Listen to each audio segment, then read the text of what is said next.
Okay, let's get everything set up. Looks like audio is not broken this time. That's a good start.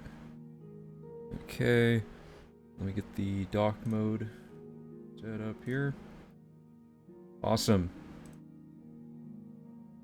Okay, so where we left off last time was before I get into it, I guess.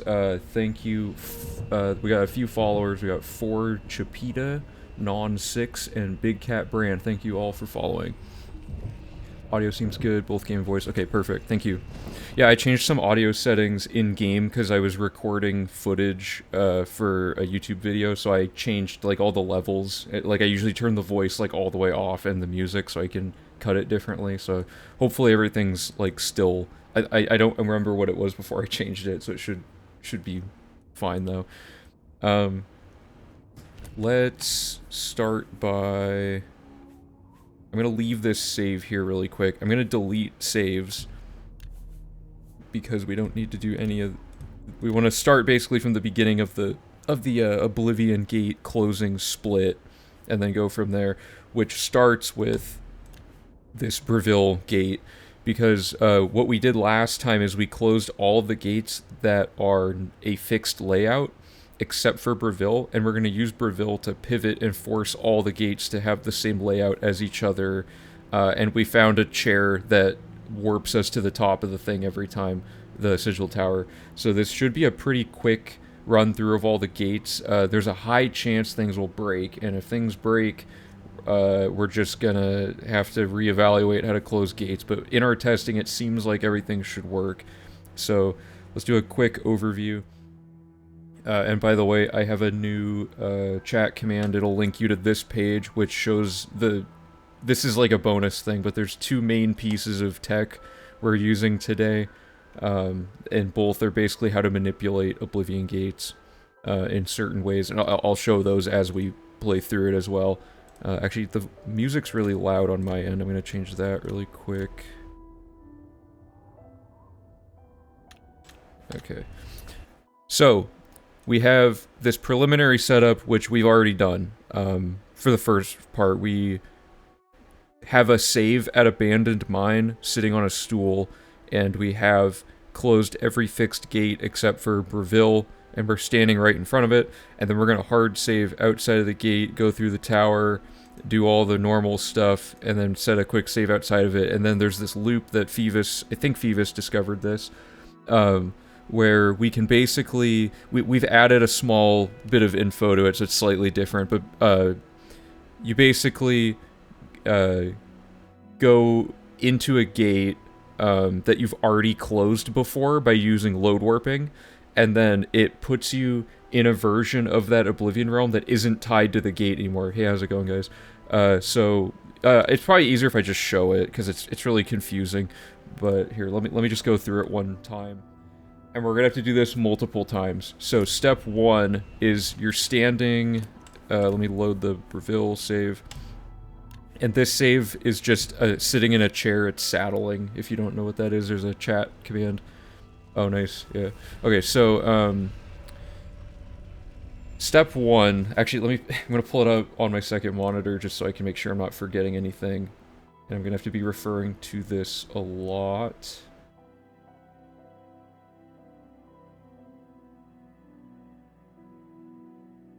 And it won't let me. Okay, whatever. Both of these windows are too big. Okay. Are you considered applying for Twitch affiliate? I've been thinking about it. I'm still not entirely sure. We'll see though. It would be cool, I guess. Okay, so first thing we do is we make a save outside of a gate we're about to close so that we can load warp back into it later to make a decoupled realm. So the first thing we want is the layout we're going to apply to every other gate, which is always going to be this one because Breville Gate has guaranteed this layout. So once you're inside, the next step is to... so the first time is the Breville Gate, and all we're going to do is just close it normally. There's no funny business here. Oh, thanks. Yeah, I guess subs would be a good thing to have set up. I'm hoping that, like, the main thing is I'm just kind of, like, I'm really spotty on my scheduling of when I stream usually, so I'd feel bad if people are subbed and there's like entire like months on end where I'm like not live and stuff, you know what I mean? So as long as we get anything except the dreaded refuge, the next step is to make a quick save in an adjacent room and then load the stool save, and this will put us at the top of the tower and warp us straight down to here, and here we are. Can you use this new forced method with the Breville gates to override other gates? No, so for some reason it only works on random gates. I think it's because random gates are running a script to roll what layout they get, and because of this, it already technically has a layout, but the ones that have a set layout seem to, like, override this effect, so it's really weird. But now we're at the top of the tower, and we're in a different gate entirely. That is concerning.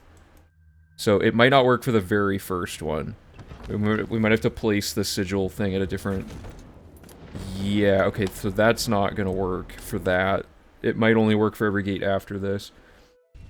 Gore Steeple is your favorite tower, yeah. Hey, how's it going? I'm actually going to...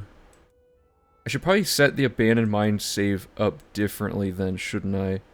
I'm gonna set it up before I go into anything. Just to make absolutely sure. Because that one was from, like, a different save file. There might be something weird. So somewhere in here is a stool that happens to be the only chair in the whole game that can saddle us to the top of this whole sigil tower. And there's only one tower where the COC plane is, like, does not set you at the height of the tower. It puts you at the bottom. And I've only found this one. I believe it's this. Yeah, so it should be just battered stool. So you sit down in it. As soon as you're in the sitting animation, you make a save. I'm going to delete this save, and I'm just going to make a new save there. So that's the sitting in the chair one. And if this doesn't work for whatever reason, I'm going to assume it only works in a random gate, okay? Because it might be the fact that I'm in the Breville gate is causing some weird issue. Because last stream we tested this on multiple gates in a row, and it totally worked. So you want a quick save before entering the tower in case you get Dreaded Refuge, and if you don't, then I think this should work. If it doesn't, we'll just close this one normally. So we're saddling into the tower. Okay, good. So we're at 0-0. So we're in a decoupled tower, which I haven't made a article about that because we're not 100% sure of the mechanics of it yet. But basically, we're in a tower that is not existing in an Oblivion realm. So if I now go, and I'm going to quickly toggle God mode. So if we come back down to the beginning of the tower and we exit, the question is, which realm does the game think we're in? This is so loud. Okay. Which realm does the game think we're in if we were to exit? Because right now it just says door. It doesn't say to anything. So this put us in another decoupled realm. So that's interesting. So I'm going to see really quick what happens when you just straight up leave the whole realm. Based on what we've been testing, this should just put us at a completely random gate somewhere on the map. And that is the case. So we can't do the decoupled tower the first time. We want to do it after the first. So the first gate we have to absolutely close normally, I guess. That's pretty much the only thing we hadn't gotten to testing last time because I had to go like in the middle of what we were testing. So the tower layout does not matter now because for this first one. So we're just gonna go in and do it. Anyone who's played Oblivion knows this whole thing. Nothing new here.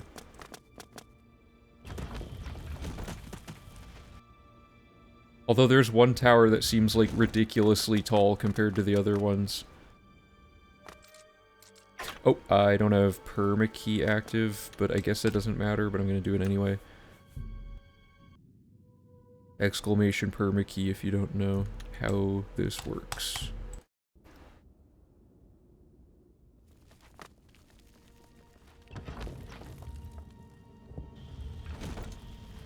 Yeah, it looks like we got one of the, like, tallest towers imaginable, which is unfortunate. I don't have God mode enabled, do I? Oh, okay. Just gonna disable it for realism's sake. I missed the last 2 streams. How's Chameleon been treating you? There hasn't been a single thing where we've had to take Chameleon off yet. I know we ran into something during our brainstorming phase, though, so whenever that crops up, we'll have to make note of it. But so far, there's been no downside to the toggleable 100% Chameleon. If you don't know Permakey, you aren't a real fan.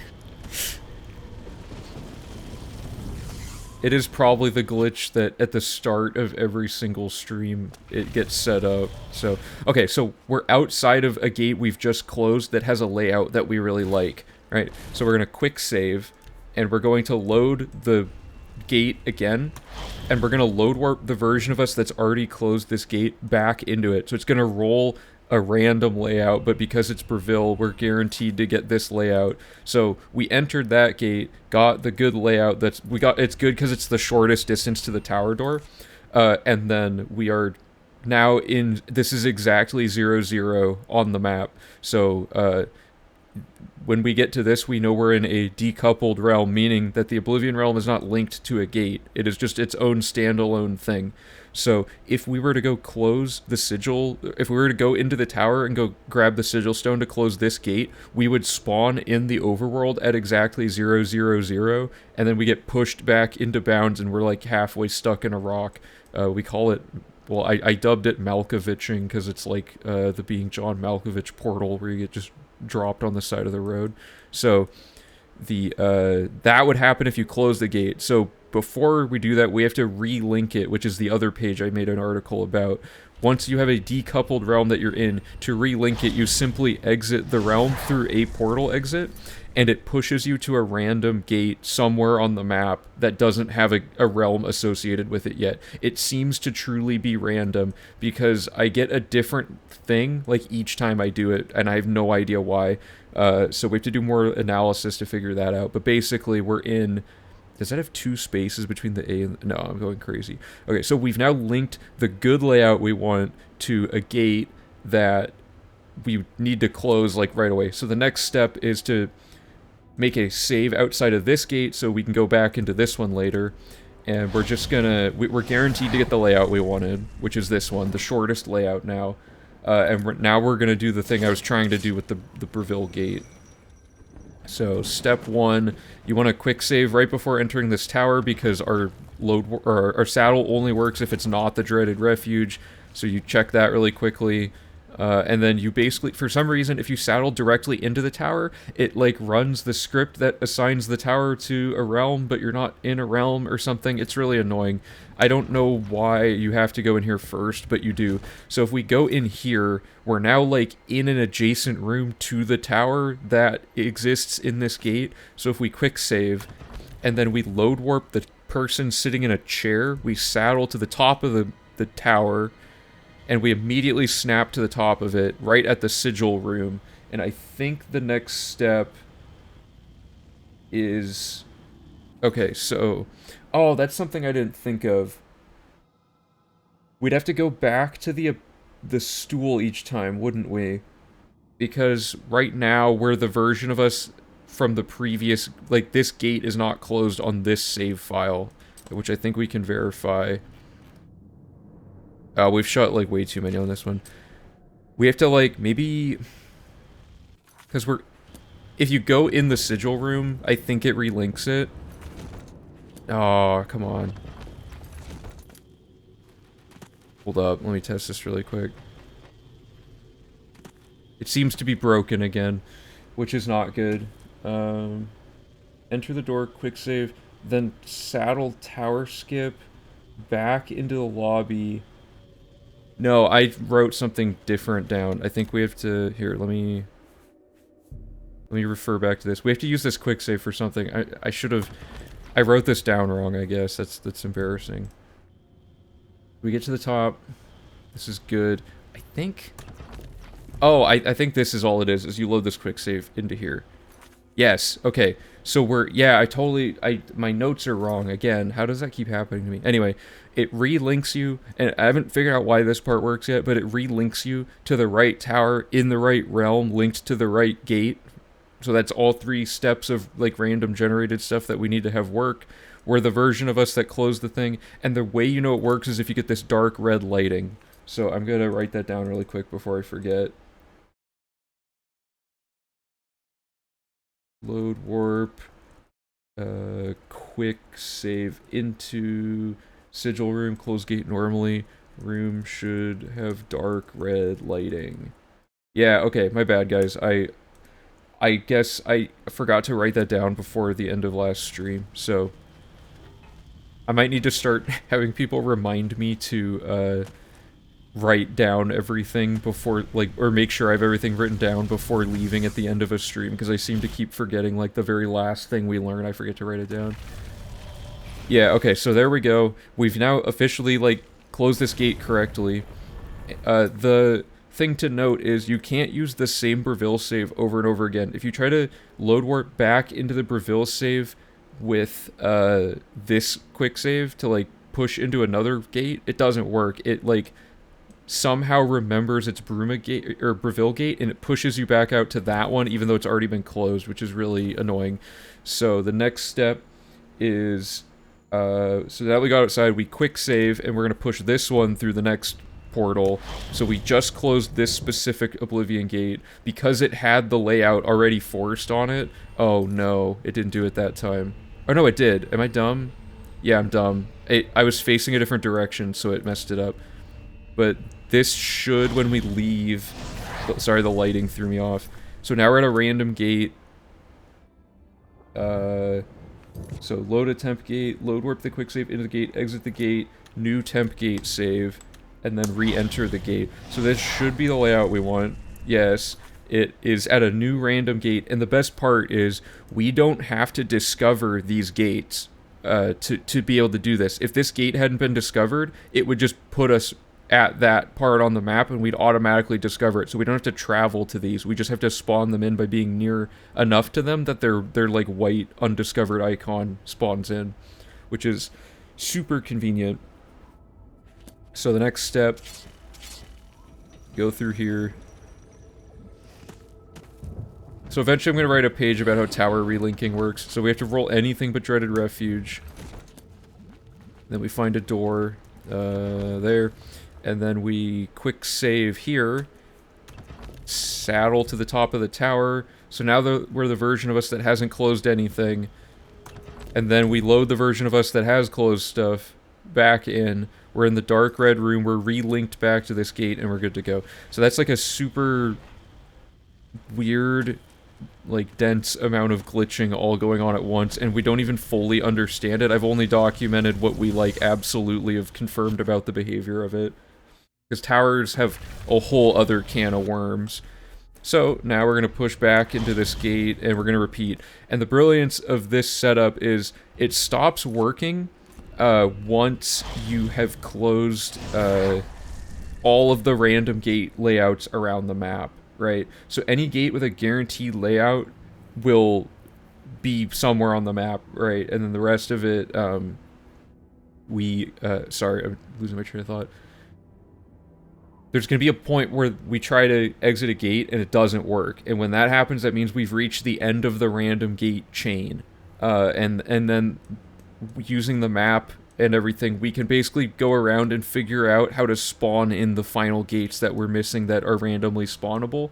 So there's no more uncertainty of, like, which gates have we already closed and stuff, as long as we're careful about the setup and we mark things off on the map, like, pretty thoroughly. So we're in a new gate. We're going to roll a guaranteed short layout because of the way we set that up, and we're going to repeat.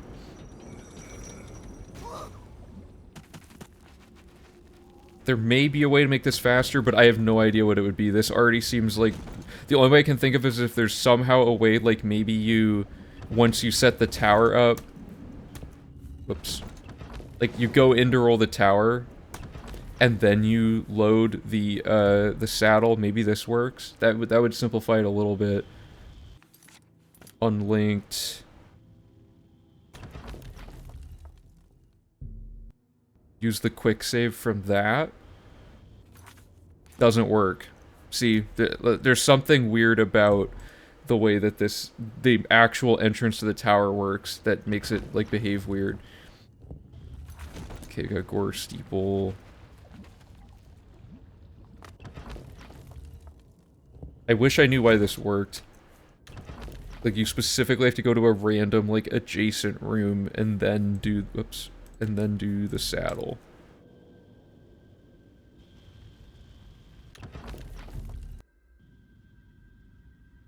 Okay, let me just double check that this... Yep, this is still working. Oh, wow, that was weird. This is still working, so now we go here.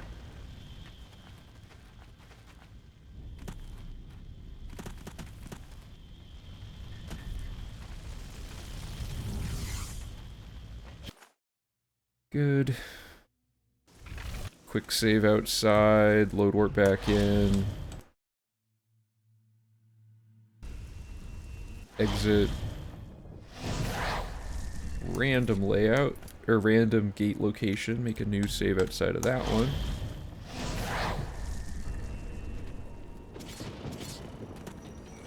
And the test here is, can we get to 59 gates shut? Because the only gate we can't get to before closing all these is the Great Gate, because closing that closes, like, everything, I think. Although it might just close... No, you have to beat Paradise, don't you?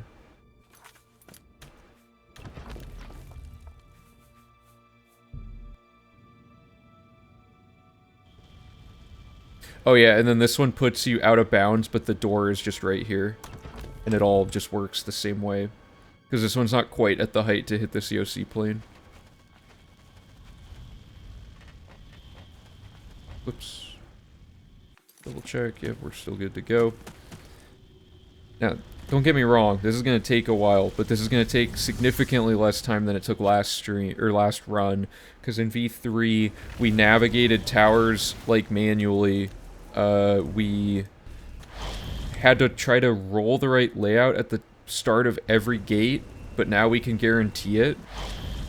And the map exploration of it was awful, because we had to go find all the gates, discover their location, and there was something else to it. Oh, and when we ran out of gates, we had to randomly try to spawn them all over the map, hoping we hadn't already discovered them. There's no longer the fear of that. Because if you accidentally spawn a gate without even realizing it somewhere, and you don't close it, or even go discover it, it doesn't despawn. So you have to run all over the map checking every possible spawn location. Oh, whoops, I didn't want to do that. Loading every possible spawn location and hope that you... God, please. There we go. That you can find it again. It just takes it's just a lot of unnecessary backtracking, and it's really, really annoying. So now a lot of... There's like... So basically what I'm saying is there's like 3 or 4 ways that this is now just way faster and more importantly, more consistent than in the previous run. And one of those improvements is that it's shorter by, like, a lot. I bet this saves, like, 30 minutes or something. Maybe not quite that much, but, like, a significant chunk of time. Just gotta get really good at load warping, because you gotta do it a lot. Okay, we're at this layout.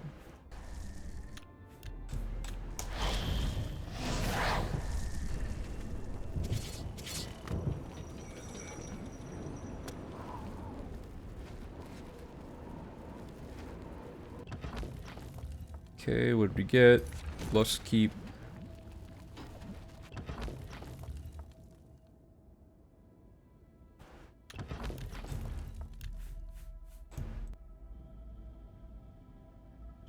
I could be wrong, but I think each gate takes about a minute to close. If performed... Oh god. If performed correctly. Which, in this case, I messed up. Hey, I'm doing good, how are you doing? Before, probably several months from now, there's a lot more stuff to be testing. Today we'll have gotten through the routing for all of the map-related things, which is like a massive chunk of the runtime originally. So, at this point, quests, I think, are now the longest time time sink of the run. Like, they're not a time sink because they're the actual, like, fun gameplay part, but you know what I mean? Like, that objective encompasses the most time of the whole run, whereas the map was easily the worst section of the run before.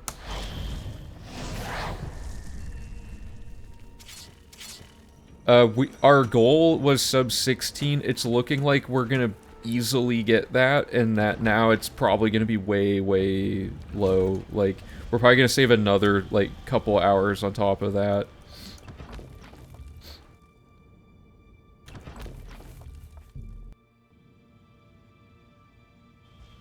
What are you trying to find, Omenair?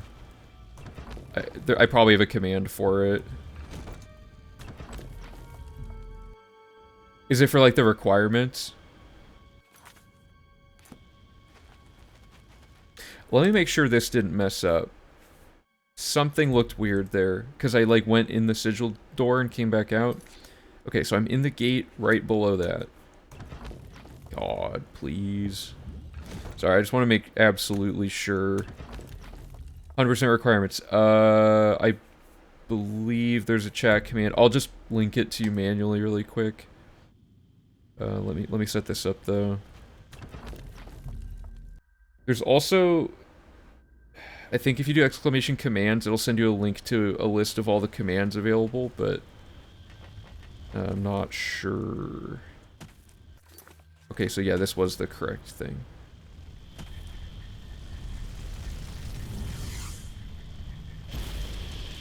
Oh, I forgot. I panicked for a second. I thought it wasn't working. I just didn't drop down here. Okay. Outside of the gate, a quick save, and then really quick, let me link you that.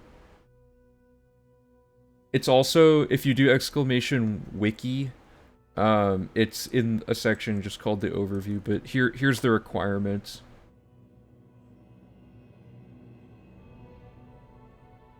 Oh, thanks. Welcome to chat. Okay. So we close this gate. I'm gonna be saying this out loud a lot, just for the record, so sorry if it's kind of annoying, but this is how I'm gonna, like, internalize the order of this. So we load the gate we just closed. We load ourselves into it with load warping, so now we've already closed it, but we're in it again. So now we're at 0-0 because we're not linked to a real gate. The decoupled realm gets linked to a random gate by leaving it and it having to force us to spawn somewhere. By the way, I think this works because some gates have 2 exits, and if you do that, you have to have a programming thing in there to catch if you haven't discovered one yet. This game did more for Xbox 360 than Skyrim, in my personal opinion. I mean, like, yeah, Oblivion's, like, I think one of the first games I ever saw someone playing on the 360 before I had a 360, and then I ended up, like, as soon as my family bought a 360, I was like, we gotta get Oblivion. Okay, so we're linked to this, so we make a save here, and then go in, we get the good layout.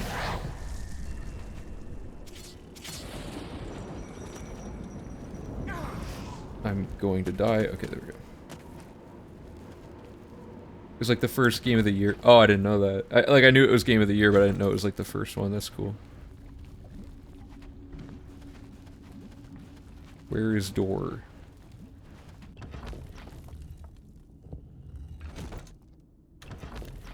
Yeah, I mean, like, wasn't Morrowind a launch title for the original Xbox, and then Oblivion was, like, fairly early on in the Xbox's launch? Like, it wasn't a launch title, but it was, like, an early thing.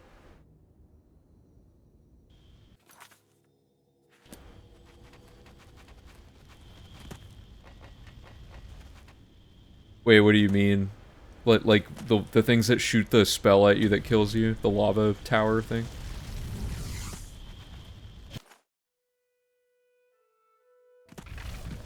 Whoa, did you see that? That, like, pushed me, like, out of the gate. That was something else.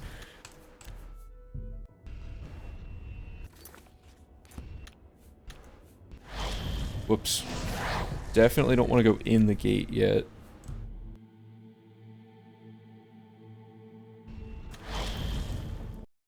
Okay. We're back in it again, and we're at, like, how many gates are we at? We're at 15 already, out of 59, which is not bad. for how like I've only been live 30 minutes, and the first like 15 of that was trying to remember how the setup worked and whatever. So that ain't bad. That is about, or, I mean, we started at like 7, so I don't know. By the time I practice this will be like maybe a minute per gate, and then a little bit of errors. Let's say the whole split takes like an hour 10 to do Oblivion gates. So we're at this one, unless something goes like horribly wrong, because there's a little bit of time at the beginning where we have to set some stuff up, I guess. Okay, so okay, so I want to make the hard save here. 100% run soon. Yeah, probably, like, it's gonna be like several months from now. It's really, there's a lot more to route. It's getting pretty complicated, but after the Oblivion Gate part, we can get back to the, like, because, so this part, we pretty much know it works, we just have to make absolutely sure, so it's just like a lot of time spent testing it. But in the documentation, it'll take like 2 seconds to write out. It's just like a few steps. The actual like time-consuming part of the routing is all the questing and interlacing all those kind of things. Oops, don't want to do that. Okay. Yeah, we're making like pretty swift progress on all fronts here. The tech research phase took a lot longer because, well, one, I got burnt out in the middle of that part, and two, there's just so many new, more complicated glitches being implemented that it's really just, there's a lot to manage and to consider. Like V4, we're trying not to hold back and be like, we'll just do that in a future run. Like, we're trying to isolate every issue that comes up and like actually tackle it and make sure V4 is as good as it can be. That being said, the only thing we are holding back on a little bit is the amount of load warps that we put all over the game, because that's gonna probably add like a ton of unnecessary route complexity, and V4 needs to still be pretty clear what you have to do, if that makes sense. Hey Non6, how's it going? Are you one of the people who just followed? Let me double check.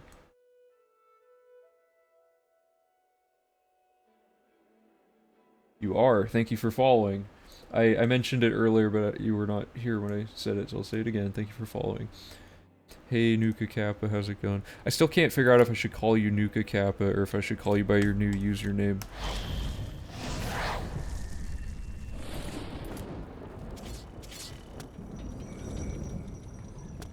Oops, okay, here we go. Quick save. Make sure we get not the Dreaded Refuge. Good. We haven't got a single Dreaded Refuge yet, which is nice. I've probably jinxed it. Whoops. And we'll probably get it repeatedly now.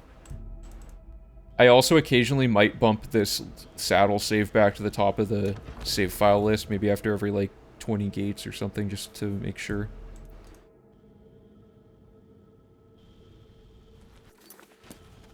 This is so cool that this part, so far, works really well, and as far as I can tell, it doesn't negatively affect things like fame. Like, so this is 56 fame and 16 gates, so it should be 57 and 17. So we'll double check that again just to make sure, but I don't see any way this wouldn't work, because it's giving you the sigil stone, which is the fame, and the gate is visibly closing. So 17, it should say 57. Perfect.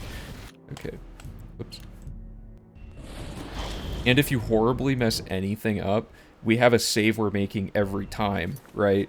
So, like, we're in a random decoupled realm, and then we exit here, and now we're over here, right? So, we make a save right before going in. So, if we mess up anything during this gate, all we have to do is come back and load this save, and it'll, like, undo all the weirdness that we did, and we can just keep going from there.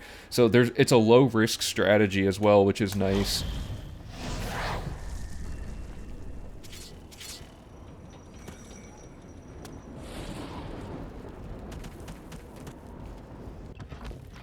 Okay, Dreaded Refuge check, good.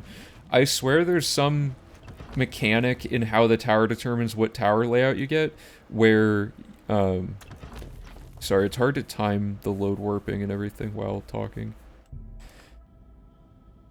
There's some mechanic where it seems like the layout it gives you can't be the same as, like, a previous one. So, like, if you get Dreaded Refuge in Breville, maybe that prevents you from having to even check it during this phase. I don't know. We'll see. That might be some. Actually, let me make a note of that really quick. Oops. Check if dreaded refuge during reveal prevents all future towers being it. That would be really nice, because then we don't have to, we can just blindly run in at every point. And that'd be like a slight optimization to it.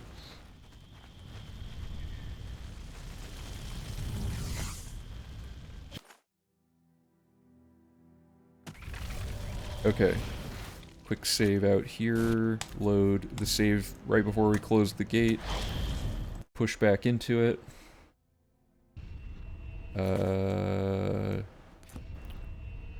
We leave. Spawn somewhere. Good. Oh, oh, I forgot to make a save. If we go here and whoops. Okay. Should be good now. Oh, you're talking about those, the spinny towers. I thought you meant the lava pillar in the middle. So it took me forever to figure out what you meant, my bad. Oh, okay, we did get dreaded refuge, so maybe that's not the case. This is why we have to check. Because if you don't check, you're looking at like a several minute trek up these towers.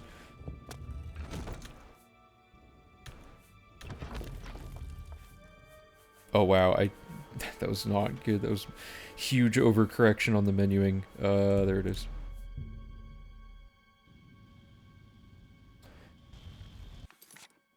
Or nowhere. I messed up.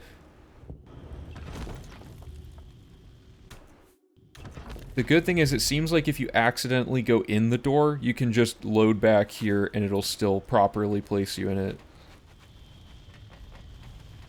Oops. There goes the record, guys. Acrobatics is a major skill. I didn't even remember that. Leveling literally doesn't matter at all in this run now because of class reset. Like, once we get our first level up at the start of the run, like, we don't even have to focus on any skill grinding or anything like that. Until the very, very end.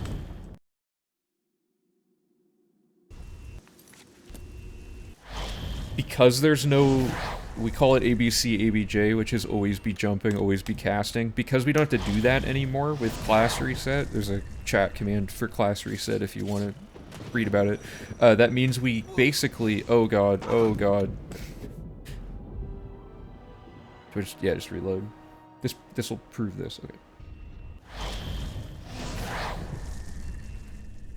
What was I saying?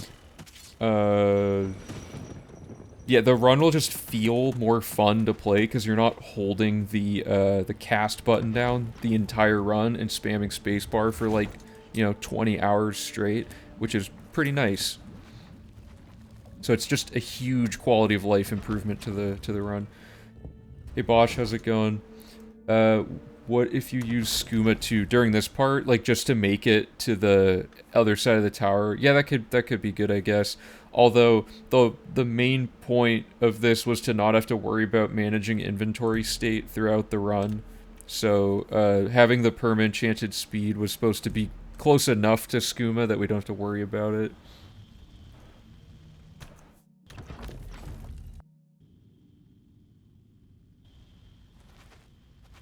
So yeah, that's an interesting point, Lex. So I made an article on the wiki about well, it's not fully fleshed out, but it mentions attribute allocation previously being something that you had solved in order to figure out to figure out efficient leveling. Oh, I messed this up. Hold up. Yeah, it is weird that it's like solving one thing and then having it be just completely obsolete later on new tech is like the fact that that's a possibility is interesting to me.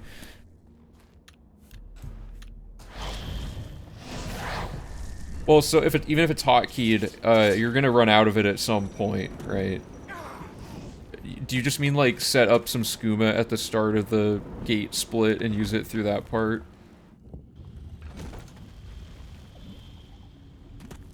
Oops.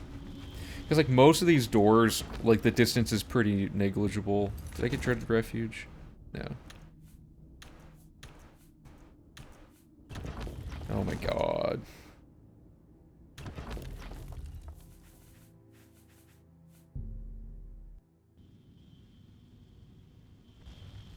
Attribute allocation was pretty, like, intense. To be fair, though, we did get to use it in V3 to, not to the full extent, obviously, but we used it for, like, a pretty significant, time save at the last minute, kind of hotfixing it in for V3. So it ended up, I don't think our run would have been as short as it was without using, like, the hotfix version of it that you mapped out for us.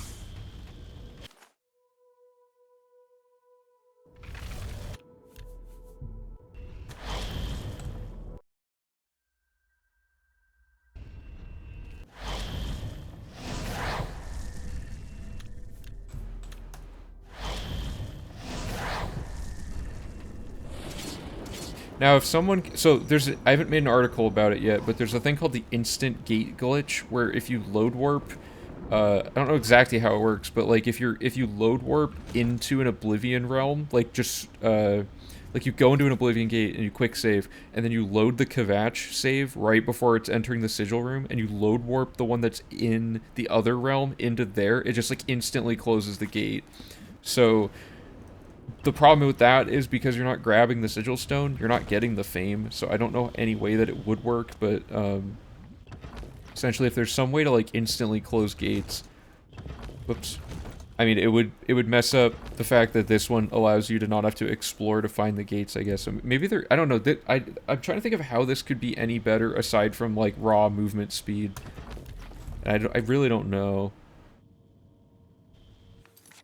I would add a 100 speed acrobatic spell for a couple seconds to speed up the realms and the sigil stone room by jumping, glitching to the stone.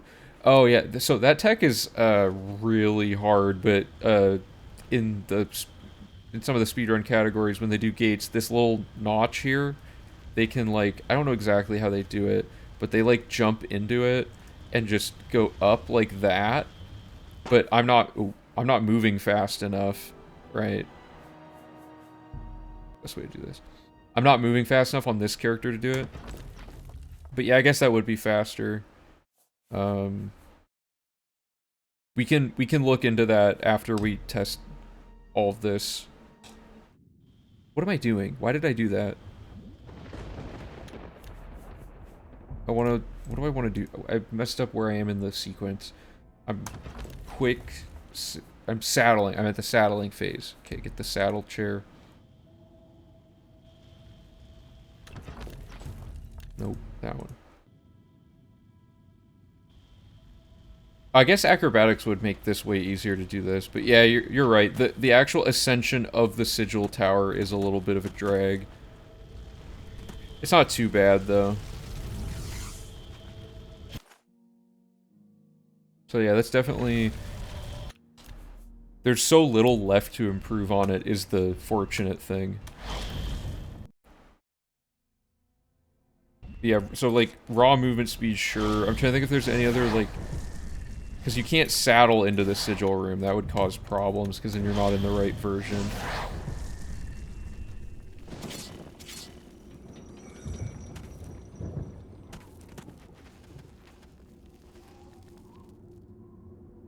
Couldn't really saddle into getting to... Because, like, the only walks are to the tower and to that door, and then climbing the sigil room. Those are, like, the three areas of improvement. And Dreaded Refuge is so infrequent that the RNG of that is, like, not even bad. So that... I don't even consider that part a downside. Finding this save file at the bottom every time is kind of annoying, I guess.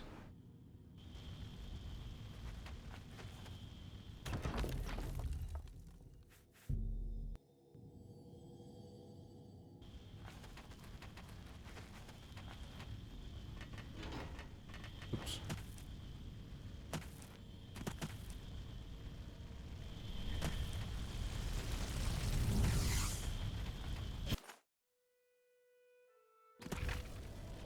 It did it again. I got thrown out of the gate. Like, it's some crazy... Is there a way I can heal really quick if I just run away and so many enemies around? Why are there enemies every 2 inches? I just... Whatever. Okay, I'm gonna quick save and do this.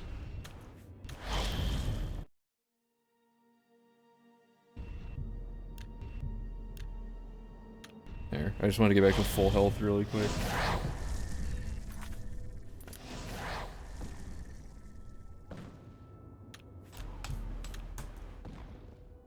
Oh, I don't... Yeah, okay. Alright. What gate number are we at? My item stolen is insane. 23.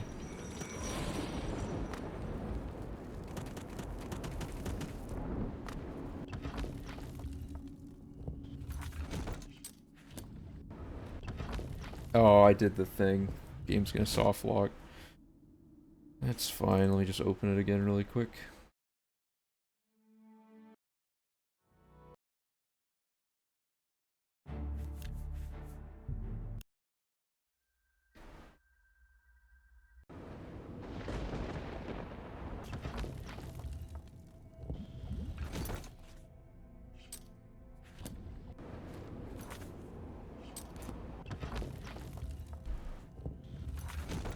Good, okay.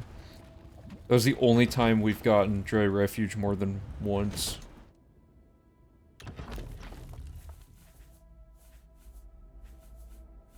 Okay, there we go. We're at the top. Load warp in.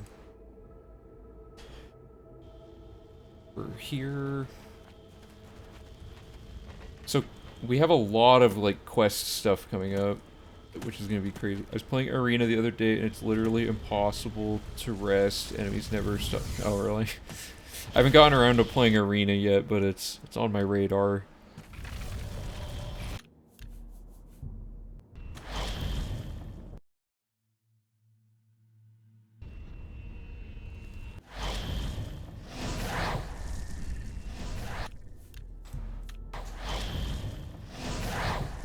Have you played Daggerfall modded? No, I played like, I have the good old games version of Daggerfall. I played it like a little bit, just to test it out, but it's really interesting, but I just don't know, how much I could really get into it. I think it's kind of, the vibe of it is cool, for sure. And I was honestly surprised how, like, similar to, like, modern Elder Scrolls games it feels. Like, because it's still, like, a 3D game, you know, with, like, actual, like, slopes and platforms and stuff.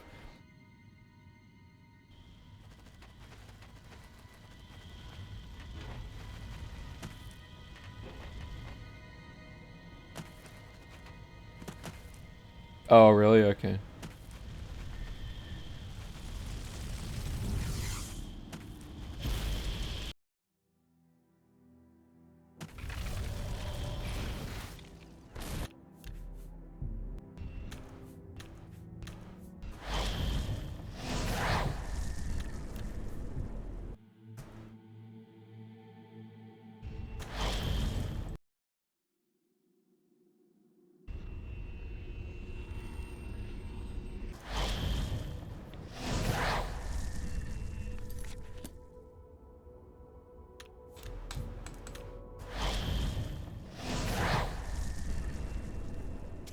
All I know is that the earlier an Elder Scrolls game is, the more, like, horribly broken you can make all your stats and stuff.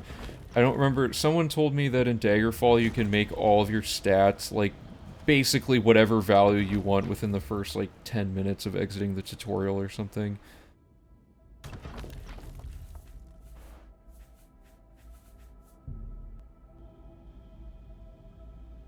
Oh yeah, and character creation's just all RNG too.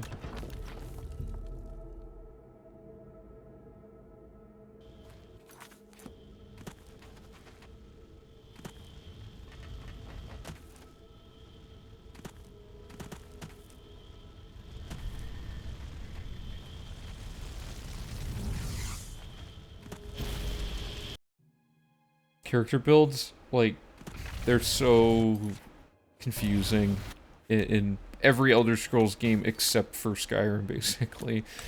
But, I don't know. Skyrim's not customizable enough for my taste. That's why I like Oblivion. It's like somewhere in the middle. Did I do that right? Yeah, I did that right.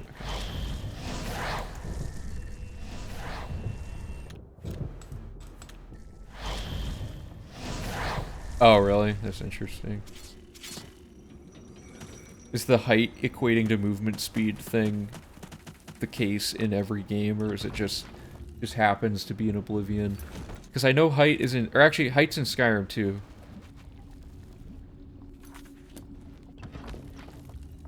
The dungeons are randomized. Labyrinth. Okay. Wait.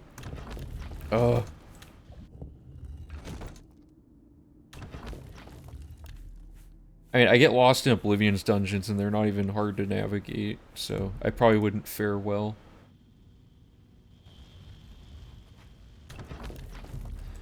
For the realm part, I think you can run straight without moving the mouse, and during the jump you press that to pass through the big gate. That may be the fastest way. Oh, you mean like to curve around that one gate? Okay. I'll try that on the next cycle. Whoops.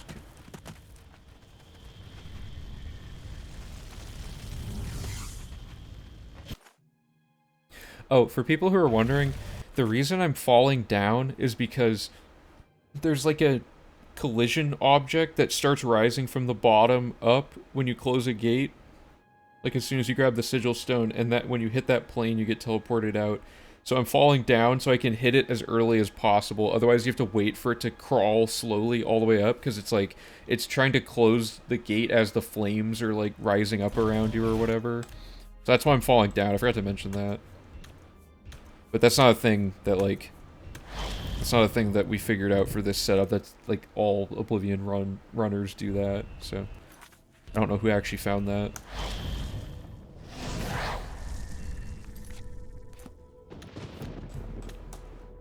So you're saying, like, don't hold the mouse and just curve around it? Oh, yeah, okay, that makes sense. You can just, like, barely slip by, that's cool.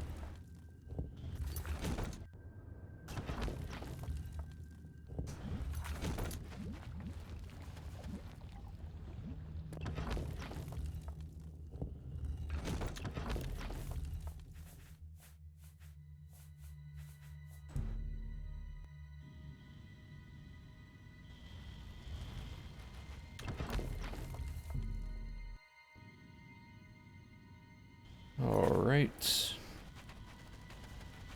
One thing that's going to be really cool about routing all the quest logic is it's going to get... There's a point where it's reaching its maximum level of complication, and then after that it's going to get simpler and simpler as we finish more, like, quest lines and, like, side quests and things.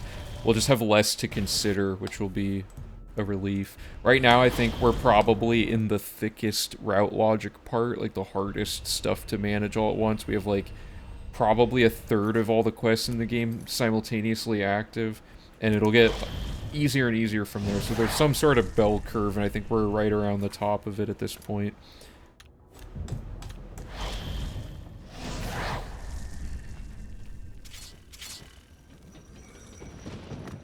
Oh, sorry, I forgot to do the arrow key thing. For the sigil room, I think you can jump from the second stairs right to the stone. Ooh, interesting. Okay, let me try that. Oops.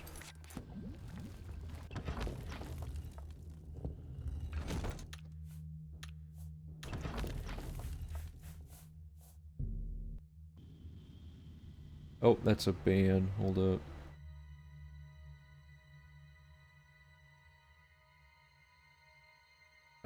Please let me see the username Twitch. Oh, okay.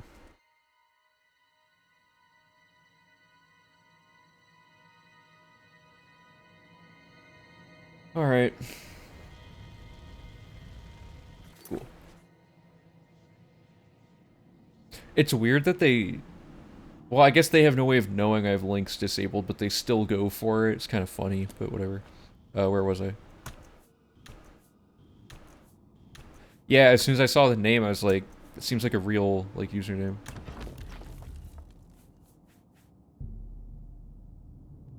Luckily, the bots aren't that frequent as of late. Okay, so you're saying I can... what did you say? For the sigil room, I think you can jump from the second stairs right to the stone. Oh, I see. Okay, I'm gonna quick save to test this.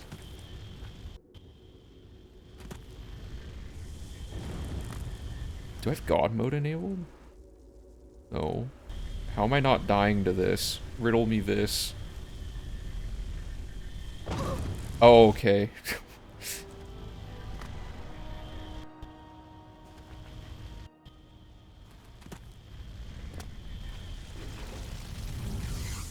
The problem is if you fall too fast, that happens.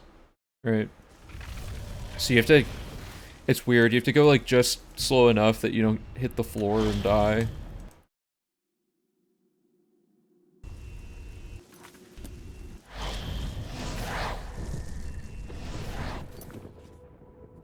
Okay. Oops. That reminds me, I should probably mod the same people who are mods on the Discord on Twitch, but I have to look into that. I don't know everything about how that works yet. Maybe for next stream. It's not like we get, oh god, it's not like we get bots often enough that it's like a huge issue anyway.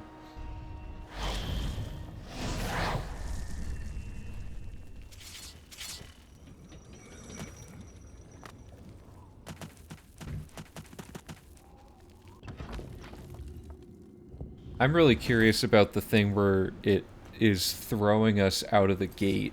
That's really interesting. I don't know what's causing that. Wow. Triple dreaded refuge. Yeah, there we go.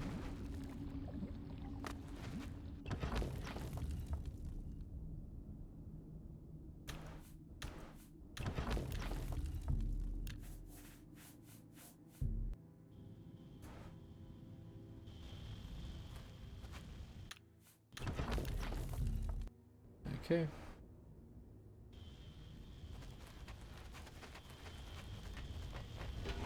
Oh god.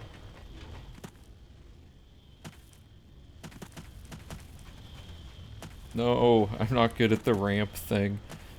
Maybe if my acrobatics was like slightly higher. It's like you have to hit that little bump. Yeah, see that wasn't any faster for the falling part of it, just because the thing hadn't risen enough yet. Kinda weird.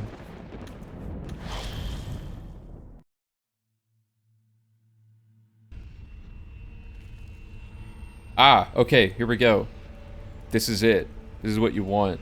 So it says the door leads to nowhere. Do you know why? Because there's no gates left, which doesn't mean we're done. That means we're done with that phase. And then we're going to do another thing and do another sort of phase. So in our map business we've been doing, it appears that, okay, Brumagate, so there are 28 gates of the random gates spawned, right?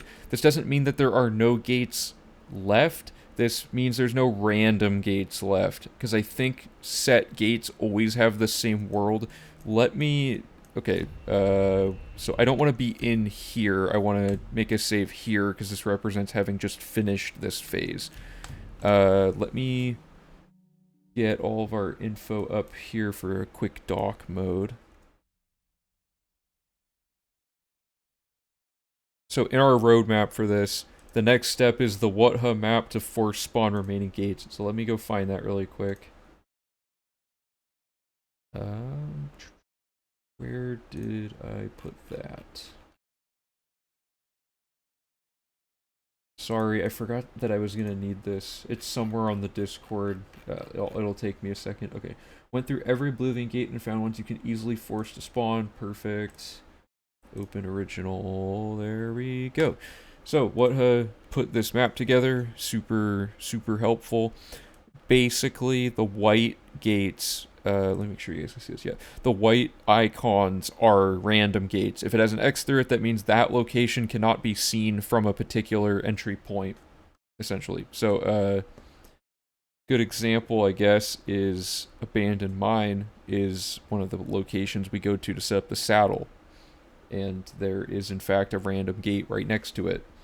things like that. So what you're going to have the setup be is you go into a location, quick save, quick load to unload the outdoors and exit back out, and you're going to do that repeatedly until the gate spawns. You have a 50% chance, shouldn't take that many checks per gate, and you're systematically going to spawn like just in order like all the remaining gates up until you get to what you need. So I wonder like what the best way to express this in the thing is. I bet what we want to do is a spawning phase and then do another iteration of doing Phoebus looping, right? Because then we're not having to remember to go close a gate right after we discover it. We can just spawn it, go do another thing.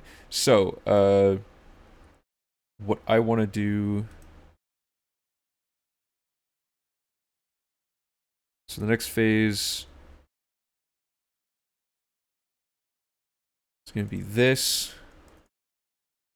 So step 1, I mean, there's not much to this part. Just refer to what has map. No, there's math to this though. So let me refer to the wiki really quick to make sure. I wrote this down so I don't have to remember it anymore. Map exploration. 59 discoverable gates, and then the great gate that we're not even thinking about yet because it just happens during a quest. For the record, what I showed in a clip on Discord was that we can go to the distant gates and quick save before entering the radius of spawning, then quick load until they appear. That's good. The problem with that is we don't know exactly where the radius is, and it would depend on your approach and a bunch of other factors. We could do that as a last resort, but at the end of the day, there's so many of these like easy to snap to fast travel locations that it's like you can see these ones as soon as you enter the overworld from that location, right? There's no anything where you have to like walk any distance. So like a good example would be these ones. This one can spawn 2 gates. This one can spawn 2 gates. You want things that can spawn like a ton of them, I guess. And the goal, I guess, we'll probably just want to, I don't know, because if you happen to have already found like this one, for example, that one is still just the same amount of effort to get that. Let's just go like by quadrant. Like you check each quadrant. We could reuse this system. Just check each of the, not quadrant, but like just section. Check each quadrant and be like, have you discovered this one yet? If not, force spawn it. And we're going to do that until the number of successful force spawns we've done is totaling 59, because there's 59 gates. And there are, so a good example, okay, so there's the Fort Such gate, right? If I go over here on the map, it is there. Let me see if it was part of what got swept up into all this. It's not.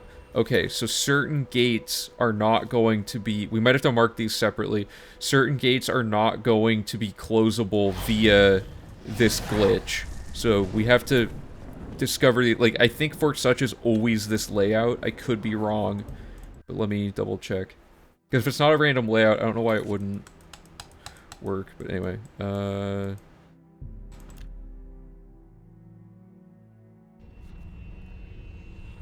I quick save outside of this. Oh, this one can have a random layout. So we still, this will basically revert back to the old system for these, I guess. There's certain gates that won't work. And I think it's just all the like, we closed this one, but all the pink gates on this other map, let me pull that up. We might have to make a new map to fully document all this. But we have this map, and pink are gates that are guaranteed to always be there. And then the other ones are random. So what we're probably going to do really quickly is ping to all of these guaranteed gates and see if they are closed or not. Because if they're already closed, like, I think some of these we already closed, but if not, we can easily just write in the guide, like, close all the pink gates and the other ones, and then come back and do all this. Because we should be closer to, like, 40-something gates, I think. So we already know we closed this one, because we did all the city ones. Let's do, so there's Fort Such was confirmed. Let's fast travel to the one down here.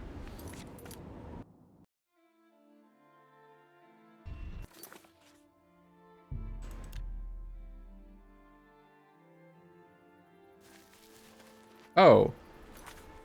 Okay, so maybe it's just Fort Such. Because that one counted. Interesting. Oh, doesn't... Well, Fort Such has a random layout. That one's good. Is it just Fort Such? Because Fort Such was part of, like, a quest that never got put in the game, so it could be that it's, like, a weird outlier. Yep, that one's done. I find it funny that if you load warp out before the transition is done, it, like, still, continues it when you arrive back. We know we did that one.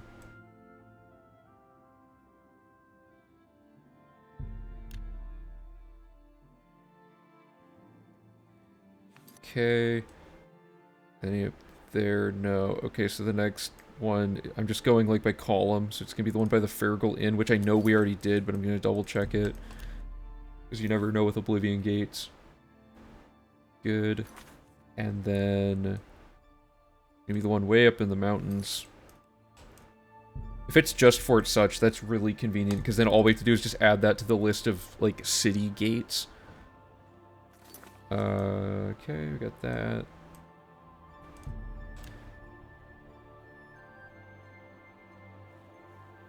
Jaden Hall is closed. Oh, duh. Of course that one's closed. Okay, so there's one north of Breville, and then there's going to be two down by Lewin, because I don't think you guys can see the corner of the map with the gameplay up.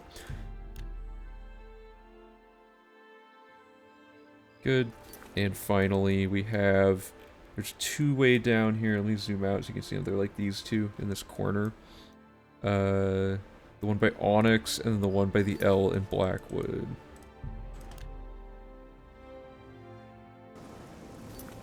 Okay.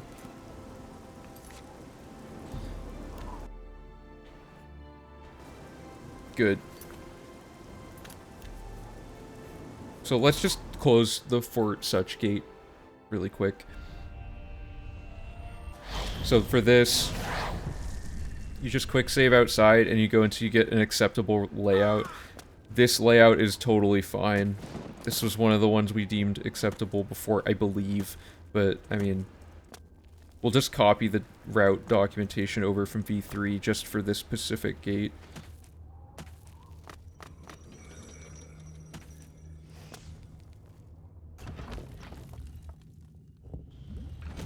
Oh, interesting. Fort Such is guaranteed to give you the Brooding Fortress. What if I do the saddle here?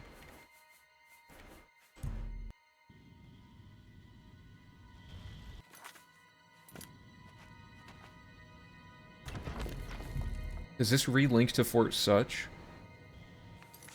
It does. Oh, that's interesting.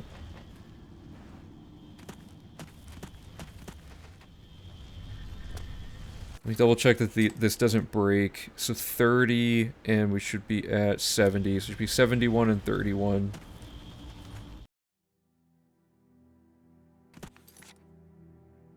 $71, 31. Good. Okay. I'm just gonna make a note really quick to add Fort Such to the list of starting gates. Close every fixed gate.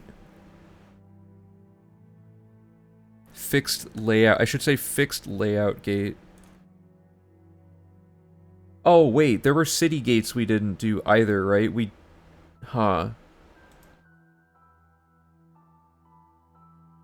Okay, we have to actually check a few more of these really quick.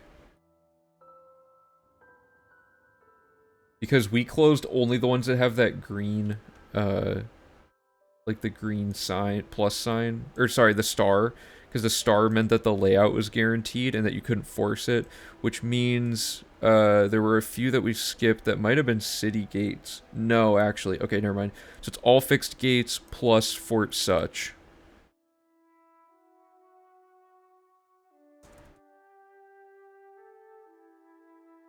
Okay. So the What-Huh phase is where we're now at. We have every gate closed that we know exists on the map, or that does exist on the map, and we know that there are none left, because if there were, it would have spawned us at them doing the glitch. Except for the one that has the sigil stone room at the bottom. We can saddle in all the gates, right? I tried saddling earlier on just the Breville gate and it didn't work.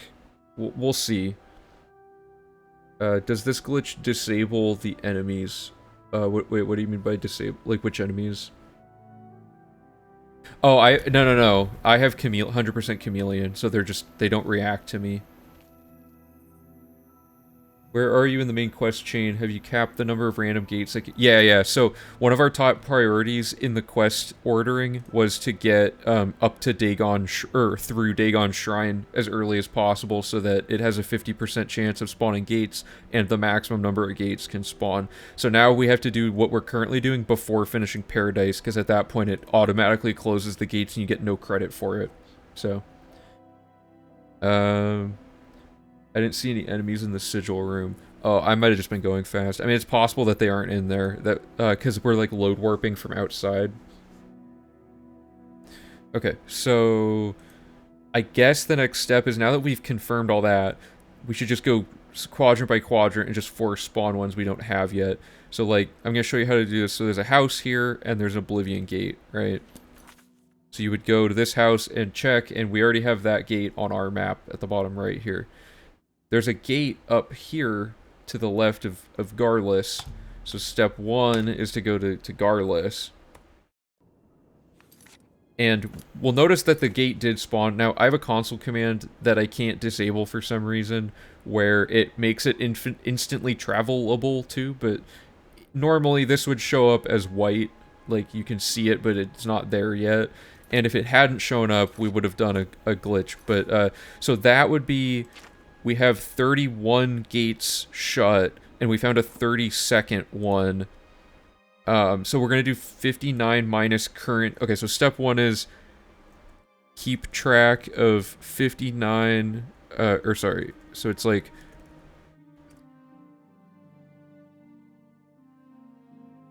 It's like write down 59 minus gate count to see how many random left to spawn. For spawn gates using WhatHuz map. Tracking how many total gates are now on the map. When you get to 59 total, this phase is complete. Which means all gates exist besides Great Gate, which we're doing later. So this is the WhatHuz phase. It's a simple phase, but it's extremely important because we're basically eliminating needing to do any, like, this is the only randomness left in finding the gates at this point. And it doesn't take that long either. So let me pull the map up again. So that one did spawn. So that would be 32. I don't know where to tally this. I'm just going to do it on my phone. I'm just going to use like a calculator app. We'll find a good way to do this in the documentation though.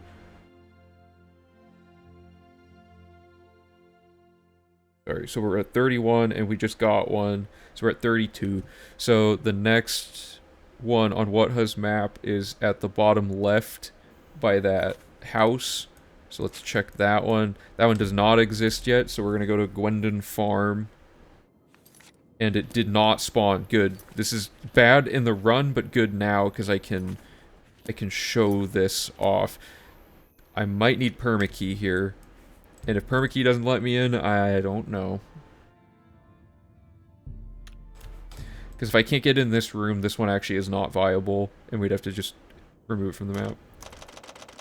Okay, we can't do this one. So we're going to skip that. I'm going to make a note really quick.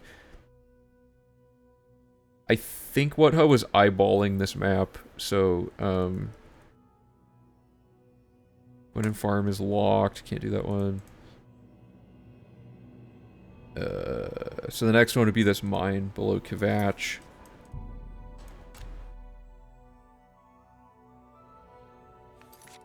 That one spawned, so I can't show it to you.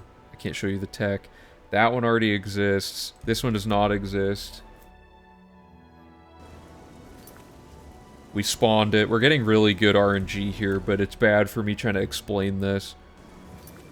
Okay, so we finally have one. There's no gate here. So the way this works, where's the door?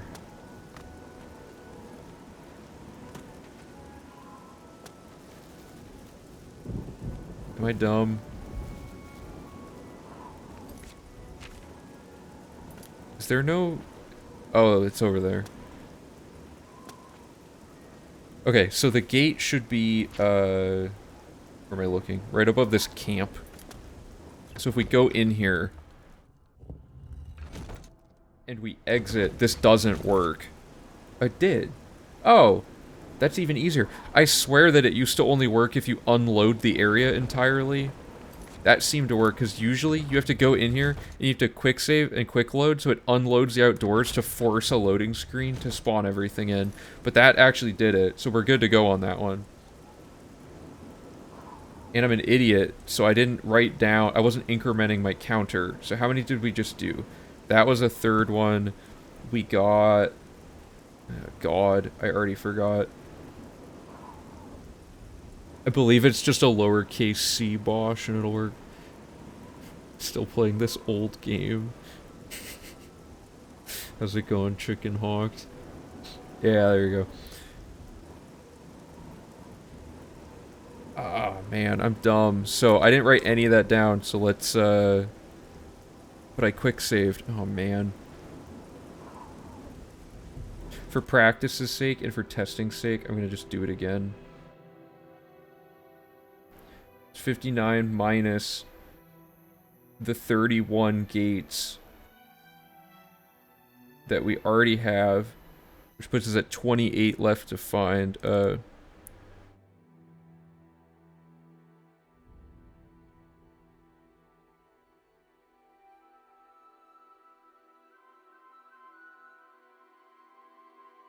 When you get to 0 remaining to spawn, this phase is complete. Okay. Let's take it from the top, guys. Step 1. That one's fine. So we're gonna go to Garless. And it did not spawn, so we can test this out.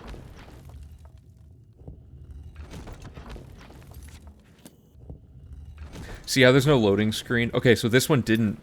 This is what I'm talking about. So there's no loading screen going between these zones. What? And it works. Okay, I guess the loading screen part didn't matter. That makes this way easier. I thought for sure you had to unload it to re-roll the chance. Okay, so we're at 27 remaining. Let's go to Gwendon... Or no, we know Gwendon Farm can't work. We can fast travel there to test it. Or we might as well fast travel there just to see if it works, I guess. We could even just ping back and forth between 2 fast travel points over and over if we really wanted to.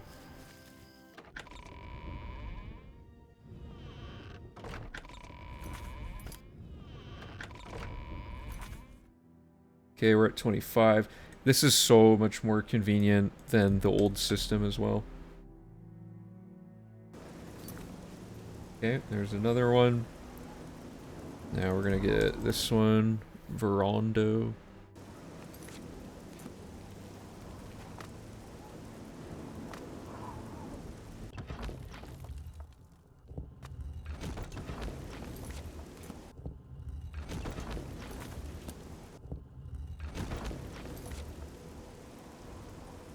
The odds of not getting it within the first 5 or so are, like, incredibly low. Like, if we don't get it after a certain number of tries, it's, like, the same odds as flipping a coin and getting the same side, like, over and over and over again. Okay. Now we're gonna go to the bottom quadrant. So we have, the one next to Fat Ramp Camp, which you can't re-roll Fat Ramp. So I would probably want to change this to Firelight Cave, because you can go in and out of Firelight.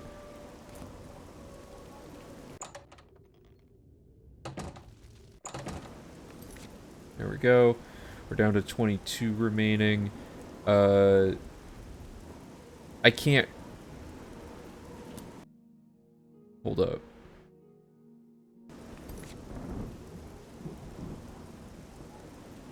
We just got that.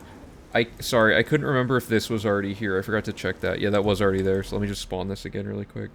We'll come up with a more streamlined system of it. I didn't want that item.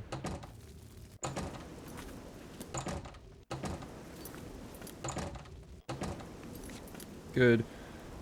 So... I can't remember if I subtracted this one already. I believe I did. That's 22. Right, because we had 28 left. Hey, Phoebus, what's up? That was, 1, 2... Okay. If I was marking these down... Because we got that, so 1, 2... So 27, 26, 25, 24... 23, 22... 20... This should put us at 21. I didn't mark it. Okay.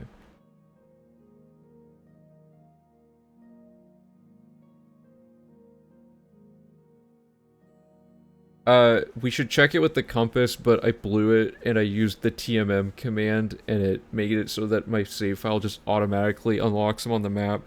Right now, we're just trying to make sure the spawning works. We know that it does either way, so... Nosebleed11, thanks for the follow, appreciate it. We got this... Let's get this thing here. That's already good. We need... So that Fort Deerich one's already there, but now we have to check this Fort Deerich one. Good, that got it. We're down to 20 gates remaining.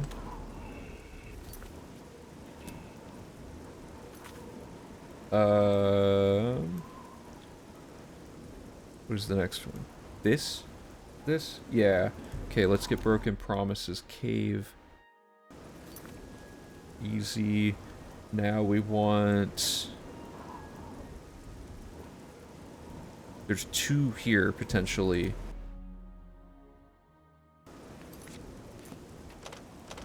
Oh no, you can't re-roll this one, though. That's unfortunate. Even with permakey. Wow. Okay, let me make a note of that.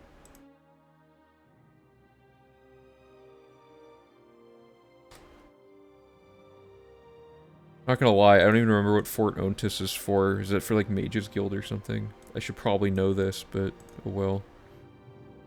Okay, so that one we can't do. So now we're gonna go from top down and just hit all of these ones. So step 1 is gonna be the one up there. Lipsand Tarn.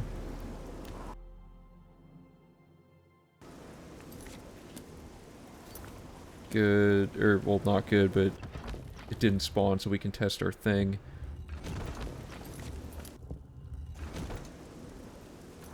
Yeah, okay, there we go. So that's 18 remaining. Apparently you can't see this one from here, or maybe it's locked or something. I'm gonna look at it really quick, but I'm trusting the map on this one. Oh, it does work. Okay, I'll make a note of that.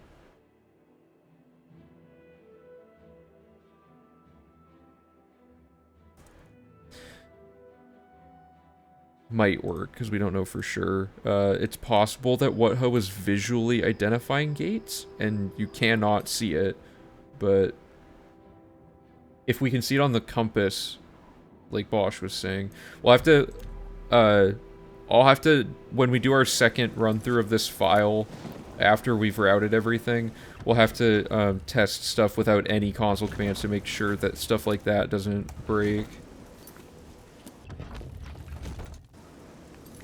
Wait, am I an idiot? I am. This isn't even one that can have it.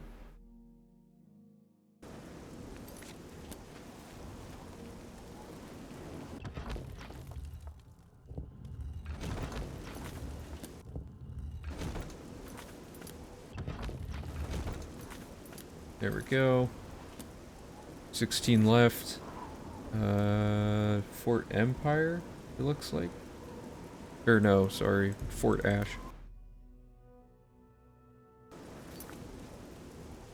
$15. We could probably also, like, kind of assume that we've gotten them all if we get like 10 in a row, like I was saying. Because we get 10 in a row that aren't it, that's like astronomically bad luck. There's no way that we hadn't found them, you know? Oh, I missed this. Wait, what?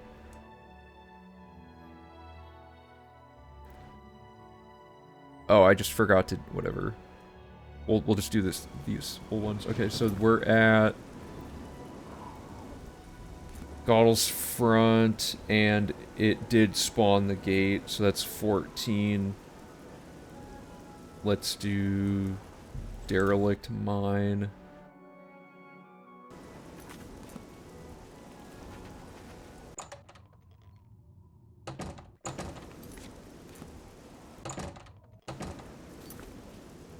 Okay, 13 left. Both of those were already achieved. That's good. Do Neeson Cave. It doesn't matter, like, which ones we get, right? Like, if we go slightly out of order, that won't be the end of the world. The point is just to kind of divide and conquer.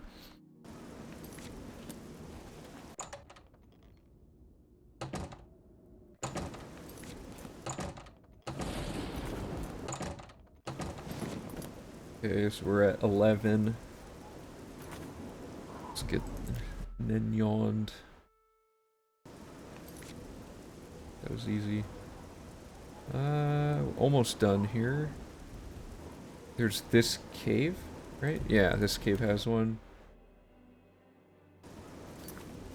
Good. And then there's also this. Good. What do we want? Horn cave? Yeah.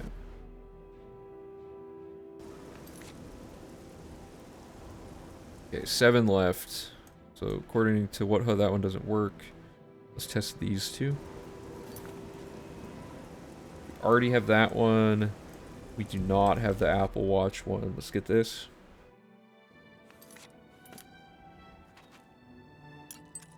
Does permakey really not work on these? I swear it should.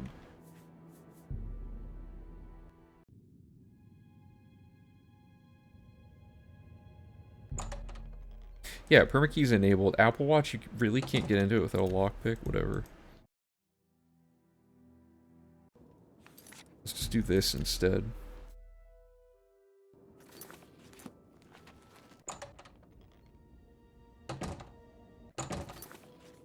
Okay. I'm gonna write a note for that.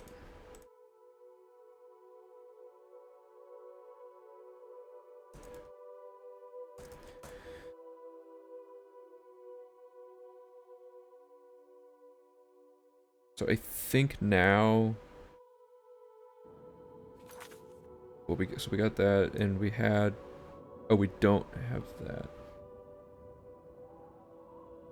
How did I miss that one? Whatever. 6 remaining. We're in the final stretch here.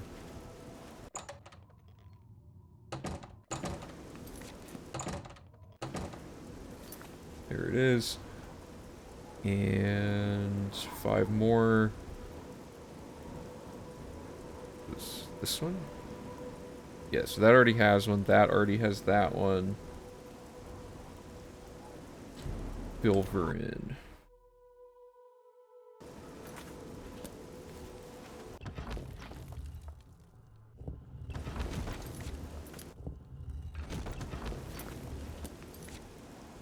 Good.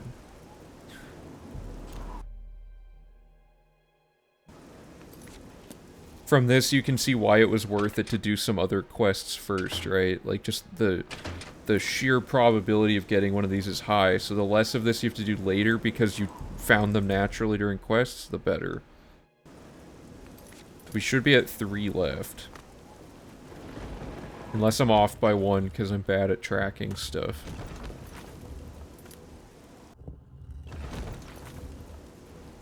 We're at 2.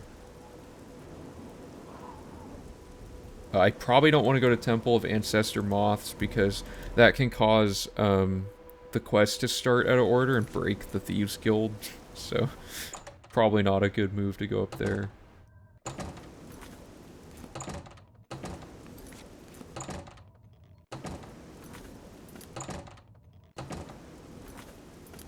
See, like, this is really bad RNG. Like, we might actually have them all and I was off by 2.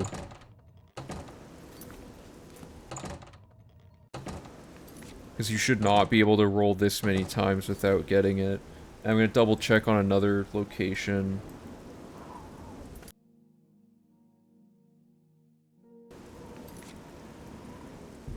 Tossin can supposedly have one, so let's try this.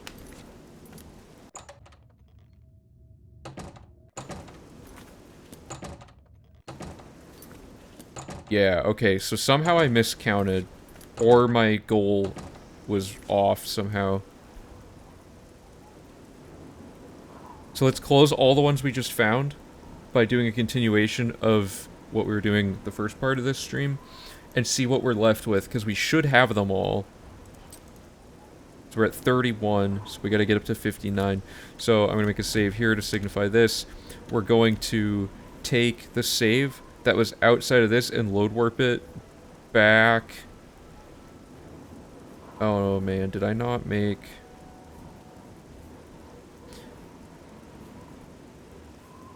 Are these all... Oh no, that's Fort Such. What do I want here?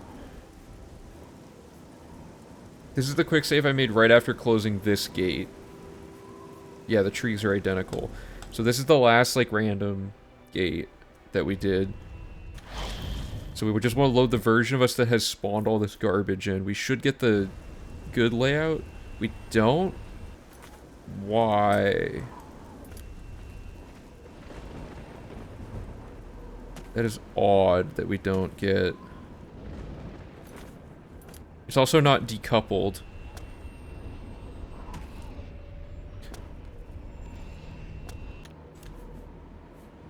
Did I mess something up here? Oh, am I getting... Yeah, it was from Breville. I think it's because I went and closed the Such gate that it messed this up. Like, if I... How do I even test this? Because this is the Such gate. I should have saved this for last, because this now messes up the spawning logic, I think. Because now the last thing we entered was not the Breville forced scenario.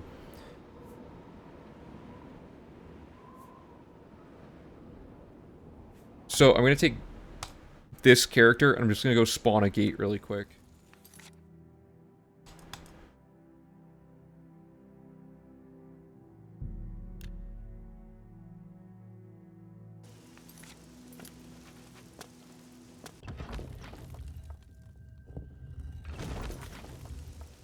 Okay, so if this character gets put back in...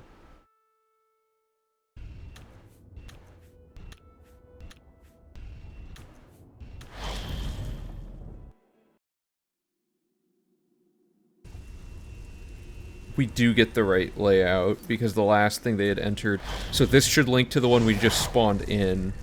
Perfect. And then just to make sure, I'm going to go close this using our system.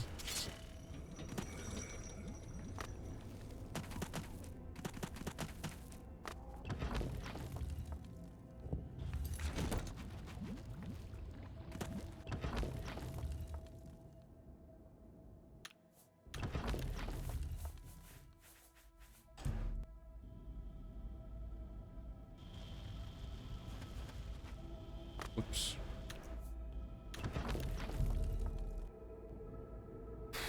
So this should be this gate, perfect, and just make sure closing it doesn't cause any issues. So yeah, all that was wrong, and this won't happen in the run, is that because we went and closed Fort Such between doing this, it threw off the logic of what gate pattern you're gonna get, and that's unfortunate. Because that all worked. So... Maybe there's a way to fix this in this save file. It doesn't really... We don't need to know how to fix it, because I could just respawn all of the ones that happened.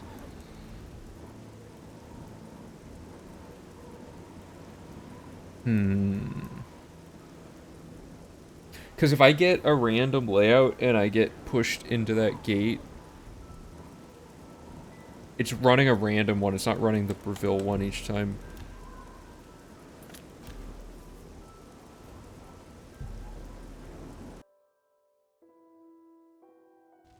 I think I should just spawn these all again. I'm sorry, but that seems like the best way to do it. 30. Shouldn't it be 30? No, 31 is with Fort Such.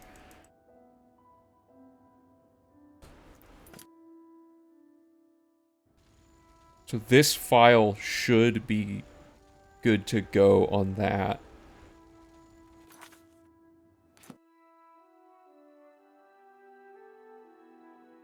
I think the realm that it's spawning is... It's spawning the, like, random... It's spawning based on the spawning rules of the last gate, is what it seems like it's doing. So, like, each gate is being forced to have the guaranteed Breville pattern each time, versus the Fort Such one inherited Fort Such's ability to roll a random gate. Does that make sense? Because otherwise we would have gotten the same layout we got the first time we did Fort Such, which was the bridge above your head when you enter, and we didn't get that. So it's not behaving, like, it's not literally taking the layout that you end up getting, it's taking the system that spawns a realm and gives it to that other gate when you enter it. So I'm going to double check this. Oops. Okay, so once again, we're at 30... Oops. We're at 59 gates, and we've found 31 of them, which means there's 28 gates left.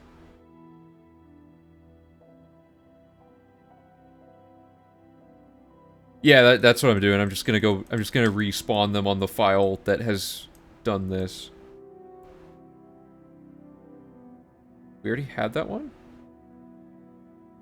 No, we didn't. When did this spawn? Or am I dumb and I'm misremembering? Huh, I guess we already had that one.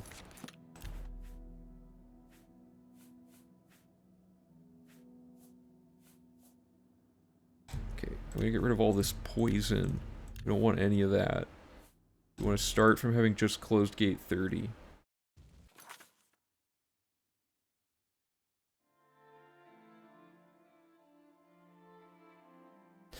Oh, I see what you're saying. The problem is simply that we don't know how many random gates we've already spawned elsewhere around the map.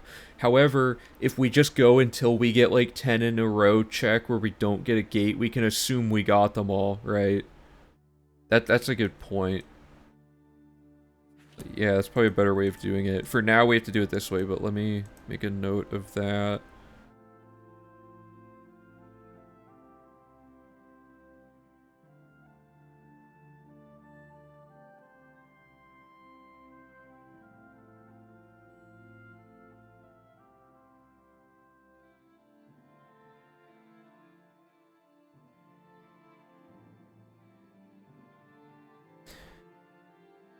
So what we want to do...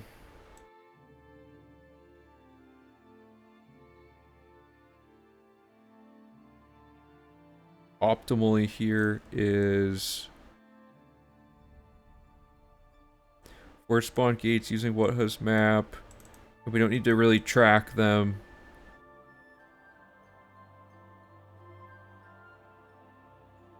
And then...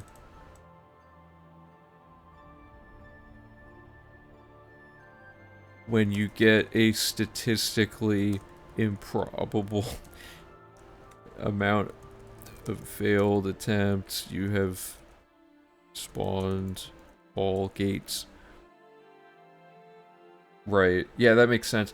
I don't know off the top of my head the standard deviations and stuff for this, but we should go until it's like 3 standard deviations to guarantee that it isn't happening.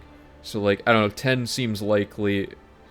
7 tries is less than a 1%. Yeah, so if we did 10, that's, like, super overkill, like, absolutely guaranteeing. Well, okay, statistically not guaranteeing, but, like, you know what I mean. So, let's do this again. That one's already good. This doesn't even take that long. This was, what, like 5 minutes or something? Not bad at all. Okay. There.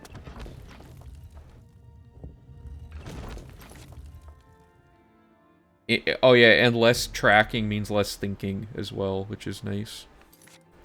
We didn't get that one, so we're just gonna keep going because you can't enter that building. Good.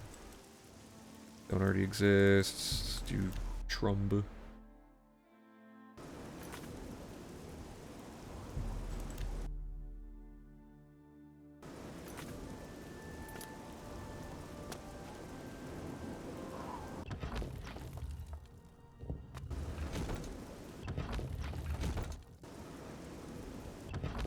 Oh, did it spawn? It did spawn, okay.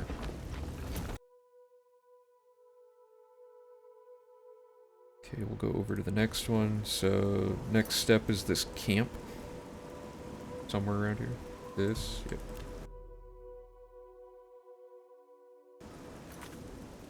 Okay, got that. Let's get Bleak Flats.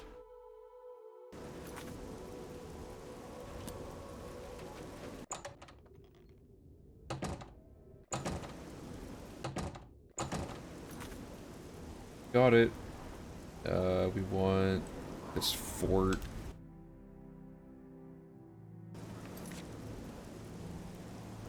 We want that, and we already had it. We got this fort can spawn 2, but we can't enter it. It honestly might be worth it to just ping these 2 back and forth, because this can spawn 2 different ones. Wow, okay.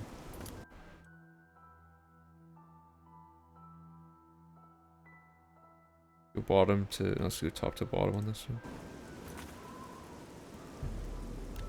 Flip sand.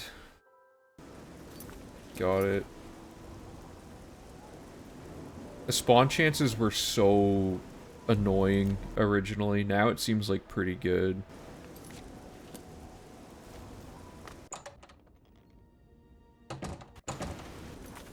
Got one of them.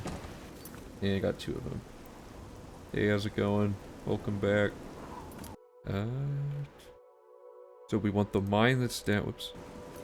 There's a mine down here. And then there's a bunch of other stuff. So that got that. Those 2 are those. Okay, so those are all already done. Having the white like icon makes it super easy to visualize this. I really like this system. Yeah, okay, so we want Neeson Cave and then look down. Then we have this.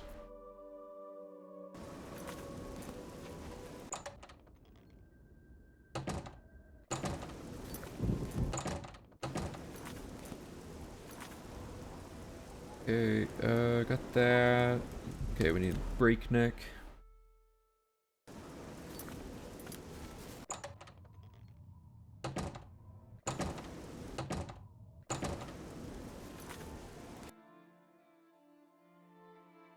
I'm pretty happy with how this split is turning out. Like, all the map stuff is just insanely optimal. Like, being able to intentionally spawn these wherever we want really quickly. Like, it won't be quite as fast as this, because we have to visualize it through the compass, but it's still, like, you can see it pretty much immediately. Like, right there, I know I'm done, because it shows on the compass, right? And then this one actually worked, even though what host said it didn't, but we'll try it anyway.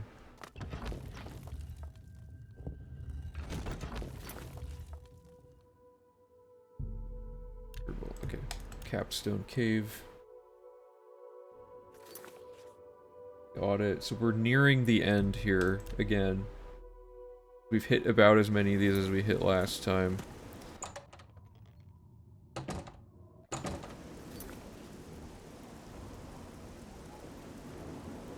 That and that.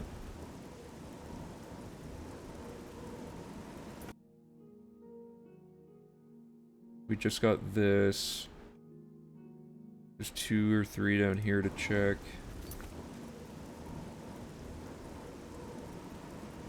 No, not Pell's Gate. Okay, Horn Cave. You have a favorite build playstyle outside of speedrunning? I usually go for like some sort of thief type character. Because I like the stealth mechanics and whatnot. Although in Oblivion, my build was always pretty terrible because I didn't know much back in the day. Oh, you can't go in... Okay, let me make a note of that.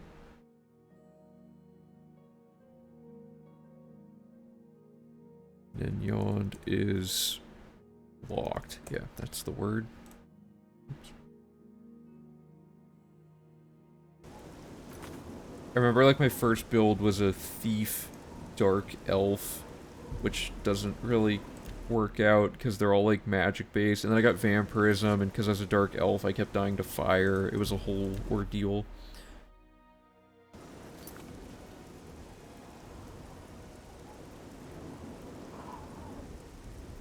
Well, if it's not within the radius of the compass, that would be bad, because that's the only way during the run we'll be able to check, right? We want to make sure that in the run we can immediately verify that there's a gate.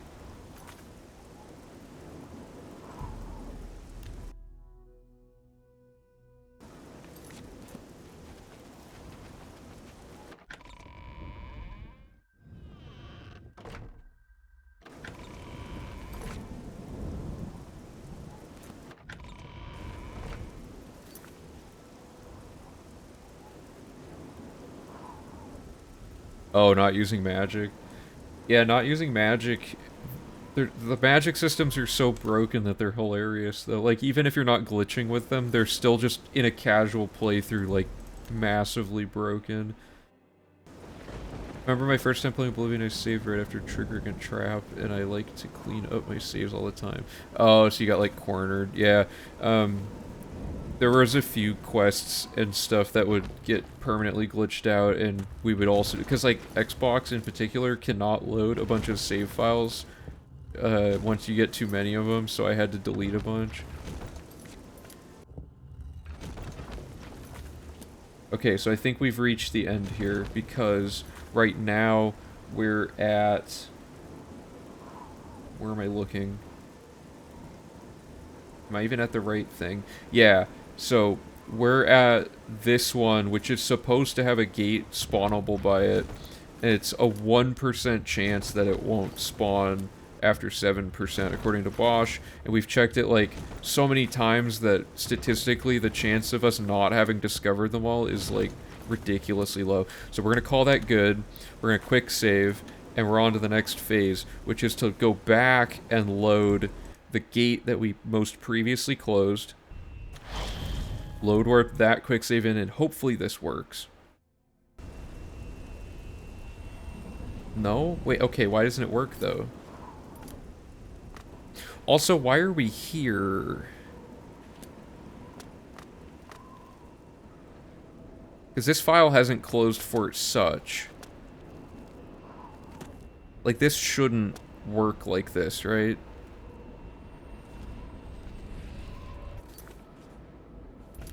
Hold up.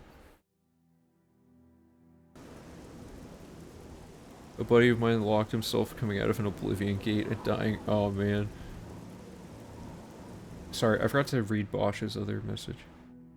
We can come close knowing that traveling to that place, the gate is already checking for spawning. Come close to what?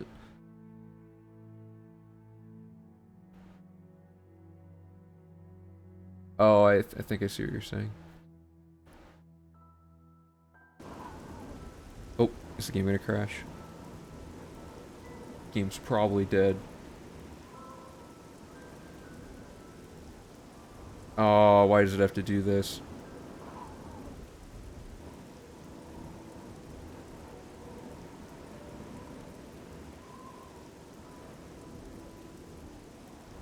How do I please close this game? This is wild. My mouse is like invisible and I can't click on anything. Hold up.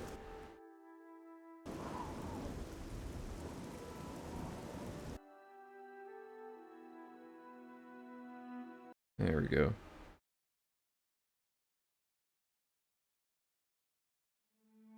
Load warp does work on Xbox, yeah. It's probably harder to input, though. Okay, so what is the deal with this not working?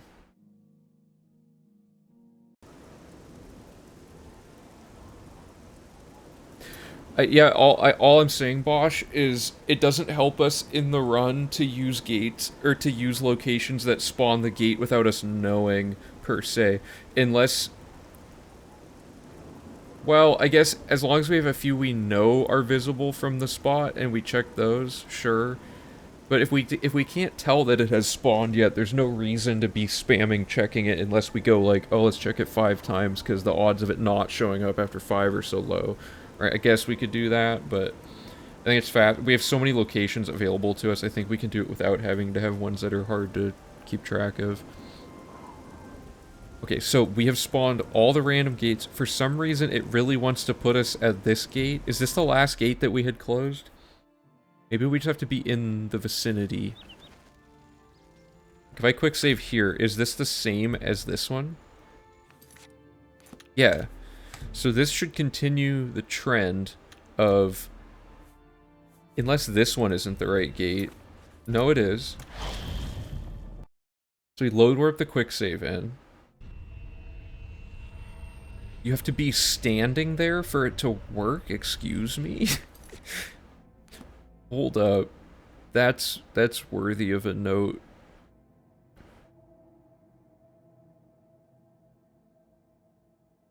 Actually, it doesn't matter for this part.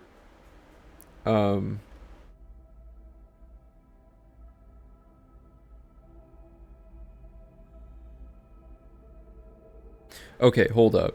So we set up the stool. We close all these layouts. Except for the Breville gate.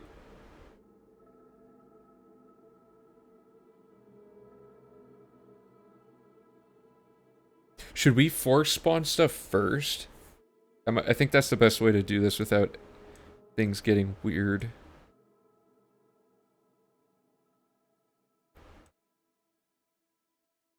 Worth noting, Abandoned Mine is one of the locations.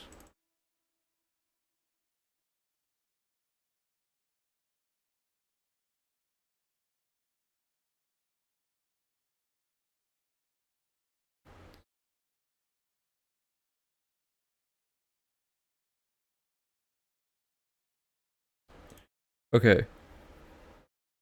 So we spawn all the gates possible. We set up all of the saves we need and stuff. And then we just close it all so that we don't have to worry about this. But it's worth noting, need to be standing near the gate on both saves for decoupling to force the right layout. That's so weird that that works that way, but I'm not even going to question it at this point. Okay, well, let's link it. Good. We're at one of the other ones that we spawned. We're back on track. We did it. Now we just have to actually grind out closing these and we're good to go.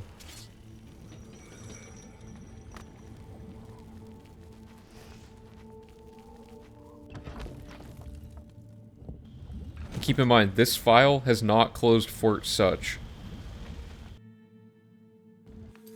Oh, whoops, this was Refuge. And so, because it hasn't closed Fort Such, we're going to end up with 58 gates when we're done with all the... When it gives us the this gate does not lead to anywhere. Oh wait, I got it again? Okay.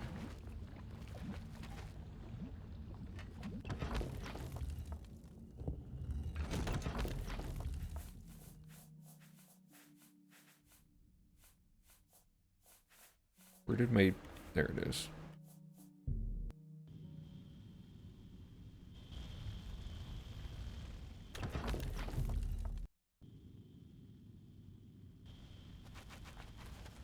Okay. This is good.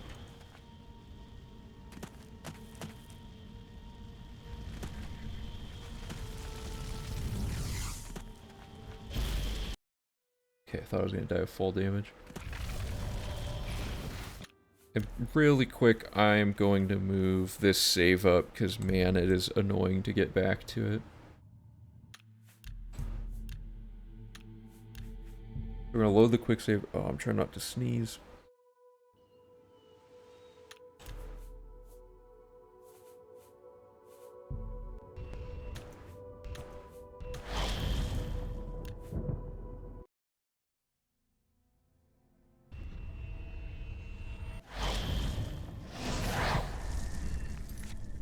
Cool. Yeah, okay, this seems to be entirely working, which is rare in Oblivion. It's almost never the case that something works consistently. It didn't work that one time, but that was because we changed a variable and we figured out what that variable was, so it's no longer a problem. God, I'm getting Dreaded Refuge a lot, though.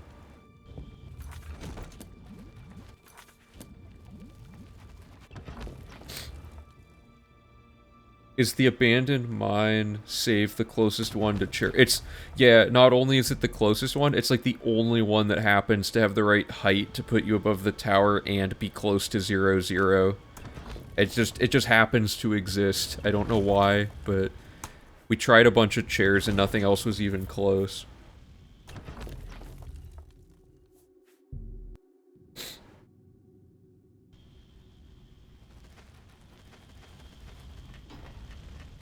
Yeah, that chair lookup that the web dev team made is really nice. It's way better than my spreadsheet because we can just like, oh, I almost died.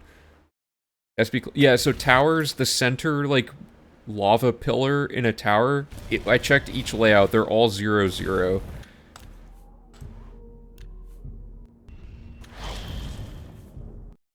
So the idea is you need a chair that's at the center of the map as close as possible, as close to 0, 0, because 0, 0 means it'll put us in the tower radius, and then it has to be high enough that it's above the tower so far that it pushes you back inbounds instead of dropping you.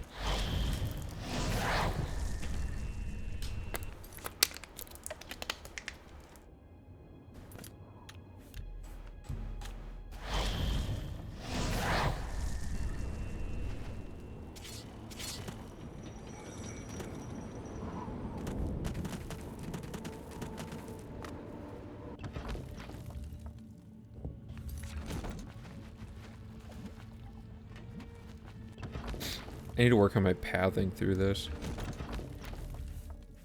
Oh yeah, I moved it. It's 157 now.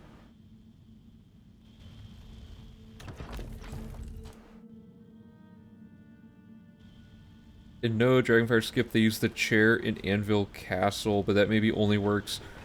We tried that one. It doesn't have enough height, I don't think, for these ones. But it did. That one did show up.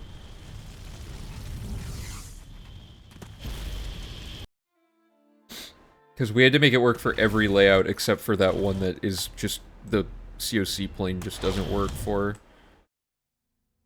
I inputted that so fast, that was wild. Okay.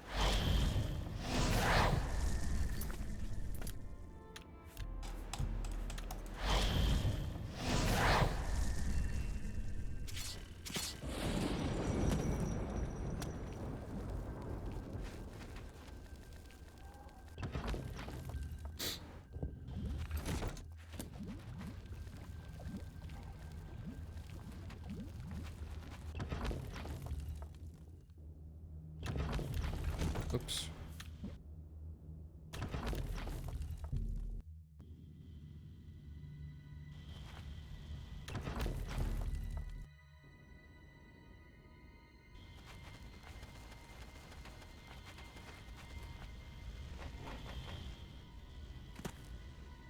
This is probably one of the most technical parts of the run at this point, besides, like, potion stacking is probably the hardest thing to execute, but is like the most technically advanced thing. This is probably the second most at this point.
Oh god.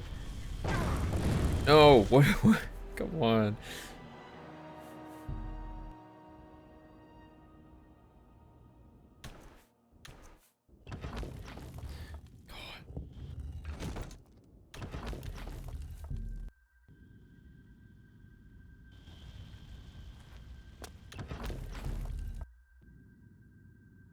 So after this, this isn't gonna take that much longer. We'll finally be on to, oh, that, ooh. We'll finally be on to the next step, which is just more questing logic from before.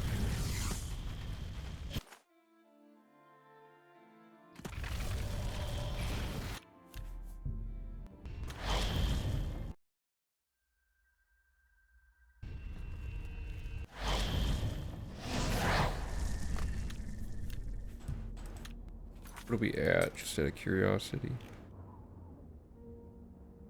35. So we're over halfway done at least.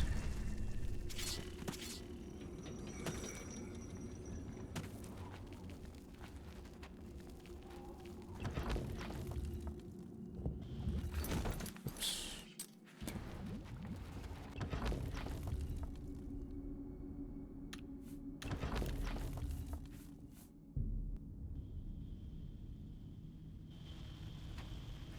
Yeah, you're right. I don't have any other comment, but you are correct.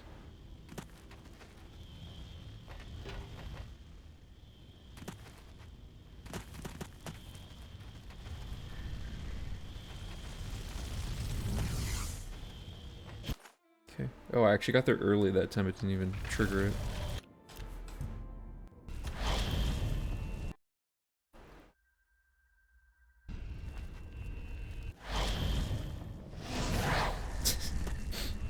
Yeah.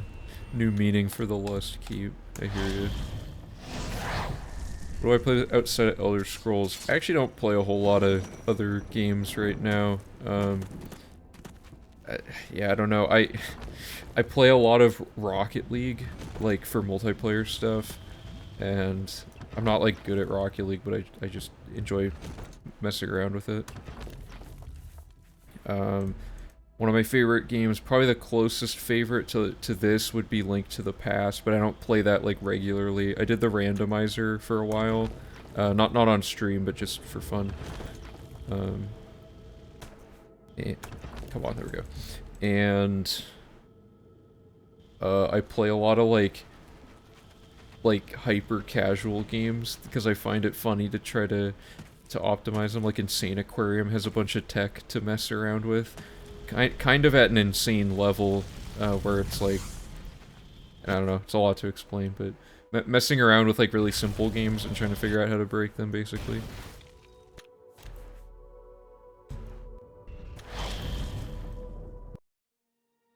Yeah, Insane Aquarium. I also play, like, when I'm talking to friends on Discord, I need something to do. Hello. Whoops, did I want to, no, I want a hard save. When I'm talking to friends on Discord, I just have to be doing something, so I just autopilot playing Peggle. So I don't know. I have like an insane amount of hours in Peggle, but it's more representative of how much time I spend socializing with people online. Whoops. And like, even Rocket League, sometimes I'm not even paying attention to what I'm doing. I'm just kind of, like, absent-mindedly playing it while I'm focusing on whatever conversation I'm having with people. I really liked Skate 2, and I kinda liked Skate 3. Those were big games for me for, like, most of, I don't know, like, high school-ish time period. Skate 2 is a game that I can just throw on and just mess around, even, like, I went back and I played it a little bit, recently. I tried, there's this, I don't know if any of you played the Skate series, but in Skate 2, there's like this giant tower that you can spawn on top of, and I kept trying to survive doing this crazy ramping thing, and I've never gotten it, and I've tried it for like hours and hours of attempts trying to figure out how to get it to work. It's like completely pointless, but it's funny to try to get it. No, I actually... RuneScape, you would think, is like... The things I like about games like Oblivion, you would think RuneScape would be one of my favorite games ever, but I never played it. I don't know. I never knew about it when I would have been able to get super into it.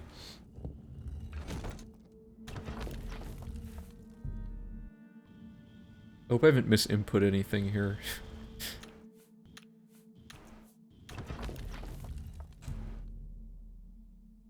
Yeah, I want to do that. Okay. I've heard, because I have a few friends that played, or either played or are currently playing RuneScape, and they're all like, yeah, it just consumes you to play it. It's like, I already have this game consuming most of my time, so adding RuneScape onto that, I would probably never get anything done for this channel. I want a quick save, and then I want to go into the port. Wait a minute. Something's not right here. The Heartlands. Is that even the same one? Hold up. I think I might have forgotten to do a... This one's right above that fort. Yeah, okay. Never mind. We're good.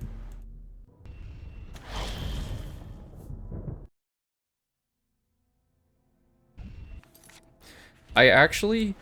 There was one point where some of my friends were trying to get back into RuneScape, and they... Wait, no, I do want this. Okay. And they got me to download it, and I just was so lost, and I was just like, I already know this is going to be a massive time sink, so I just don't want to... I don't want to figure this out, but the stuff that people find in that game sounds really interesting. I'm trying to think of, like, other...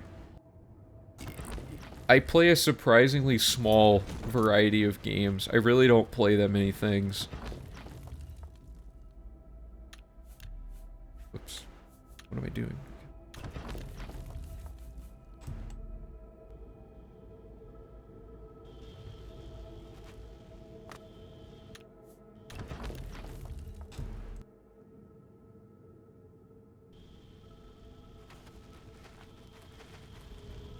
Oh, I like retro platformers. Like, I'm not good at speedrunning the original Mario games, like Mario 1, 2, and 3 for NES and Mario World, but I learned some of the less frame perfect-y type tricks in those, and like just generally getting good at the level navigation.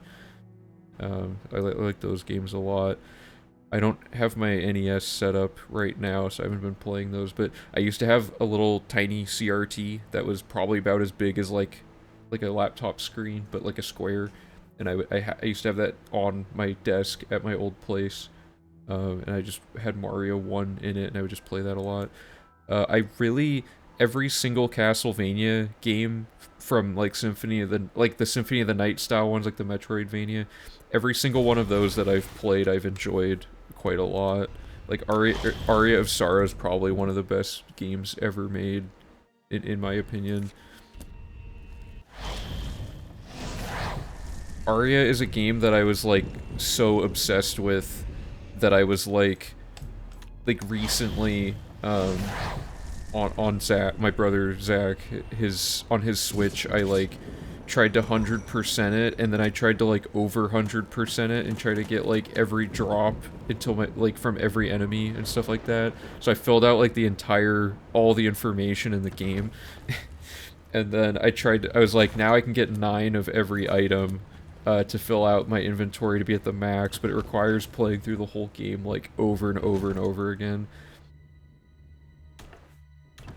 So I never went that far with it, but I don't know. That one's really good. Ecclesia is really good. What else is there? I mean, like, Circle of the Moon was like the first one I played, but it's like the clunkiest one of those games besides, like it's probably clunkier than Harmony of Dissonance.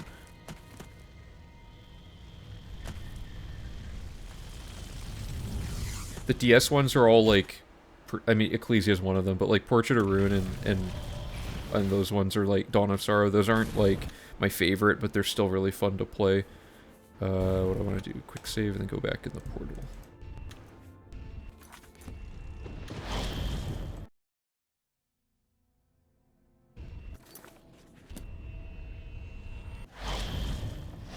Should be getting close here. What are we at? 41, yeah, okay.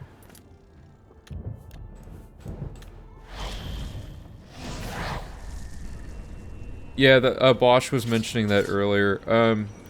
It's really hard to input consistently from what I can tell, but I'll look into stuff like that after we verify that all of this, like, the gate stuff seems to be working now, but I gotta get through it to make sure. Once it's, like, completely confirmed, I want to do more questing because I'm gonna be pretty burnt out on gates for today, but at some point we can go test adding skooma to it or something.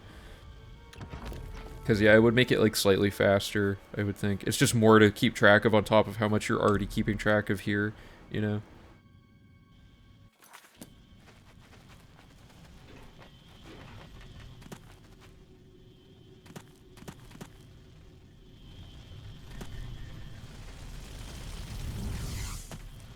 The run's now at, like, this weird point where originally the first couple versions of the run were designed to be easy to play as much as possible, so anything that was, like, really hard to input was not in the run, you know? But now it's, like, time saves kind of require that, so the accessibility of it as far as the skill curve goes is that's becoming more, like, of a thing. But, I don't know. Nothing in Oblivion's really that hard to do, I would say.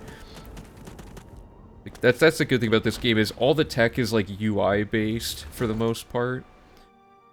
It's kind of hard, so it might not be worth it, but you're closing so many gates. Yeah, that's true. Any time saves we add to this, that's times that by 60, and that's how much time that saves for, like, because each gate, we have to do it over and over and over again.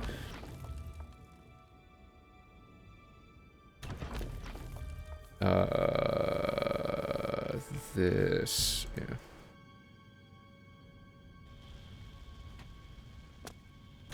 We're almost at a point where the 100% route reflects every single thing that the speedrun, like, official categories do, which is pretty cool. We have, like, almost all the same tech fully implemented. There's a bunch of very minor nuance type things that we don't write down in the guide and stuff like that.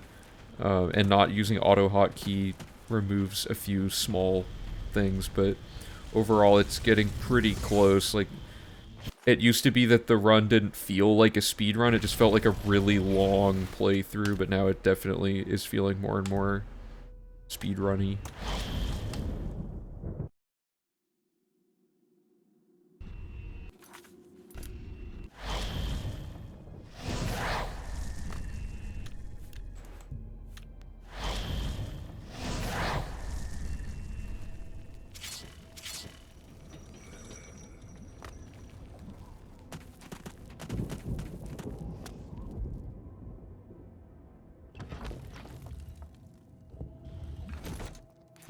Okay.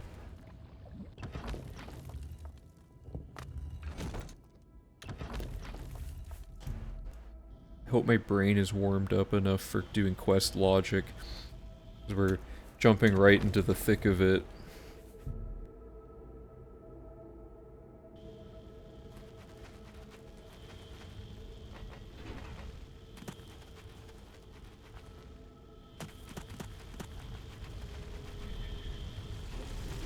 Oops.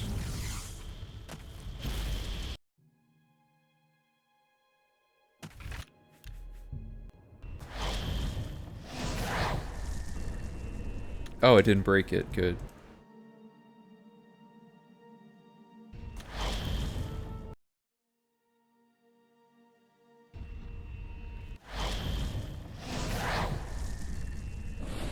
Jesus.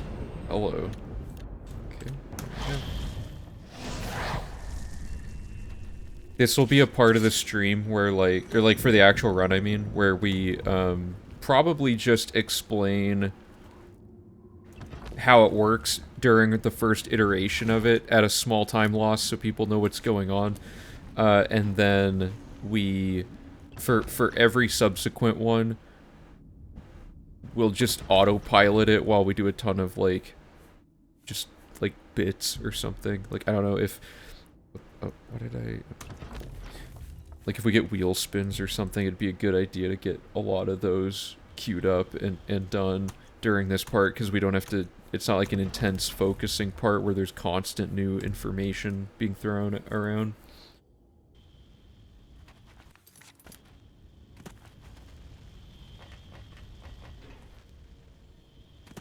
That's the main thing I'm worried about with V4 is how on earth are we going to get like all the wheel spinning stuff figured out? Because if we get donations at the frequency we got last time for wheel spins, I don't even know how we're gonna focus on the run properly at any point.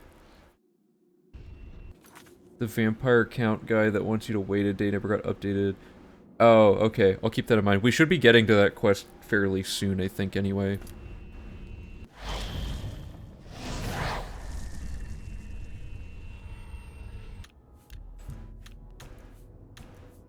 Oh, why am I load warping?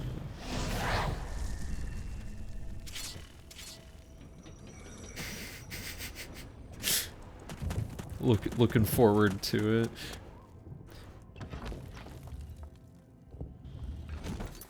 The Steamy Man is the least interesting. I mean, at this point, I can see why people wouldn't like Steamy Man. I think people just think it's, like, kind of ironically funny, because it is kind of, when you think about it, it is kind of a lame thing. You aren't in the room to really feel the heat if you're, like, viewing, right? But it's just kind of dumb that someone's just kind of artificially suffering for no reason.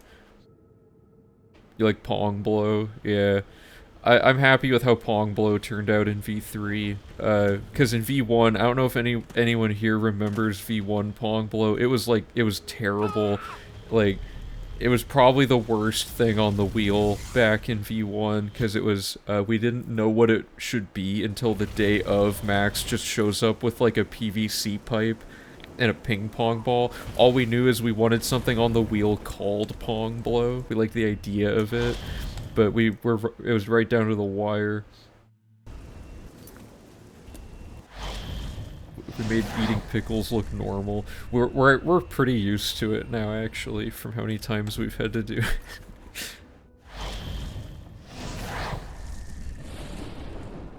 There's only like one person I know that actually likes eating pickles on their own. It's one of my family members.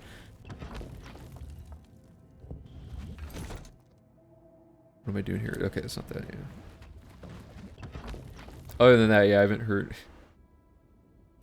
Well, I mean, pickles are good, like, on or with things, but on their own, it's, like, a pretty intense thing to just eat. Like, I like eating pickle between, like, heartier things and stuff like that.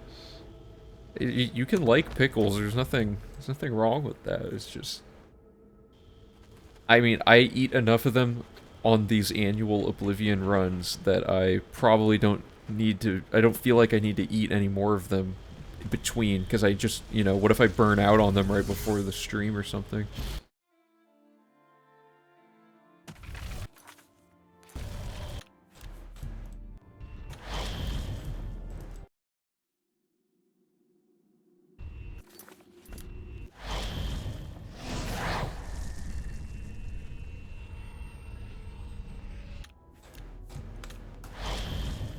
Oh yes, the pickle bucket. I think you're the first person to use the pickle bucket emote outside of the V3 run.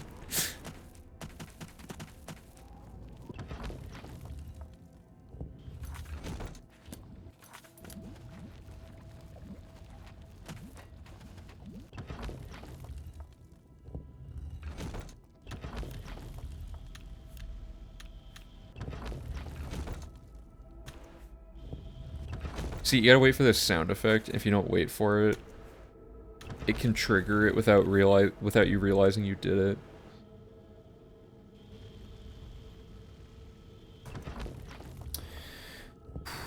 I really hope that whatever keyboard we use for the stream doesn't cause weird issues with, because the travel distance of the keys can really impact your muscle memory on inputting load warping. Because I don't know if you know this, but you're pretty much pressing two buttons on the exact same frame, so it's like technically I don't want to call it frame perfect, but it's technically like you have to press two buttons at the exact same time for it to work.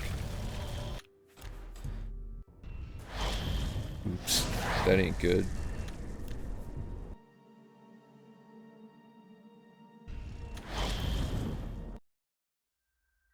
bring your keyboard. I mean, I'm using like a laptop. I guess I could play it on the laptop, but I don't know. This laptop's probably better than any of the computers we've been using for other streaming, though, because none of us had like a very modern PC to work with, you know. Oh, I thought I was in like a weird... Okay, I'm inside of the portal is what's happening. We have a keyboard that we use every time, and it seems pretty good. It's just like a Corsair, like, gaming keyboard that was, like, pretty affordable. Oh, no, yeah, I mean, a lot of us in the PRC group have keyboards to use. It's more just, I'm wondering, because I use really shallow keys for this, on this laptop, so I'm just wondering, like, if that would affect the muscle memory of load warping, because I know some runners have talked about that before. Is this gonna always be this? Please, why is it always dreaded refuge? What is happening? Why is this always dreaded refuge? Interesting. I swear RNG is based on a time that gets reset. Like if you look... see how there's that gameplay time that's incrementing constantly? I swear that it's based on that. Like, if you... Because I've noticed certain situations like that, where if you go back into something at the exact same time over and over again, you'll get the same outcome. Hey, Karsto. Yeah, it is. It is dreaded. They weren't wrong with that name.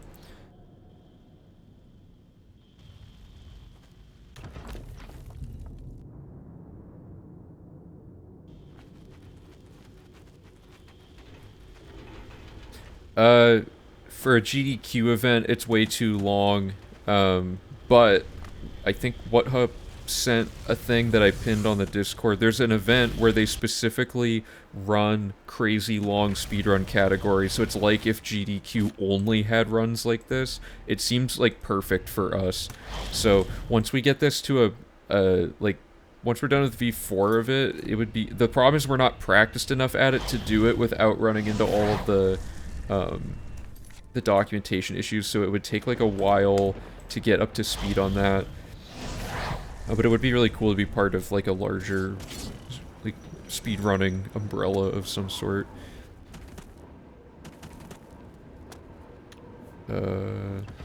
Cause like, how many speedruns do you really watch where people have guide materials that they're focusing on so heavily? Like, I don't know any other speedruns that would have something equivalent to, like, the Nernroot handbook, you know what I'm saying? Like, I mean, in, like, what is it called? Wind Waker, they have, like, the Sploosh Kabloom thing, where they wrote, like, a computer program.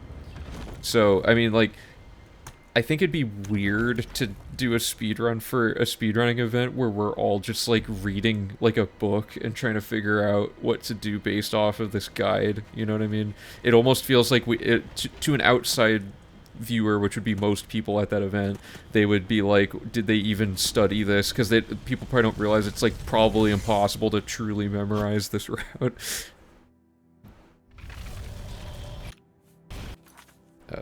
It's quick save. We should be close here.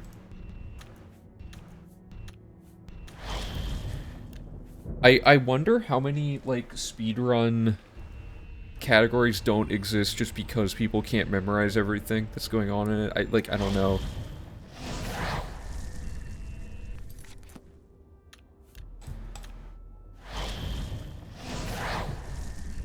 What am I at here? We're at 50, so we're pretty close. And for the record, this stream has been going 2.5 hours, right?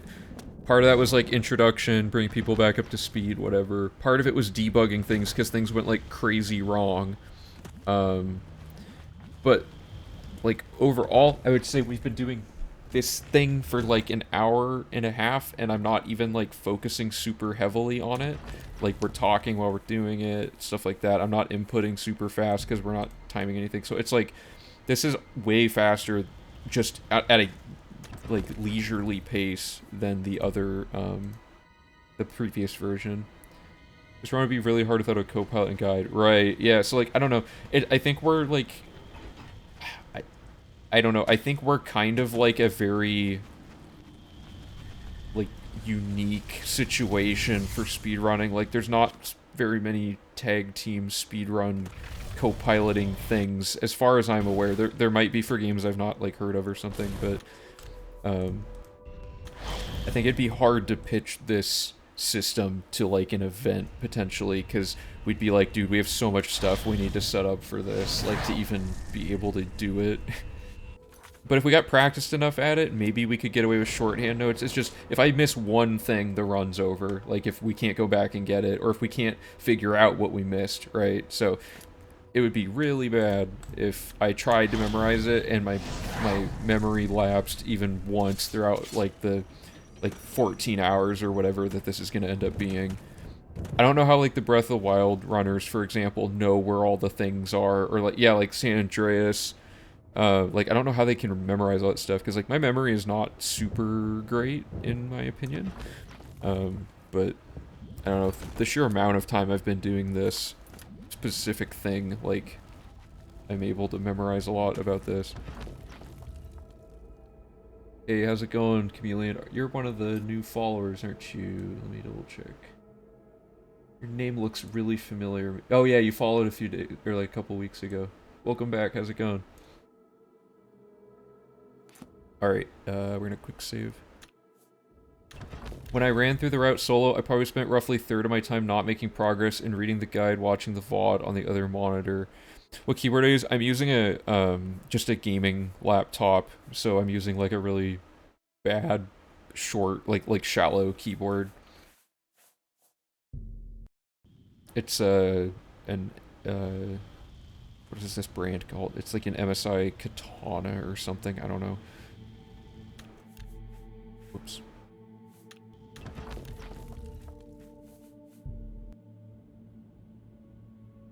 The game's pretty straightforward, the one quest line. Oh yeah, I guess that's true. There's a lot going on in this game. Plus, the problem is the route changes every revision, like, significantly. So right now, it's not really practical for me to memorize the route, just because the next time it's all out the window anyway. So, like, until it gets to a point where updates to the route are, like, really short, small things, like little nuances, like at the point that we're at with the official categories, yeah, I don't really know. Because it's definitely, like, at a point where it's an impressive run to people. Like, it's what they're looking for when they're looking for an Oblivion speedrun that does everything in the game, you know what I mean? But it's not at the point where we've gotten the instructions so specific that we're doing stuff like in No Dragonfire Skip, where it's like the exact spot you go to wait this amount of time to get this exact, like, I don't know. It's hard to explain, but there's tiny little details that people keep finding, like Hearthstone and others keep finding, that we're just not at that point yet for 100%.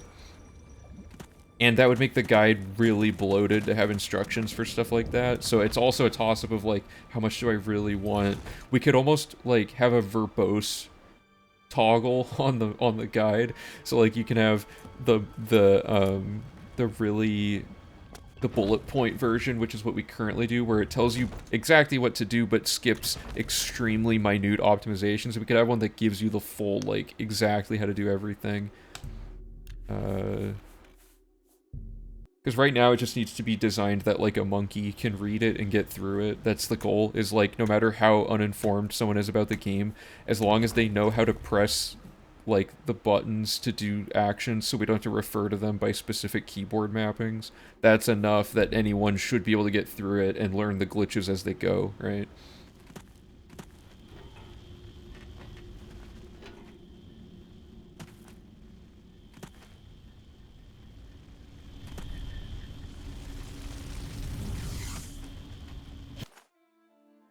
Right, yeah, playing the route over and over is the only way we're gonna get that level of specificity, for sure.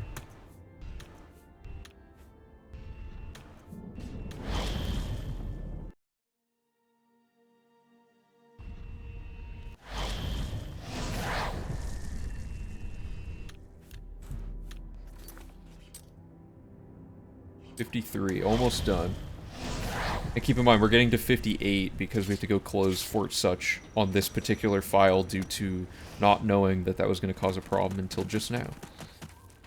Maintaining a consistent schedule for NPCs. Oh yeah, that's true. If you get like slightly off on anything, it could only be routed that way up until the map exploration split, because after that, there's no guarantee how long anything's gonna take.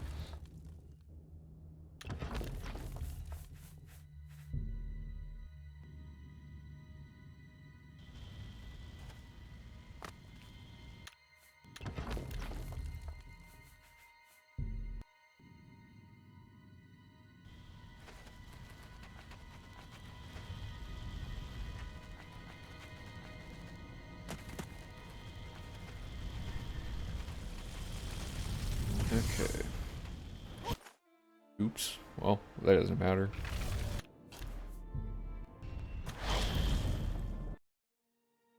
Like, they're at a level, like Carsto and all of them are at a level where they know, like, the exact way to use the keyboard during certain parts, like, for inputting menuing and stuff like that. That's an example. Or, like, Carsto figured out you can, like... I guess we can't do this without auto hotkey, but you can, like, mash, enter and up... Or no, you can do that. You can mash up and enter to be able to skip dialogue before the zoom in finishes, and if you do that, it like skips everything. It's really weird.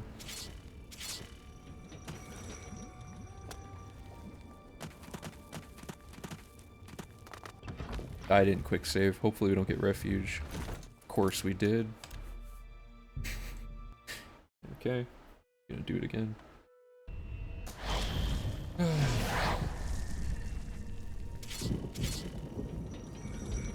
Wonder if you can like boost off that rock.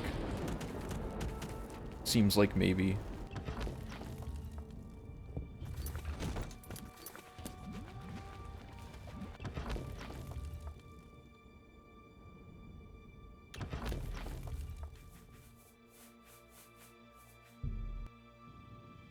How much shorter this run would be? I think it could at least be memorized and done by a single person if they dedicate a ton of time. I agree. Yeah, it's just that why go through memorizing it enough to do it when it's gonna get updated again soon with like crazy improvements each time. Although V5 probably won't be nearly the improvement the previous updates have been. Like, this finally feels like almost completely like all the info is implemented. We have to find new information at this point about the game to even optimize things. Okay, so that's that. Oops.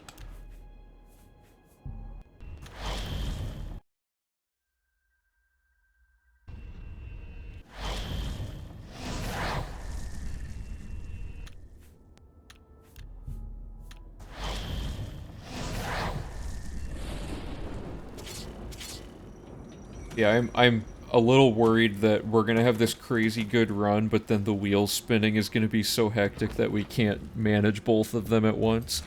Fortunately, the run is short enough that we could have only 4 total people playing the game, maybe even 3. Like, we have a runner, and then we have, because of the way the guide is going to work, we have a checklister slash co-pilot simultaneously now. We don't have to worry about, you know, having 3 people do that. We could have a third person that rotates in, right?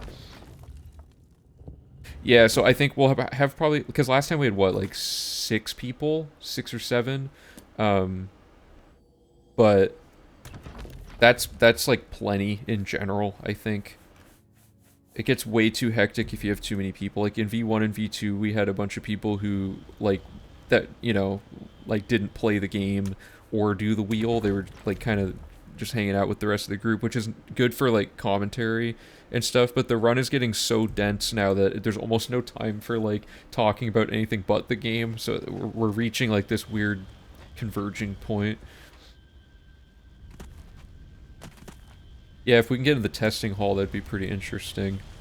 If we get in there, the skill books are over. Like, the run's over if we get in the testing hall. I'd almost think that would necessitate a new category, because it would throw out, like, all the skill books, all, like everything we've figured out about collecting things would just not exist anymore.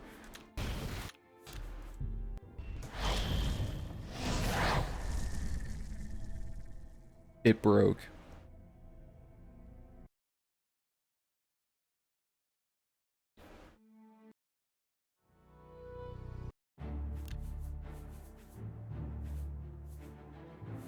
What am I doing here? Load warping, whoops, load warping this into this, got it.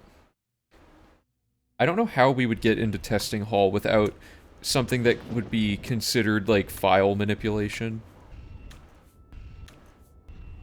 Dude, how did I mess that up so many times?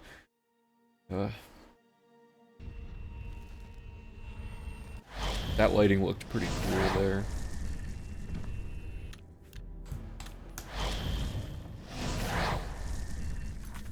How many are left? Yeah, okay. 2 more. There should be 2 more, and then just to be sure, we'll check the thing that says the gates are not shut, or whatever. Or the gate leads to nowhere, I mean. One thing I'm really looking forward to is having all of our documentation of what we've learned collectively about this game, like, all caught up. It'll be such a relief to be like, okay, literally every single glitch and, like, little bit of route logic info that we've ever, like, determined is finally in the database, so all we have to focus on is adding new things, right? Oh, did I get... Oh, I got the refuge. Okay, my bad. I'm gonna... This doesn't really affect this. Yeah, I already quick saved. Whatever. Just pretend I didn't mess that one up.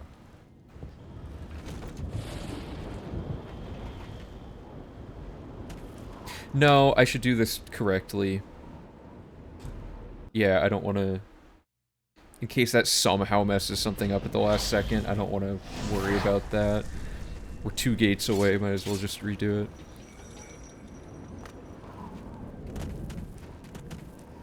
Those glitch pages take so long to set up. I mean, each individual one doesn't, but there's just so many glitches to figure out at this or to write out at this point.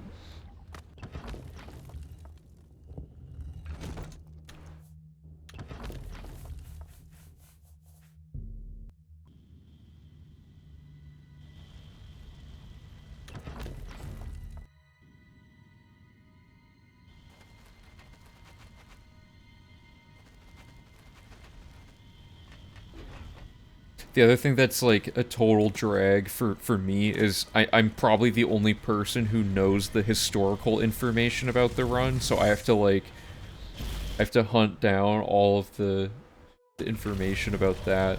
Like, I don't know if anybody else knows that Occupy Tamriel's the person who told us mid-run in V1 how to hold block to cast faster, right? That's, like, a thing that I have to remember and write down. Oh, wait a minute. That's not good. Why does it say why does it say 57? Is there another gate I'm forgetting, maybe? There's the Great Gate, for sure.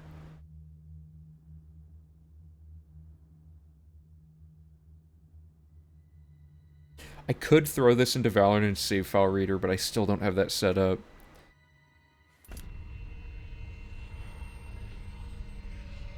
Yeah, I knew that.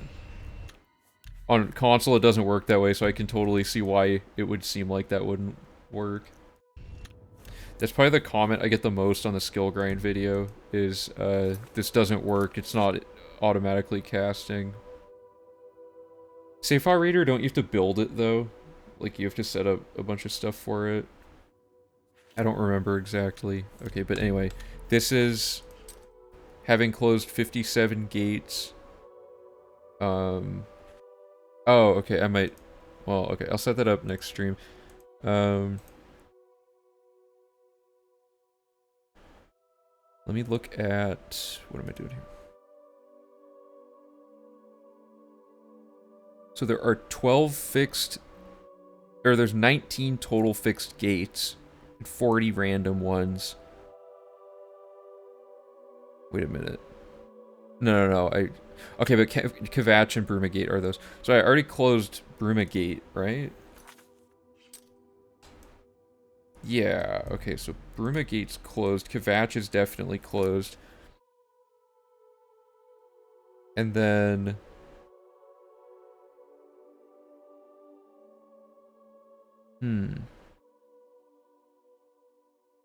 Did I maybe just spawn one at a spot, or think I was at a spot where I could spawn one and I wasn't, and then I'm just dumb? Okay, I'm gonna check at this fort. Is it Fort Telemann?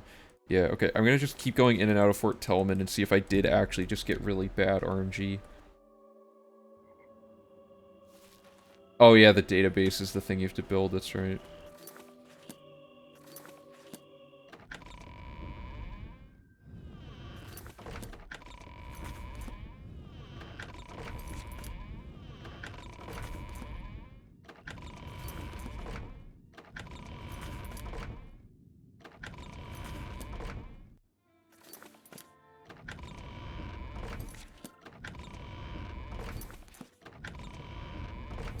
Right, okay, so it's not that.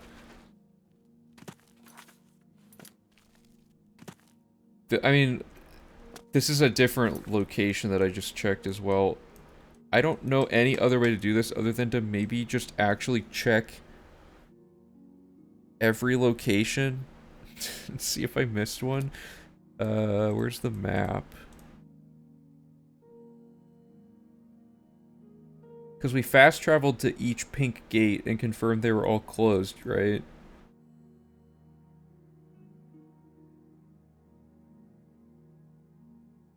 Is it possible that it doesn't count, like maybe there's some glitch here? I don't know. Let me close such really quick. I didn't do such yet, but it should get us to 59 total, right? I'll go close it, though, just for being thorough.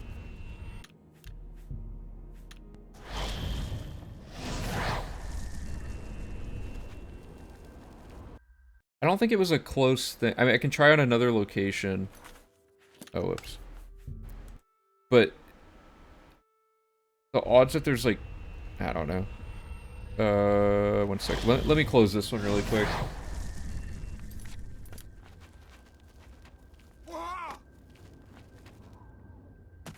I don't know what else could be the deal here. Unless somewhere along the line, maybe our gate closing number got thrown off. Or maybe I did my math wrong. It can't... No. Oh well, let's just do this really quick.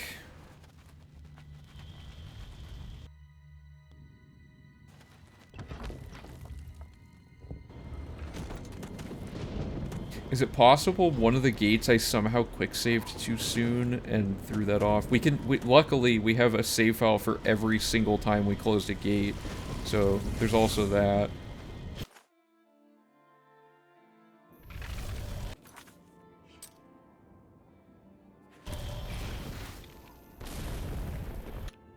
Okay, so somewhere... My suspicion is there's just some other gate that we forgot to check that, like, is similar to Fort Such, but I don't know where that would be. So step 1, we have to look at the start of today's stream and see if our gate count was correct. So before entering this... Oh, sure. Yeah, okay, let me give you that really quick. Sorry, 1 second.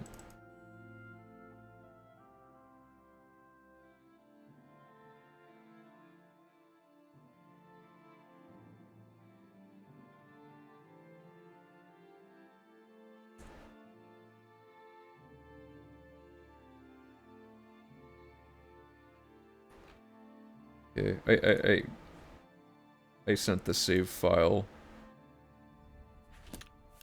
And that's this one, the one right after closing that. But anyway, so we're on Breville. We have 6 gates shut, which are 1, 2, 3.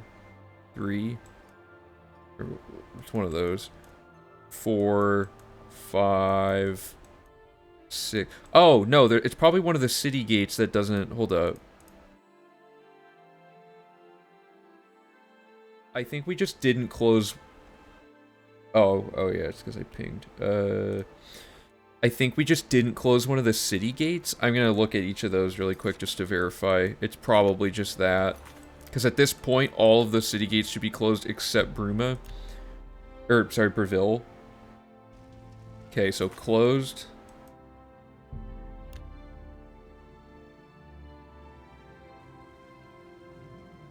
Closed. It's gotta be just one of these things, I bet. Closed. This should be closed because of a quest. Yep. Shaden Hall Gate.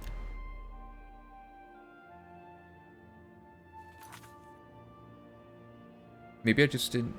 I'm really hoping it's this. What? Wait.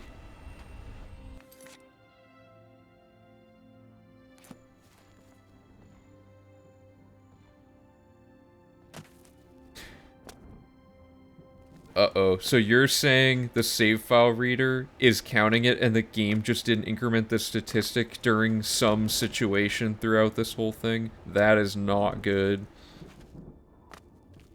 However, the fact that this is here is weird.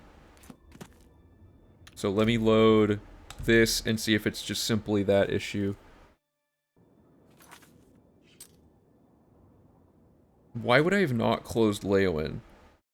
Did I just not see it in the map image, maybe? Or does this have something to do with gate things that have, like, 2 portals? I mean, it's definitely this on the surface, but what I'm going to do now, Han, is I'm going to send the file after closing this and see what the deal is. Because the next step is to... Well, really... This one has a forced layout, so I'm just gonna close it, like, normally and see what happens. Does the fame look correct, Han?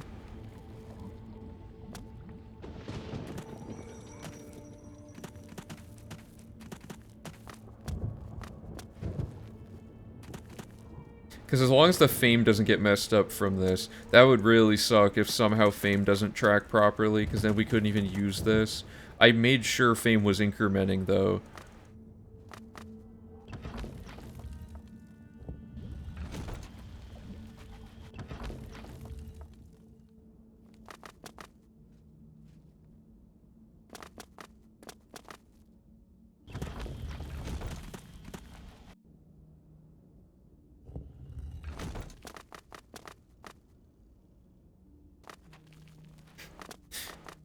Got totally blocked by that pole.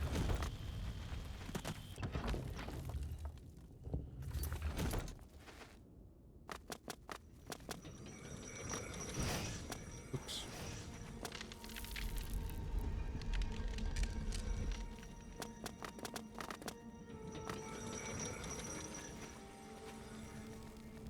Yeah, checking after each thing might matter. How does it say we've closed 59 gates, though?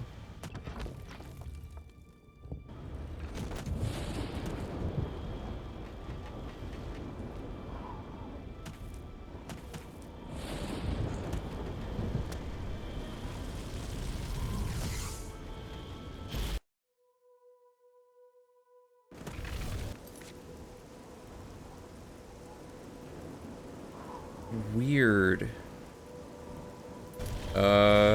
Okay, well, first of all, what is this update to?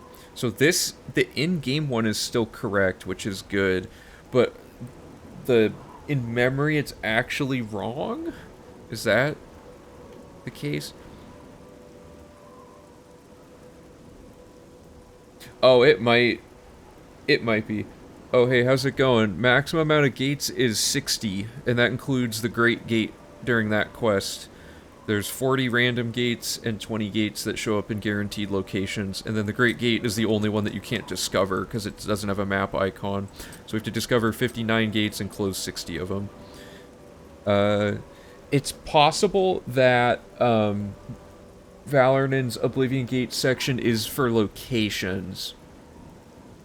But that should be all messed up because I used console commands for that to test stuff. This works, though. I just forgot to close Leowen, right? So that should be fine. Huh.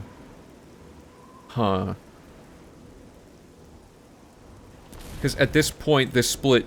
Okay, I'm going to send you this save as well to take a look at if you want. Uh...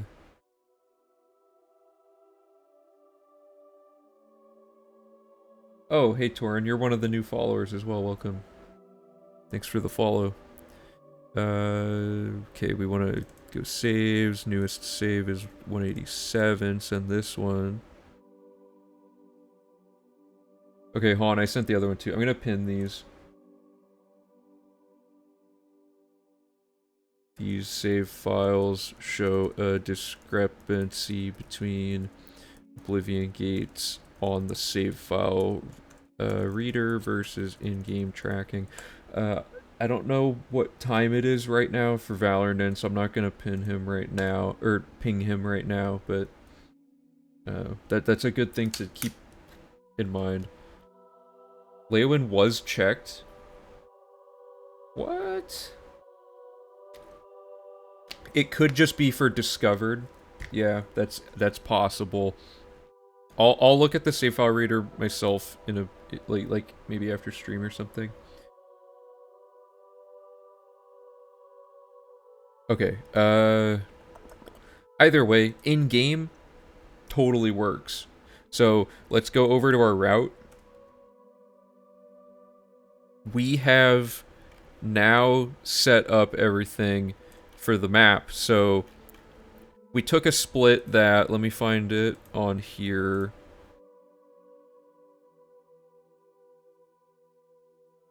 So here's our projected splits and whatever. So in V3, the map exploration took 5.5 hours, right? This stream has only been going for 3 hours, and it's been a routing stream, and I still finished the Oblivion gates quicker than, than we would have. And then there's the Nern route, which we're not testing right now, but we already know that works. So, like, this is, like, the big thing, right? These two splits added up to 7.5 hours last run. The map is now split up into 2 phases. There's the actual map exploration to find all the map markers, and we've gotten that down to, I think Bosch said his timing data showed, like, he was able to do it in about 30 to 45 minutes, depending on, you know, not RNG, but, just how well it's executed, I guess. So that's a huge cut from 5.5 hours down to 35 plus, like, you gotta add like an hour and a half back in for gates. So we're looking at like a let's say this is like a 3.5 hour time save, right? Map was only 20 minutes. Oh wow, okay. Yeah, so comfortably map exploration should save like 3.5 hours then. This number is wrong. It shouldn't be a minute. This should say 2 hours. And then we already know the investing circuit is, we lost 20 minutes due to an internet outage in V3. So we're guaranteed to save, or sorry, 30 minutes total. So we're guaranteed to save at least, that 30 minutes if we don't have technical issues this time, right? So that's a free time save. And then skill grind has class reset to significantly reduce it, and skill books have better RNG. So all of this into consideration, these are the only time saves we can definitely confirm. We're already at an improvement of like 5 hours and 40 minutes approximately, and that's not considering anything to do with quest logic ordering, the implementation of load warping to remove backtracking, etc. So we're in a pretty good position right now. Like our projected time is about 16 hours, so we're already at our goal without even, if we played the run just with the base new tech implemented and didn't optimize it at all, we're already at our goal. So everything from here is just extra, 10 to 12 refreshes. That ain't bad. Oh yeah, you had to look at the guide as well. That's probably a huge part of it. Yeah, the map being 20 minutes long is going to be a crazy thing. But anyway, so the other stuff is mostly quests. I'm going to show this really quick. So we have a wiki, if you weren't aware. I'm building it with several other people, including Bosch, and one of the things I just added last night was, for now, this isn't like the final form of it, but I added a page about how we're going to be sequence breaking quests. Valorant made a database of like every script in the game and where it gets called from.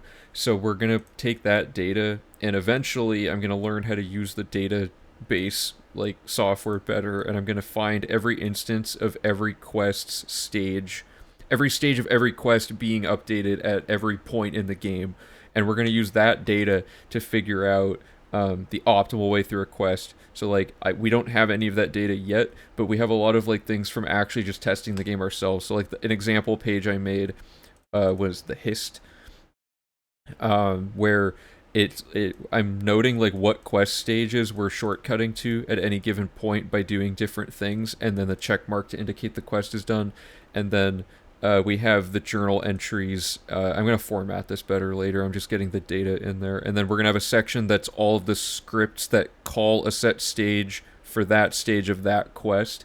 And from this, we can basically see like, oh, well, there's no checks preventing us from updating the stage for the to stage 40, which is I've destroyed the machinery from the history. So we know if there's no check for that, we can go to the Blackwood Company during the previous quest and just do the stuff in that room now and sequence break it so that this quest starts on 10 and immediately skips the steps where you have to go do all this Blackwood Company stuff, and you just jump straight to here, right? So eventually we're going to have a lot more of a nuanced way of examining each quest. For now, I'm just going to kind of copy in off of like for each quest we have all the instructions. I'm just going to put this info in and add in like the stage markers and stuff, and we can kind of examine each quest to look for new exploits we never would have noticed just from testing manually. So that's like the next big undertaking. I don't think this will be done by V4. This is like a thing that we'll just slowly be working on over time, because there's a lot of quests in the game. Like these are just the sections for each quest. Like if you go into city quests, like these are all the quests that are just random side quests that happen to be in cities, right? Anyway, so the next step of routing is, now that we know all of this works, let's check off what we've done here. We don't need this anymore. Where can you see that database? If you go to the wiki and you go to where is it? Sorry, if you go to the main page of the wiki and you go to tools and resources, Valorant has made a save ESM ESP reader, which is on GitHub. And you can right now there's not like a ton of information about how exactly to do certain things in it, but on the UESP we'll eventually have our own page explaining how to use this thing better. Basically, Valorant went in and found like all this stuff about how these records are stored, you know what I mean? And you can now search for these types of things in the database using, I think it's called SQLite is the one he recommended me. But you can download this thing. It can read your save files. It can read the ESM, which is like the whole game, and it can like generate the database for you. And then from there, you can use this. We'll make it more user-friendly at some point, but you can use this info to look up records in the database and find stuff. But the thing that's interesting is you can just put plain text in, and it'll just pull that up. So if we put in the plain text for, like that quest.set stage thing, we can look for every, like we could programmatically write a script that just goes through and looks for every ID call of every stage for each quest, and get all that data thrown in there. So the database is currently, it's super powerful. Basically, I have to just get better at using the database by understanding like how to put in these different like queries and stuff, to be able to like do it, because Valorant's like super swift at it. It's like, hey, do you have any idea how we do this? And then he's like, here, I wrote this loop that found all this info for you in like 5 seconds. So okay, so the Whatha map was a huge success. Thank you, Whatha, for that. The setup that we all found together on stream here, and then Phoebus found a bunch of weird business here. So that's all good.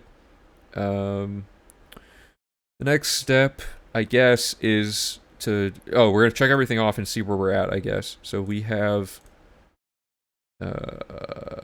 every gate except for the Great Gate.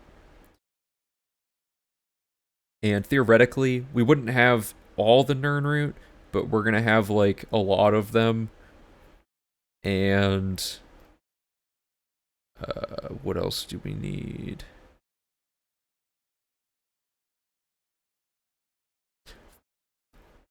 Were we gonna get Heaven Stones during this? I think so, which means we probably would have wanted to do the arena right before this.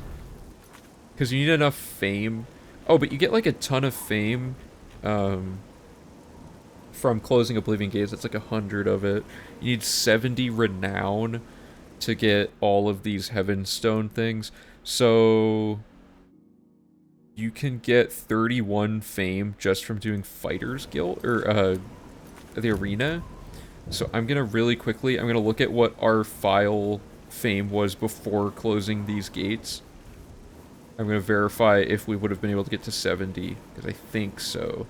And if that's the case, arena, there's no spot where you absolutely need to do it. So, we can just chuck it in right before the map and it won't affect anything. Perfect. So we get our 30 fame from the thing and we're gonna get to 70. So let's go to the guide here. Oh,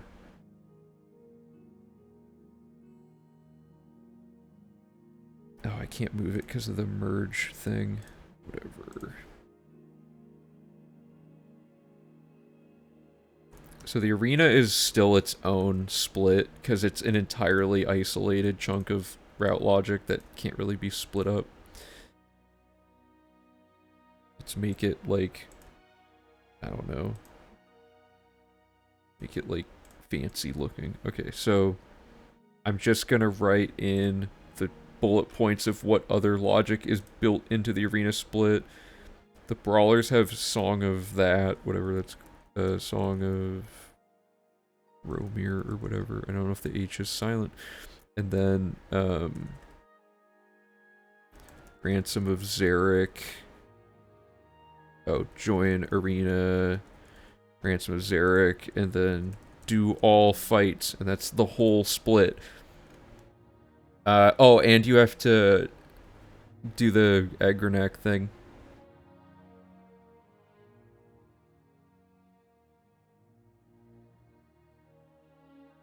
Okay.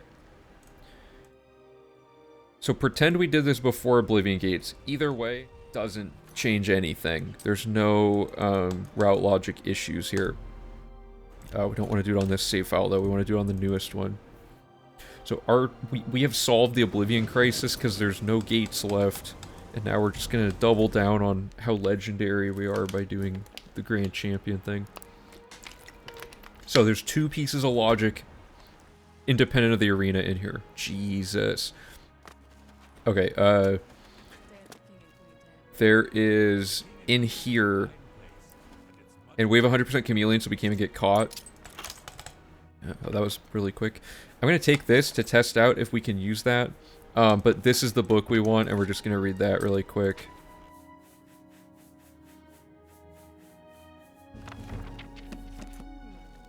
Okay, and now we're just going to go into the arena. Slight optimization. We can make a save here for load warping, so I'm going to make a note.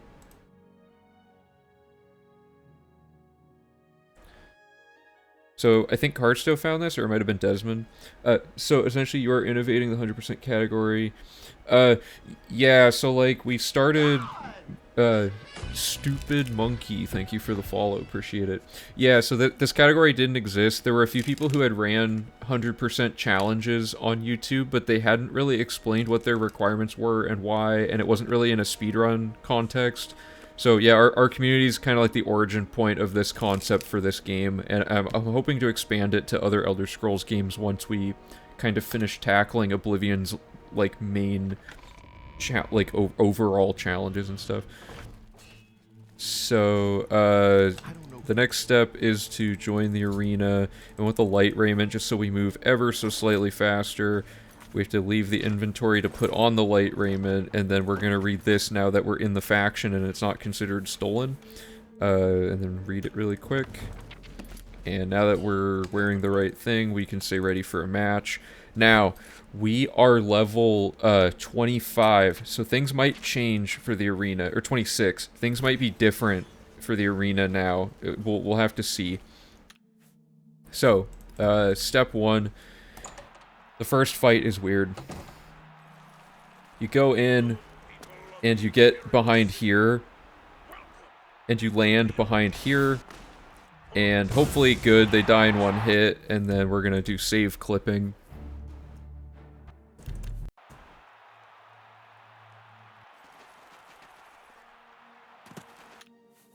For save clipping, we have a chat command if you don't know what that means.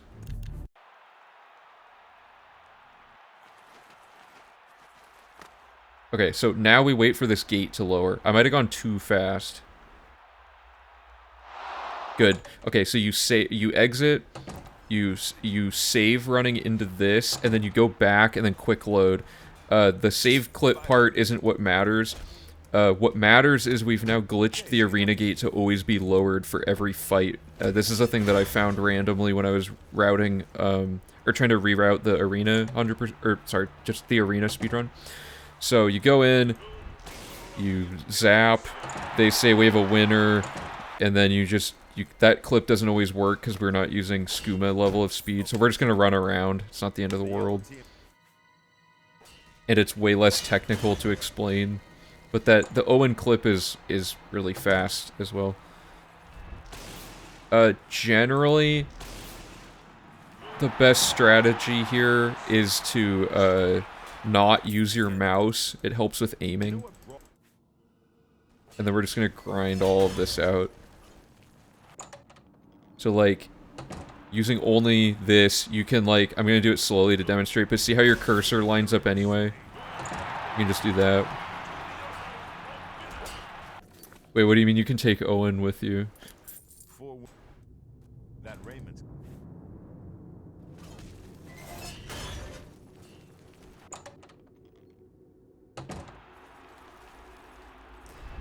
So, oh, also, this is like, not quite the fastest that you can kill them, because Bosch created this insane spell stack that kills things like instantly. However, the setup time for that might actually outweigh the, like, what we can do here. The important thing to know is that lightning is the fastest projectile speed in the game, of any magic, so you can't get a projectile. Wait, command humanoid for a few seconds. Wait, what? Wait, you can hold up. We have command humanoid from Dorian.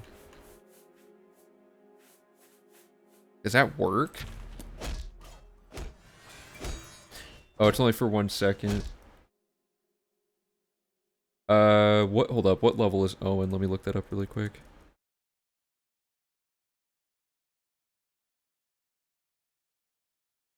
He is level... The player's level +5? Okay, this might not work, but we'll see.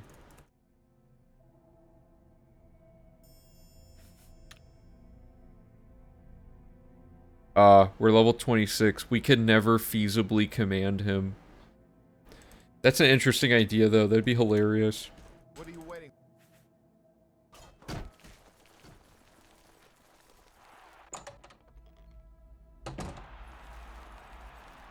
And for people who are, like, new, we're using Apotheosis, which you can buy from the beginning of the game, and it does, like, 100 damage with mixed elements.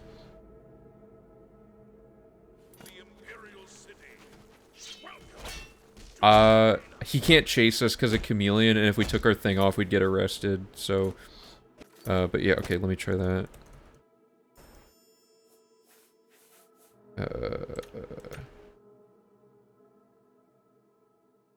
It's like a reasonable amount of time. Oh, this gets expensive quickly, wow. I don't really know if this is worth it, to be honest. I mean, we can try punching him, but...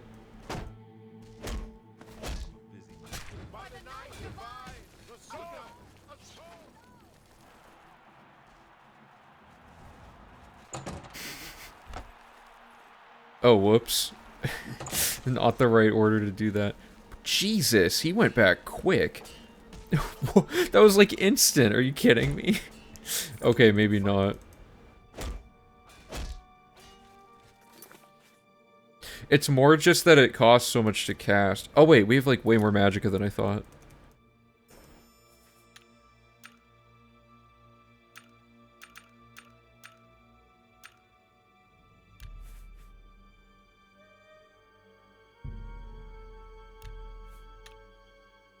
Our illusion is not that high.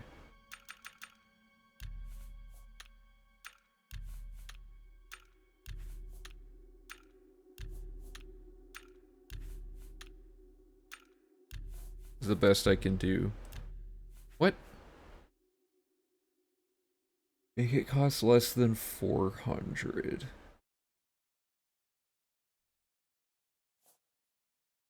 It won't, I don't know, I don't have high enough illusion. Oh, we're so close.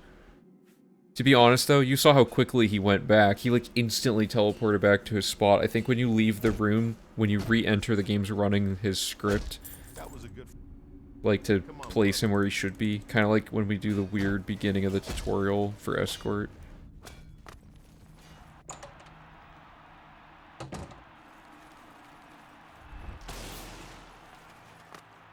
Ooh, 2 hits.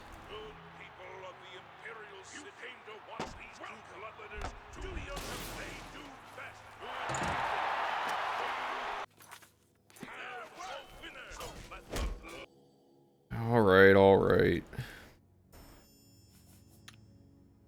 I don't see how it'll get him to go far enough, though.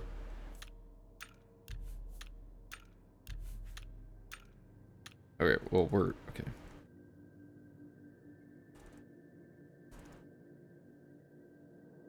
Oops. Oh, that's bad.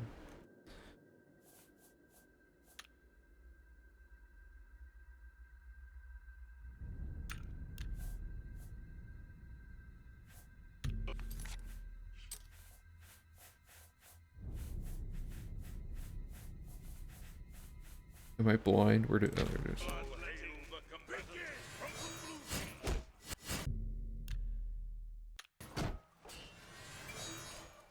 What? Is he, like, oh, spell effectiveness.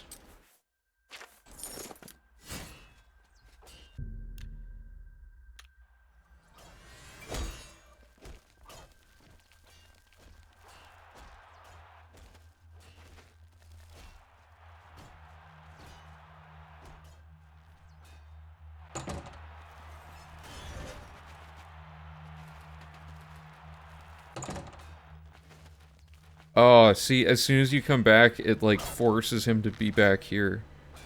It was weird.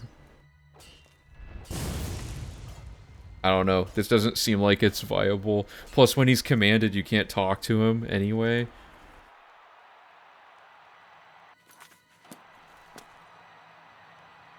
So this one took 2.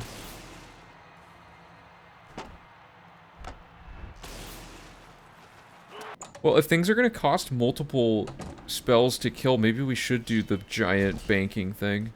Okay. My red.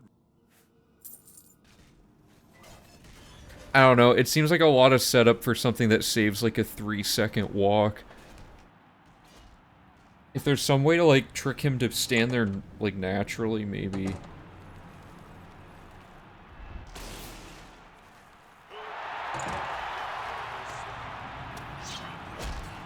Good work, Blood. All right.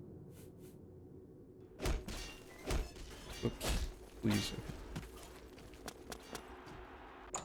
Because, well, okay, but when Humanoid wears off, he teleports back to the beginning of his thing, right?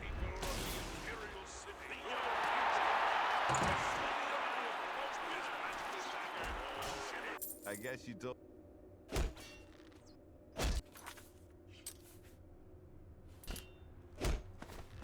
Whoa, don't want to do that. Wait, what?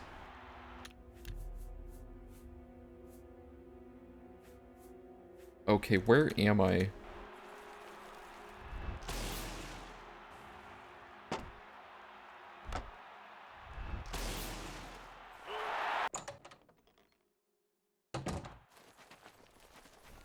There may be some way to pin him there. Okay, here, let me My red. make a save here before I do anything else. Please, please. So, oh god, I keep trying to, okay.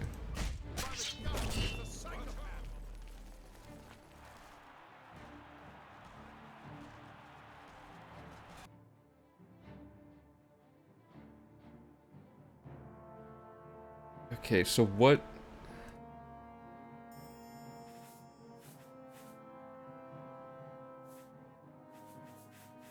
How do I not have burden? And drain attributes way too hard to get, so draining strength wouldn't be easy. You have to do a crazy glitch to unlock drain attribute. I guess, or, well, I guess there's damage attribute. Here, let me look at the effects really quick.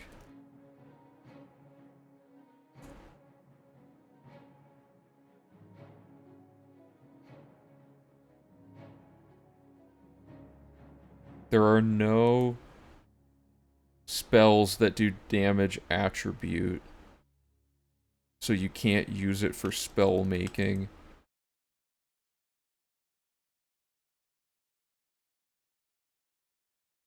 It says you can damage speed, that's the same thing, I guess. I'll just add burden really quick.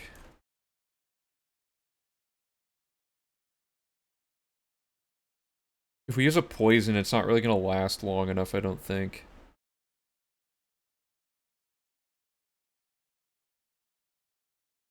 Let me add a burden spell. What is this, alteration? What's our alteration at?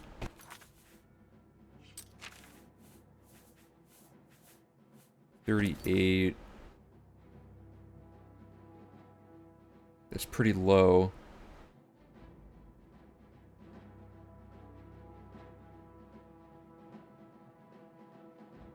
So the best we can do is hinder... Okay, so A97C2. Whoops.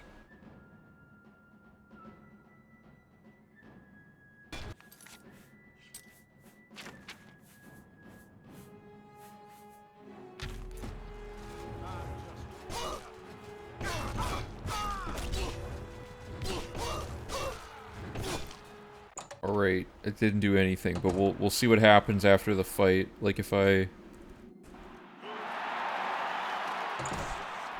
See, she's where she's supposed to be. I think there's a script on the door that moves Owen here automatically. Because see how that was like instant? Like she didn't have nearly enough time to walk back, and he's already all the way... I think it's literally instant. Like it's some sort of script that moves him.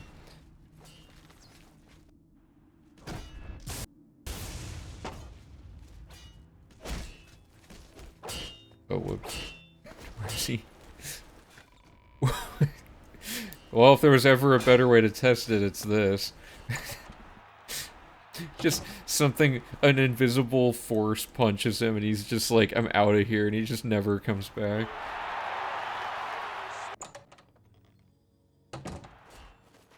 Well, okay, so he's out of there, and there he is, so let's try... Oh. We wanna set... We wanna... No. Back here. Get back here. Okay. Let's drag him to the door.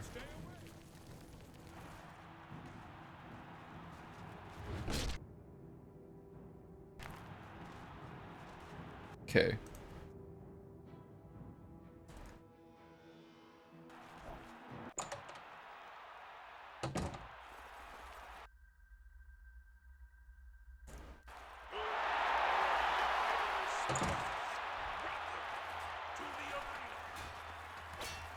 Yep. For some reason, they programmed him to always be here, no matter what. That's really weird. Burden enchanted armor. Hmm. Actually, was he able to move even with the 0 strength? Like, if I set his strength to 0 and punch him. Wait, why can he still move?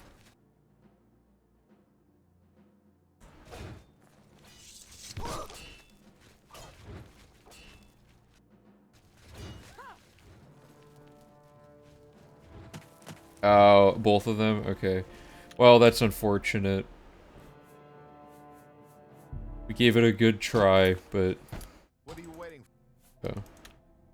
Get a move on. On one of my Xbox files, I fought the people in that room so many times that all of their armor broke, so that none of them ever had armor. It's like Owen just had, like, nothing. Good work. All right. We were trying to see if we could drag Owen to this door so we can talk to him, like, super quick.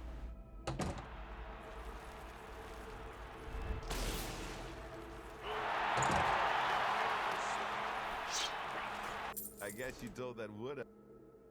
You're hungry, man.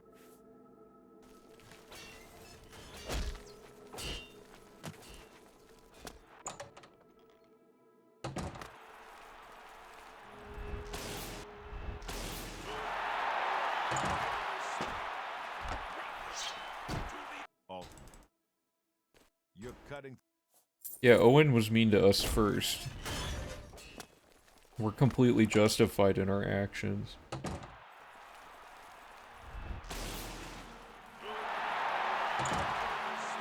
So far, only that one person needed to be attacked twice to die, which is kind of weird. They must have had some sort of magic resistance.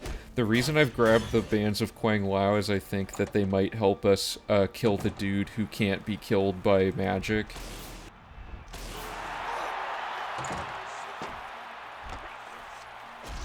Oh, also we can recharge our apotheosis, like, as we run back to Owen each time, which is nice.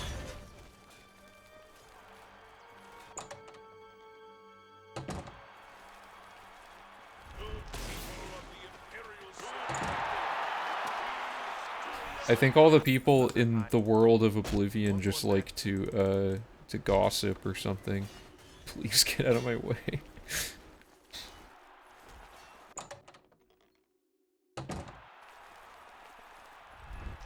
We do have the technology. I already can't remember. In V3, were we using Apotheosis during the arena? I believe so. Yeah, definitely. Arena should have been way after investing.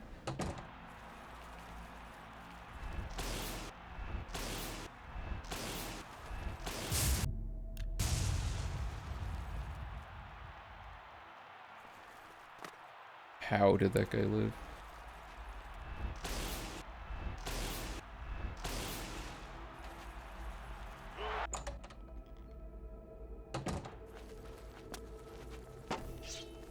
The yellow team. You ain't gonna.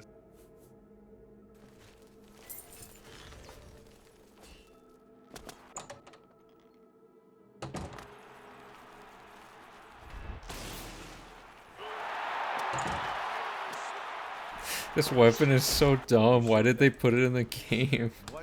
It's just like ridiculous. Like, you don't need another weapon ever again. It's not like it's that expensive relative to how good it is.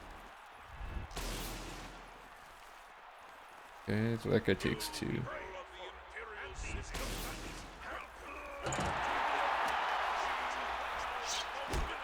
By defeating. You're about to.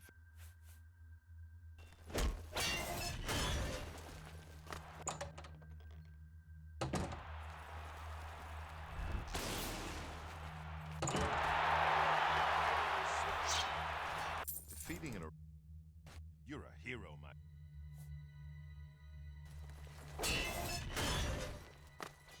Did anyone ever use the Rufio Ghost Scroll? It just seems useless. Oh, this is the guy who can't. Yeah, okay, so this guy can't die to this. So we have to figure out if we can run over here and kill him with fists or something. Because he's really strong. Are these counting as sneak attacks? Oh, they are. Okay, so the goal is to figure out the quickest way to kill this guy. That's the only new thing we have to consider. I think... Oops.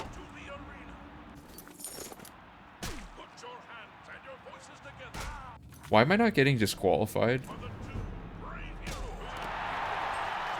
Wait.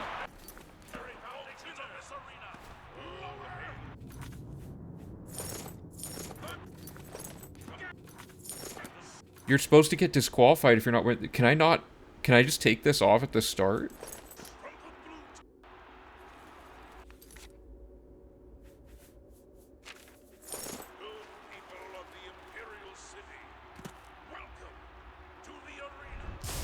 Oh, whoops.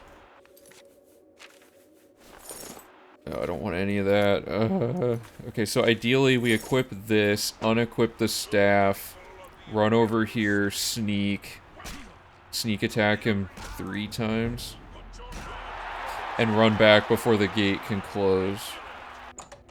Right, that's optimal. Then we talk to Owen. I'll be honest. You're at the end of a go. You're not wearing your battle raiment. Oh, we should leave it on just so we don't have to do this. You're at the end of... Alright. That's interesting that you don't get kicked out for taking it off in the middle of a fight if you're invisible. If that's how that works. Let me test it really quick. Oh, you know what? It's probably just because the fight hasn't started yet. What? How did... I hit 2 of them with a single cast? I didn't even know that was possible. Hail! May your blade always strike true. You did it. Hello, my... Gotta move on. And who in shit? Oh, right. Okay, so you talk to him. You say no, because the next step is you have to agree to help him on his quest, and then you immediately challenge him. And by killing him, you'll finish his quest. By the way, there's a sequence break thing that I've been messing with. Actually, I can't even show it right now, but I've been trying to nude warp into here so that he's not wearing his raiment and then take it. And I've done that, and it doesn't update the quest, but there's probably some point where it could. So you've actually challenged the Grey Prince. So Owen, like... Okay, so he moves up here.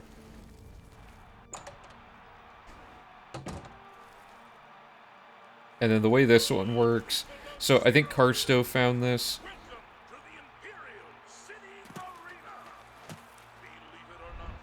You kill him, and you take the raiment, and you can immediately use the save you made at the start of this split.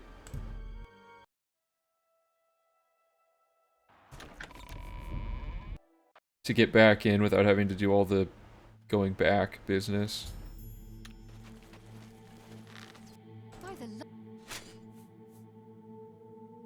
And then we obviously don't need this or that. Actually, I'm gonna leave everything in my inventory and see when we get to the point that it's like over-equipped. Where's my... I don't remember what we were wearing, probably just this. And that's the arena. That's all it takes. Oh my god, that's loud. Okay. Does he resist magic or just elemental? He just resists magic. The Bands of Quang Lao seemed decent enough. I mean, as long as you can kill him before the gate lowers, you can avoid that glitch, or the glitch being undone.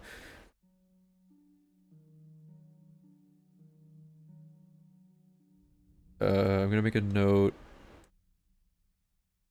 Quang Lao. I want to test something.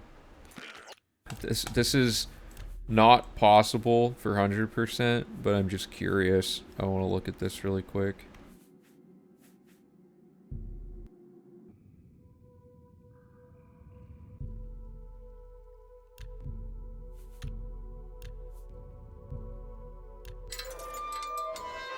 So this is a thing I've been messing with. Let's go here. So if you have never entered an area before, and you quick save outside of it and then load warp in, it does this thing I called nude warping, where characters are, depending on, I don't know what caused it, this time it didn't work, sometimes it makes the characters not be wearing their items, and it might have something to do with if that file has ever been loaded in this instance of the game. Like, it's not working on them. I wonder if I close, I'm gonna close and reopen the game to test this.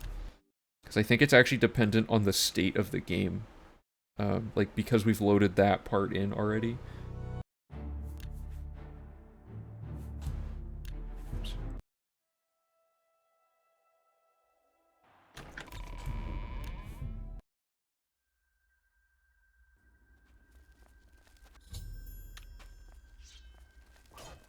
Oops.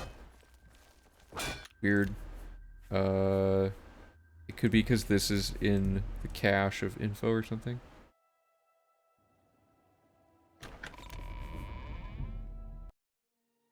This save file has never loaded it though, is why it's weird.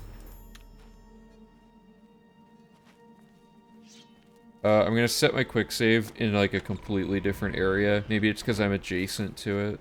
So like, fresh out of the sewer, I'm gonna make my quick save. Yeah. Okay, so quick save there.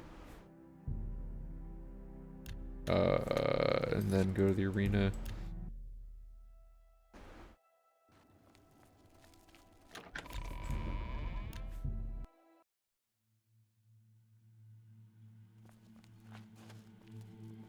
Huh, it just isn't working. That's super weird. Well, what's supposed to happen is his raiment is like on his inventory instead of like, you know, in his like being equipped, and you can steal it from him with a reverse pickpocketing glitch. Or no, you just do regular pickpocketing. I want to figure out how to get this to work, because I don't understand why this isn't working.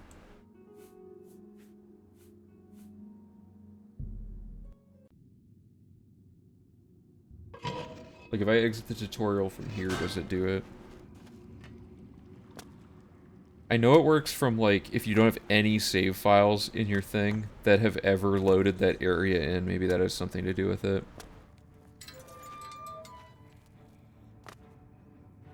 Because there's actually possibly some ways it couldn't be used for arena because you don't get fame if you don't kill the combatants. But I'm wondering if there's some sort of situations where we could steal items early in other quests that people have things on their person.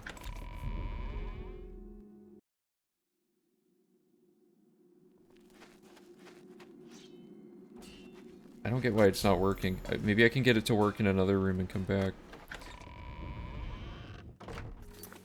Like, if I go here...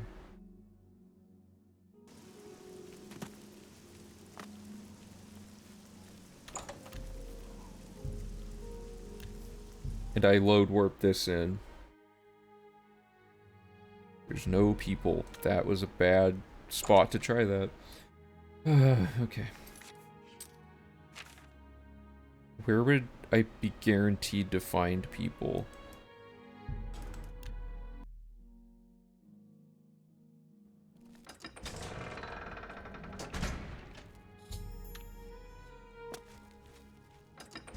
No! Now it's not gonna work because I've entered this before. I'm still gonna try it.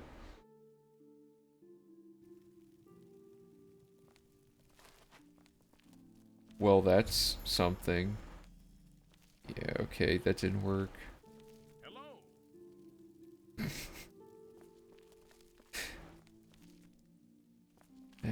This is a mess. I just think this tech is like really has high potential because we can get items that we normally wouldn't be able to get.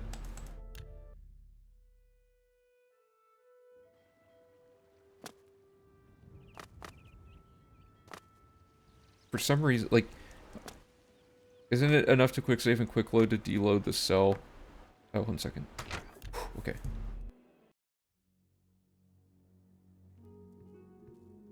It's not working on anybody, though. That's the weird thing. Like, it's just not working.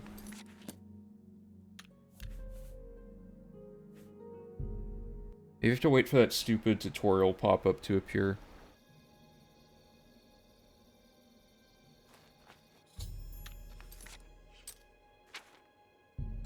I don't know, there's stuff going on with this. Yeah, I could try it with a fresh save file.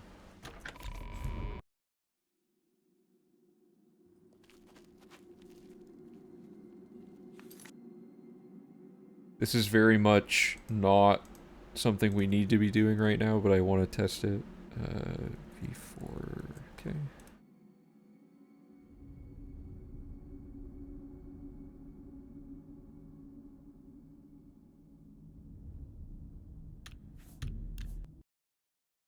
Okay, let's give this a whirl.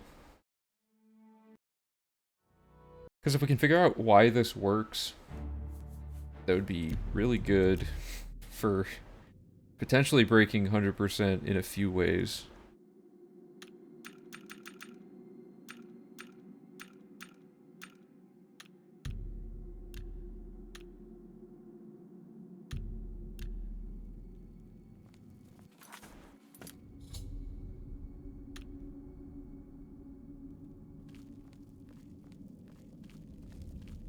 So I'm just gonna blow through this really quick just to get everything going. Oh, whoops. You've triggered the glitch in exterior cells with fresh new files. Yeah, it has something... It seems like it has to do with new files, but I don't know anything else in the game that behaves like that, so that's, like, really weird if that's why it works. It does seem like that's the reason, though.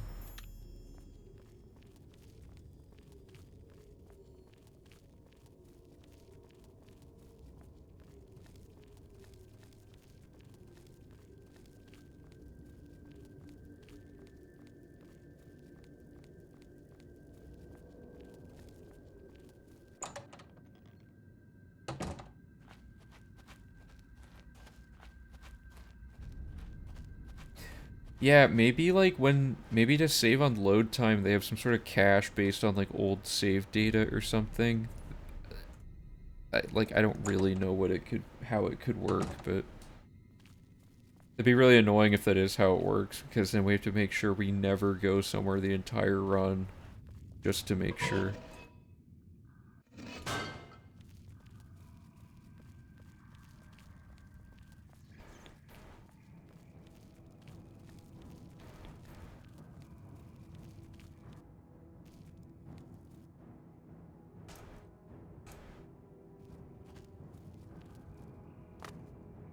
This is the Meemaw hustle, by the way, is those tiny boosts you get from that.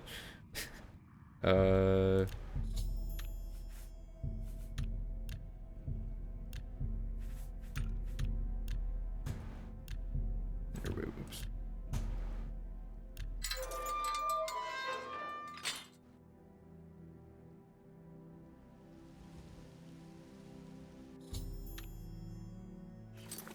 I'm gonna make a quick save here, go to the arena. Greetings, High Elf.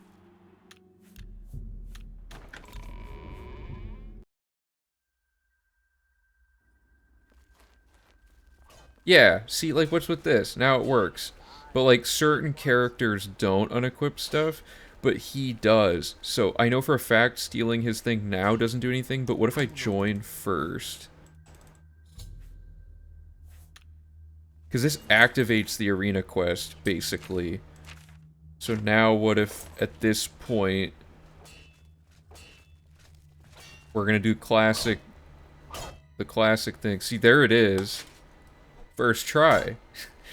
But I don't think it does anything to have it. And who in shit? Like, so the scripting must not be checking it the whole time. It's just checking it on, Oh, I can wear it. That's kind of funny. Hail.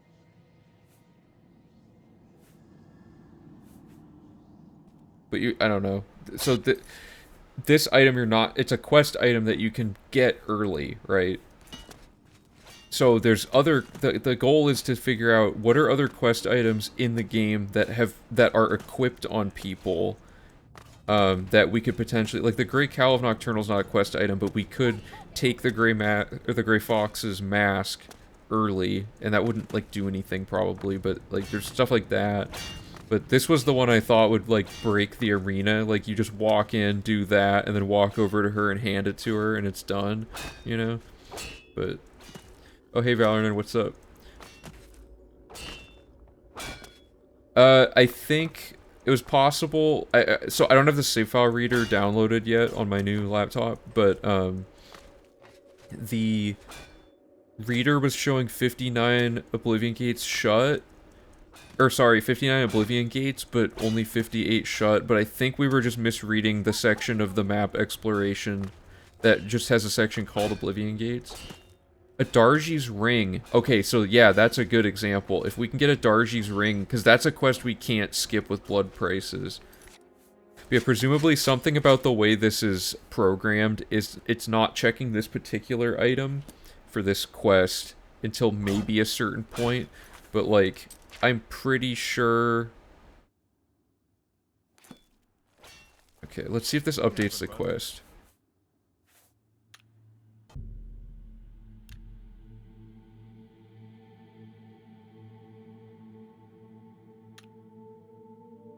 Oh, is it? It's 9 AM, isn't it?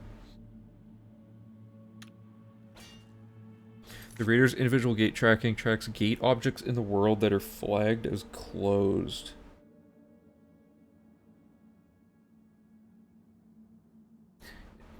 How did we get a discrepancy? Because we have two save files, and I think I gotta look at it myself as well. I'll look at it offline because it's I don't have it downloaded and set up yet.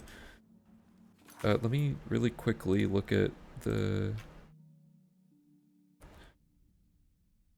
arena quest.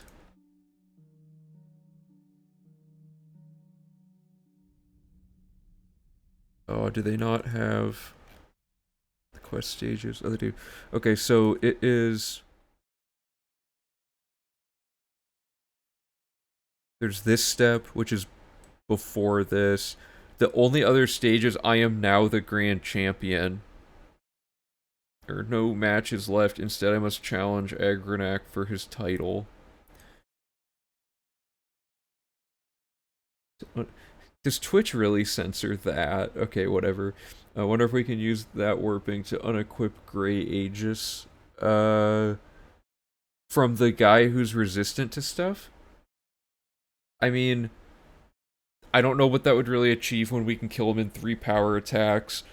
Plus we've been in the arena before, so there's no way to get to him after, or like, first, you know what I mean? But yeah, a Darji's Ring is a good idea. On the wiki, by the way, I have a section about it under, like, our glitch hunting. Here's what I had written down, I guess. Agranak's raiment, a Darji's Ring, the ring for 0 visibility from Ankatar, but it's outdoors, so it'd be hard to set up.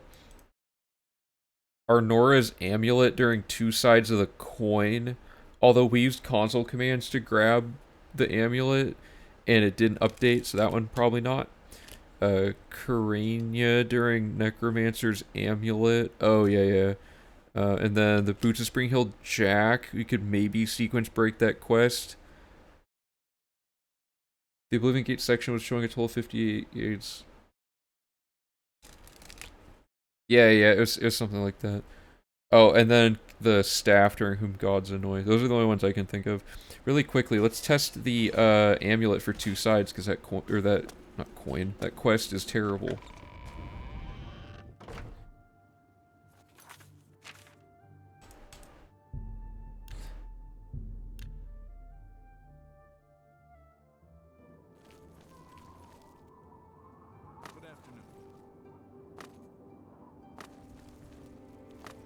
You know what it could be? Certain gate layouts give 2 gate exits, but like, I don't know. We ended up with an actual total of, It's weird, because we're doing a bunch of load warping now, but we ended up with the right amount in-game, but it ended up adding an extra one in the background or something.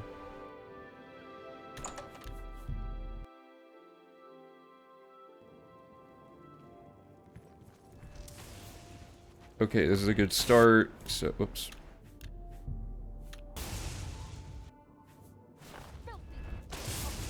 Jesus.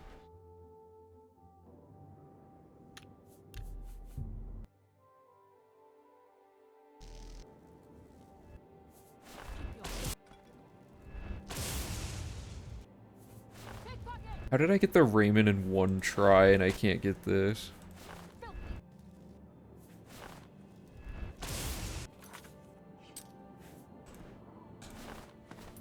Can't you see that? Okay, so it doesn't work before starting the quest. Now let's try...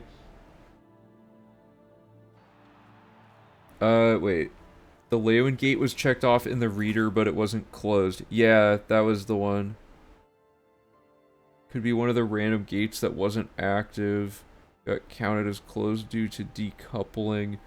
It was definitely something with Leeuwin, because I swear we had closed the Leeuwin gate, but then it hadn't been closed when we went and checked later, and we loaded an earlier save file, and it had apparently not been closed either. I don't know, something weird was going on there. Okay, so I'm gonna ask about rumors, oops, for this quest.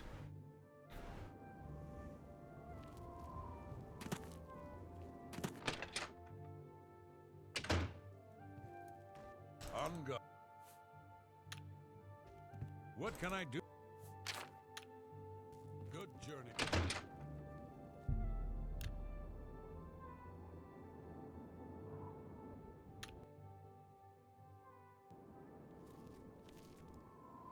I'm set.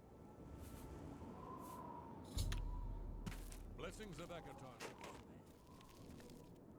Okay.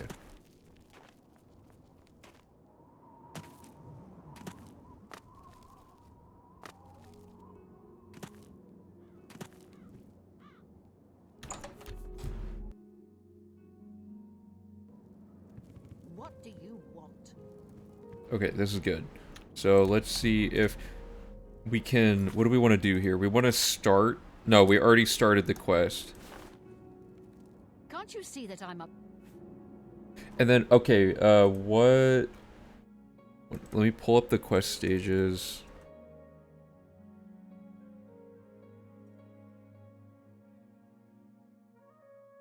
Oh, the Raymond had a value of... I didn't know it worked that way. I guess that makes sense. So this is the quest we're looking at really quick.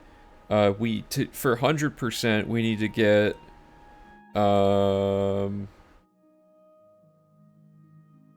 I guess this one is the famed one. It might be a little bit of both, actually, like weight and the other thing. Okay, so...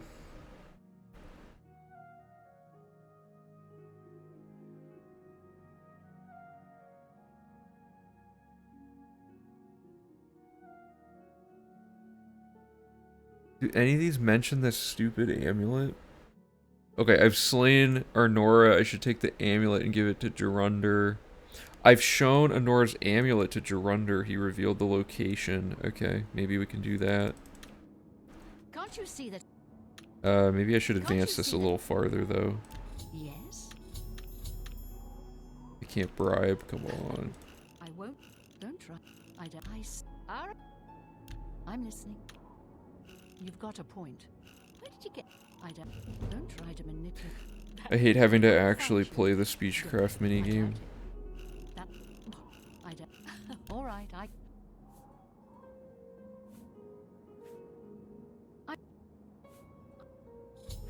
Okay. Oh, sorry. I still had this up. Just come out. I go to jail. Well,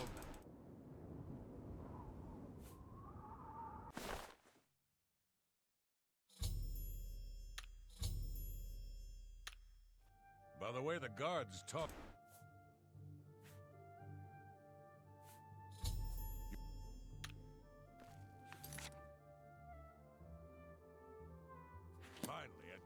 Till you get up. Till you get up.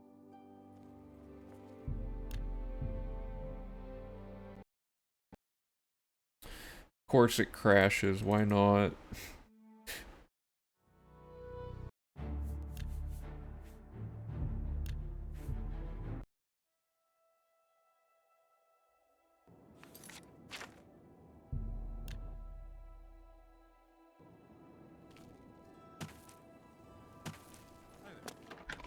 Let's see if we can give it to him early. That's true. Crashing is a staple of every good Bethesda game. And every bad Bethesda game, I guess.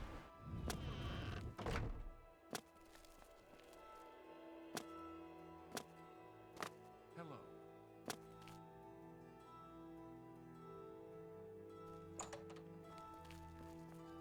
I don't know who you are.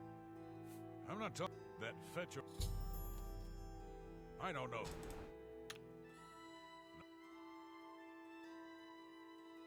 Nice try. I don't know who you.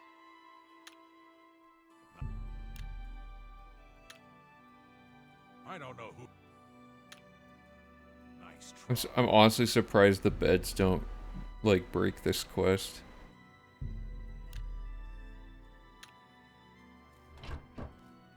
I don't know who.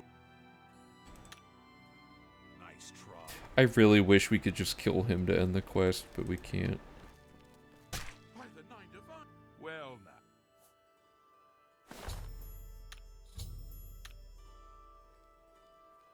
By the way.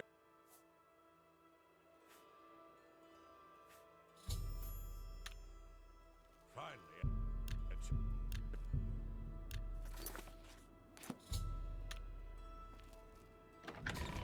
So now can we just talk to him again?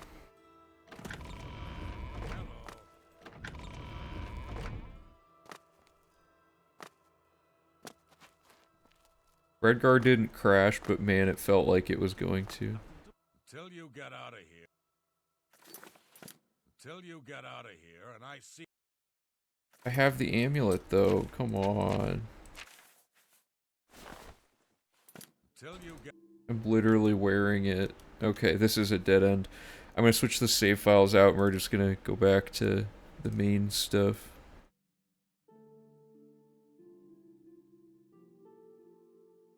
Okay, let me switch this really quick. Essential NPCs are a stupid idea. Yeah, I mean, it makes sense because of how broken the game is. So you're pretty much, like, guaranteed to run into some sort of game break. Like, if they hadn't made certain characters essential, Martin would just die randomly in the woods and you wouldn't even know how to start the main quest, you know?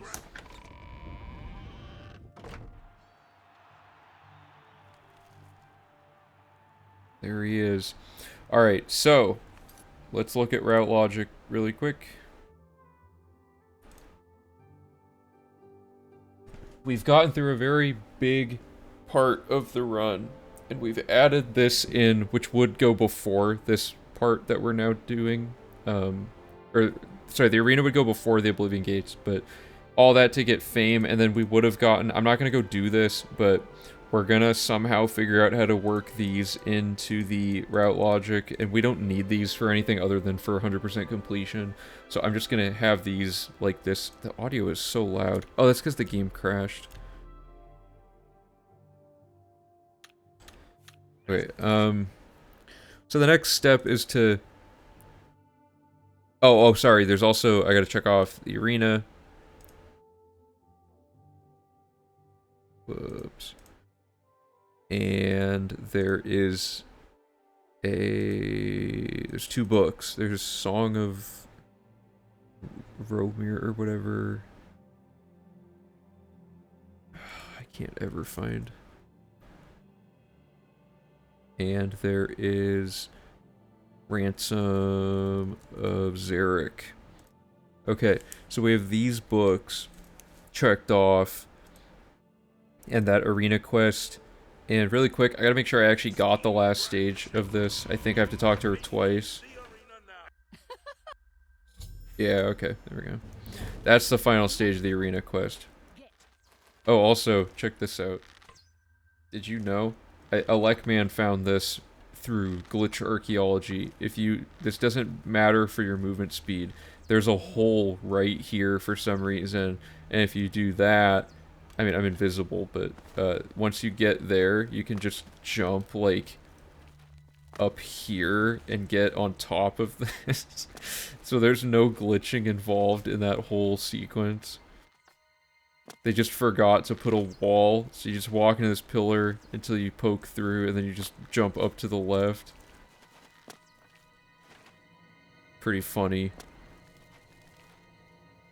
Well, that's terrifying. Anyway.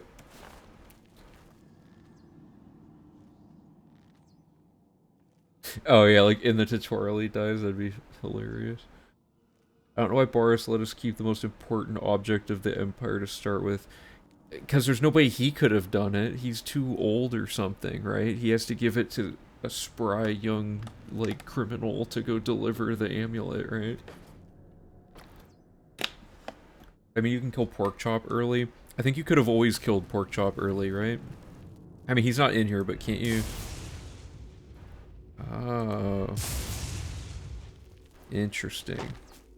Let me try it.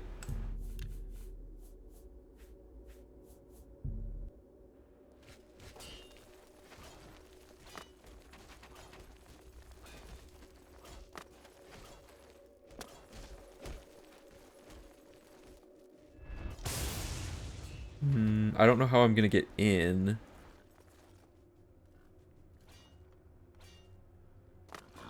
Oh, okay. Oh, okay, that was just bad luck. Oh, he's wait, what? He's unconscious? Dude. Wait, okay, if he wakes up... Oh my god. Porkchop is like Shadowmere. Okay, can we put potions on Porkchop when he's unconscious and he'll drink them just like Shadowmere does? What potions did we use to make Shadowmere drink forever? It was... Well, okay, first of all, we just need a potion of healing. Do we have... Okay, good. Step 1. Kill and put potions of healing. If he drinks these, we're in. This is such a stupidly pointless thing. But we could have, during the arena fight, Porkchop just moving crazy fast. If his health goes up when he wakes up. Ah, no, he doesn't do it. That's still really cool, though. You could basically use him as a container. It's also weird that, like, he's physically here, but the corpse goes there. This is just creepy. Oh man, I was really looking forward to just stacking potions. Yeah, he would be very useful for that part. Is there anything else you can do with an unconscious creature? Like, because the potion stacking thing's hilarious. I'm just gonna dump a bunch of stuff and see if he happens to drink any of it.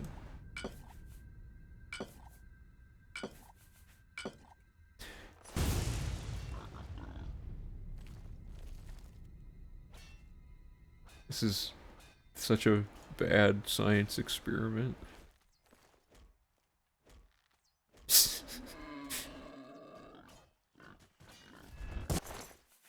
Alright, looks like there's nothing to be done here.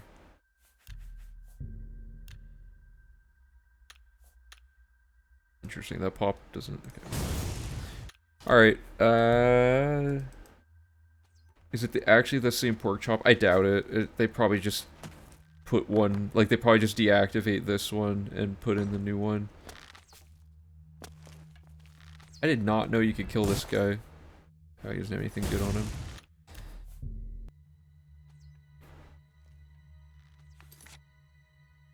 Okay. Took us 4 hours, but we've made it up to this point in the run. So here's where we left off quest-wise. There's still a lot of quests to do. Like a lot. But overall, I think we're making pretty good progress on it. Now that we've solved the Oblivion crisis, I guess the next thing we could do is the main quest. But let's examine... Because ultimately, Allies for Bruma is a stacked quest. You have to do a ton of stuff for Allies for Bruma. Oh, that's the pork chop? Okay, that's interesting. That means if there was a way to do potion stacking, we could make him, like, super beefy for the fight, and he just goes around and does it for us.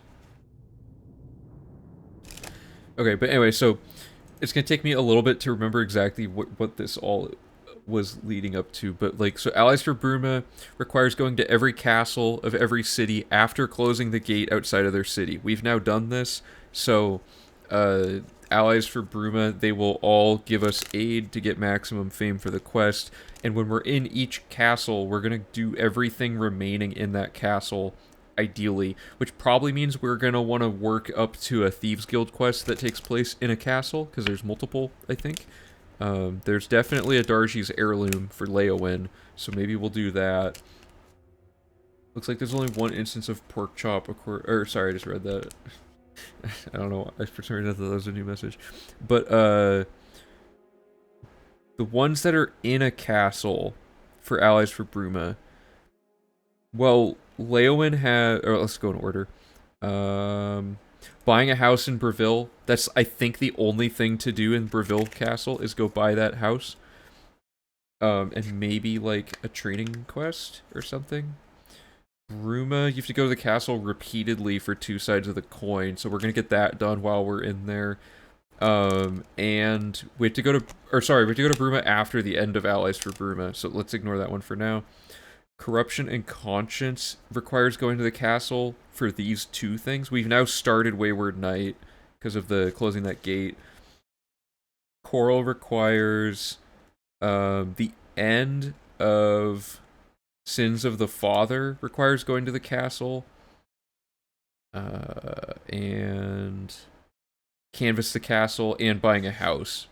So that's all going to be one thing. There's no castle in the Imperial City. Mazoga, all the Mazoga stuff in the house is going to be done when we go to Leowin, in addition to probably a Darji's Heirloom. And then we have Paranoia. No, okay, so we've already done the castle stuff. The castle stuff for Skingrad is going to be getting a Mages Guild quest far enough that we can go there, which I think is just ulterior motives. So our roadmap is we want to get to ulterior motives so that we can, because this one requires going to Skingrad. Let me just double check that. Yeah. So at the end of talking to the Count, he'll also have a dialogue option for the allies thing, so we should be good there. And these 2 quests are just like super easy, and then that'll say to go to Leowin, because I don't think anything else requires going to a castle for like a while. And unfortunately, like, I think taking care of Lex, you go to the Anvil Castle, we can't double dip these, because we would have had to go, you know what I mean? Like, there's 2 different castle quests, we can't do them at the same time. Same with Arrow of Extrication. That's kind of bad. Anyway, do we have a Fighters Guild quest that we can also line up here? Because these require going into dungeons. I don't think any of these require going into a city. Or going into a castle, I mean. Yeah, so there's no castle stuff there. We don't have the Shadow Banish wine for this. Bear Season's just like a thing for skill book timing. Go Fish is a joke. Oh, and we have to work Sanguine in, because that's at Leowin also. So, gotta keep that in mind. So, let's take some notes here really quick. We need Sanguine, a Darji's Heirloom, and ulterior motives. So this is stuff we need. This isn't stuff we already have set up. This is stuff we need to set up for this.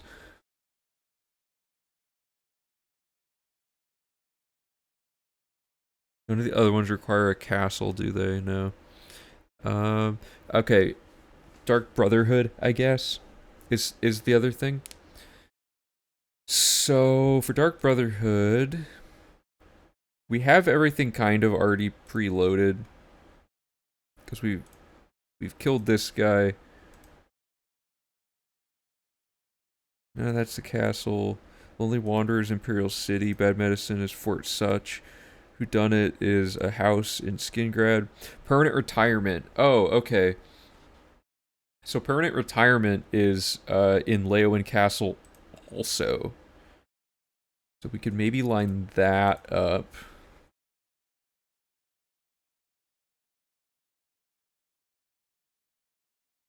And... The problem being that the Dark Brotherhood's going to make us go all over the place for other stuff, and it's going to be kind of backtracky. Oh, well, that's not true. The only real backtrack is that Lonely Wanderer. We have to go to the Talos Plaza twice, I guess.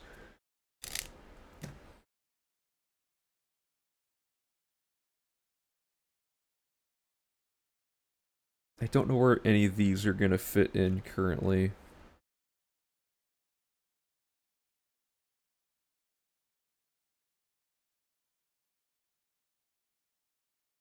Okay, well, let's just get it rolling. So, of these things to advance, I think Mage's Staff could be done first.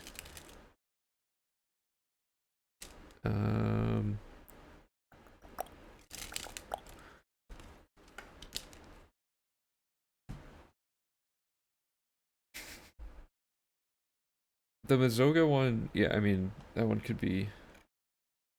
We gotta wait for Leowen. Leowen is gonna... So Leowen Castle is gonna be intense. We're gonna do like 5 quests all at once in Leowen Castle. Because there's Mazoga, Knights of the White Stallion, buying the house in Leowen, permanent retirement, preloading the next of kin kill on the guard lady. So that's 5 things we're doing while we're there.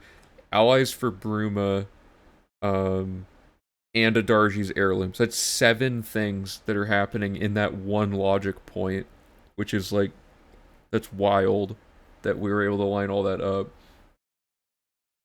Get the music rolling again. So I'm trying to think, like, is there any reason not to do... So, like, scheduled for execution is the only first half of Dark Brotherhood that would be problematic, because when you go to jail, you need to already have, I think... No, security training. Where did that started? Is Whom Gods Annoy... I thought that was in the Mages Guild. Yeah, this makes you go to the Mages Guild, so Whom Gods Annoy is not going to be part of that. Although her house is right next to Adarji's, so we'll probably at least start it in the middle of this, but it doesn't take place in the actual castle. And what I'm thinking is, we have to do all these allies for Bruma castles anyway during this, so when we're in those, we could maybe overlap with some of the build-up quests to get to our goal for each quest line. Like, unfinished business requires you to go to Coral, I think is the next step. Let me double check that. I believe we've done everything for it, we just have to turn it in.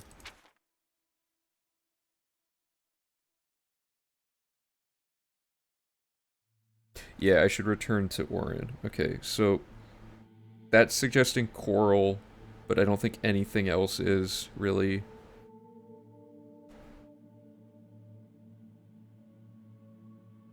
Because we want to buy the Coral house before we do the rest of the Coral questing. Or, well, wait, no. We need to get Separate at Birth, Legacy Lost, and Sins of the Father advanced far enough. That's kind of either way. Who sells the house furnishings?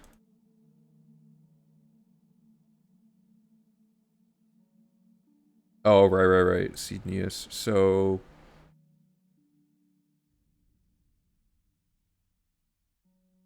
we could go to the main gate of Coral.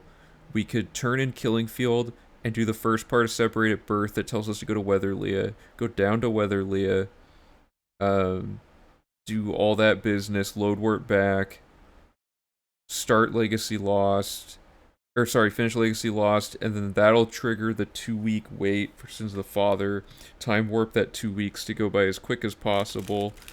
And then when that happens, I think all we do is just go get that sword and then go to Castle Coral and then do allies there, and then we're pretty much done with Coral, aside from a dead drop location. Yeah, because it says go to Redguard Valley Cave, defeat the ogres, and take the Honor Blade of Coral. I assume this weapon is not there in advance, but it would be funny if it was. Hmm.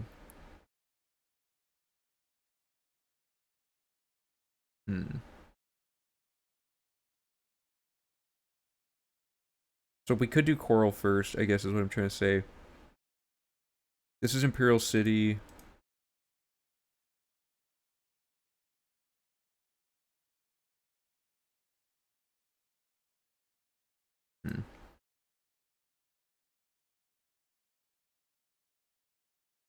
Which city is this in? This is Shadenhall, right? Yeah. Is there anything else in Shadenhall for these things that can line up? Oh, there's after... Okay, so after we do these require going back to Shadenhall for things. Maybe we could do that. Oh, there's a lot to consider again.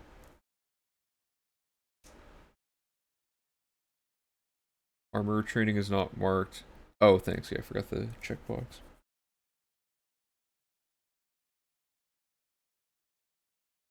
We're at 40% done with routing, which is pretty good.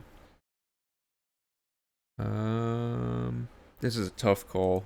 There's like so many options. If we do Watery Grave... Wait, didn't we already did Unexpected Voyage. Why didn't we... Or did we already kill the pirate? I think we already killed the pirate.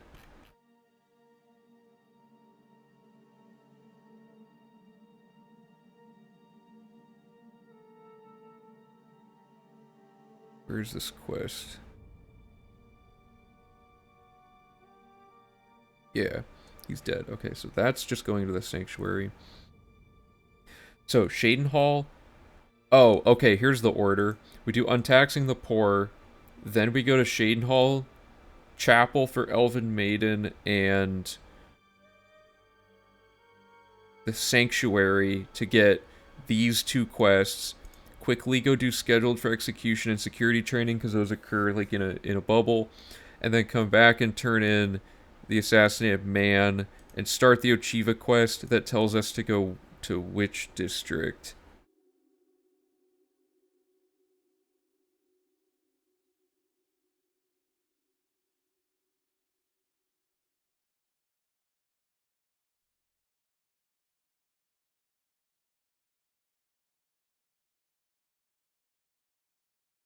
Let me...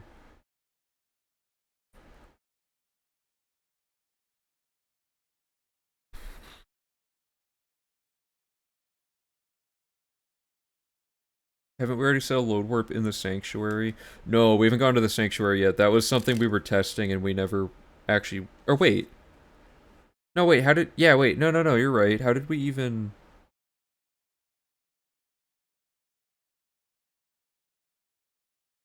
Why have we not started these earlier?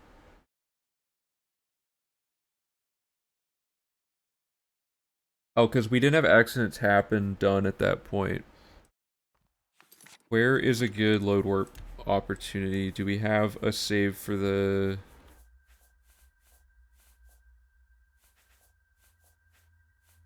Oh, yeah, we do. You're right. Okay, so we have that.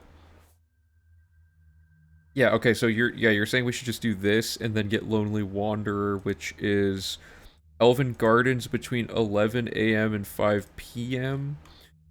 We've already been to the Elven Gardens. Where? Here. Was that after...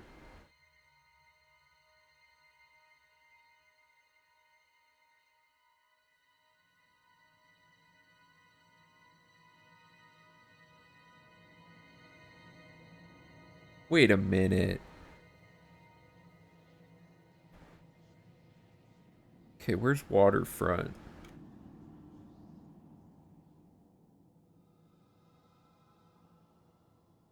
Oh, okay, that's like way after. Okay, yeah, we can't do that yet. Or sorry, we couldn't have done that yet.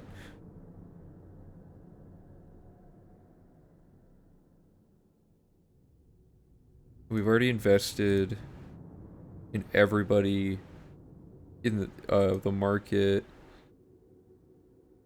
Who's this? Hyber Septum Hotel. Wait, isn't that where Lorkmere is?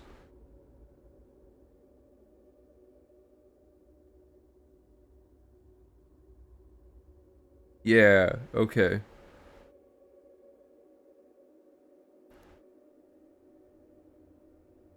Okay, so we don't have to go to Lorkmere's house. We have to meet him somewhere else. Yeah, let's try that. Come on. Step 1 should just be getting this pushed all the way up to having to go somewhere else. This should be fine. I don't see why this would not work.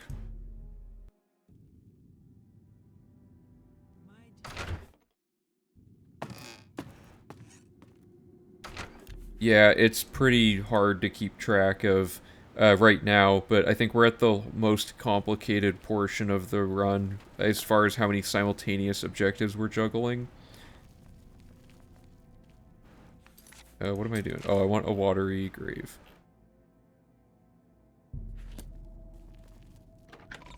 And I don't know, like, what determines... They seem to be all over the place all the time, but there's a bunch of stuff in the sanctuary we need to get.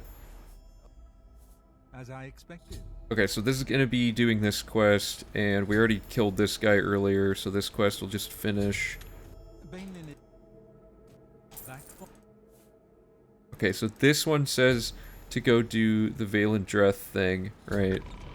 So now what we want to do... No, we should have, okay.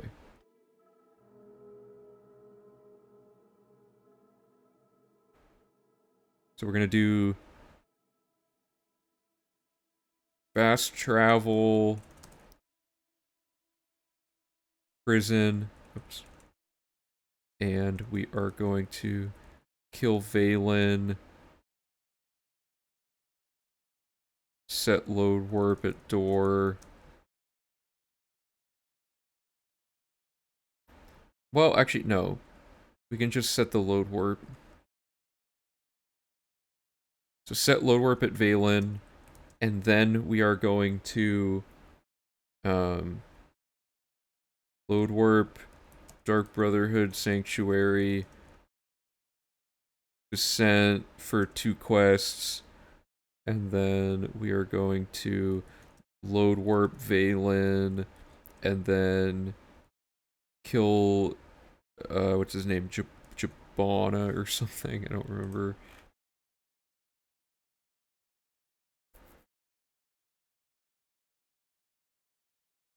Yeah, Jabana. I spelled it wrong, but whatever.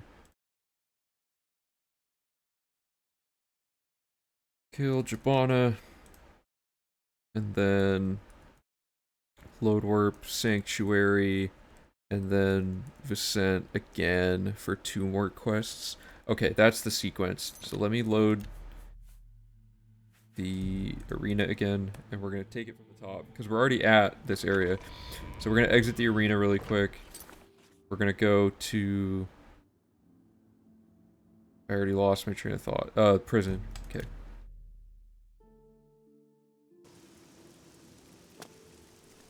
Okay, so we go to the prison.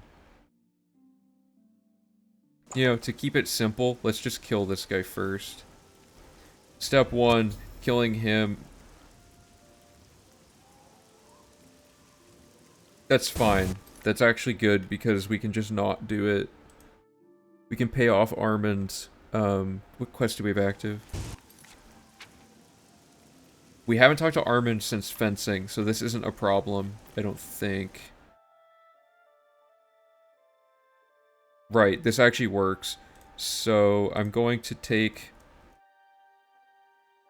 the fencing thing, the cast out of the Thieves Guild quest. I'm just going to remove the step that says to do that. Waterfront, bloated float, unexpected pirates, thief, blood price. So I'm just getting rid of an instruction to cast out, and we're going to do that here. Starts, cast out. Okay.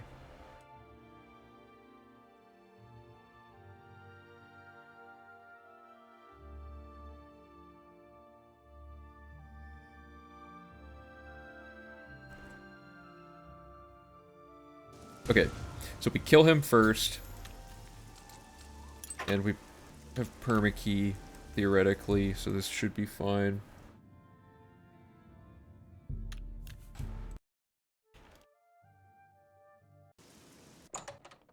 And then you want to set a load warp here, go in, or not go in yet, you just want to set the load warp. And then you're going to quick save and go to, what was it, 60 something? Yeah. Gonna load warp into here.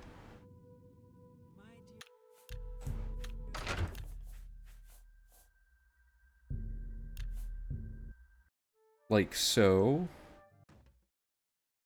Oh, that... What? Why did that not work?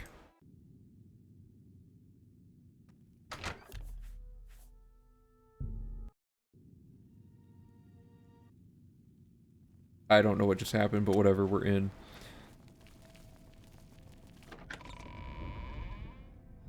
Okay, so we're gonna talk to Vicent now. So, I'm glad you... We're gonna accept 2 contracts. Wait for this to update. I like how in his mind, it's just like an invisible force just keeps accepting contracts and immediately finishing them. Okay, so that's... Okay, so now he says to go talk to Valandreth, so now we're gonna quick save, go to the Valandreth door, use permakey to skip the whole quest. And we're gonna go down here and just blast him, and he's dead, so now we quick save and go back to here.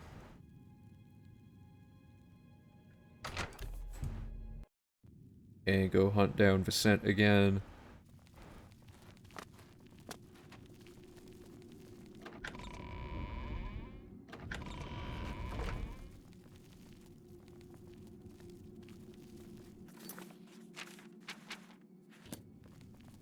Oh, did he go through the door at the same time as me? Okay, so we get that.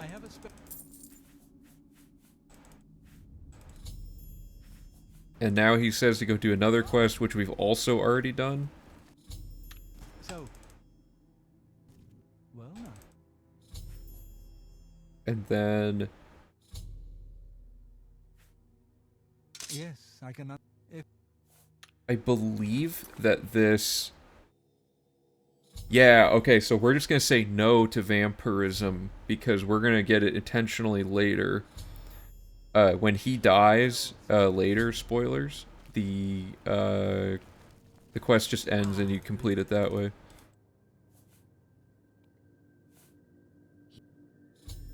Okay, so we've done a bunch of stuff just now. Do I have access to this yet? No. But basically, that was just a ton of, like, questing things that we had already preloaded, because Dark Brotherhood, some of the objectives can be done in advance. And that's all that was. So now this quest wants us to go to the Elven Gardens, which we've gone to before. Let me make sure we haven't gone to Tiber Septum before.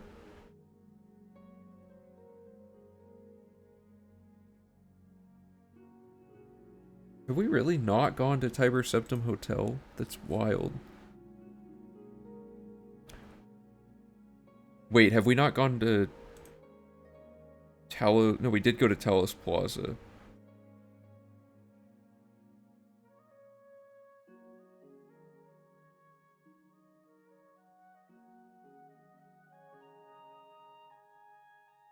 Alright, this part's not... No, oh wait, actually, I don't think he exists in the game beforehand, but...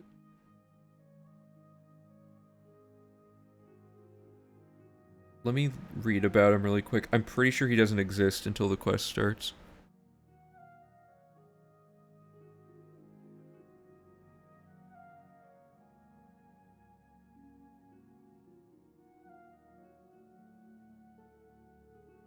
Yeah, Phelan isn't enabled until stage 10 of the quest and cannot be found until then. Yeah. So this is this is not as efficient as it probably could have been, unfortunately. But we couldn't get security training set up quick enough.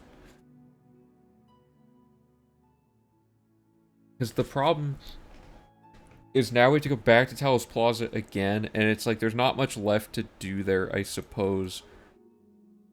But still, like... Wait, have we even gone to Talos... Why did we go to Talos Plaza?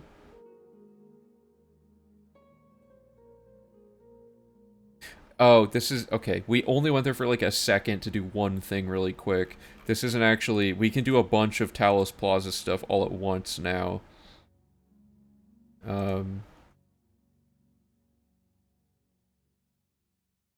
So, I guess...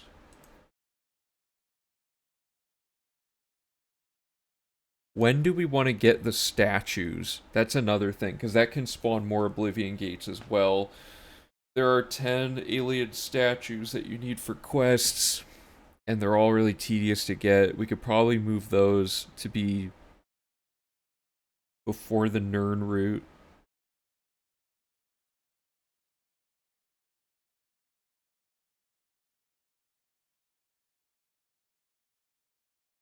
Really, they could go anywhere, I guess, as long as they're before Oblivion gates. Here. I'm gonna... This part, again, doesn't matter where it goes, really, but,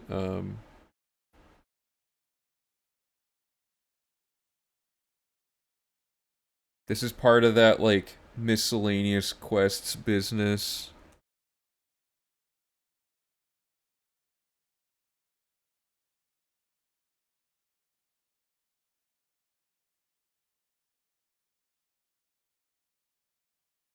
Because we need these anyway.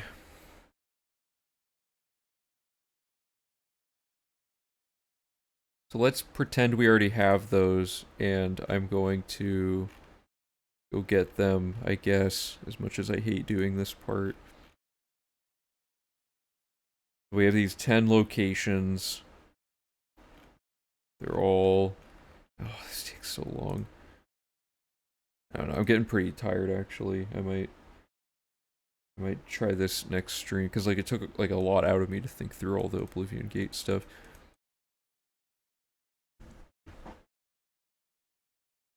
I'm gonna make this, like, bright red so I don't forget it. Correct, we still can't figure out a way to dupe them. If we could, that would be, like, super good. But, like, they're one of those items like Ogma where the developers are just, like, super specific about making sure you can't dupe them. So, like, Staff or Skull of Corruption and stuff like that all don't make valid copies in the game's mind. I don't know how you would, like, trick... Maybe with, like, stack abuse, you could, like, trick the game into thinking you have them. I'm gonna look up the ID for them and see if I can skip having to do this via console commands for now. Because I really don't want to do this part.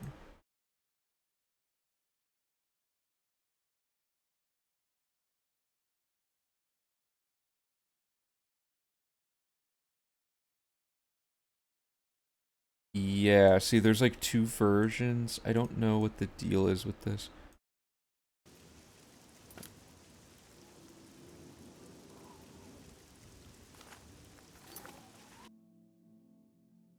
We'll see if that works.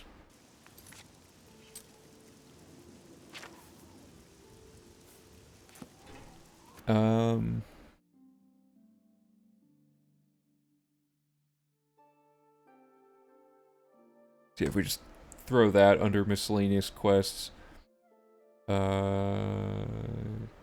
Valen, Sanctuary, Vicent, Valen. Okay, so that's all. It's all well and good. So now that we're going to Talos Plaza, we've never really gone here yet, so we can see if there's any other... Like, we stopped here to do one objective out of order just because we had to for a recommendation. There is not much, though, and we're not even going to do this because this doesn't matter to us anymore since we have 100% Chameleon. We're going to invest in her and kill Phelan while we're there, and then get the Nern route, and that's going to be it. And I don't think there's any other questing that puts you in Talos Plaza. Let me double check.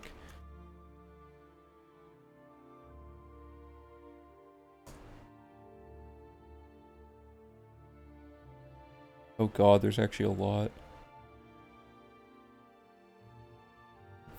This one is not... We don't need to do that for this. All the collector stuff, sure. Thieves Guild, it's not worth waiting for this just to be able to do it all at once, because we're going to be lining other things up, right? Because we're trying to get up to, whatever it's called, permanent retirement.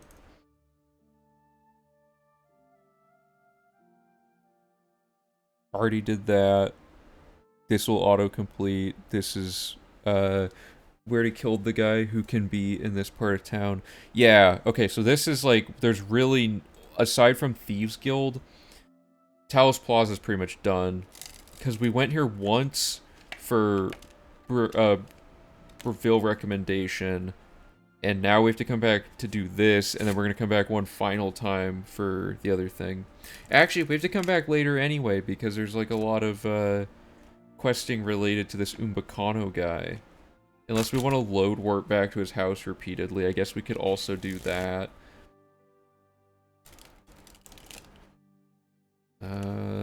Let's see. Okay, so, I mean, step one, let's do Tiber Septum Hotel. So, fast travel, Talos Plaza. We're going to do Tiber Septum, invest Augusta, plus kill Phelan. And then Bantian, Nernroot House, and I think that's... Oh, and then Umbacano, but we have to figure out where we're going to place him in all of this.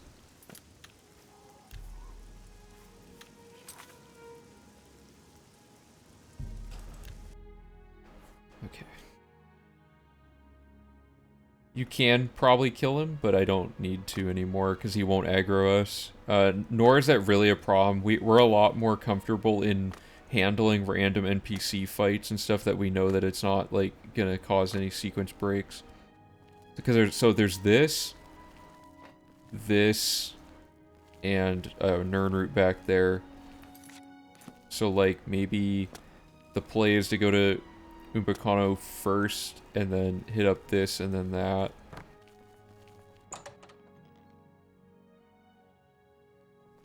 He's down. Yes? Jesus.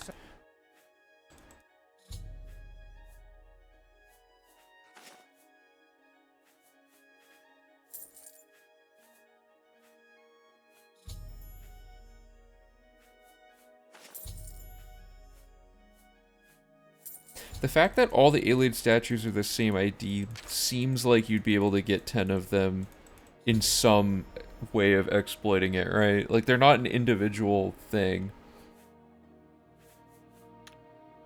Okay, so that sets all that up. Let me double check in the guide that there's no...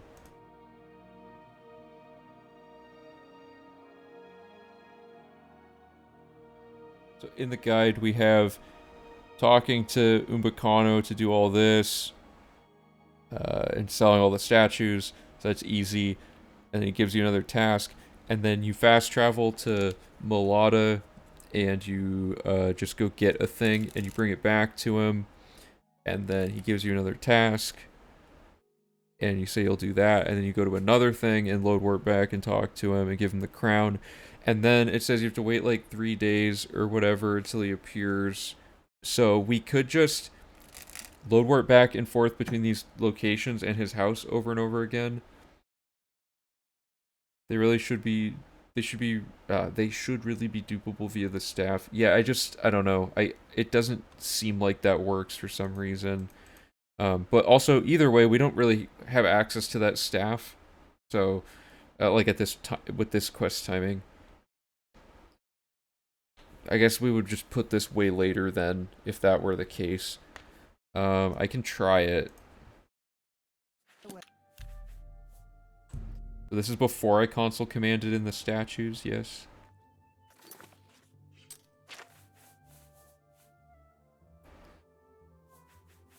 Yeah, okay, so, which one should I do? So, like, this is one of them, for example. Let me look at the map really quick.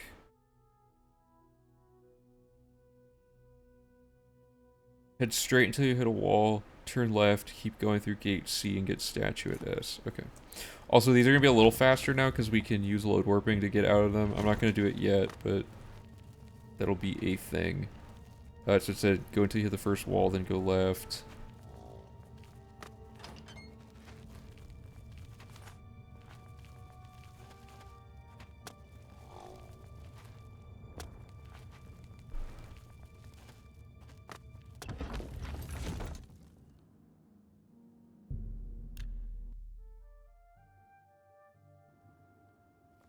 Okay, so let me look up Staff of Corruption and Staff of Worms. And just preliminary test, can we even drop them? That's the interesting thing, is you can drop them. But if you were to do...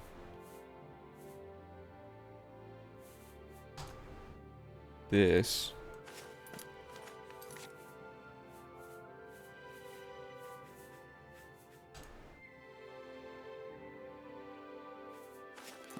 it does not work.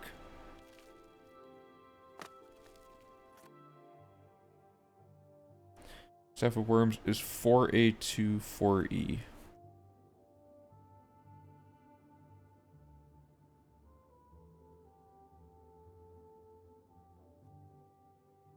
For 4A to 4E.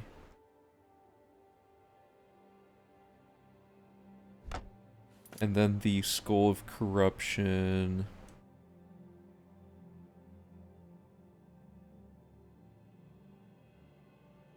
What?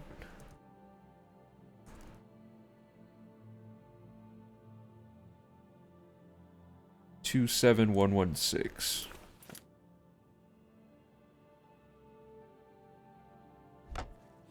Okay, so for those of you who don't know how this works, I can show you really quick. So step 1, you kill somebody. Step 2, you put the desired item you want to do on that person. And this may not work, or it shouldn't work, because everything I've read says this doesn't work, but we'll see. You reanimate. Wait, I already had one? Or did I accidentally add 2? Oh, I already did the quest for that. Forgot that was a Daedric Shrine. Why does it crash? Crash just trying to reanimate? That's weird. I mean, maybe it's because the statues in the inventory. Could be just a random crash. We'll see. Okay, step 1, kill. Step 2, place desired dupable item. Step 3, equip Staff of Worms to reanimate. You reanimate them, and then you equip your Skull of Corruption. So once they're reanimated... Why is it crashing? It has to be because of the statue in his inventory. I've never had this crash doing this glitch. Like, if I just do this normally, like before I add the item, I bet it'll work.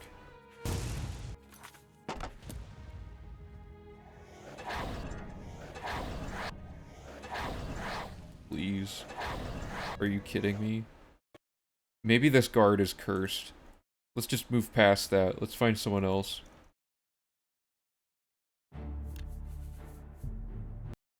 Clearly, the game does not want us to reanimate a guard.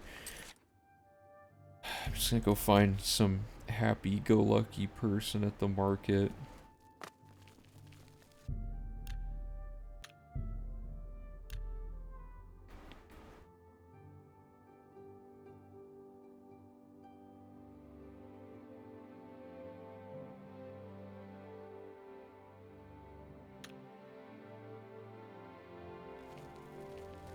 Okay. You. Look out. You cannot escape the master's pit. Anyway, put the item in. This is probably just gonna keep crashing if I had to guess.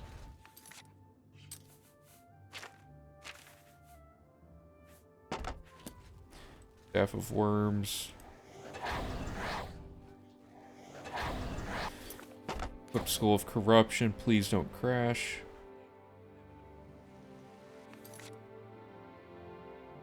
Oh, really? They float for that's funny.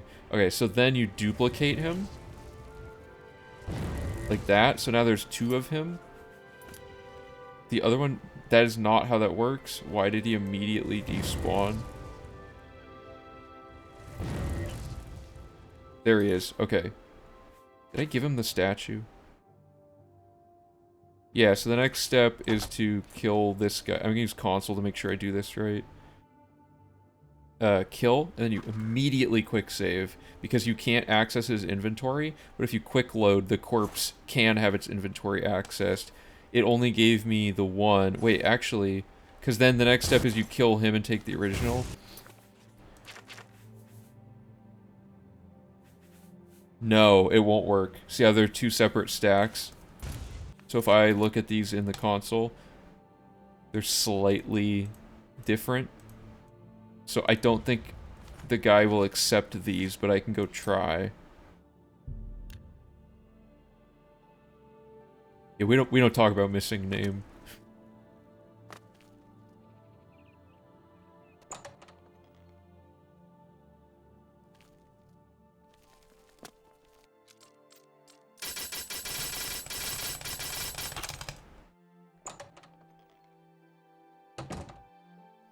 Yes?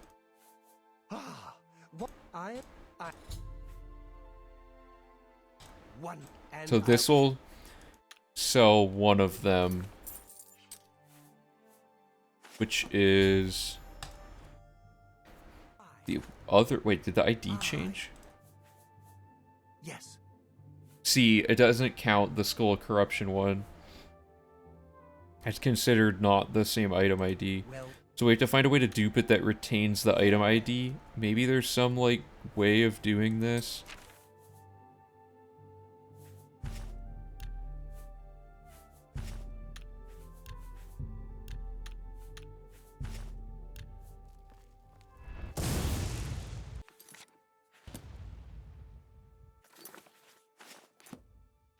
Really know how this would work.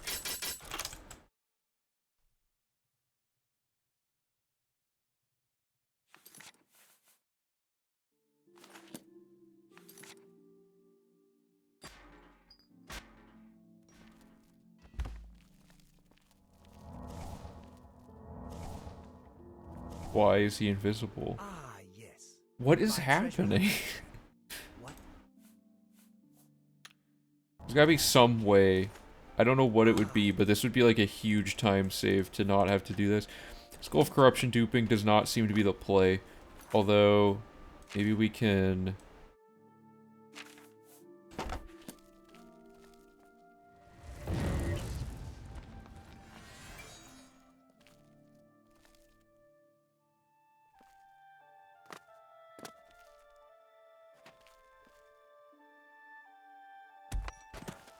What other ways do we know how to dupe stuff?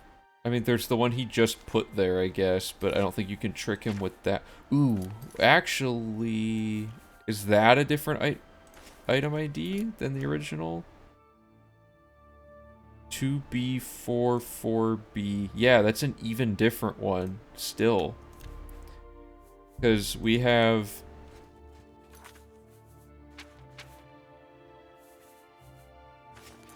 This is a legit one. It is a completely weird, I think, arbitrary item ID. Although, maybe we can do, like... I'm gonna get a second legitimate one.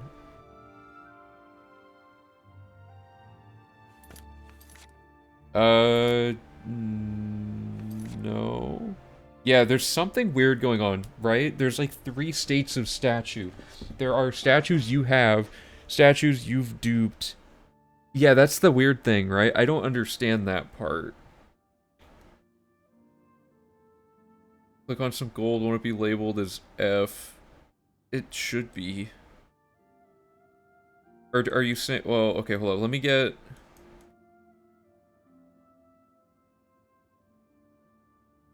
Bad RNG here, where's, like... Hold up, I need to get a second legit one and see, because we might be able to use something kind of like the stack glitch, with Apotheosis to, like, trick the game into, like, recharging a statue to be... I don't know. Oh, Vilvern's one of these. Here, let me do Vilvern just because I know where it is. Yeah, so I don't understand exactly why this is working the way it is. So first of all, let me go get the statue. I'm gonna look at it before and after I pick it up. Oh, actually, oh Jesus. Is there like a bridge thing up here? I should have looked at the, hug the right wall and boost jump at B, up to the walkway, and go in the door.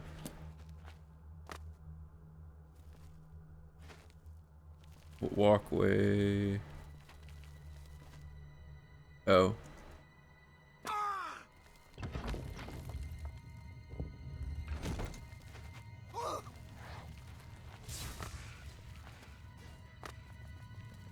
Okay. I meant to do this. So, this item is A2BF1. When dropped... Where'd the other one go? It becomes a generated ID BB79 and BB78. Is that always the case?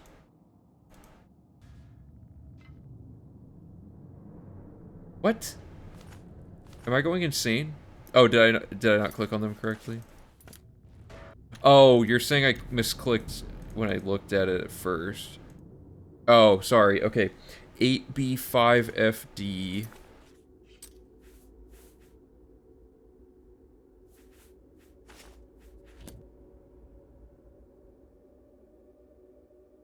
Am I just bad at clicking on these, or... 7-8, 7-9. Okay, the other question is, how is it generating these? 7C. 7C. Is it counting down from the amount that have already existed dropped in the world around it? Like it's 7C, but if I pick this one back up, this one's still... Please, please. Oh my god, why is this so hard to click on? Am I, like, clicking on an effect or something? So this is now 7C. Does this become a lower amount?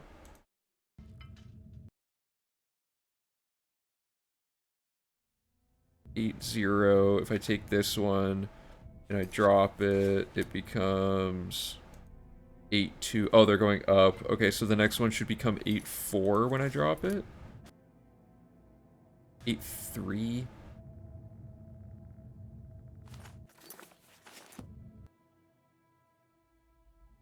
Eight four. The next one should be 8-5. Okay, so the amount, like, but if I get rid of them all and drop them again, what do I get? That goes back to being 8-5.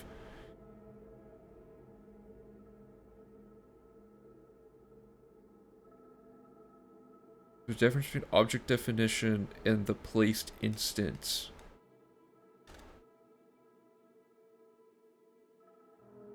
Okay, let me look at that really quick. The thing I'm gathering currently is just the... Oh, where did... Where did... What? That was so loud.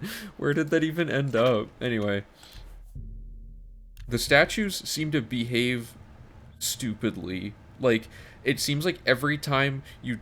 like, there's, like, some tracking amount that's keeping... It's, like, what is the current highest value of a dropped statue in existence? The next one you drop gets an item higher. So the ID just keeps changing. But they keep stacking. So the fact that it's FF, does that mean it's a reference? Let me look at that link you sent.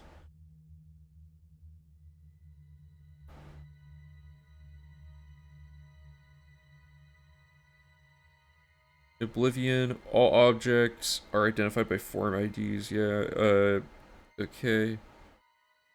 The first 2 digits represent the source, and the following are the object index. Oh, okay. So any dropped object has a different ID that it lists? Huh. The object's form ID will display at the top. There's a difference between the object definition of placed instance. For example, the base object of the NPC Palinira is that, while her placed instance, okay, when you click on an object in the game. Oh, okay, so the game's checking the base ID when it's looking for statues. Is there any way I can get the base ID with a console command?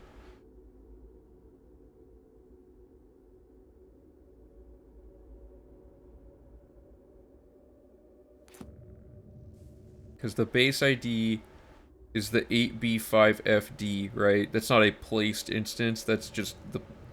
It becomes something different once I get it.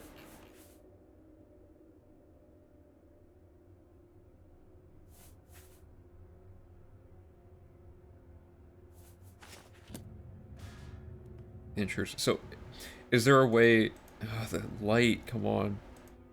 Is there a way that I can use a console command to get...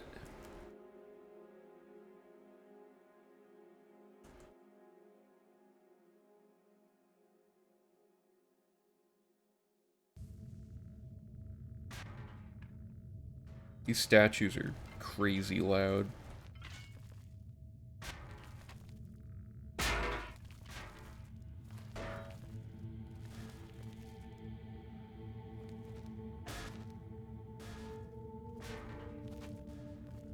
Sorry, this is too fun to kick around.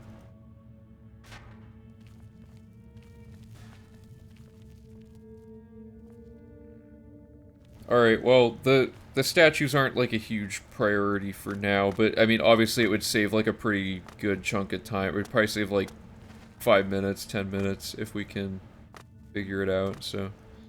Yeah, if you had to head out, that's cool. See you like on the Discord or next stream or whatever. Yeah, my sleep schedule's been off, so I've been streaming later in the day anyway, so anyone who's like not in the same time zone as me is probably like pretty tired by the end of a stream. Alright, so I don't know any other, because the stolen statues that get placed when Umbacano gathers one are a different base ID entirely, right? So like, here, let me get out of here really quick. It didn't work, whatever.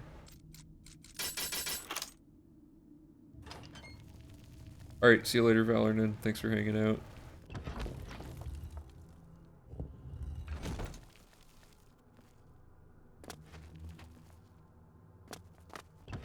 Okay, so we have 2 functioning statues. Is there some way to trick the game here? It's unlikely, but who knows? Let's just poke around a little bit and see if we can come up with something.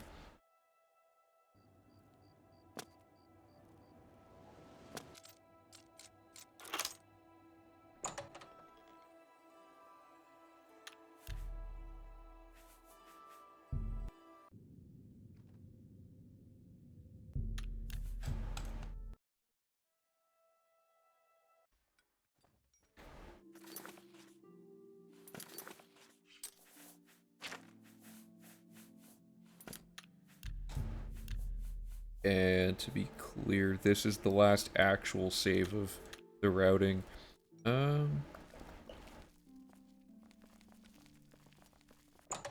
Okay, so step 1, what happens when you give him the thing?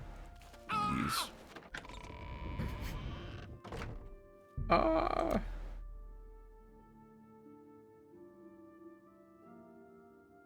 You can still. Oh, really? I didn't know that was even a thing. Is that just like a mod or something?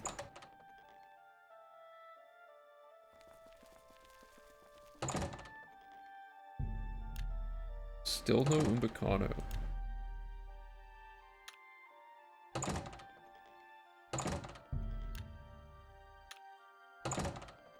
There, okay.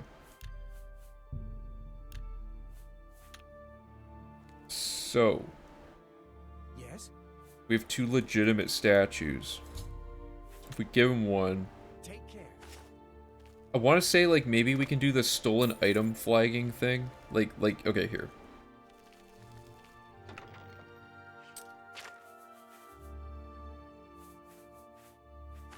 Like if we put one in here and we take it out and put it back in.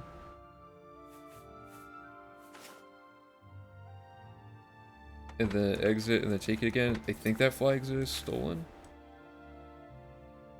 Yeah, so now we have like a stolen statue and a non-stolen statue. Like, does that affect anything? Because like this is now a stolen one. Oop. Oh, okay, that was the wrong button. It's like these aren't gonna matter, I guess, but can I give him? Yes? So he'll still take. Wonderful. And all right. You too. Okay, so can we dupe a stolen item then?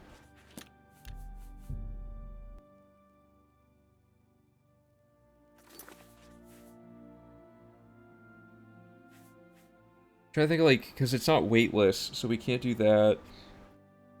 You can't equip it, so it doesn't really. What if okay.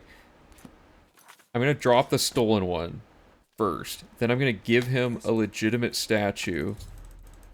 He's gonna get up and go put it on this thing, and I'm gonna just steal this one while I'm at it.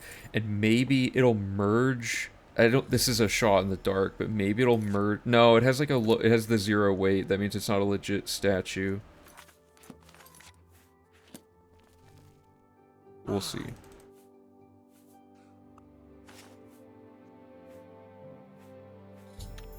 Doesn't work.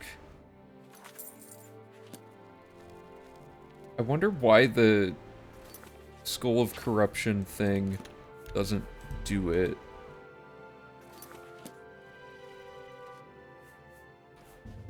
I think as soon as you... I mean, I'll try it, but I'm pretty sure as soon as you give it to him...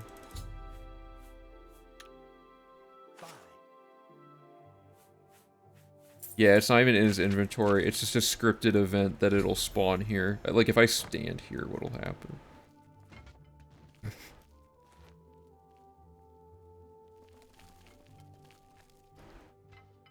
don't know how we would trick the game. What if we dupe the bad version? Okay, so here, let's get as many variations of these as we can. So, we have a legitimate one that's stolen, a legitimate one that isn't stolen. Now let's, so that's gonna be that, and now... Yes? Let's give him that one. So it's a illegitimate one that is stolen.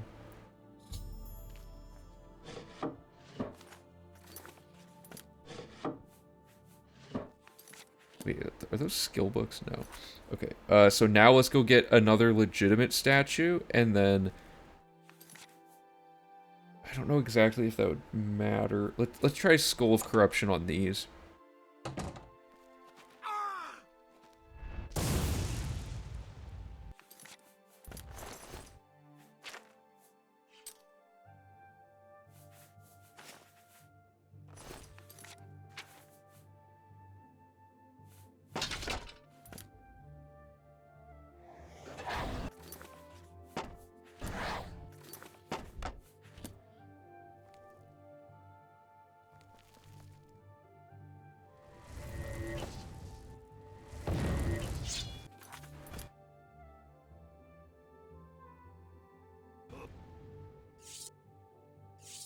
What? Oh, come on.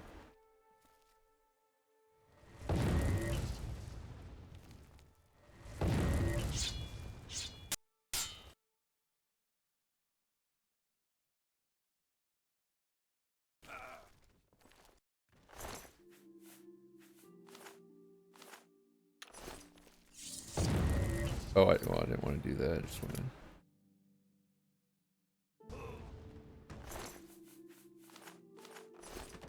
Okay, so now what do we have?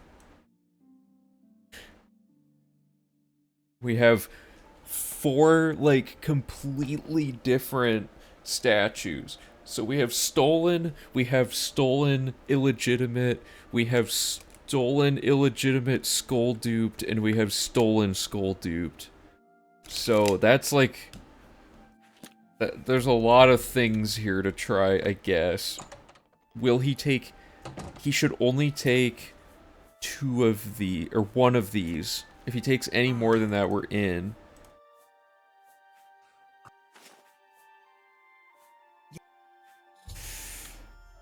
He took the legit one that was stolen. Or, whoops.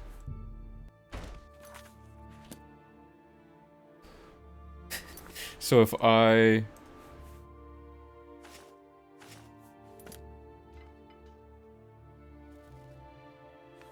Where did the other one go? Hold up.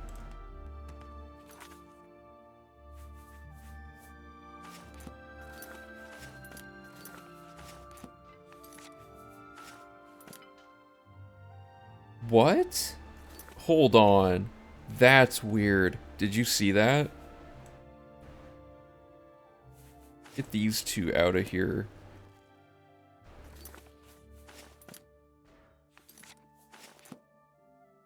What? Okay, I can't tell which one of these is linked. Something links to the last one.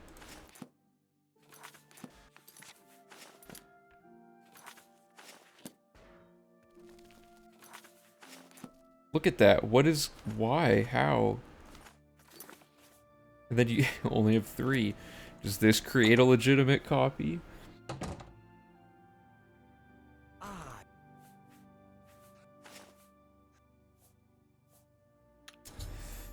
Didn't work. Is he gonna bring this one over too? Oh no, is there an even different one? Okay, good. That's considered just a stack. Dude, where did it... All these priceless artifacts. Okay, so if we...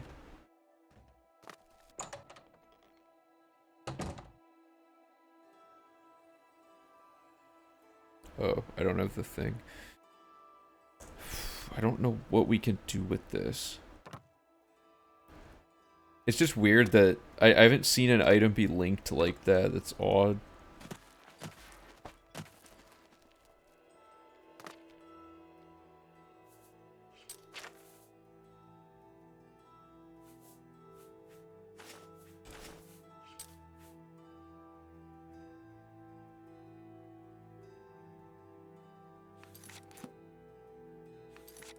Do the statues you need to get have different IDs or the same one?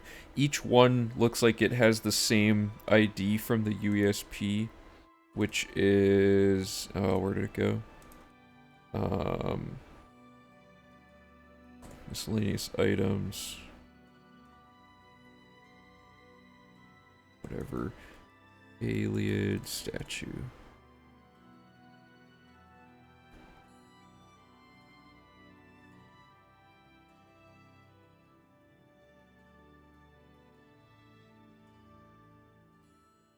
I believe they had the 2AB48 thing. Like, if I go get another one really quick.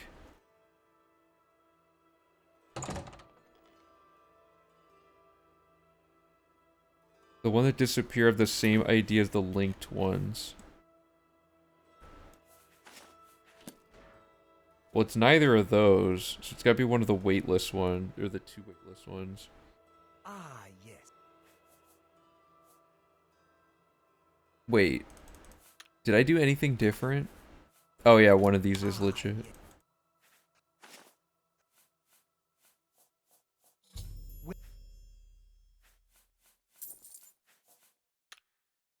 You too.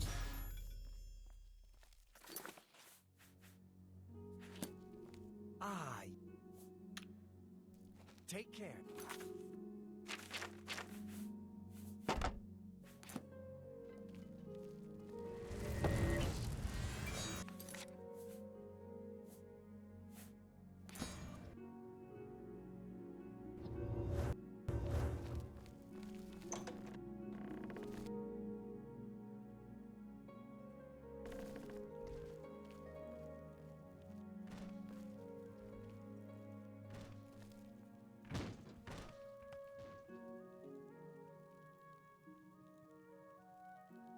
Is the corrupted clone essential too? Oh god, is that really how that works?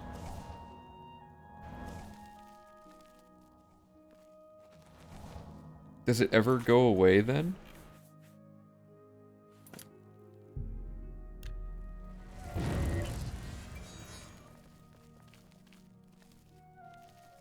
I. This is getting weird. I don't know if we're getting anywhere with this. The weightless and weighted versions have different IDs, but individual instances seem to share IDs. Here, let me... Crashed.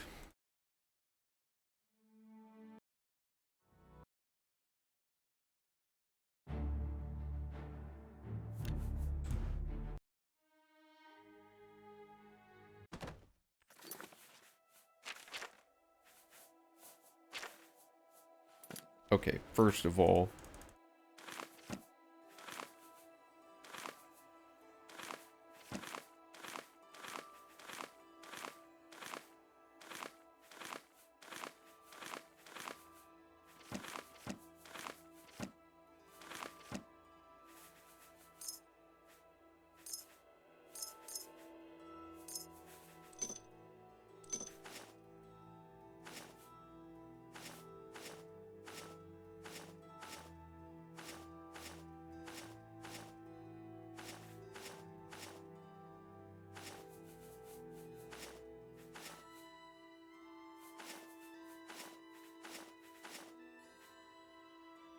Okay. Get all that garbage out of the way when testing this. Why don't we saddle to the statues? Oh, yeah, I guess, hold up, let me... if you saddle to the statue is picked up by the saddled character, which is an older version of it, of the character, right? It has to be the saddle. Generally, you want it to place you one room before the thing you need to actually get, so you can load warp the new version of your character to where the saddle, like, dummy character goes. If that makes sense. Okay, so what do you guys want me to test here? We're seeing if the two weightless ones are linked. Weird, but these aren't.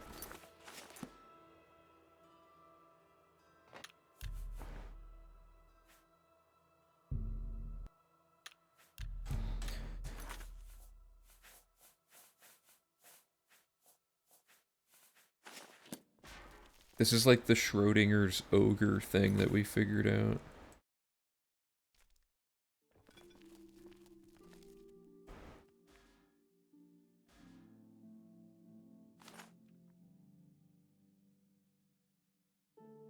The statues are sitting like on a... Oh, not always, no. Not all statues are in like a random room inside of the thing. Sometimes a dungeon has the statue in the first zone.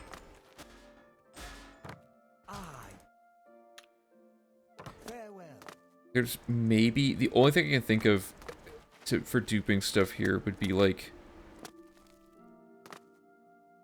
I don't know, I guess... No, I can't think of anything.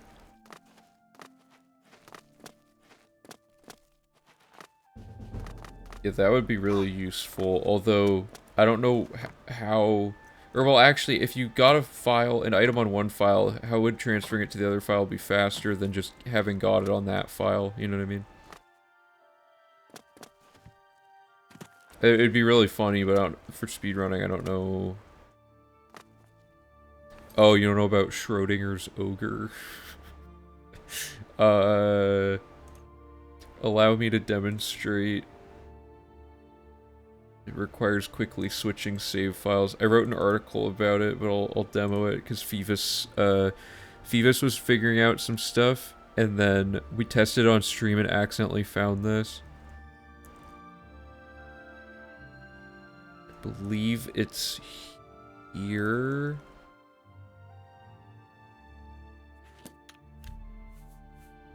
Yeah, okay.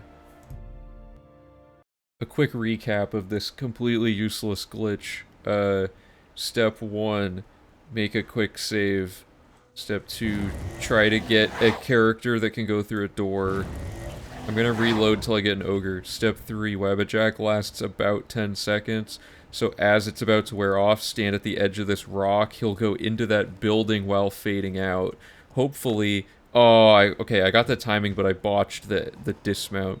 You have to get into the door as he is going into it.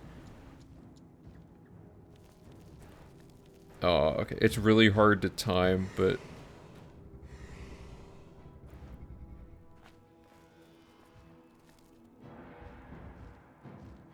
Okay, go in the door, please. Basically, if you go in the door, like, at the same time that he should be transforming back... Like, I don't know if this will work. It's really hard to do. No, not quite. So he's gonna change back to the horse too soon.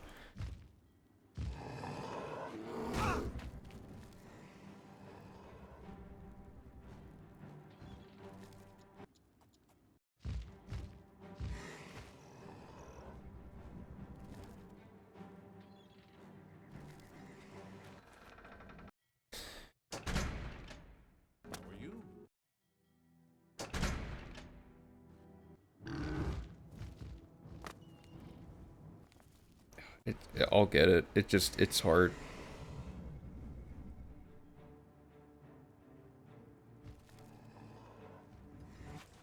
No! Oh, so close. Oh, transferring infinitely. Yeah, I didn't think about that.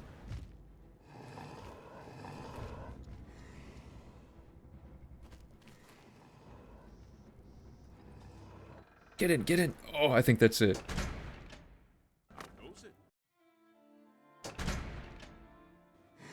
Yes, this is Schrodinger's ogre. So the ogre is the Wabbajack creature, but your horse is now back, and you can, like, ride it and do whatever.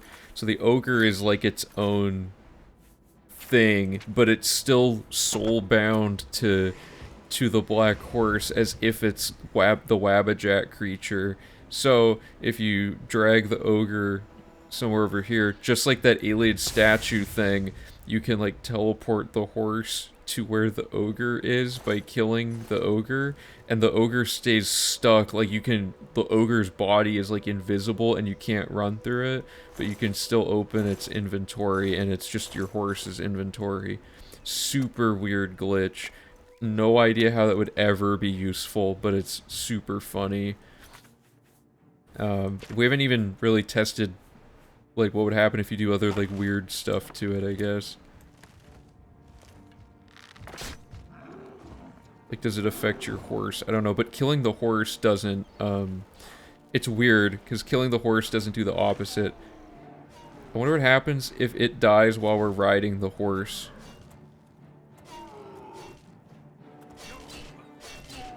Oh, it's still alive.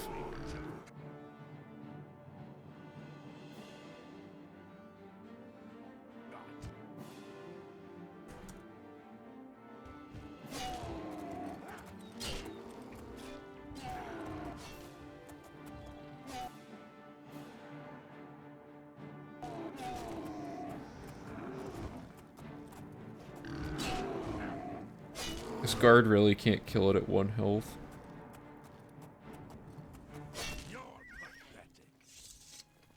Interesting. Okay, so it doesn't even, it doesn't do the TCL glitch or anything, it just, yeah.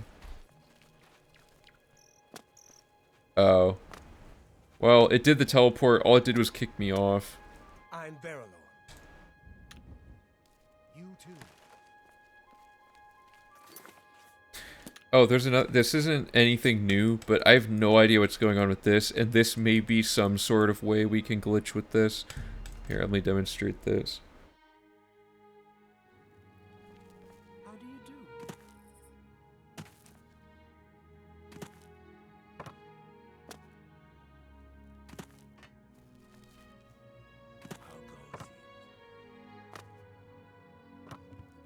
So, this is, I don't know how people, or how Bethesda didn't expect people to find this, but, or like how they didn't find it, but check this out.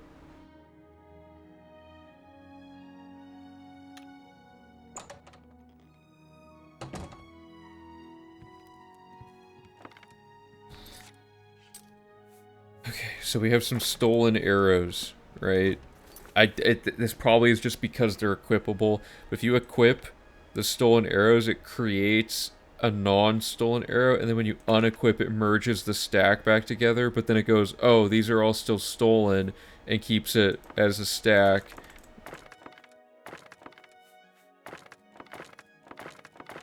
So you can just do this. Yeah, literally just equipping and unequipping stolen arrows duplicates them.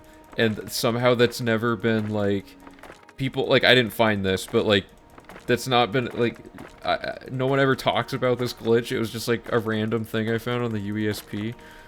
But, like, here's the really stupid thing. You can equip, let me get an example here. You can equip multiple types of arrows at once if you do this correctly. I don't remember exactly, yeah, like that.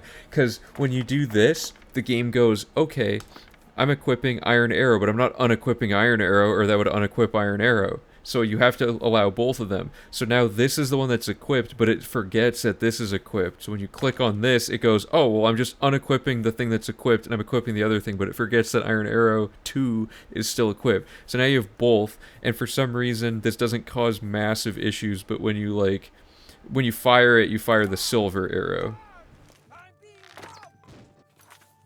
And you're back to this. Here's the really weird thing. Depending on how you do this... Oh, my bow is, like, incredible. I forgot about that. Depending on how you do this, like, if you do this, the arrows are not real. You must understand. This one was somehow real, but not the other one. I don't really know what's going on with this glitch. It's like the weirdest, stupidest thing ever. But like, I don't think this works if you have stolen stacks of other things. Like if I... Here, let me do this twice.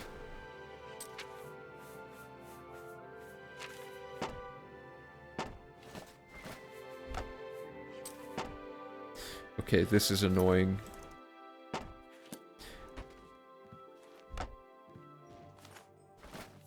So if I have, like... How did I end up with 2 of them? I just dropped all of them. Are you kidding me? Okay, Apotheosis. Go in, take it, put it back, take it out. Now, it should be stolen, but it's not. Unsure about that one. That should be stolen now.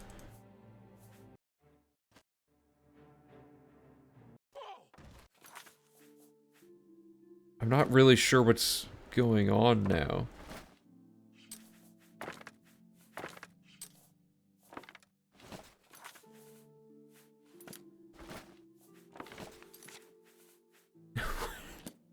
I put a stolen and a non-stolen item into a container, and now they're both not stolen. What is that?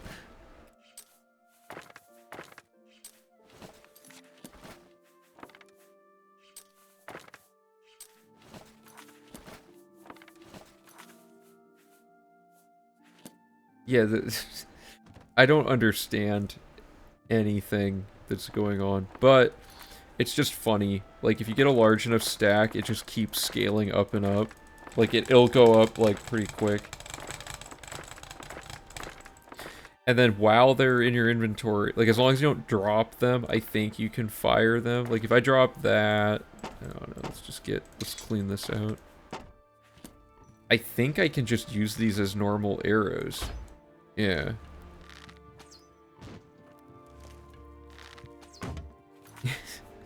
Ah, wait, now, now we have, no.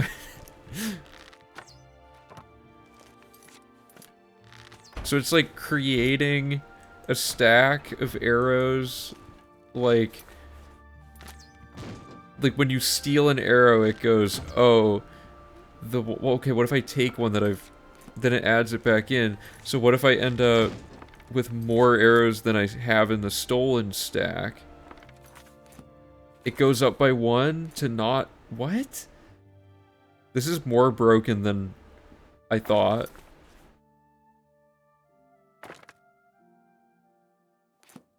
Oh, he stole them in that case. He ruined that. Darn it. I was onto something there.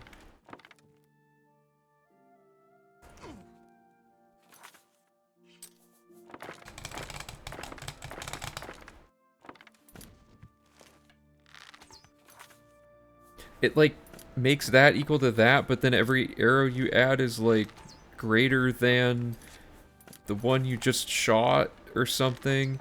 But then, like, on top of that, you can, like, dupe arrows with this, so how does it handle that case?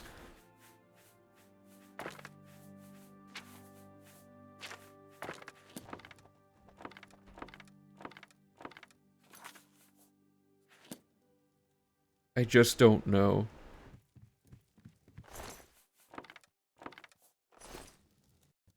Anyway, I just found that funny. And it seems like maybe it could lead to other glitching of other inventory stuff somehow. Like, I don't know exactly how it would work, but like the fact that this is possible with stolen items makes me think some combination of stolen alien statues might result in some crazy thing.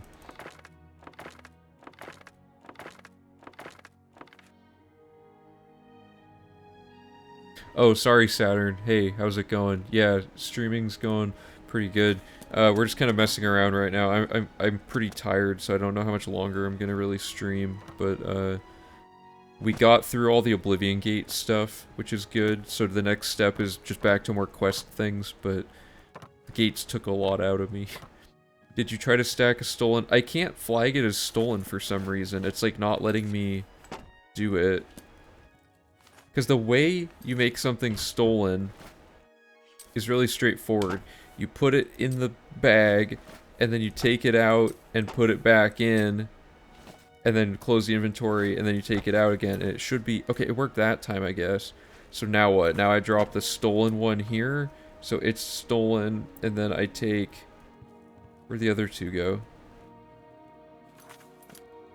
Dude, I just dropped these. Where did they go? Are you kidding me?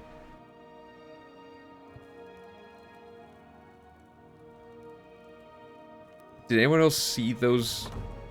What? They just don't appear?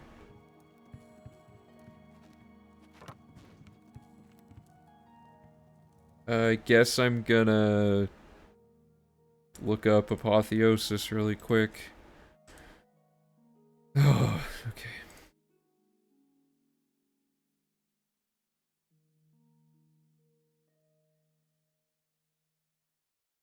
CA153.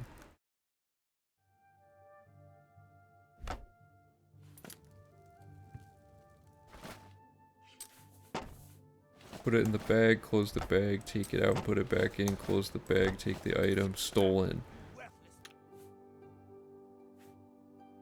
Okay, this guy is a huge problem. I'm going to just get rid of him. Because now, what? The other one we picked up isn't... Dude, what is going on? Now that one's not stolen?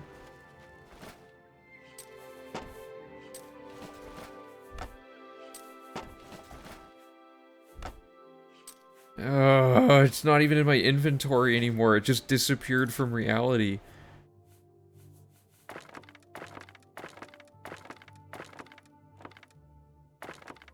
Now this is adding... Oh, man. This is a fever dream.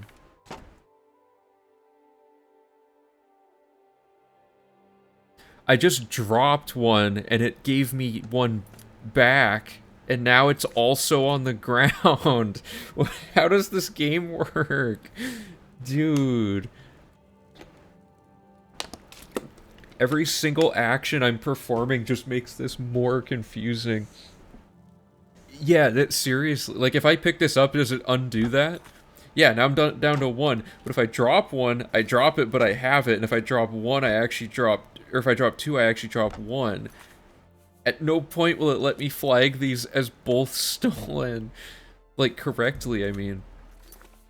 If I drop that, that's stolen, and that's stolen, but it's not stolen until I drop it. But it is stolen in the inventory state. But if I drop both of them, they're both stolen.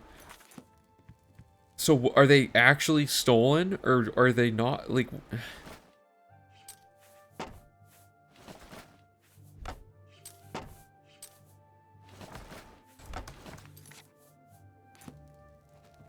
This game doesn't know how to handle... Am I somehow dropping -1? Oh, good point. Oh, I can't remove quest items.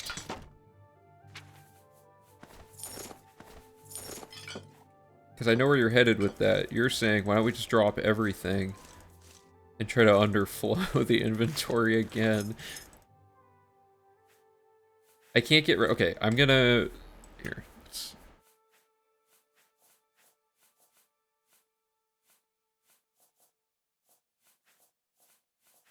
Trying to find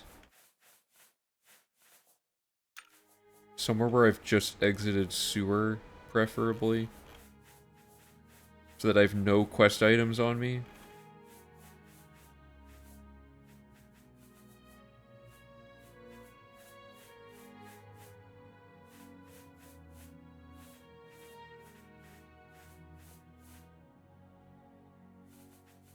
The problem is this is so massively unintuitive, I don't even know how to begin to deconstruct what's going on here.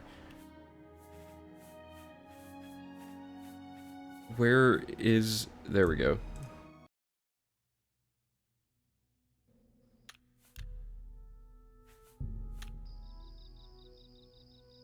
One apotheosis had 6 and one had 12, but then why wasn't it... Why wasn't it, like, showing them either way? So I need to have nothing in my inventory. Except, okay, I'm gonna keep, like, a weapon.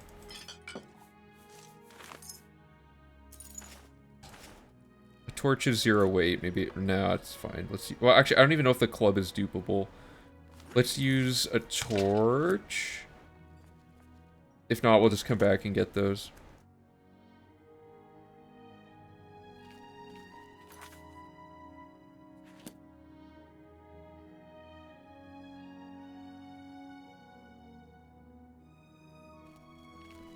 Okay.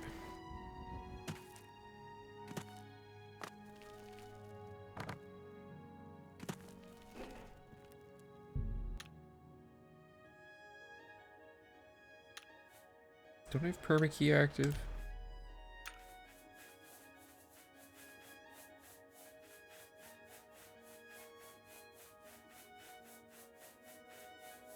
Why are my saves so weird on this structure?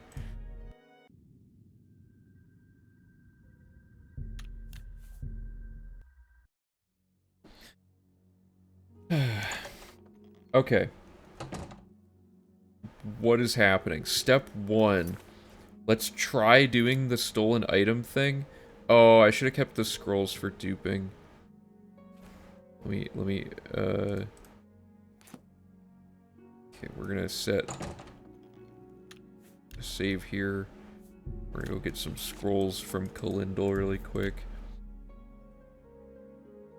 I don't know how this glitch could be useful unless we, like, find a way to control it, because it's, like, so unwieldy. Welcome to you too.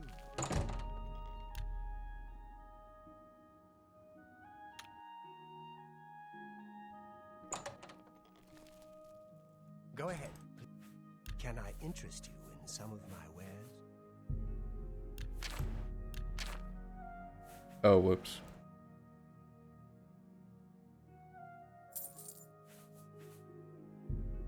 Okay, this should be fine, and then we'll...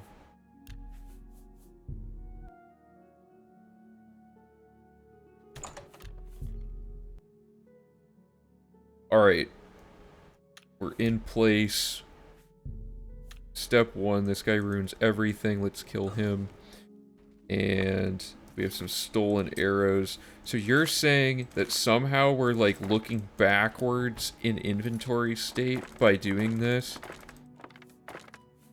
Like by dropping that, that adds 10 each time. See that? Or adds 1 each time. So we drop the real arrow, quote unquote, and we're left with this. So like if we flag the real arrow as stolen as well.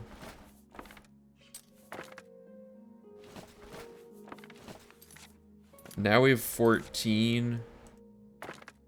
But it's like...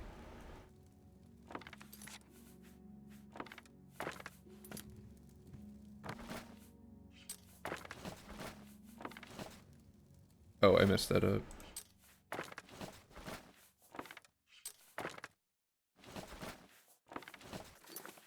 I keep messing it up. Okay, in my inventory, put it in. Then take it out of there and put it back in, then take it. It is not working anymore. Okay, so what about with like a torch?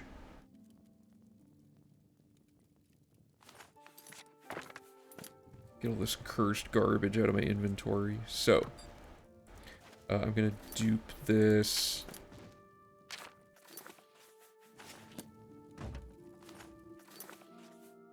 Throw those out.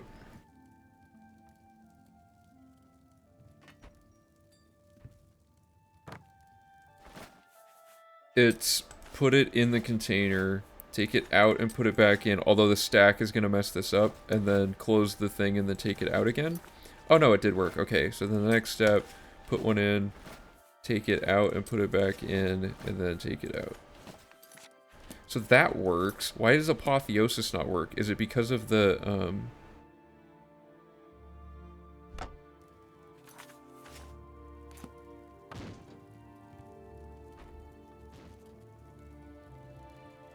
Okay, so let's... We have 2 Apotheosises. And you're saying one of them had a different charge than the other one? Okay, let's see if we can even do this first.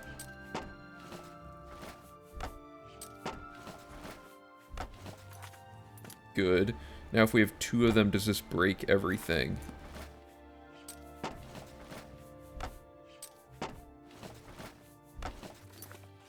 It doesn't. Okay, now why did I want to do that in the first place? I don't even remember why we were doing that.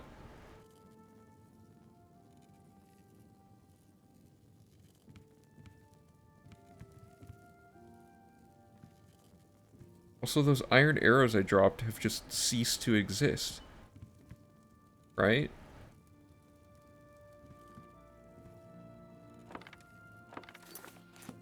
Like, where are they?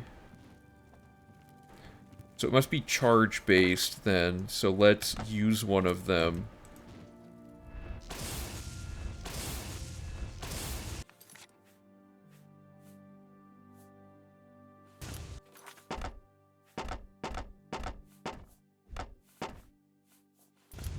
Okay.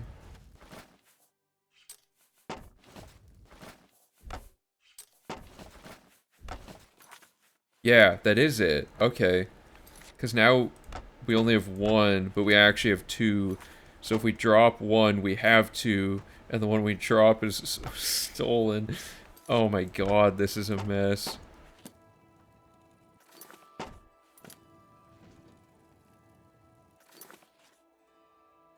What is, like... Oops.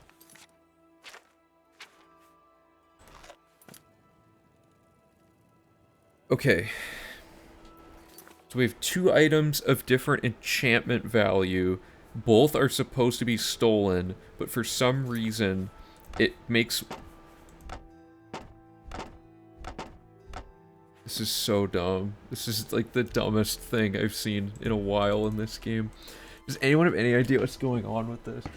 So, like, this one, when you're not holding it, is not stolen, but then it becomes stolen just by holding it. This one, it's like you can just toggle it at will.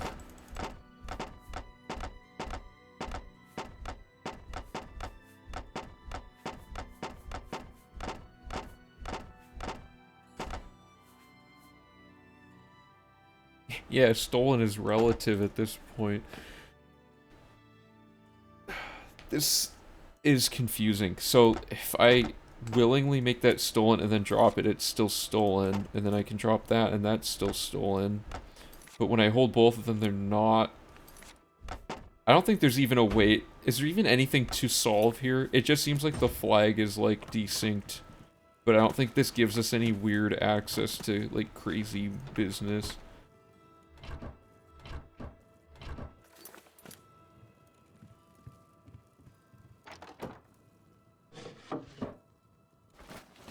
This archer store doesn't have a single pair of arrows anywhere.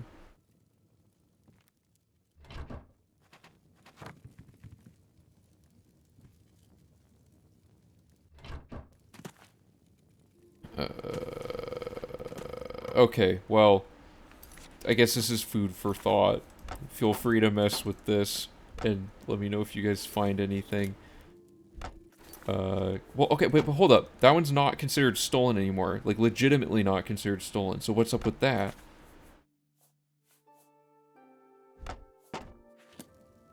It's like an actual unstolen one. That just fell through the entire floor. And the arrows are... No, I dropped those. Okay, what happened there? This room is cursed. Oh my. Okay. Wait, this is an actual, like, solid surface?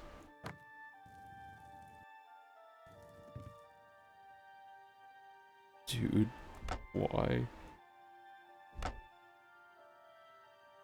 He has 2 chests. Oh, I think they all do. I don't know. We'll look into that more later. For now, let's just quickly check some things off that we routed. God! Hey, Deo man, how's it going? Oh man, thanks for the raid. I was actually just about to head out, but maybe I can keep going a little longer. 75 people, wow, thank you so much. Right now, we're in the middle of doing quest logic.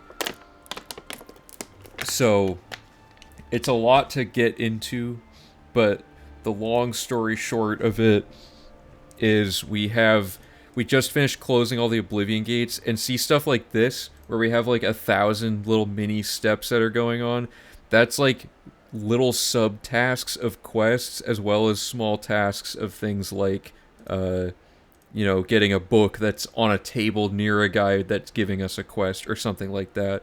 So we're trying to juggle like all this information all at once, and it's getting like extremely complicated. So, yeah, the next step is we're trying to order quests, but we just found this like ridiculously stupid thing that makes no sense. So really quick, bring you up to speed on that, and then we'll get back into questing. So we have 2 apotheoses, and we've flagged them both as stolen, but somehow the game is like horribly broken, so we can just willingly toggle the stolen icons on and off, and when you drop one, it's... Oh, that's because of a console command, but... So when I drop it, it says it's stolen, but when I pick it up, it's not stolen, but if I drop the one that is stolen, it doesn't make any sense, and also sometimes they fall through the floor. So it has something to do with this other thing with arrows that are glitching out, where if you have a stack of stolen arrows and you keep clicking it, it just keeps duplicating the arrows repeatedly, and still don't have any idea why that's happening, but it adds like another layer of crazy, and I have to kill him before he steals the arrows, another layer of just like crazy stupid stuff. So like if I grab this bow here, and I fire it, it's like, hey, Blunky, thanks for the follow, appreciate it.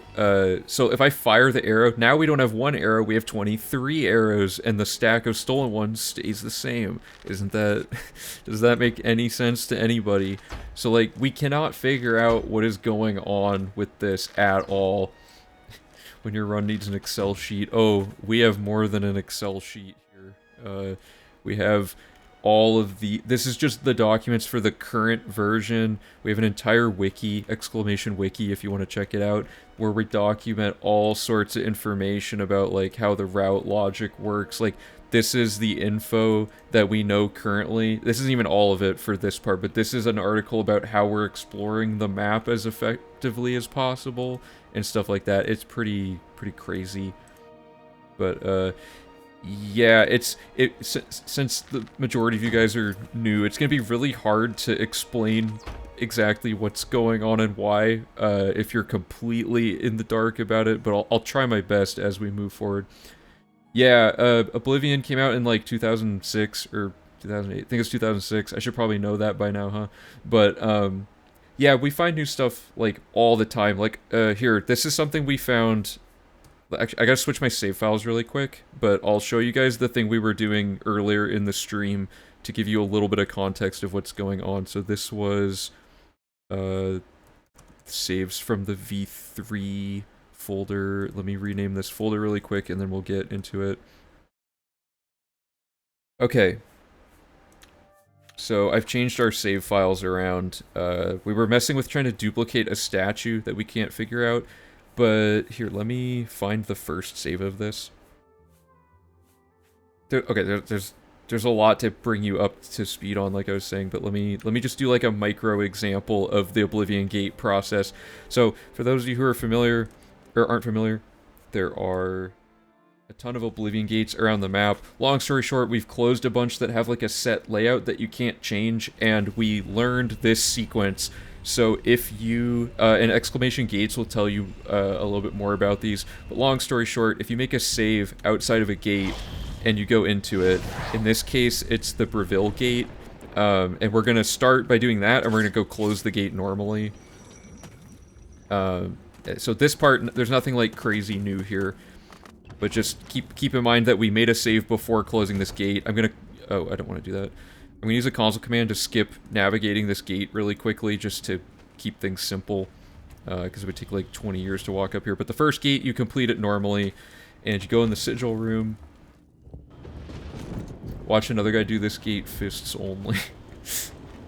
Yeah, we're using Apotheosis, so everything dies instantly. Also, we have 100% Chameleon permanently enchanted, so nothing even, like, acknowledges our existence. Like, you can literally just push enemies around, and they don't react to you at all. So the run is getting a lot simpler because of things like that. But yeah, so you close this gate normally.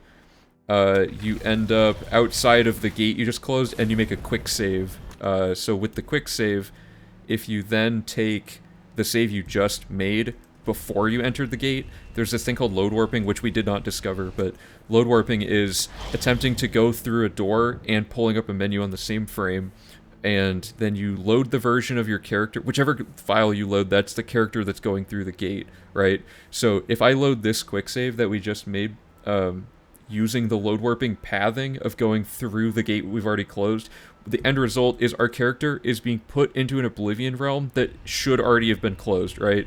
So now the game doesn't think we're anywhere. We're at 0-0 on the map because it has no idea what's happening. So we've officially, like, decoupled this realm. This realm is, like, nothing. It doesn't exist in the game. But because of the way the game's programmed, if you leave a realm that is not linked to anything yet, it just defaults to picking a random gate somewhere on the map that exists, and it links you to that one. So now we're, like, at another gate, like somewhere else on the map. So that's step one.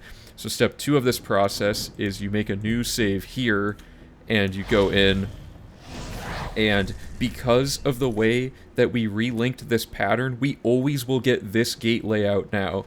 So, oh yeah, Fallout has all kinds of load warping stuff in it too. All the Bethesda games that are built off the same engine have similar glitches. Like Skyrim also has load warping. I think Fallout 4 has it, and possibly New Vegas, but I'm not sure about New Vegas.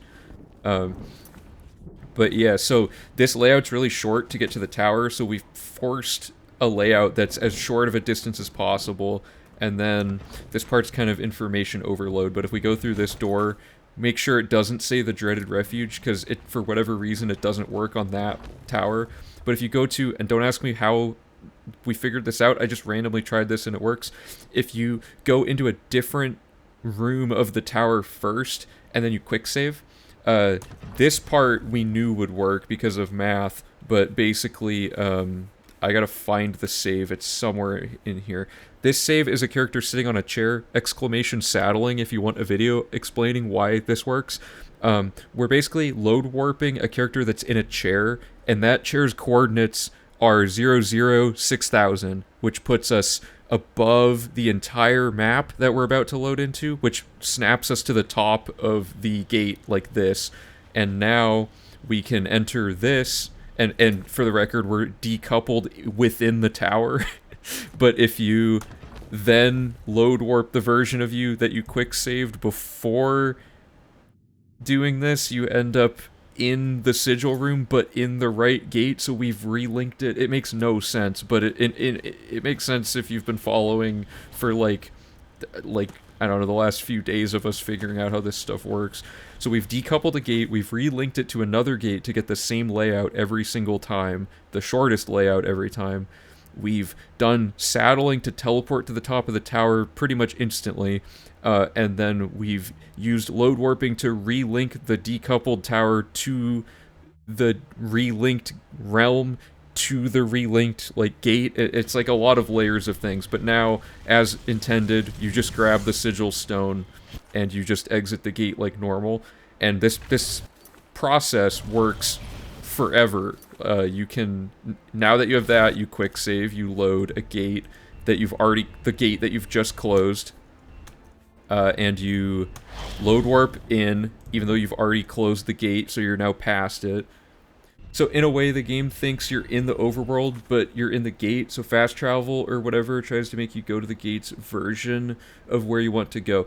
It's actually simpler than that. So if you're sitting in a chair and you load warp into a room, I'll explain it off of this tower really quick. So, oh, sorry, I should relink this really quick.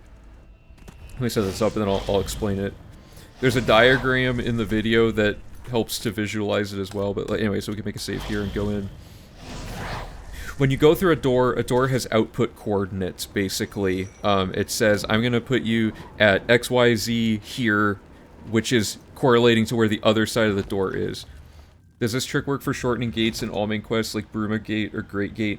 There's actually there's a different glitch we can use that closes the Great Gate instantly, no strings attached, keeps the run intact and all that. Bruma Gate and Kvatch Gate we have to do normally because they're early on enough that we don't have all the proper ability to do the saddling and load warping. But so when you go through a door, it says, I'm going to put you right here, right? And it's going to be this character.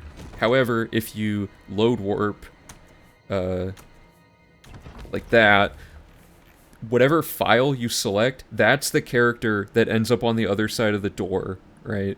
And this particular glitch, saddling and load warping, was not discovered by us, but these ways of relinking gates and stuff by using load warping have been found, because load warping is one of the foundational glitches of how Oblivion works. So load warping causes or opens up the floodgates for a million other applications of it. Does this game have its own version of grenade launcher flying? I found a thing where you can item launch. I can show that really quick. This stream's just turning into a glitch exhibition. But anyway, what was I gonna do? 57. Yeah. So whatever file I load, that character is gonna appear on the other side of the door, not the character I currently am, if that makes sense. And if I select save 157, I'm sitting in a chair, and for some reason, if you're sitting in a chair, not only does it override which character goes through the door, it overrides what coordinates you get placed at to be the coordinates that the chair is at in the file you selected. So this chair that I'm sitting in is at 006,000-ish, and when I load that in, if I immediately go here and do TDT. It snapped us down, but the chair on the other file is at 202, -789, and then 6,000 something, and it puts you back in bounds, which in this case is 3,000-ish. So that puts us in our decoupled tower, which we can then go in here, because we're now the version of the character that hasn't closed any gates yet. It's the version of the character that's only just gone and sat in a chair. Yeah, glitches are, like, especially in Oblivion, like, the most fun thing. There's, like, an infinite pool of glitches to explore. But yeah, if you then go and you take the version of your character that was already in the tower, that was linked correctly, it now puts you in with the version of you that has closed the gates and has properly linked to everything, allowing you to grab the sigil stone. And if you do it in any other order, everything explodes and nothing works, and you possibly risk losing the ability to do 100%. So that's Oblivion Gate stuff that we've been that's a summary of what we, like, completely solved this stream. Hey Ordained, how's it going? So, you were asking about item launching. I have item launch tech that I discovered. It took me like 4 hours of just like testing a bunch of random garbage, and for some reason this is how it works. So I'm going to start by, I'm going to do save clipping, which, like, another foundational glitch if you don't know how that works. Exclamation save clipping to hear about it. But if you go through here, it doesn't always work either. Oblivion's save clipping is slightly dependent on it's mostly your movement speed, but it's also, like, hardware dependent if you load in. Routing's going really well, but Daoman just raided with a ton of people, so I'm trying to bring them up to speed on some Oblivion tech before we get into the next part. Need to save the stream. Oh yeah, go for it. Oh, I fell through. Whatever. You know what? Okay, so just imagine I made that clip. Mystic Peanut Butter, thanks for the follow, appreciate it. Okay, if I land here, hopefully, right there. Okay, so if I make a save here, just to make sure I don't fall, I don't know why this works, but when you drop items in certain ways, like, if you drop the sandals, they appear below you. If you drop the shirt, it appears, in that case, below me. Maybe I'm not low enough. This glitch is, like, super hard to set up. Oh,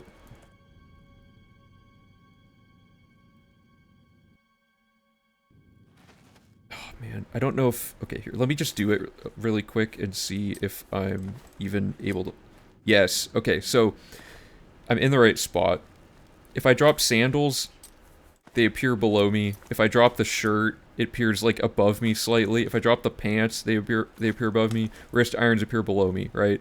Wrist irons are, like, incredibly dense, and you can, like, surf on them like this and run across them. So, like, the distance I covered there was pretty far. But the goal is to get all the way to that goblin, and I don't know exactly what the deal is here, but if you put the wrist irons inside of the sandals like this, they kind of, like, explode outward. So you do sandals first. See that launch item thing that just happened?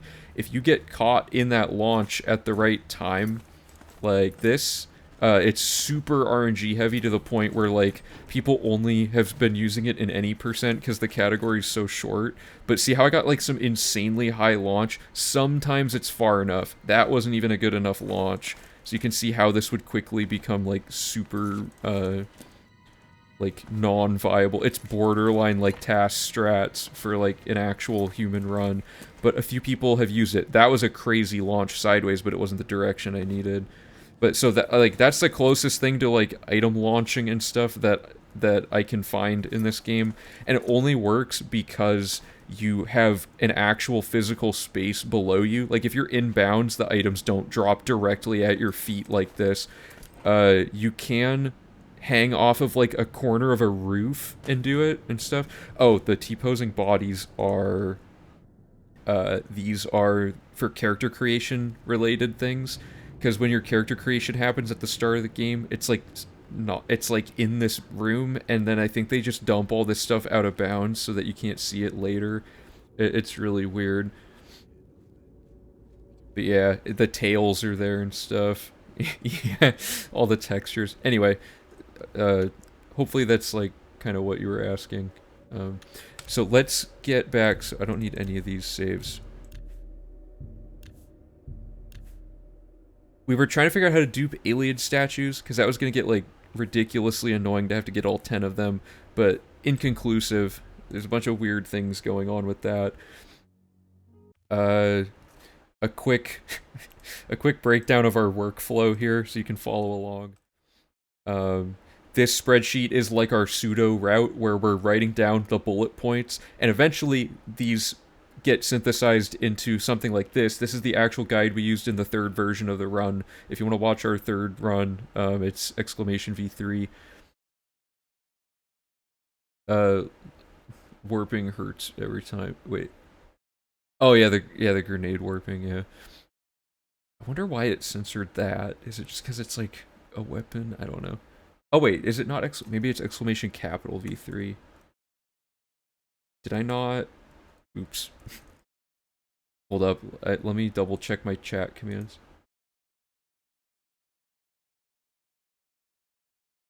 Save warping,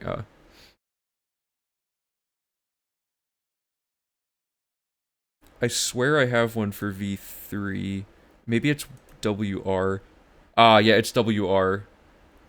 Exclamation WR gives you the current world record for this. Anyway. So we take all of this all this meticulous information about the route logic sequencing, and then we write it out in, like, I try to write it out in a way that, like, a monkey could do it, you know what I mean? Like, if you've never played Oblivion and you open this and you just become even slightly familiar with the controls prior to opening this, you have a pretty good shot of actually being able to do the entire run based off of these instructions. And if you don't know how a glitch works, we have, like, a separate document that shows you how to do all those glitches and things like that. So it'll eventually look nice and navigable like this, but for now, it looks like this, and it's just a mess, and it's hard to follow what's going on at first, but each thing is just like a node of the route logic. Yeah, okay, so get all 10 Ayleid Shrines is something we just retroactively put in. We did the whole arena earlier, and then we found every single Nirn route on the map, or, well, we would do that. We know how to do that, but currently we're not doing that in testing because we already know it works.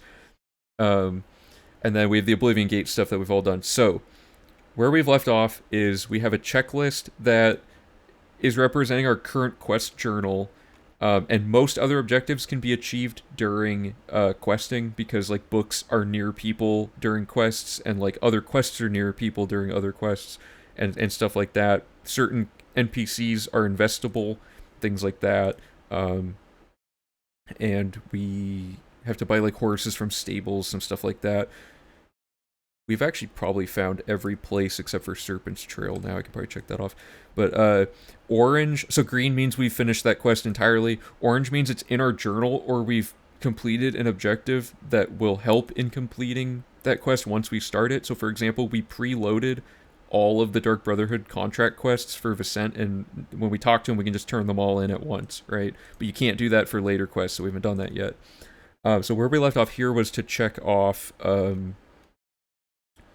this line of stuff. So it's like, we killed Jabana, who was a character we needed for security training. Basically, the trainer quests, the trainer's like, I'll only train you if you do this, and if you kill them, you just complete the quest anyway. It increments the quest completed stat, and that's all we care about for getting quests done, unless they have fame tied to them, but trainer quests don't. So we just killed this guy to end his quest early, and then we did, like, 8 Dark Brotherhood quests at once, so we got all the way up through here just now, like, just before you guys joined, and then, so that's where we left off there. And then now we're doing Talos Plaza stuff, which included the Ayleid statues, which I have not added to my inventory, so I'm going to go add those really quick. 2AB48. And we want 10 of those. So we're just pretending that we did the Ayleid statues. We already know that part works. We were going to try to find a way to break it, but it's not really... We can't find a way to do it. We did Skull of Corruption duping, that didn't work. All sorts of tech and whatnot. So, we finished My Brother's Keeper, which is a quest where you literally just talk to someone and the quest ends because it starts the next one. Dark Brotherhood's programmed really stupid.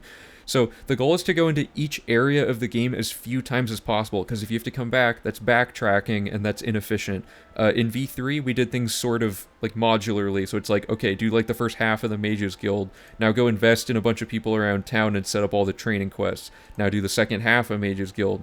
Like, this split is like, do the entire Dark Brotherhood all at once. This is not efficient, but we had so many other things to implement that the quest structuring became less of a priority that version. This version, it's like one of the main things we're doing, because now everything looks like this. So the next step here for what we're currently doing is we're trying to load a bunch of objectives up in the Talos Plaza district, so when we go there we can get a bunch of things checked off all at the same time. Talos Plaza only has the Umbacano quests here, which we've set up by doing the 10 statues, and you leave and come back 3 times. So that's as fast as that can go. We have to invest in a lady at an inn and kill the Dark Brotherhood target, who happens to also be at that inn, so that's 2 objectives in 1 location, and that's efficient. And then there's a Nirn route, and yes, we get every Nirn route in the whole game. There's a Nirn route in a pot in a dude's house named Samuel Bantian, which it's somewhere up here. I have maps for, like, where notable things were in V3 and stuff like that. So our goal is to go here, here, and here. Hey, how's it going, What? Welcome back. Thieves Guild also exists in Talos Plaza. Oh, yeah, sorry. The only one that's not viable right now is, Boots of Spring-Heeled Jack is so much later in Thieves Guild that it's not really worth waiting until we're that far in, because our ultimate goal right now, primarily, is to line up as many Leowin things as possible, because we calculated out that there's 7 Leowin things to layer together in a single visit to the castle, which is crazy. I only now realize this is routing for 100%. I didn't even know you could 100%. Oh, yeah. Sorry, I guess I could have mentioned that. We're doing 100% completion, which is a category defined by these objectives, which I can link here for you guys. If you're new to this and you don't know how the objectives work, there is that's also true. 100% took 79 hours the first time, and the second time it took like 48, and then the third time it took 21, and this time it's probably going to take about 15 after we finish this current V4, and it's finally at a point where I think other people will start actually wanting to run it, because it's short, and it has, or relatively short, and it has a lot of fun tech in it. So yeah, the general idea, you're down to a third the time, and now even less. Yeah, so basically there's major sweeps of like glitch hunting and tech discovery that we go through between runs, and we get a bunch of new things. The first couple versions were pretty slow to implement, because version 1 was just, can we get it done? Like, no matter what, like, even if it's not cleverly routed, can we at least get this list of requirements that we've laid out all checked off on a single save file at once? So that was V1. It was pretty slow. We used some glitches, like the dupe glitch and stuff, but nothing crazy. V2 was like, okay, now that we know that it's actually possible to reach all of the 100% requirements, our next goal should be to more intelligently interweave stuff a little bit, but more importantly, implement some of the popular glitches that are known by most speedrunners for the game. We got the vast majority of those put in. Then V3 was like, okay, let's find our own new things to put into the route that you would never need outside of 100%. We have a ton of, like, glitch hunting going on, so, like, I don't know, one thing we've always wanted to figure out, this is like a list of, like, not bounties, but you know what I mean, like glitches that are really high priority. Yeah, so a good example, one day on the Discord a while back, a new person joined named Phoebus, who's now like one of the main routing people. He joined and was like, hey, I figured out you can change your class by load warping back into the tutorial. And when you do that, it scales your stats up, and we're like, no way. So we go and we look into it, and it turns out that class reset is like one of the most complicated things in the game, but let me find the page for it here. There it is. Class reset does like a ton of things, and there's a lot of different ways to handle it. But ultimately, it turns out there's a frame-perfect trick you can input between windows in this class selection thing and inject that button pop-up to appear on another save file that's already picked a class, and then it'll scale your stats up based on what level you are. So if we use the infinite level up glitch to get to level 150-ish, and then we change our class, all our skills jump up to, like, most of our skills jump up to like 100-ish, or like some crazy amount. A quick summary of that is this spreadsheet that we worked out. And we also underflowed the integer value for all the skills that we couldn't get up to that, the majority of them, because we also figured out how to underflow. So, like, I could go on forever about the train of thought behind each decision we're making in the route, because it's like layers of insane tech discovery that various people have figured out. But the long story short of this is we scale our stats up to these starting values. So, like, already the majority of them go up to 100. Then we underflow by curing vampirism and removing the effect to push values that were low even below under it. Yeah, it's 0 to 255. It can't go negative either, so it goes under 0 and goes immediately up to, like, ridiculously high values.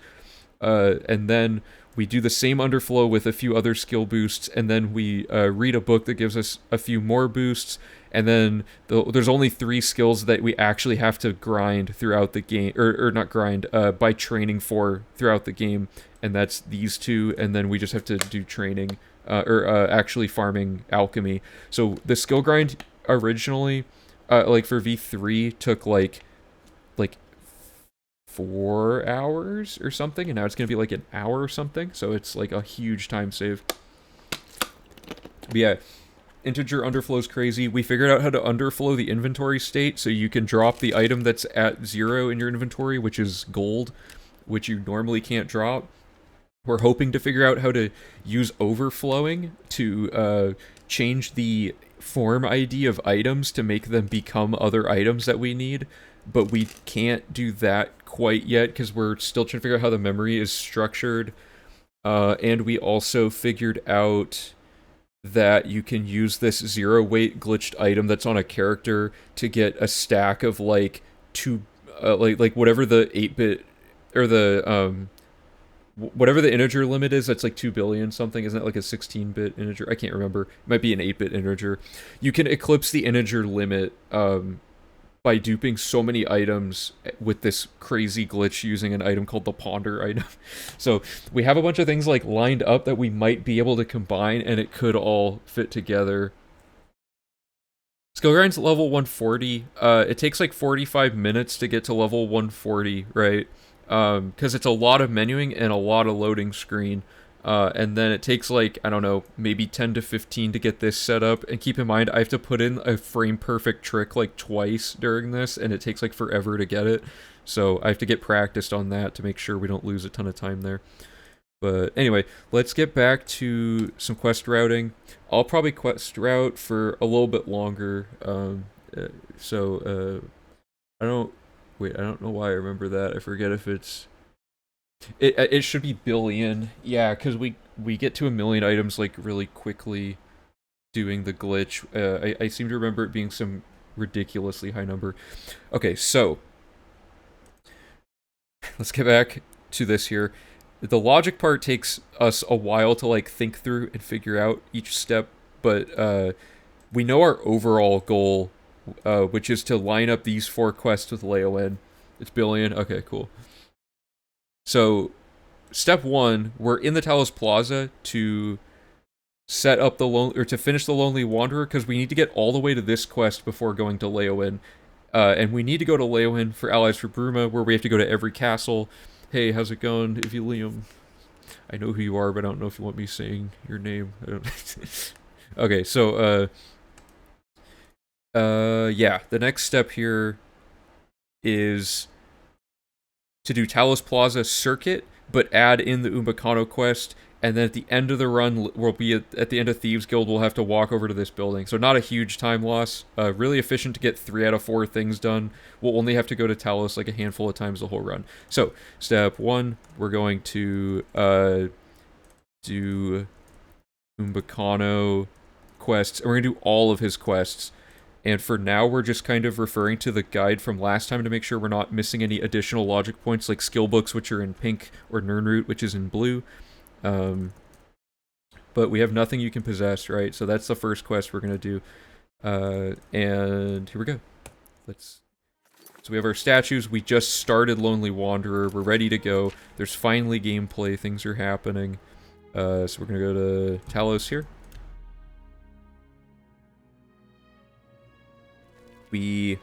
Oh, I had a glitch, or a console command enabled. Let's turn that off.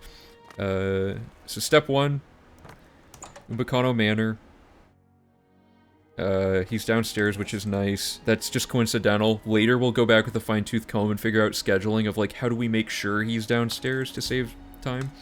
But basically, you sell him these statues that are all around the map in all these random caves and stuff, and then he gives you an extra quest. So the first step is to just do, like, a ridiculous amount of dialogue tree stuff with him. And you do this until he can't buy any more from you, which means that you've sold them all. Yeah, so we've sold him 10 statues. He's given us a quest. We're going to use load warping as a backtracking mechanism. So, like, step 1 is to make a save at his house. Step 2 is to do his first quest. So his first quest is to locate the Iliad Ruin, and normally you have to do a bunch of investigative work, but there's nothing stopping you from just knowing where it is in advance and going there. So step 1 is to go to Malata, which is farthest east on the map, southeast of the Imperial City. So using that instruction, we would look for the farthest east one, southeast of the Imperial City, or sorry, yeah, I wasn't southeast enough. And it should be one of these.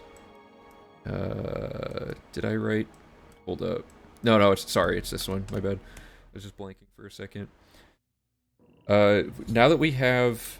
See, it just auto-updates the quest even though you haven't done any investigative work. So the thing we want to do now is go and get the... it's like a... Is this the carving or is this something else? Let me read the instructions. Hug the left wall till you fall down over a gate, continue west and jump over the poison pit. Use the key to open the door and retrieve the tablet directly in front of you. So, from the entrance, let me just do that. It is starting to collapse and it's getting late. Okay, see you later. Thanks for stopping by. Look. Yeah, this is all, like, super confusing stuff for sure. Get over here. We open this with the key. And because we have 100% chameleon, nothing's interacting with us, right? So we can just get out of here easily. So we grab that carving, and then, like, we can just load back to Umbacano. So this is as efficient. Thanks for teaching. Yeah, no problem. I'm trying to basically get as many people up to speed as possible, so feel free to ask as many questions as you want about whatever, and I'll try my best. I'm also writing those wiki articles and stuff. Makes sense to me, just load warp, yeah. Almost died at the save warping, but so much fun. Oh, yeah, if you want to... we have the wiki if you want to read about stuff between... Like, when I'm not online. And also we have a YouTube channel where certain stuff that we've, like, completely solved I've made videos about. Like, certain glitches and things like that. So, those are the two other spots. And then on our Discord, if people... The Discord's, like, where we're all kind of working together to find new stuff all the time. So there's also that. But yeah, so you give him the carving, and that finishes that quest, and you take this next job. And this quest is also pretty quick, because you're supposed to go ask around, and there's like 2 options. Oh, thanks.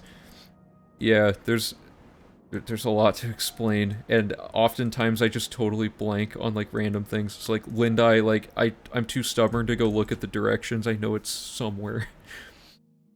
Yeah, long story short of this quest, Lindai is supposed to be... There's 2 options for crowns to give him. It doesn't matter which one we get in this case, so we're gonna use boost jumping to do that, to get up there, and skip this entire quest, basically, and not have to do anything. So we get the Crown of Lindai, and then we're going to load warp, which means you're, to reiterate, you're quick saving the most recent version of your character, loading a save of a character that's previously been somewhere you need to go, and then you, on the same frame, you try to go through the door and press escape to interrupt the sequence, and then you inject the character you want to push through the door to that location. Now we don't have to walk out of the dungeon that we were just in. So now you're instantly back where you need to go. Which I think Bubbles Del Fuego found that glitch. That's who I've heard found it, but it's been around like forever, or not forever, but like years basically. But you give him the Crown of Lindi, doesn't really matter. This quest is just to get this done. Now, he says he'll see you there, and 3 days need to elapse before he appears there. So the next step is we never have to come back here, and we're just gonna go finish the rest of the stuff in Talos Plaza in the meantime. Yeah, Bubbles is pretty cool. Let me make sure I didn't miss anything. So I'm looking for color coding to make sure there's nothing obvious. So the Collector had just talking to him. We did that, we did that. So, the 2 dungeons we went to and then low warp back, we never have to go to those again, so it's efficient to just get them out of the way and use the chance that we're already at his front door to do all the load warping, so we're not looking for his save file later to find how to get to the door quicker. It's all that kind of stuff. And we want to... But this particular thing, since we don't have to come back to Umbacano Manor, we can consider his house as like a logic node done. We've done everything we can do in that house, and we don't have to come back to it.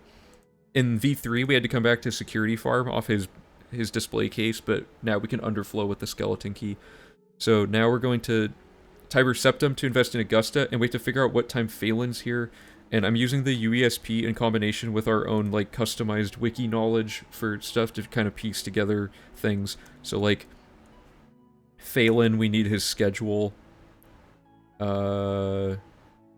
how did I spell that wrong? F-A-E-I-L-N. No, I spelled that right. Well, the quest is called Lonely Wanderer, so let me try that.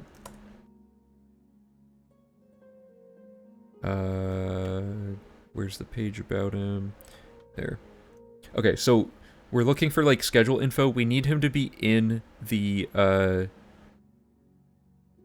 whatever it's called, the inn that we're about to walk into. Sleeping in the hotel from 8 p.m., waking up at 2 a.m., and then he leaves at 2 a.m. So we have to get to this inn at 8 p.m. We don't know what time it is right now because we haven't been doing scheduling stuff, but he should be in here, and the innkeeper should always be awake, and you need to invest in her. So step 1, we talk to her, and we choose this invest 500 gold option, which only appears if you have at least 75 mercantile, and we used permit enchanting to glitch our mercantile to be high enough so that we can do that with everybody. Mercantile being like the only skill in the game where or one of the only skills in the game where you can unlock its perk by artificially fortifying it. Most of them, the base stat has to be it. And now we're going to go upstairs and kill Phelan. So I've never killed him from this location, but there he is, dead. We're invisible, so we can't get in trouble, because 100% chameleon that we perma-enchanted means we'll never get arrested. And that's that objective. And there's one other thing to do here, which is Samuel Bantian's house, which is back here. And he has an indoor Nirnroot. And we can get into locked doors without using the key by using a glitch called permakey that I discovered, where you basically set a global flag through a glitch that makes the game constantly think that you have a key, and it only doesn't work on doors like this that don't have an in-game key that it thinks we have, right? So you just grab that and leave, and that's that. So we've now crossed off the Talos Plaza logic, except for a single logic point, whoops, which is going to be Jackben's house during one of the last Thieves Guild quests. So we have to come back here later, but the only time loss we're really incurring is that the time it takes, 1, to scroll the map to go click fast travel, and then like this couple of seconds to walk in this door. So not the end of the world, right? This is like a pretty clean section, and the timing of quests just happens that there's not a good way to do it, really. And we're also slightly saving time because we're 100% chameleon. This guy will no longer attack us blindly on the street because he has an error in his scripting where if you're the archmage, even though he's in the thieves or in the mages guild, he'll attack you for being too high rank. It's super weird, but that used to cause problems, but not anymore. So that's a summary of every reason Talos Plaza is like completely like overhauled. So, we now have this straggler quest. It is at a location that we never have to come back to. When I say logic, what does that mean? I know you're joking, but believe it or not, I actually have a page on the wiki about routing theory that explains all of the components of how we put together a time save, and route logic is one of the components that gets explained. Okay, so somewhere around here, like, oh, I forgot, you have to like go uphill because there's like a mud crab or something annoying.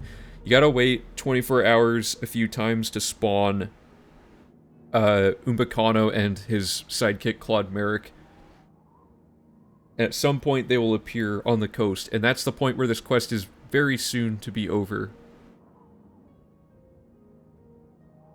So we're just gonna wait, and we found a thing called time warping. Bosch, who's like one of the main router people, figured out that time warping, it's like load warping, but instead of loading a save file, you're fast traveling during the interim, and it traverses it. Oh, good. Okay, so he's here. Where is Umbacano? I've done things in a slightly different order from B3, so there's a chance that there's something weird about the AI, but I'm going to bank on it being that one of them just got here before the other, so I'm going to wait another amount of time. But I'm going to show off load warping, in case you're curious. So here's load warping. Note that it is 2:52. If I just fast travel arbitrarily across the universe, it is now 6:53, but I am still in the location I was already in. So I've waited 4 hours, like, really quickly, right?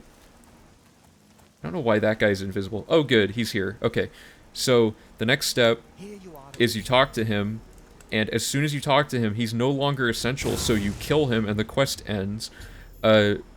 Any quest where fame is not tied to it, or it doesn't prevent you from getting a faction rank, you can kill people and their quest will still move to the completed section, thereby giving you a quest completed.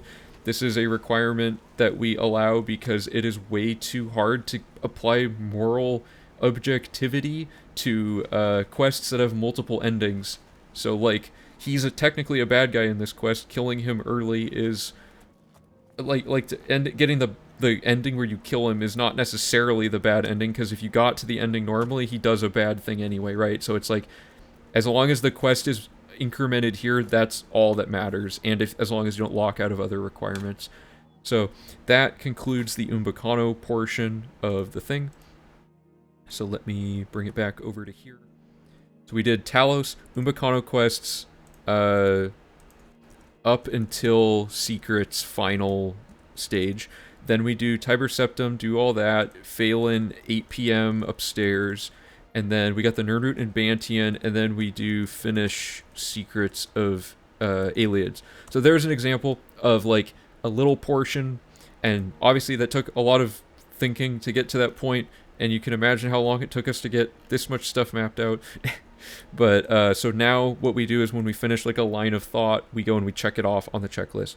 So we now can say that we've done the Collector, Nothing You Can Possess, and Secrets of the Aliads, and we've done them in a way that seems as efficient as we currently know how to do them. We went to the Tiber Septum Hotel after that, and we invested in Augusta, and we killed Phelan, so we've partially completed the Lonely Wanderer, and we're going to go turn it in soon. And then we, let me put that we invested in Augusta Calidia. Perfect. And got a Nernroot at Bantians. We're not really checking Nernroot off because we already know that we have them all placed in the route logic. And then we finished Secrets of the Aliads. So, that's everything we did there. We are now 45%. We've gone up, like, I think we've incremented our completion progress through the new route, like 10% today, maybe a little more, maybe a little less, I'm not sure. But anyway, so now that we know that, right, we have all of that checked off, that moves us incrementally closer to being able to inject permanent retirement into this Leowen Castle logic node that we're trying to pile all this garbage onto. So the next step of this is to refer back to the checklist, see what's all happening at the same time, and figure out how are we going to route all of this to get to the Leowen logic as quickly as possible. Well, permanent retirement is locked behind a ton more quests, and just because I know this, this quest is entirely isolated. We just leave the sanctuary and go kill a guy and then load warp back in. So we can, if we come back to the sanctuary, at the very least we can do all the way up to starting whodunit before needing to do anything else. Whodunit requires us to go to Skingrad, and we've been itching to get back there because Skingrad, we have a thing we've lined up for like weeks where we do Whodunit upper half of city, which also requires Westfield in Sindarian, using cycles to do getting a character for another Dark Brotherhood quest to show up. What's going on? We're trying to figure out the fastest way to do every to 100% Oblivion by getting every quest, every skill book, every skill, etc. So right now we're looking at our route logic, which is just a bunch of nodes with arrows connecting them. And we're trying to figure out the smartest move to make next without locking ourselves out of other requirements. So there's a few other things that happen in Skingrad, but the long story short of it, if I can find it on here really quick, is this upper part of the city this is Summit Mist Manor, which is where you do the Whodunit quest. So if we go to Dark Brotherhood, our next step is to go here in Skingrad. This is just a Nirn root in a house, so we can get that, then go in here and set this up. Then we can go to Hammer and Tongs and invest in her, go to All Things Alchemical and talk to her, and then we've completed like the upper half Skingrad logic node, and the other logic node is going to be to go here and go down here and pick up some stuff, and we don't have to do that yet. Ideally, we want to do this when we get to the Mages Guild quest where the vampire cave needs to be like killed or whatever, and then you have to go back into town to tell the people to stop like policing the city. So these things should all be done at once now to get all that checked off. There's no reason not to do this as far as I can tell, so I think it's safe to put it in. So the next step is, what is the name of this gate?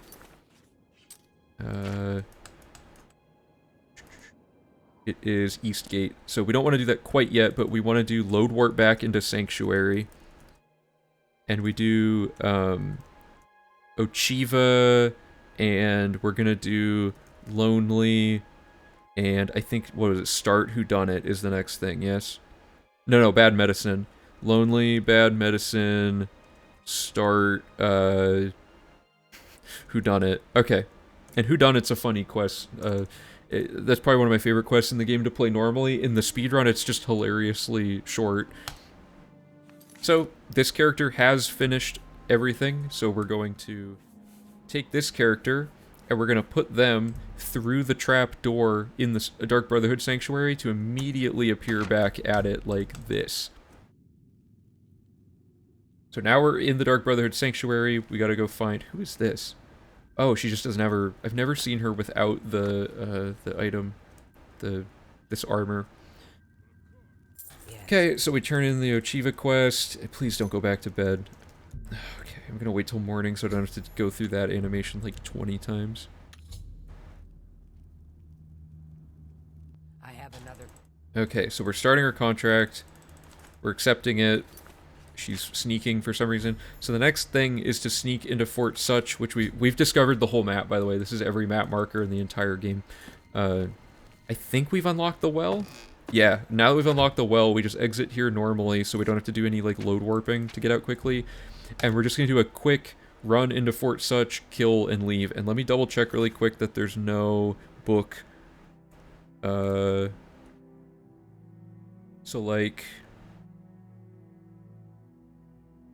The next quest... Oh, we also have the exiles that we need to do soon. Forgot about that. We'll do those... We can do those at any point during this. I can even just plug those right back into this. So, permanent retirement. Yeah, so... That's going to have a skill book, but this one doesn't. And neither does the one we're currently doing. So we should be good to go.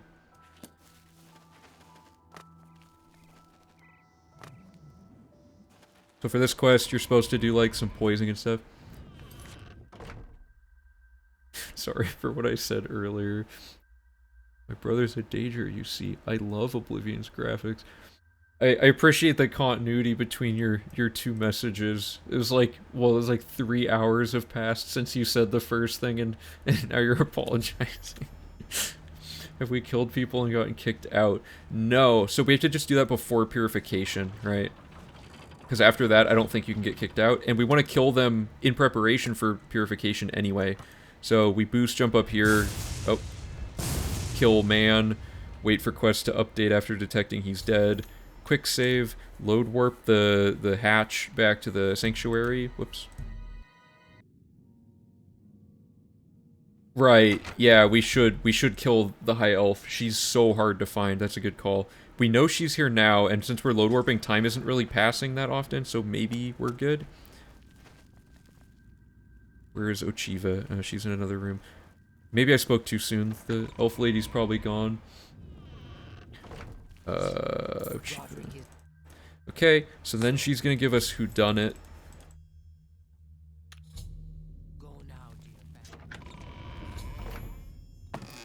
Okay, so now we can do our Skingrad upper half circuit thing. What a time to be alive.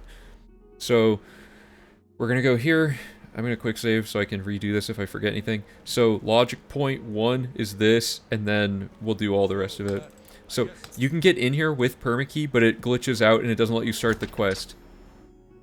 And you can kill her before she talks to you by charging a shot before going in. But the way this works, you're going to want to unequip Apotheosis, so your fists are out, and the goal is to not get caught. So if you punch people, they die in one hit, because we're, like, mad powerful.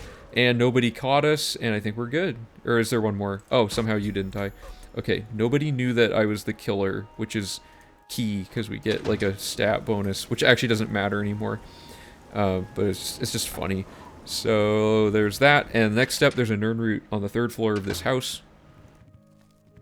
How does that work? The NPCs can't detect fist kills. It has something like, yeah, I think Bosch pointed it out. If you, if somebody dies in one hit, the game does not, register that you murdered them. Only if you can one-shot them, I think. It's something like that. But we've been punching in whodunit to kill people instantly since, like, V1, I think. But, as it turns out, you could use it in quite a few other situations, and I didn't realize it till Bosch pointed it out. It might only be fists, I honestly don't remember. Okay, so let me look really quick at the investing circuit thingy.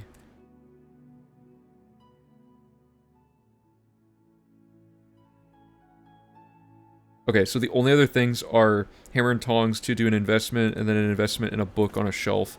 So it's just these two shops.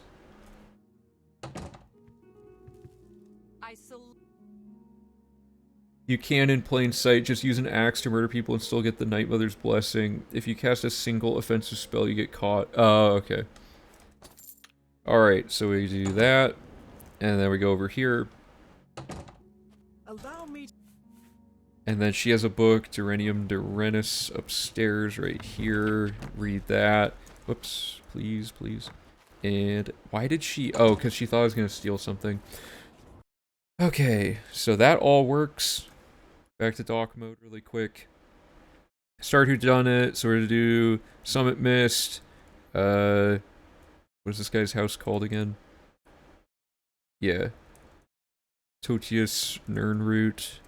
And then invest Egnet.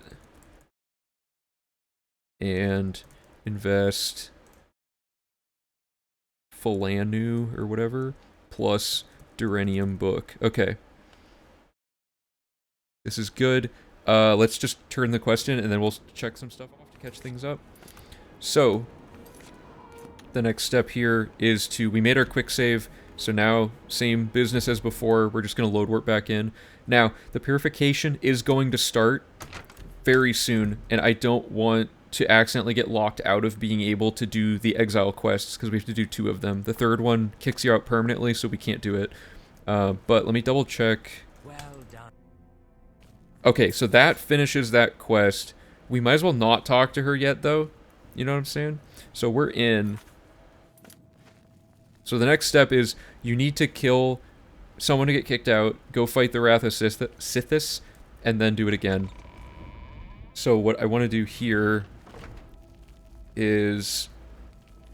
There's one lady who's really she goes on a pilgrimage or something for like weeks and never comes back, and you have to wait 24 hours like over and over and over to get her on a cycle where she's back at the sanctuary. We're gonna kill her right now. Oh right, and Renegade Shadow Scale, that's correct. So we got exiled, and we need a bed, and there's What's like the closest bed? I mean, we own a house down here. Let's just do that really quick. This is not the most efficient way to do this, but for now, I'm just trying to work out if the timing of this is good. So, because the way this works is you sleep, and then it kicks you out of your sleep, and makes you fight him, and then you kill him instantly because we have a weapon that does 100 damage and kills everything all the time. And then you are back in the Dark Brotherhood, and then you can just do it again, and they just keep trusting you, even though you just keep murdering them. So we go here, quick save. And then we're gonna go kill somebody else. And we also have to talk to the dude. Tinava, thanks Whatever for pointing that out. It is the guy, I always think of like the Tivana thing. And then he eventually, yeah, so the second time you talk to him, he will give you a quest. And this quest is just go out and do something and come back, and it's really straightforward. I don't think there's anything else you have to ask him. But we're gonna get kicked out again before doing that. So kill random person. Oh, it's after the Vicent quest. Okay, we'll set it up like during this part then. Oh, I forgot to set... Whatever. I was supposed to set a load warp point at the house. I didn't do it, but we'll write in to do that.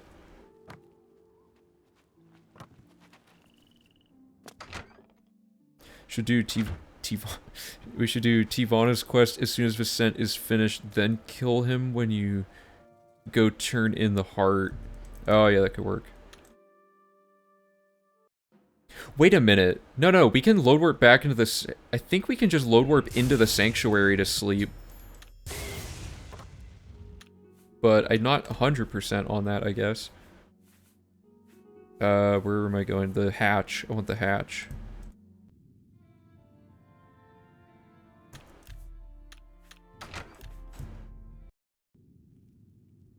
Okay.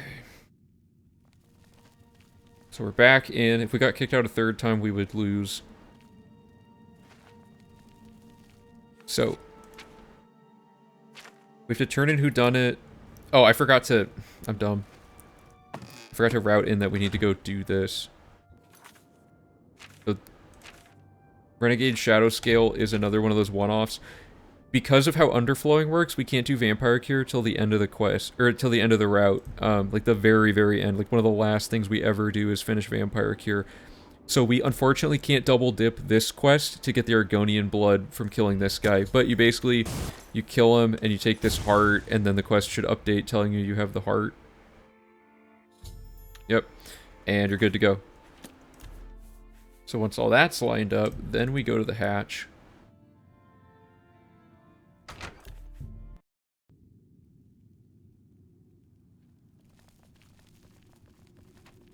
Give it to Tivana.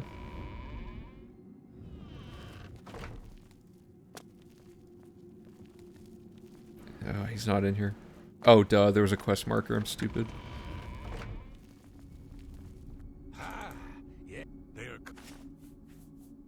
So that finishes that quest. He's essential, actually, so we can't kill him. There's a fake heart on the dead dude by the tree. Wait, what tree? Like at that camp? Because, like, I don't mind killing the Argonian, it's just that we can't kill him with the dagger that gives us the thing. Yeah, we'll just find another Argonian somewhere. We could even, like, I don't know. We could just kill Amuse and do the cast out of the Thieves Guild a second time or something. Well done. She's standing on a chair. Whatever, so contract, accept this, and it just says... Deposit this. Oh, oh man. We didn't want to do all that yet, did we? Or we could just do it later, I mean. My bad.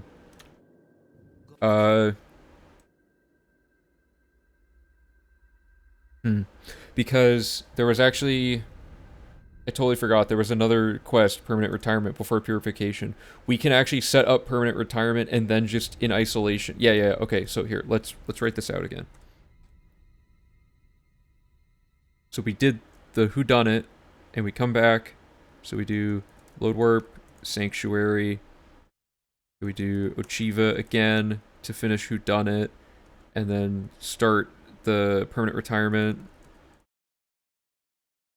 And each time we go to the sanctuary here, we should do a kill and then a house, right? Something like that. So we load warp the sanctuary, we set up all this stuff with Ochiva, and then we do the Tivana dude to kill, or to get the heart, and we do kill High Elf if possible, else kill any. And this will kick us out. So we need the You can, well, why do we have to kill him? Because he's not problematic to kill. He's just always in the sanctuary. The High Elf is the only one that ever leaves. Is there, or do you just mean so we don't have to run back to him again later, like, since he's already in front of us? It looks like he's still essential. Let me double check. Yeah, even after the quest is done, he's essential, which is unfortunate. So. Yeah, just because, yeah. It would be good. Unfortunately, it doesn't work. So we do Sanctuary, Ochiva to get blow through 3 quests, Tivana to start Shadow Scale, kill the High Elf if possible, otherwise kill someone else so we get kicked out. So what I need to check is, I'm going to make a save here, is can you load warp back into the Sanctuary to do this? Yeah, if they're the crown symbol when you look at them, that means they're essential. Okay. I want to put this character into Sanctuary.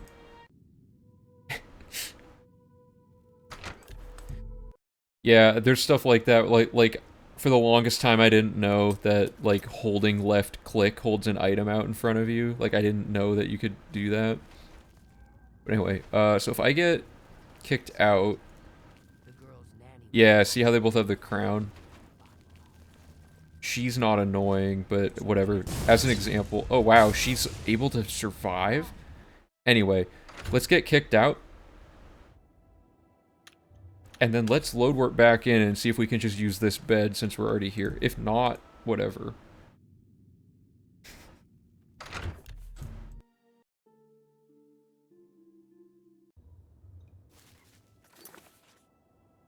It didn't work? Is it because of my permissions?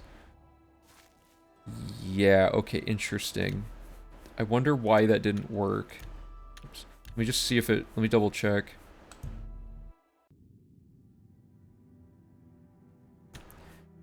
I don't know about most complicated, but it's definitely pretty complicated. There's probably some crazy, like, RPG or something. Okay, so, to clarify, I've been kicked out of the Dark Brotherhood. Can I sleep? Okay, so I'm trespassing. Oh, because I'm not in the faction. So let me see if any of these rooms are programmed in error to actually count. Haven't you already done 2 kills? I'm testing... Oh, that's not a bed, that's a bench. I'm testing, if we can find a more convenient bed. I went back in time and loaded an old save to test stuff. We have already done 2 kills, though. Yeah, okay, so this is all considered trespassing. So we need to, like, set up a better bed location. So, like, after we get kicked out, what's, like, the fastest bed that we can get to? I think... Well... How close is the Mages Guild? No, that's across town. Can we maybe just... Is there a bed in here? Like a bedroll on the ground or something? Because that's going to be trespassing down there. Because we always have our house, but that's not that great. I just need, like, the quickest snap point to a bed. We don't have access to the lodge yet, but maybe because of permakey? I don't know. Yeah, okay. This is the quickest bed, because then we can just ping back and forth between these. So let me make a note of that. Tivana, kill High Elf if possible, else kill any. Fast travel to, what is it called? Knights of the White Stallion. I literally have never gone in this building. Knights of the Thorn. Hey, yeah, thanks for hanging out, Aileron. See you later. Okay, Knights of Thorn Lodge, sleep, plus kill Sithis, and then, or kill Wrath, I guess. We're not actually killing Sithis canonically. And then we go to Skingrad, straight out from here, do the Tutius thing, whatever. And then we do the Duranium book, and then before we go back to the Sanctuary, we're gonna fast travel to Fisherman's Rock and do, or not Fisherman's Rock, whatever this thing's called, for the Tivana quest. So I'm just gonna write to do Shadow Scale.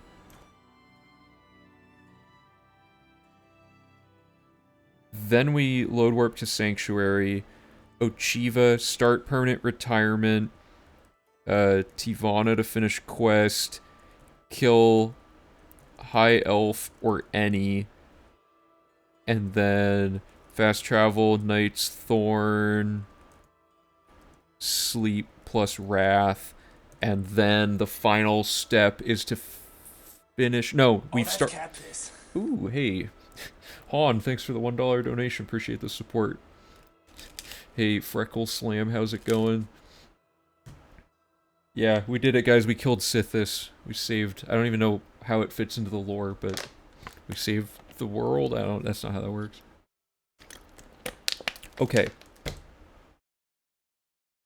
Renegade. Okay, so what I want to do is replay this and make sure I'm not forgetting anything. So I'm gonna throw this on my second monitor really quick, and I'm gonna run through it again, just to make sure that everything is all nice and clean.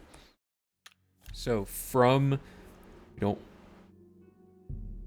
gonna not do this. Okay, so from just having finished Bantian's house, what's the next step? Oh, whoops. Okay, well, the next step would be to finish Secrets of the Aliens, and then I'll make a save. Sorry, I totally forgot to do that. Okay. So we gotta wait for time to pass for a while here.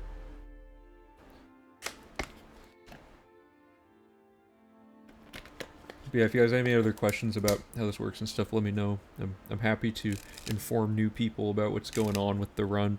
A big thing for me is, like, documenting everything and getting everyone on the same page. I think that's really important for making a run more enjoyable to watch and more enjoyable to work on. We're at a point now where, like, we have a pretty good team of people that are all familiar with the majority of how the quest logic works and the wiki. That's even before we've even written all the wiki articles about everything, so we're pretty far along in getting a nice, like, well-rounded team that knows what's going on for most of this stuff. There's some, like, super niche info that's, like, you would only know it if you've been working on it for years. But, you know. Okay, so this is probably good enough. Here you are. He's just hiding in this bush. Maybe he was here the whole time. Okay, this quest should be done. Good. I like how it says he died, it says updated, but it's actually completed. So, the next step would be...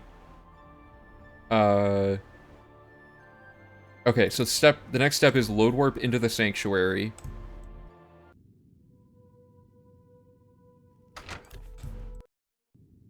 And we're going to talk to Ochiva. Yes. Good, and then we're gonna start the bad medicine contract. Ooh. Wait, sorry, hold up, I can't see it. Blunky, thanks for the $5 donation. Oh yeah, appreciate it. No problem, I'm happy to explain stuff. You're very welcome. Thanks for showing interest in what we're doing. Okay, so, we could talk to him now, I guess, but I have it written down that we do Lonely Wanderer and then do Bad Medicine and come back, so I'm gonna do it as written and see if this causes problems. Oh god, I didn't click on the... Sorry, I forgot to talk to her twice. I have another. Oh, I accidentally clicked I can't do this right now. That's what I did. Okay. Fort Such.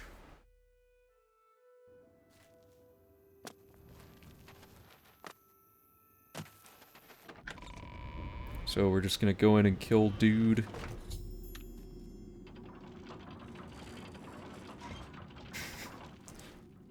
Okay, there should be like a way to bump up like that. Oops. Ah, whatever. Fun fact, this fireplace is really easy to boost jump off of. It's just like, it shoots you up in the air when you run over it like that. This guy's hard to kill laying in that bed, huh? Anyway, once this updates, then we go back in the hatch right there.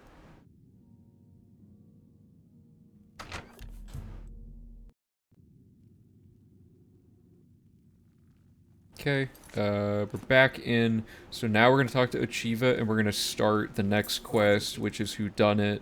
So, Okay, and while we're here, it says... Let me just make sure. Talk to Tivana. Twice, because he'll not talk to you the first time. Okay, that starts that. And then we have to kill somebody. So, High Elf Lady is probably sleeping. And we're killing them all because you have to kill them anyway for the next... For the purification. She is not here. That sucks. Okay, well... RIP. So that'll kick us out. And then, let me scroll my notes really quick. Yeah, okay, so do this. Fast travel the Knights of the Thorn, because it's a really quick bed. Load warping is really confusing, but once you like are used to it, like I don't usually get mixed up on load warping anymore, even though I used to all the time. It's at some point your brain just starts thinking entirely as if load warping is just like a normal thing, because it's like so constant in this run.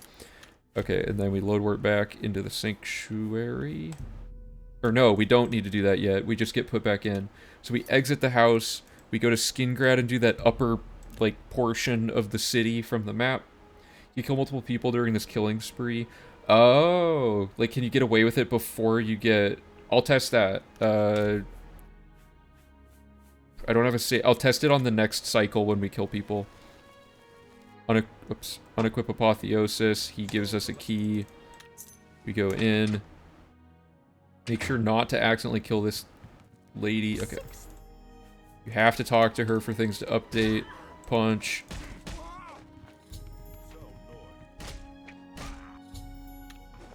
Okay. Now there's an urn root up here.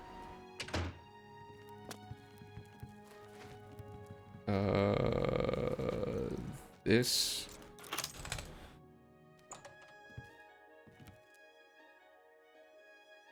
Oh, did I? No, it's right there.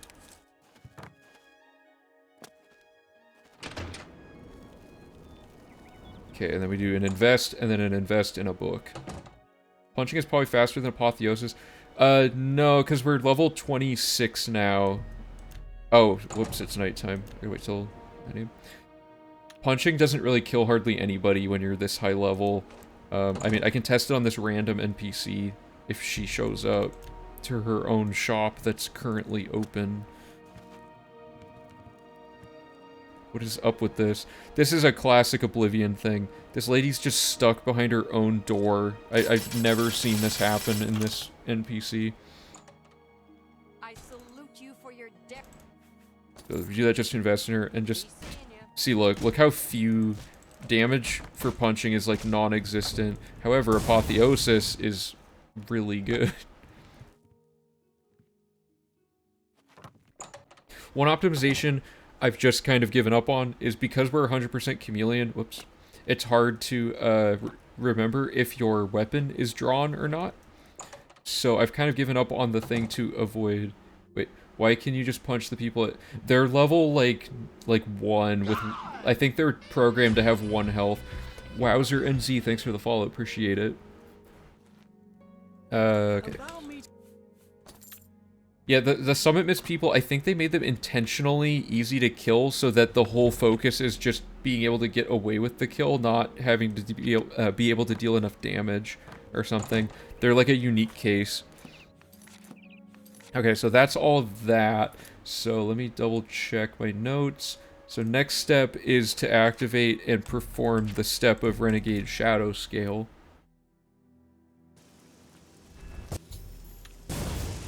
Oops. Get that. Okay. And then it says to load warp to the sanctuary again.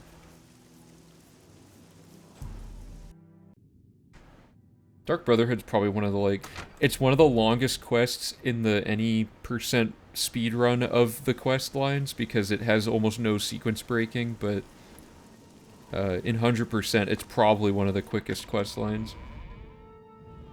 So load warp sanctuary. We need to talk to Ochiva first.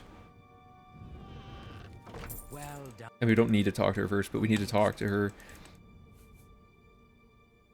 Okay, so this gives us the contract that requires us to go to Leowen Castle, so that's good. That's what we wanted. Now we're gonna talk to where does armor go? Hold up. Weird. You know what I'm really curious about? I wonder if you can quickly sleep in the bed. So here, check this out. Okay, so quest done. What happens if we kill somebody and then immediately open this up?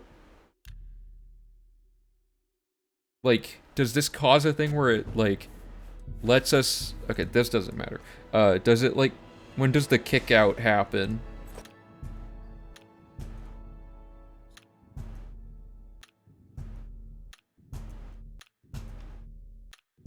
I'm trying to catch the kick out thing, like, as it's happening. Man, this takes a... Oh, okay. I'm trying to see if there's a way to, like, cheese it that we can use the bed after killing. Oops.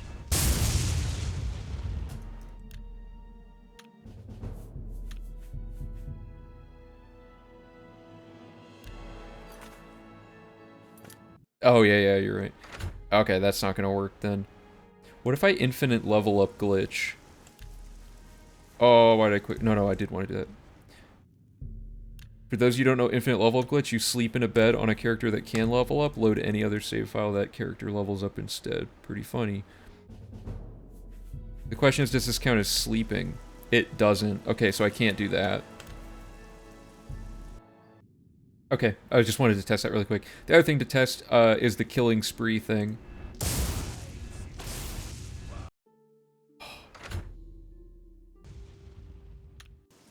Just see if I can, whoops, pull this off. Because if we can get 2 each time, purification is like way... I mean, if it's a skill thing, it's going to be kind of annoying to... Oh, she has the... I don't think I can do it. I'm going to assume you can get away with it, but I can't... Actually, if I kill her... Okay, here. This isn't going to be the way we would do this, but if I... Okay, that gets 2...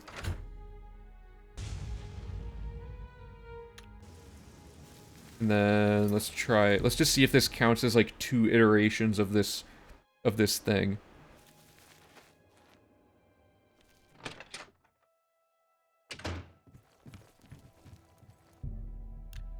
So this should spawn the Wrath.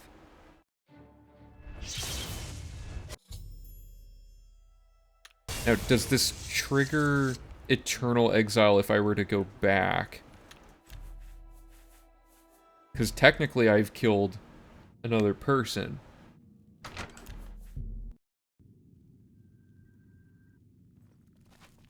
So if I re-enter the room where I just murdered the lady, if I go back in, does the game go, wait a minute, you're in the Brotherhood and someone new is dead? Brutal. Just phased into the infrastructure of the sanctuary. No, okay, so that, like, that's, okay, I'm gonna make a note then. We can't, like, intentionally space this out, really, but what we can do is just make a note that says if you can kill as many people as possible, like, as soon as you get that. There's some, like, the lady being, like, half fused with the foundation of the building reminds me of some, like, weird, like, fairy tale or something. I can't remember. Like, some creepy thing where someone becomes their house or something. Kind of like Twin Peaks, when, like, I I'm not gonna spoil anything, but a character becomes a knob on a drawer as like the big reveal for the episode. Okay, so let me show you what I'm working on. Sorry. Shadow Scale, Sanctuary,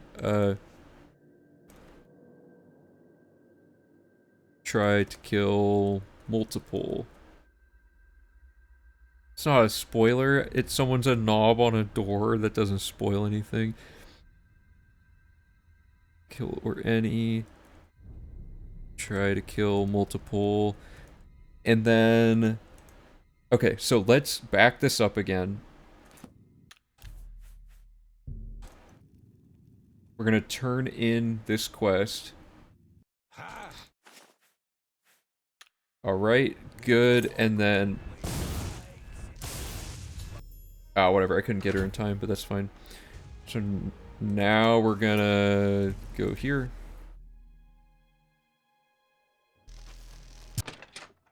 I guess I queued up my thing mid-fast travel, that was wild.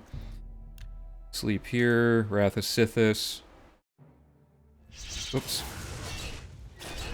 Yeah, that's a good point. I don't feel bad about... I'll still avoid spoiling, but I don't feel bad if I slip up, because you've had decades to watch that show.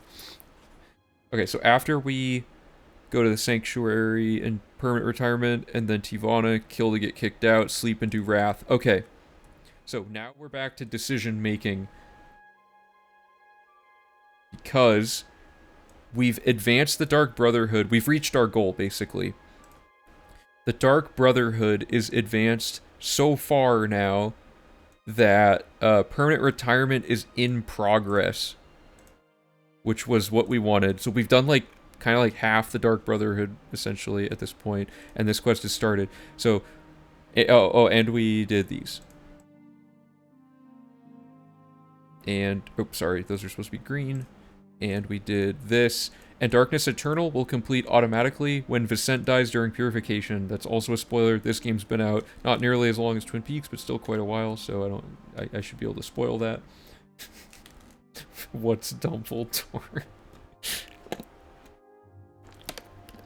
Okay. Allies for Bruma. So, okay, so quest line-wise, main quest is as far as it can go because it's telling us to go to Leowyn, basically. Dark Brotherhood's as far as it can go, telling us to go to Leowyn. Fighters Guild does not have us go to the Leowyn castle for any reason. Unless I'm misremembering, let me check really quick. Because Azani Blackheart, you go to Leowyn Fighters Guild, but that's not the same thing. Wandering Scholar... this is like a random cave. Fugitives is another random cave, I think. Yeah, so that one's fine. Trolls is in that... that one's fine. Stone St. Alicia is in Bruma Chapel, which we're going to line up with the main quest. So eventually we do have to advance Fighters Guild, but just not yet. Noble's Daughter is... Yeah, these are all fine. Except maybe... No, that one's fine. Okay, so Fighters Guild we can ignore for now. These three quests are just like random, whatever. Those don't matter. These we're picking up as we do things in cities and stuff, because they're all just like talk to a random NPC. Sanguine can be started out of order. Daedric Shrines don't have a clear order that you have to do them, other than Hermaeus Mora is last. Yeah, Vicent dies. I mean, technically you can just choose to never do the purification, so in every Dragon Break he's not dead, but in this one he's going to be. We got...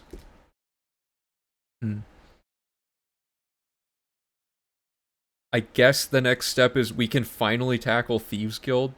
Bad news about Hermaeus Mora. Wait, what about him?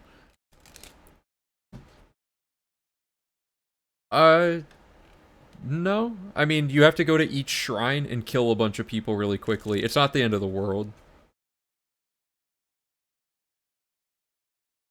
There's a lot of people we can kill. Oh yeah, like we could double that up with Vampire Cure or something? Is that what you're getting at? It takes like 1 or 2 minutes. Yeah, it's not too bad. What's like, what do you mean though about it? Oh, like if you start it. Okay, so the Hermaeus Mora quest is annoying because you have to intentionally decide to cast a spell to go kill somebody. So as we're going through the run, we have to be like, make sure to equip the Hermaeus Mora spell and apply it here. But I see what you're saying. I think the timing's just really bad because the earliest we can feasibly set that up at this point is after Sanguine, because we could do Sanguine, do all these other shrines that have no connection to anything, and then we have Hermaeus Mora started, and do it that way. No, I see what you're saying. Yeah, we can, the people, that Argonian could have been the Argonian soul, right, that we killed for Renegade Shadow Scale. I'm saying the amount of route logic required to get to the point where you can, okay, so here's how this breaks down. Hermaeus Mora is our end goal. Hermaeus Mora requires all the other Daedric shrines, right, which requires Sanguine, which Sanguine breaks Adargi's heirloom, which means we have to at least get through that in Thieves Guild, but Adargi's heirloom is in Leowen Castle, which we're trying to turbocharge with a bunch of logic points, which means we can't do this until all of our other Leowen nodes are all set up correctly, so we can't do that until we could set it up. Oh yeah, and the trainers. Yeah, so like, we have a lot of trainers left to kill, right? But basically what I'm saying is we can't do what you're saying until we at least get to the checkpoint of we've gotten to Leowen Castle. And after that, sure, we don't use spells for anything throughout most of this run anymore. So we can take those, we can just have the Hermaeus Mora spell on us all the time and just for certain instructions have it say it. So that's a good idea. Let me write that in. So we finished this. So that's good. We can delete that. Let's just put this here. Hermaeus Mora after Leowen Castle nodes. And then keep spell equipped. And soul trap other people killed in other quests. Okay, that's cool. That works. We need permanent retirement and Adargi's heirloom started. Right, so let's look at our checklist. Sanguine will start whenever. Okay, so there's also ulterior motives. I forgot about that one. All we really have to do for this quest is just do Mage's Staff and then do ulterior motives really quick. So it's like not even a big deal. We also have a bunch of Mazoga trash we have to do. Mazoga quests are just annoying. Alright, I think good on that stuff. So, yeah, there's nothing to preload for Leowen left. Yeah, the only things we should be focusing on then, at this point, are, what are getting this to ulterior motives and getting this to Adargi's. So let me think really quick if there's any overlap with other quests on these. Untaxing the Poor is just going into a district and going into its watchtower. There's very little chance of overlap there. If the location we go is Temple District, then we've not gone there yet. But I don't think it can be the Temple District. Okay. Maybe... Well, but we don't get sneak training until we finish the Thieves Guild, and that's one of the places we have to go, so there's no other reason to go to Temple early. Like, if you look at the logic of what all is in Temple District, there is nothing pivotal. There is a Speechcraft book that we just have to read before we hit 100 Speechcraft. We have to kill her for sneak training and kill her for Speechcraft training. Nothing else is there, right? Unless the main quest interrupts the Speechcraft thing, but I have not known that to be the case, so we should be safe there. We need permanent retirement. Oops. We need permanent retirement. Oh, sorry. Yeah, I already read that. So Mage's Staff is a cave, and then you just go chill in the Mage's Staff, like, lobby area. Ulterior motives is... what do we do about that? I think all we do is just talk to a dude, and then we just start the quest. Let me double check this. Oops, sorry. This one. Oh, and we can do the suspensions. Or did we already do suspensions? I think we already did. Yeah, we already did those. Do we figure out a saddle for the mage's staff? Wait, what do you mean? Like to get to the island. No, we confirmed that the island doesn't actually let you get the staff. You have to go through the cave system and go through the door to spawn it correctly for some reason, so that won't actually work. It's unfortunate though. Okay, so this, yeah, you just start this. So let's start with Mage's Guild. This is like the easiest thing to input. So, fast travel to Arcane University, or maybe load warp. I think we have a load warp point already set. Load warp Arcane, and we're gonna do, or sorry, no. Mage's Staff Cave. I think it's called Wellspring, whatever. Staff. Fast travel Arcane, because we're already outdoors, so why not? Raminus, and then the staff dude that I can't remember the name of. And it doesn't matter what staff we get. I don't think any of them are important for this. And then after that, what do we want to do from there?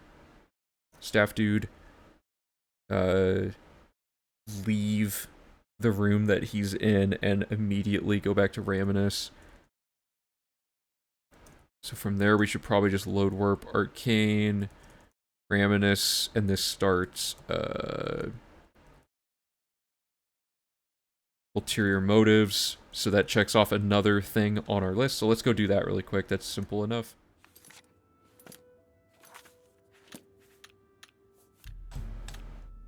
Okay, step 1, Wellspring Cave.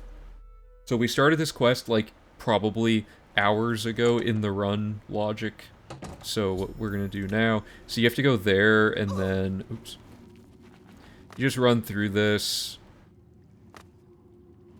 100% Chameleon is so good. I can't believe that I didn't, like, because people had mentioned it before, but I just hadn't gotten around to trying to implement it. Actually, I don't even know if I have to kill them anymore.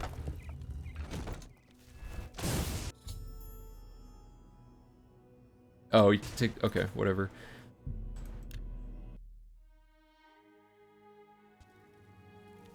I don't know, like, a saddle wouldn't really save much time there, because you have to go out of your way to go set up the saddle anyway, but, I don't know.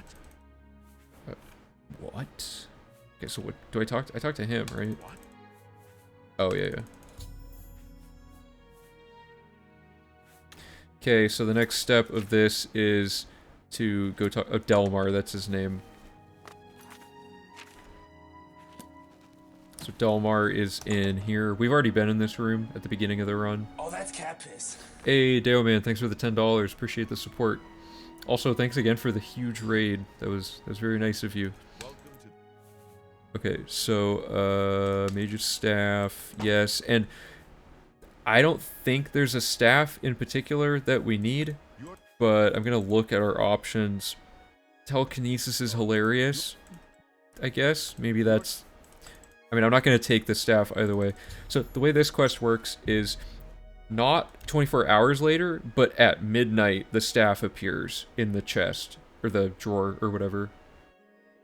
So, there we go. Staff should be there. There it is. Quest complete. We don't need the staff, so we're just going to drop it. We're going to head out. The next step is to talk to Raminus. Or no. I forgot. You don't need to do anything.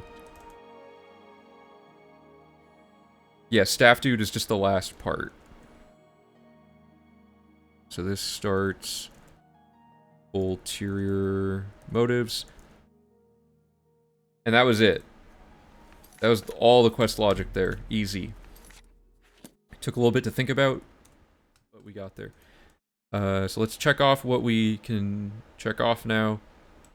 Not much. We did these two, or we did this quest, and we started this one. That's it. We have to talk to Raminus again to get ulterior motives. Didn't I start it in the middle of that? Or did I just not? Wait a minute. Oh, I forgot. Okay, so... Oh, why? Okay, so I totally forgot about that. Yeah, you're right. Let me write that back in really quick, my bad. For some reason I thought it had already gone. Okay, so go back to Arcane. Raminus to start ulterior motives. Now all we have left to do is set up a Dargy's heirloom, and then 7 logic points converge beautifully. Sorry, and set up Sanguine, and 7 logic points converge beautifully onto one thing. We have a new bit of tech that we're gonna try, and I have no idea how we're gonna like feasibly set this up because of how much we've already loaded in this game. But there's a glitch called nude warping where we can potentially get the heirloom off of the Countess early. But I don't think she's wearing the ring though, is the other thing. It really depends. So we'll see. Okay. Untaxing the poor. Let's just get that out of the way. So we're gonna go back to the waterfront. We had a load warp for this, but I don't want to go find it in the save list. We'll have way less saves to navigate later. Happens to be midnight. That's nice. I'm actually just gonna set it up again here. Oops. It's my pleasure. You. We killed the dude in prison, which means we got kicked out, so we can get back in, which finishes that quest, which is good. So now, and we fenced all of our gold via a glitch where we made a stolen or a valuable item be considered stolen. So now we have that, and we have this. So like this is in Temple District, but it's also Arboretum. I don't know. This will just be like a slight backtrack. There's no reason to like. Let me double check. There might be something on the way in the middle of this quick little jaunt to the guard tower. Yeah, okay. This is actually good. There's a Nern route in this corner, and the guard tower is there. So let's do the Solomon Nern route.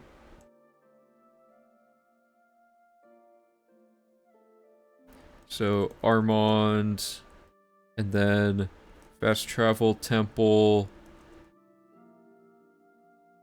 Solomon, Junet, Nern route, tax records, and then load warp shack to Armand, and then we're gonna start the next quest. So these quests are gonna be pretty nice. Let's just get this. So right here is a Nern route. There was a thing, the last version of the run, where I had to keep killing all these dogs, but now I don't have to. So 100% Chameleon officially will help us cop that PETA sponsorship. Here we are. Because we're invisible, Thieves Guild's like literally a joke. There's no way you can even fail. There are blood prices where we have to intentionally fail strategically, but that's not really failure.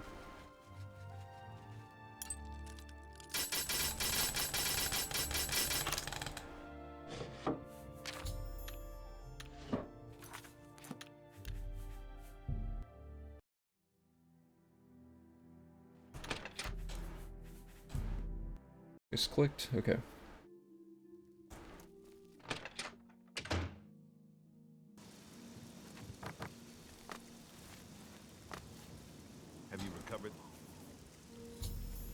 Okay, special jobs. This one requires you to go to Shaden Hall. Yeah. This is an example of a quest we're gonna fail. Here's the other thing though. We have to go to Shaden Hall for like multiple reasons. So, yeah, Armand's pretty far away. We could go to the castle. And then the castle tells us to go here. And then we go here to go to the chapel. Or the chapel's on this side? It's kind of weird. Let's see if we have any logic that we can connect to this, though. Because we need to go in here, and that's the whole quest. I don't like how that updated after I already did that. Anyway. Because, like, there's logic here. Where is it? Ganradel, but that's going to be Thieves Guild. There is... Actually, wasn't Ganradel a trainer that we need to start. Yeah, acrobatics. So we haven't started her quest yet. But, I don't think there's anything else to do in here. We went in here earlier,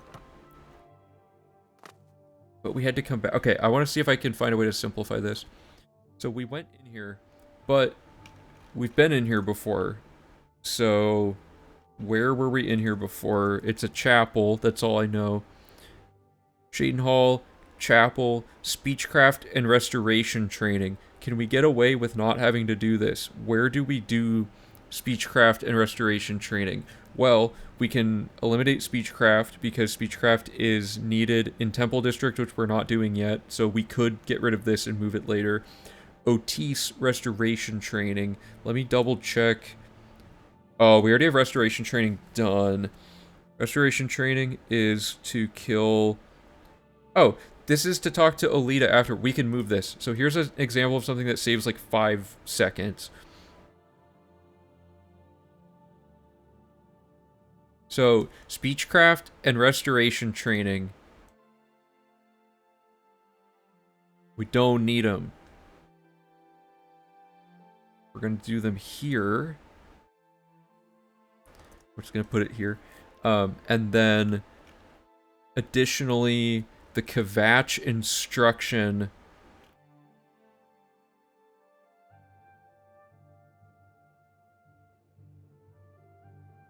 Where do I... It's Alita. Did I write her name anywhere? Yeah, okay. So, like, this is all just, like, random garbage. Like, this can just go kind of in any order. These are just to pick up certain things. But they can be done in any order. We were just trying to spawn Oblivion gates as frequently as possible. So we can throw that anywhere. We just have to uncheck it from the thing. So Kvatch, so Batul, Sigrid, and restoration training. So let's make this orange.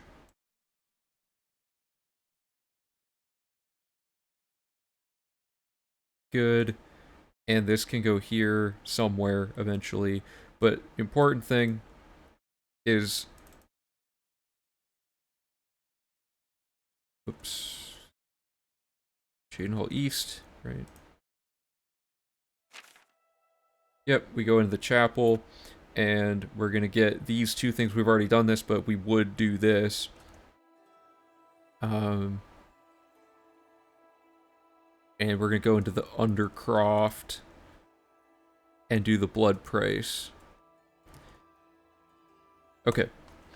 So, blood prices are crazy in this game. You don't have to do the objective. You kill the person you're not supposed to kill, and you're given a fine you have to pay to the guild, and upon paying this, it auto-completes the rest of the quest that was tied to it, so you don't have to do any of the actual objective. This doesn't always work, but in most quests it does. So, that's all that, and I don't think there's anything else we can, like, really layer in here with Shaden Hall. I mean, it's such a quick travel distance anyway. Let's just call it. And then lower back to Armand. Oops. Oh my god, please. There we go. Whoops.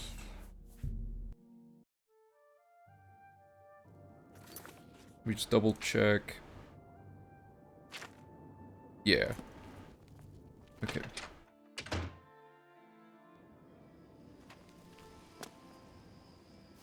When? Okay. Guess I did that at some point. No idea. Maybe we could... Is Armand's discussion... Dr. Chalk 89, thanks for the follow, appreciate it. Does Armand give you quests and stuff when he's in his house and you like wake him up? Because we could load warp directly into his house repeatedly instead of waiting till midnight. That might make this a little easier. Oh my god, I waited 24 hours. That doesn't achieve anything. Why did I do that? Okay. 12 hours. .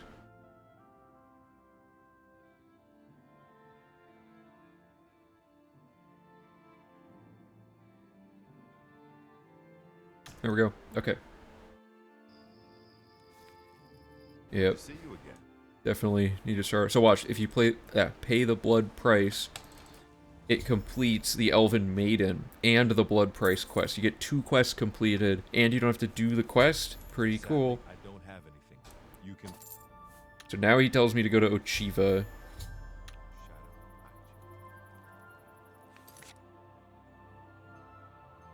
He does have lines if you approach him. Oh, okay. I mean, we can look at... I'll make a note. Armand talk at his house. That's my note. Okay. Oh, my leg is asleep. Okay, so, did the Undercroft at the Blood Price, Load Warp, Shack, Armand. That's it for that. And that starts... Or it doesn't start the next quest. But or no, it does. Okay, so Adarji's Heirloom is started. The next thing I have to do, I think, is go to Breville to talk to Scriva, but I want to see if there's a way to skip having to do that, and the answer would be nude warping, if it works. But basically, so let's review.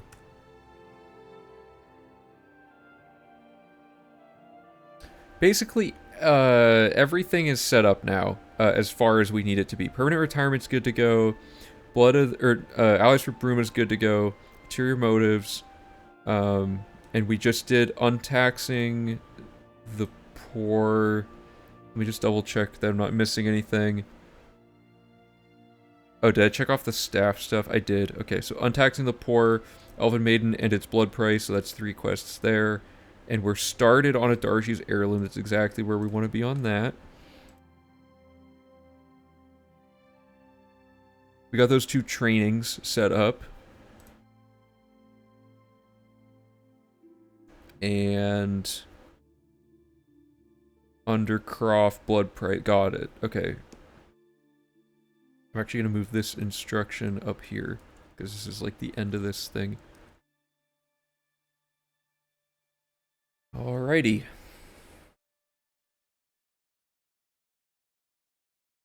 Next step is to just let this part rip and just get all of this garbage all layered on.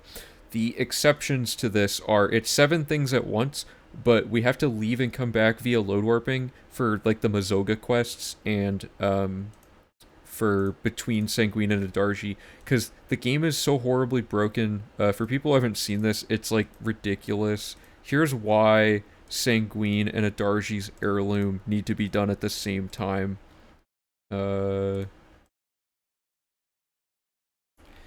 Here are the bugs for Sanguine. Not that many. But here are the bugs for Darji's Heirloom, which is like a ton. So it says, let me see. There's one that mentions Sanguine.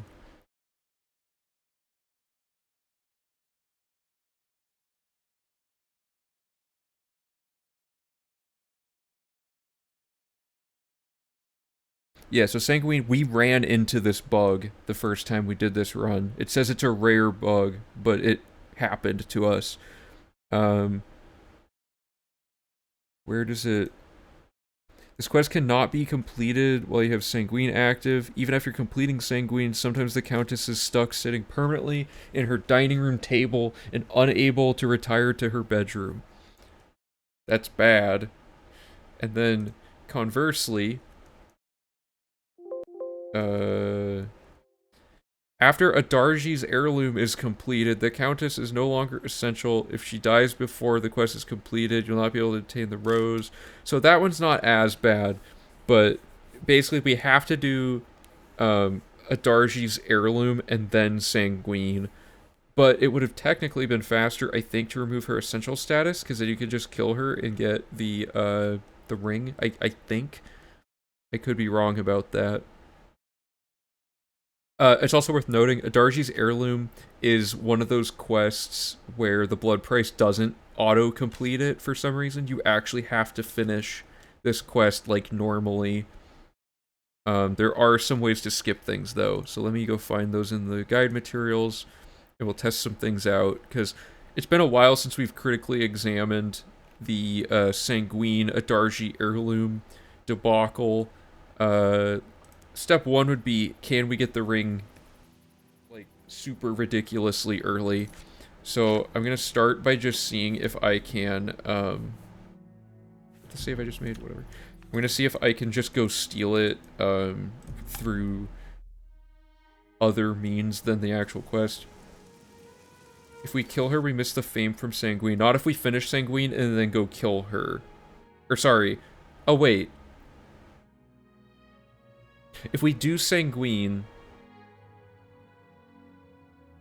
Oh, sorry, I got it backwards. We can't kill her during Adarji's heirloom because she's essential. My bad. So, our only option is to attempt to nude warp. And the odds of it working on this file are, like, ridiculously low. But basically, like... Oops. Well, that's bad. Somewhere in here... I gotta remember this.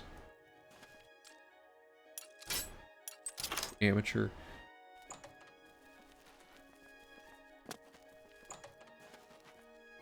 So where is she? That's not a good start. But this jewelry box is going to eventually have the ring, right? And this is like one of the most horribly broken quests in the game.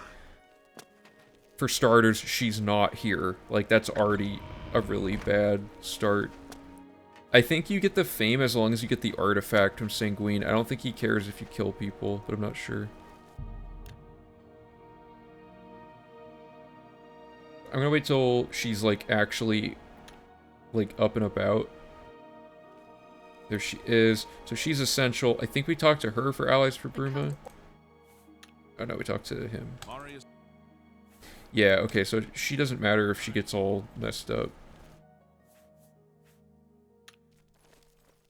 Okay, so what we want to do is try to create a nude warp scenario into this room, but it doesn't seem to work. Nude warping being that you quick save when you're outdoors and then load warp indoors, and it'll sometimes like break everything. It's also raining indoors now because it thinks we're outside. Try it maybe from here. Whoops.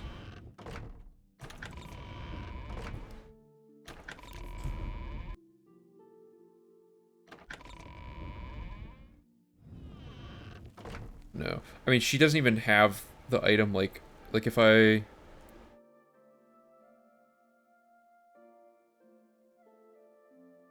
don't know the command.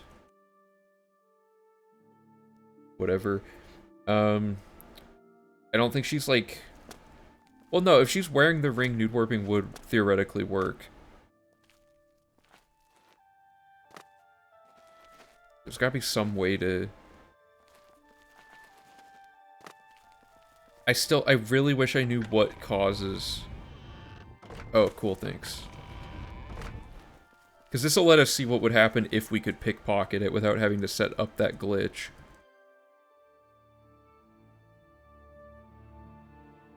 Thank you. Okay, so if we kill her... Aha! She doesn't even have the ring. At least not yet. So now we need to go advance the quest stages and find the earliest stage that the ring exists. Because currently it does not exist.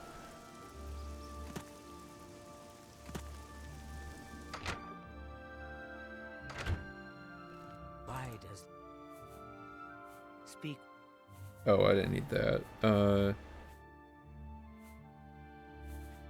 Why can't I... Oh, I didn't talk to Scriva. Whoops. I guess, okay, so I guess you have to go to Breville briefly to talk to Scriva. Oh, and we haven't, this is actually good. We haven't been here yet, like the top part of the map of Breville, so we can just quickly do a sweep through here and pick all this up when we go talk to her, but I'm getting a little ahead of myself. Right now, we just want to make sure this works.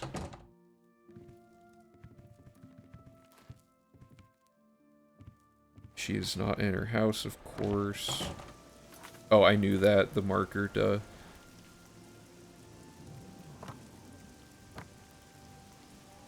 Ah,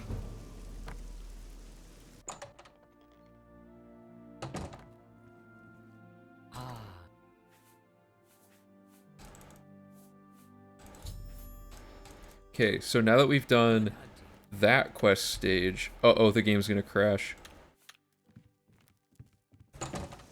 See this? This means the game is very close to exploding. I have no idea why this happens. But anyway. Let's just keep going until it does.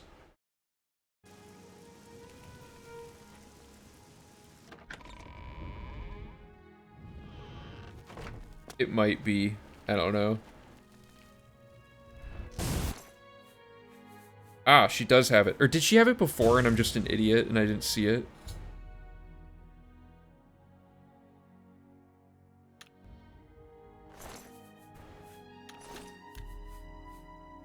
Hold up. I might be dumb. Oh, it crashed. Oh, I didn't have it before? Okay. Let's get this loaded back up.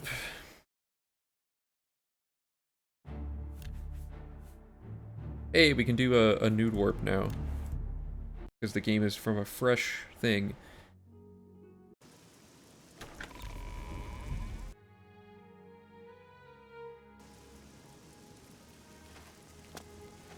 And it doesn't work. Okay, I guess it just doesn't.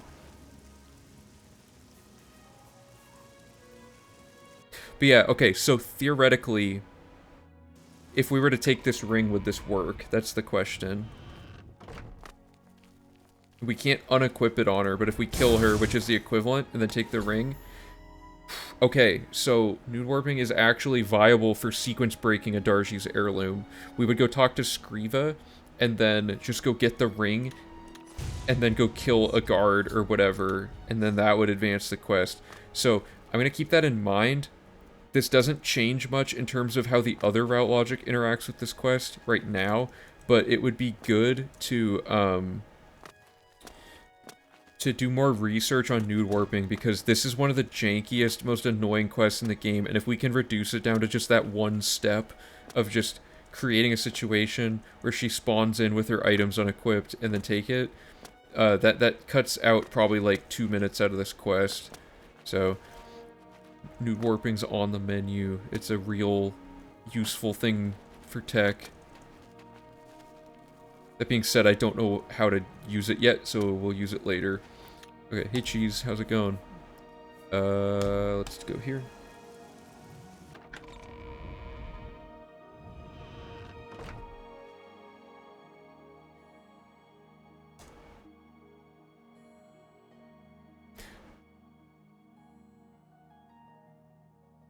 Oh, 3, 4. Okay, I'm just setting her back to this to keep this consistent. Okay, so we're finally in Leowin Castle. Great. And we've talked to Skriva, so this quest is, like, ready to go. The next step, I guess... So, I've never actually, like, set up Sanguine at the same time to see what happens. I want to see what happens, because the wiki claims... What does it say?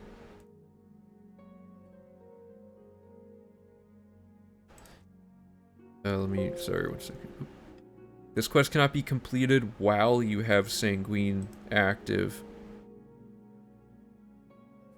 Right. Let's test that.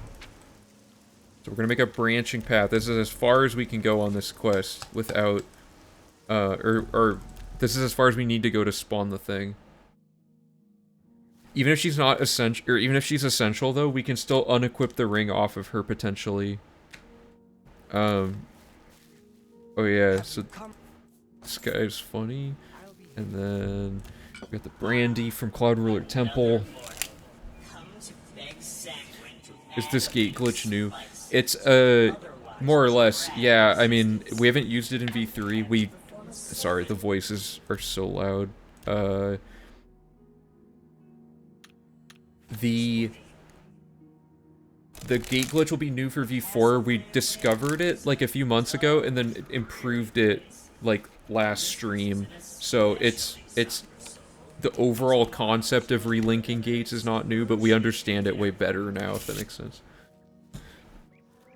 Okay, so this quest's gonna be really possibly break everything. We'll see how this interacts. For the record, let me double check. Yeah, killing her doesn't fail this quest. You should probably try to be inconspicuous, or they might kill you. Oh, and the party is by invitation only.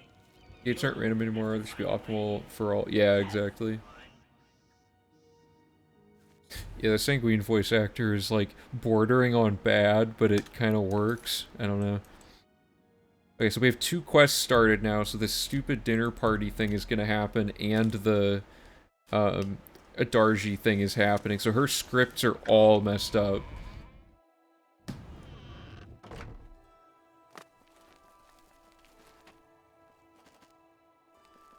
See, like, I don't even know if it's worth trying to get these both at the same time. I imagine, because it says on the wiki that, Adarji's or like in our previous logic, we've done Adarji's heirloom first. So I think what I want to do maybe is start Sanguine and then start Adarji's heirloom, and that will like overwrite the scripting to make her do the other thing, but then she might not ever go and do the other one. I don't know. And given how Oblivion's inconsistent, it's possible we could try it and it'll work like multiple times, and then when we do the actual run, it just doesn't work. So it's hugely risky.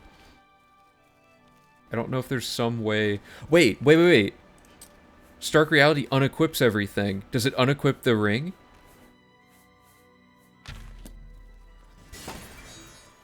Stop! Oh man, it doesn't. Okay, well, that would have almost been good. Oops.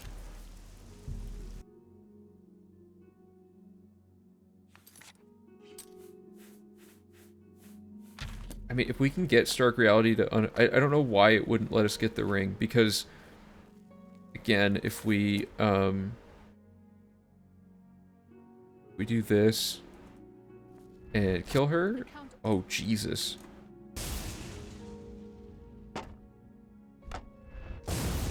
She has the ring on her, so why does Stark Reality... not do anything? That's so weird. Maybe in the script it just hides their inventory or something.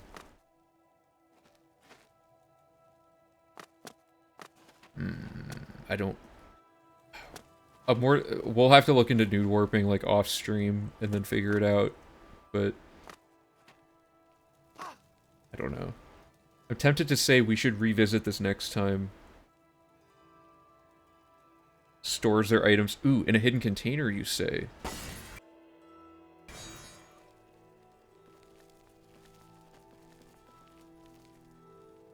Why is this underneath here? In what world did they need this under the map? What I'm looking for, by the way, is a merchant chest, which is a chest that's built underneath the stage so that they can spam item storage into it for people who have a lot of items, like shops and stuff. I guess the items for Stark... What? No! Why? Oh, I was so... Hey, Blunky. I was so, so close. Cannot open this without Sanguine's blessing. What does that mean?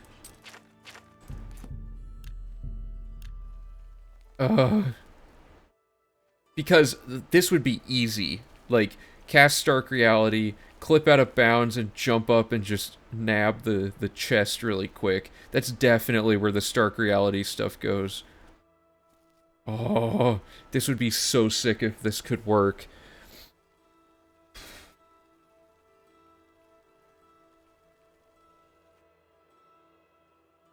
I mean, I think it just brings the pop-up. Oh, I didn't. Oh, did Stark Reality wear off? Yeah, it already wore off. Whoops. Okay.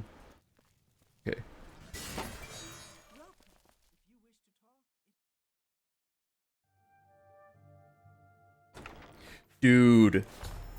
Oh my god, it's legit. If only. I'm gonna look at this in the construction set and figure out how the script works, because I don't understand the deal here. It's a pop-up that... There's gotta be a way in here. Is there a glitch to open? Unfortunately, no. We can't find a way to even unlock key-only chests. Also worth noting, okay, so you're probably wondering, like, what do you do normally for this quest? So let's read through this really quick. We talked to Skriva. We have to go... Oh, okay, so we have to go into Darji's house anyway to get the Nirn root and this. We could skip, like, some minor things this way, but the save clip might be overly complicated for what it's achieving. Go to the lower area of the dungeon, talk to Amuse. Oh, right. We could skip, like, all this garbage, so it would actually be faster. Because even though we do all of that, we have to go into her private quarters anyway to get Warrior, which I believe is not anywhere else.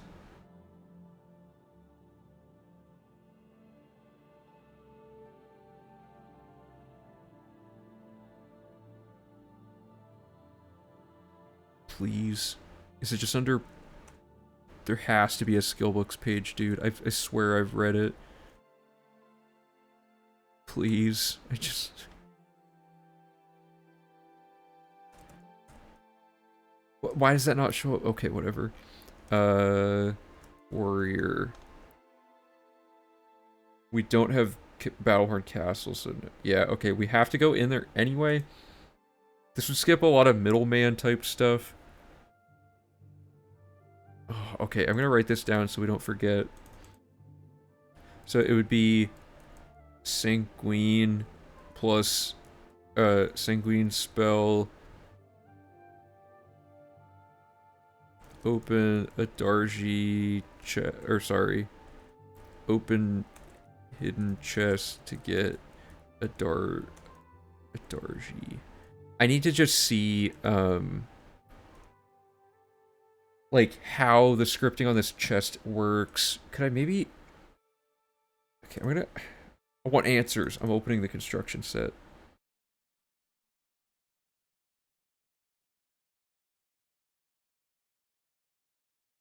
Now, I don't know if you can see anything here. I think it's just going to show you a blank screen for the construction set, unfortunately. But what I can do is set it to specific windows of it. So let me open the, oh god, I haven't used the construction set in a while. Let me set up the ESM. There's some way to open, like, specific cells of the game. I already don't remember how to do that. Stream might tank while it's calculating all this.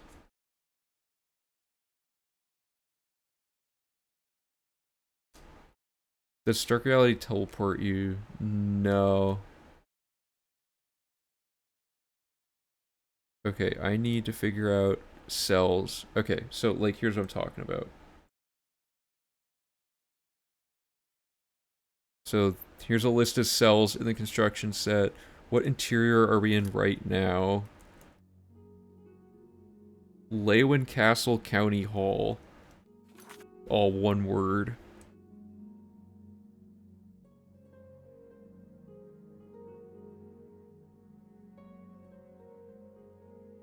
Okay. This should open like a... Or not. Did that not do anything? Leywin Castle County Hall. Okay. So let's see. Sanguine Chest 2.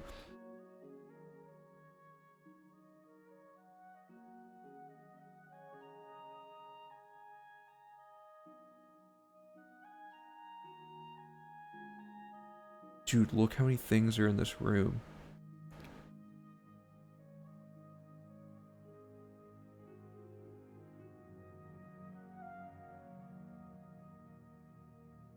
Okay, well, luckily the thing we need is right here.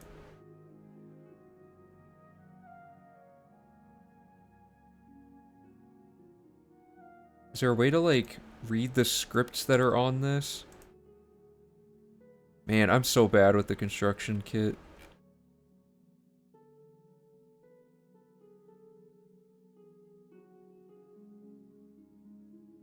There should also just be... There's a whole page of just scripts.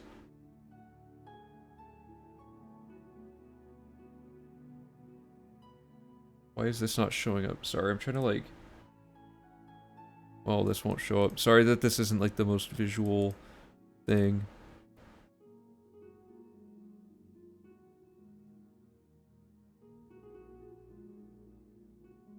Oh, here we go. Okay, so... In this list... We're trying to find a script for the Sanguine chest. It's probably gonna start... Well, first of all, let's see if there's one just called Sanguine something. There isn't. The quest is called... D.A. Sanguine.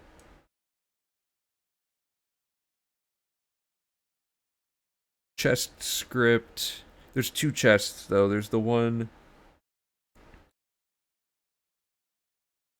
Let's see if this is it.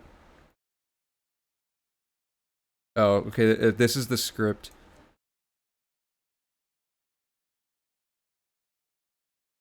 Interesting.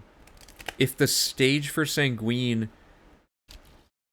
There is a way to do this. If we can get the stage to 100 quick enough, we might be able to pull this off with, like, load warping or something. Because... Okay, so stage 100 is that the quest is done, right?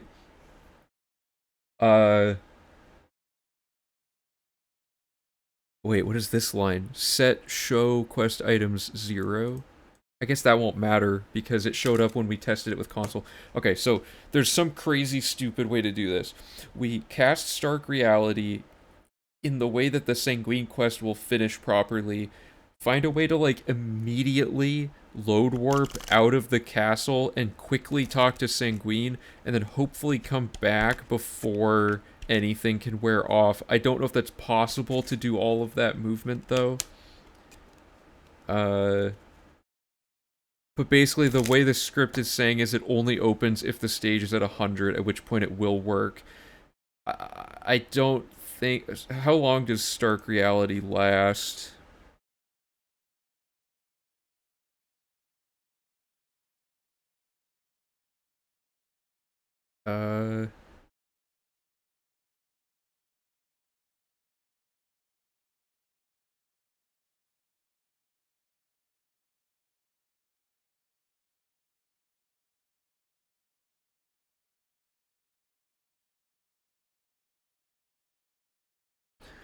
What would be... Because if we can do this, go back and come back quick enough, we can actually get this done.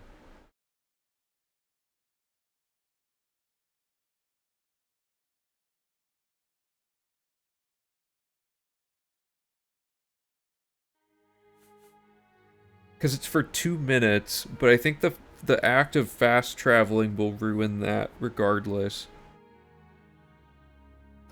Unless we can, like...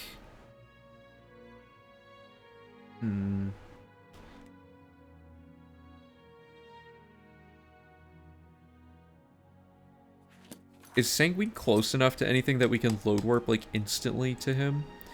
Fort Deerich. Okay, here's what I want to do.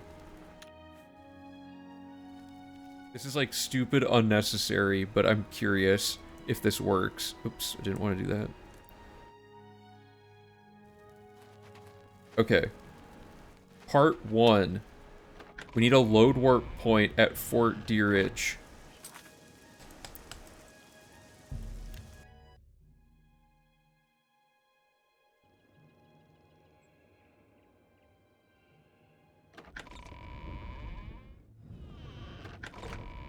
So we're going to set a load warp point here, and now we're going to go to the castle and do Sanguine like normal, quote-unquote.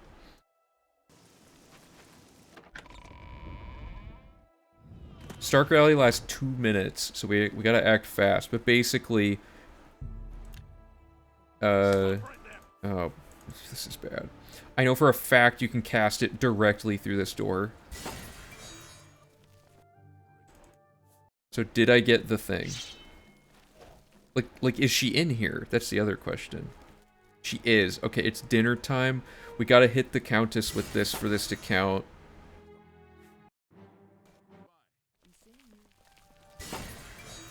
The door turned red.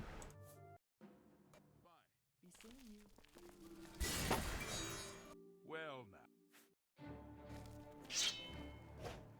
now. It worked, right? Shouldn't this count?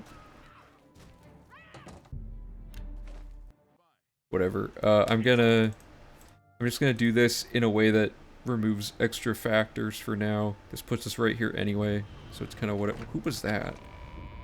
Oh, I thought there was a blue outfit. Okay, party time. I'm listening.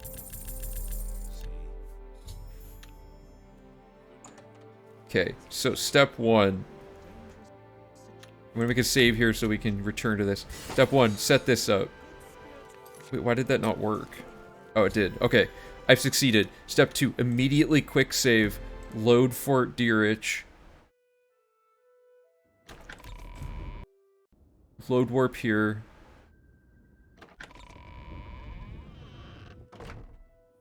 So with as little gameplay, so it's 9:44. 9:48, so like 2 minutes have passed. So we need to quickly get this set up. Success, Mortal. And it appears you joined in the festivities as well. Good for you. You need to lighten up a bit. You'll find your equipment in that chest over there. And here's a little something for your efforts. Maybe we'll celebrate again. The speech goes on a while, but I don't think it takes the full 2 minutes. Okay, go over here, get all of our stuff, re-equip our 100% chameleon, and then we're gonna quick save. And I don't have a save at the... Oh, I do. Okay. Now we're gonna load it back into the castle. And if it's still active, our quest is now at stage 100, which means we'll be able to get in. So I gotta see if the party's still going. Oh, why is it not? Okay. This is so good. This is so good. Okay, so now I just need to organically get the ring. So from this position without the clip, can I get all the way over to it in time? Like, the only way I can think of... Oh, also, I'm gonna make a hard save here in case I mess this up. So somehow, maybe with a saddle... Well, no, not with it. We can't do a saddle. I need to get to this chest. Dude. Wow. Wow, it works. We did it. We can actually use the Sanguine chest exploit to finish a Darji's heirloom. That is crazy. I hope that doesn't break other things, because that is like the coolest thing. Okay, I need to write all of that down. That's like the best thing of this whole stream so far. Like, that was like the best find. Because it was just a ridiculous amount of steps. Okay, let me write all this down. That is crazy that actually... See, this is why script analysis is so important. We looked in the script. Did I have the wrong screen open the whole time? I hope I didn't. Did I have gameplay open? I hope we can use it in the full run. We're gonna find out, because I'm putting it in. Have we done Mazoga? We haven't done any of that yet. I just needed to figure out if this works. And now that I know this works... Okay, so... Let me write... Okay, so... New Sanguine Darji strat. So we're gonna set load warp... start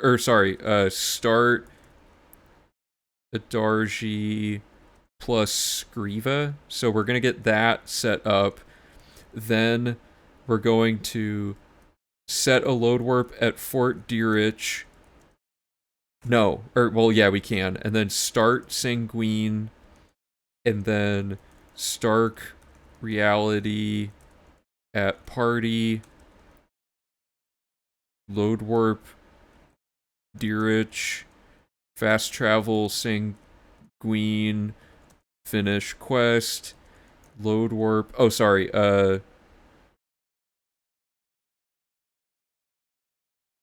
Fast travel Leowen Castle. Set load warp. I'm gonna make a note. So fast travel and set load warp at Leowen Castle. Load warp Fort Dirich. Fast travel Sanguine plus finish. Load warp Leowen Castle. Save clip. Back hallway of party.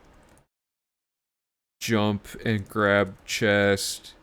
Get a Darji's ring. I hope this is, like, actually faster. I can't imagine that it isn't. Because, like, the old system was horrible.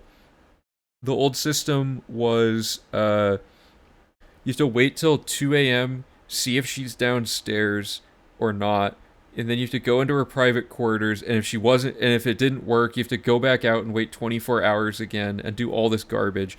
Then for Sanguine, you have to come back anyway and wait 24 hours repeatedly till she appears at the dinner party and then do all that separately. Now we can do it all in like one sweep, which is insane. And then all we have to do now is do cleanup, which is all the remaining things at Leowen Castle, of which there are like 6 other things. That is so good. Because the Sanguine Adarji heirloom quest logic was like the worst thing ever for the longest time. I can close the construction set now. That was so good. I'm so happy with that. We start Sanguine first. We shouldn't break what... Oh wait, whoops. Sorry. Okay, we shouldn't... what's the phrase? Something about a gift horse. Anyway. If we do Sanguine first and then Adarji's, it might disrupt the quest logic. Plus, we're already at Armand. If so, Stark Reality doing drained 1 HP might be... Ooh. That is interesting. How do I... Okay, I'm gonna look up the effect for Stark Reality really quick.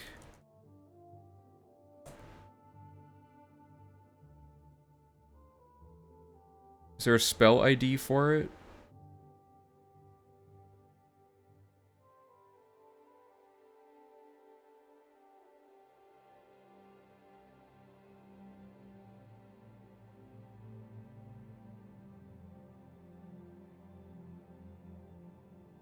Wait, did it say it and I just... Oh, yeah, sorry. Okay.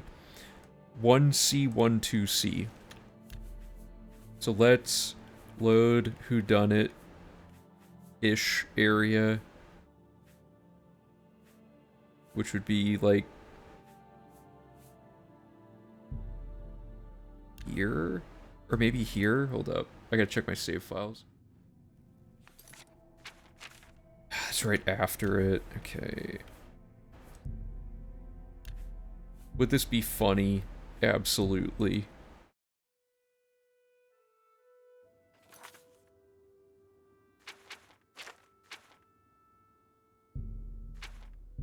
Okay, I'm just gonna do this like somewhat normally here. Oh yeah, spells usually get you caught, but we also don't care about getting caught anymore. For one, we have 100% chameleon, so that might outweigh that. The other thing is that the bonus you get is irrelevant now that we have class reset glitch. Yes. I have another. Also, you don't have to you can fail the contracts.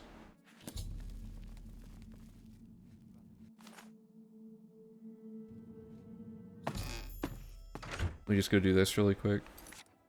I don't know if it wouldn't really save that much time, but it would be like a super big brain routing thing. It'd be pretty funny. Where am I going? Up here somewhere, yeah. I think the Adarji Sanguine thing is now one of the most technical, weird quest executions, because most quests are relatively straightforward, even if you do sequence breaking, but that one's like on another level. You have to understand the scripting for that stupid chest. You have to be aware there's even a chest there. That was a good call. Someone who said that, I think it was Javen, said it's probably in a separate chest. That was a good idea. It's funny that we're all, like, so familiar with how this game's programmed that, like, things like that, we can kind of just have a hypothesis about it, and it's usually true.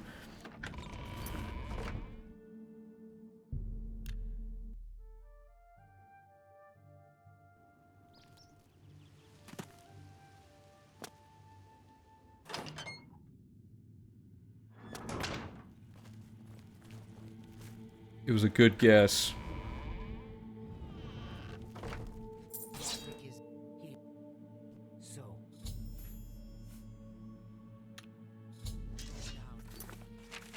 Okay, so this is with whodunit started.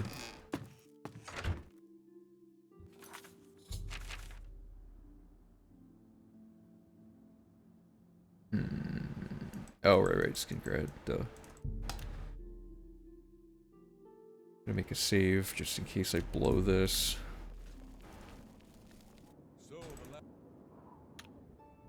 Oh, and that, sorry, I have to start Sanguine. I knew I was forgetting something.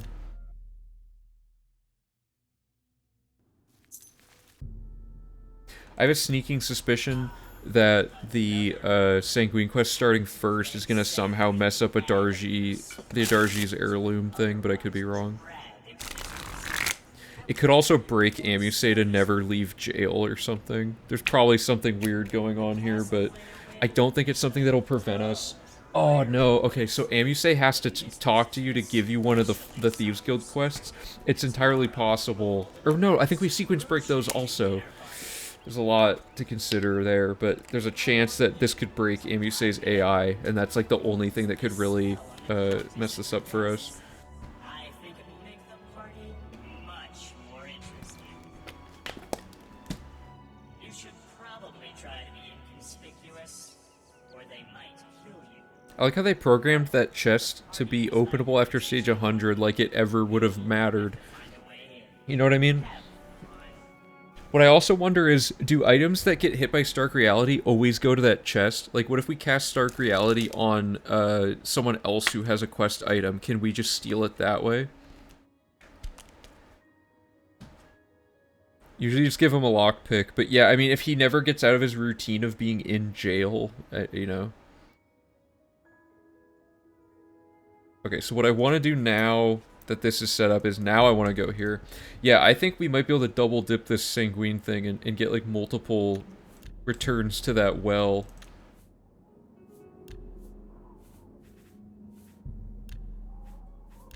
Oops. Okay. Here we go.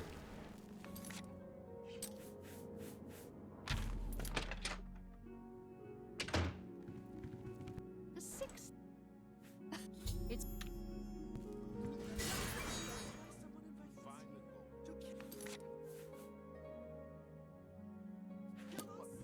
Did that not reach? Is 50 feet? They should have all gotten hit by that. Right? Like, the range of 50 feet should be enough to hit every single one of them, no matter where they're at in the room. I bet the spell is like... Where'd it go?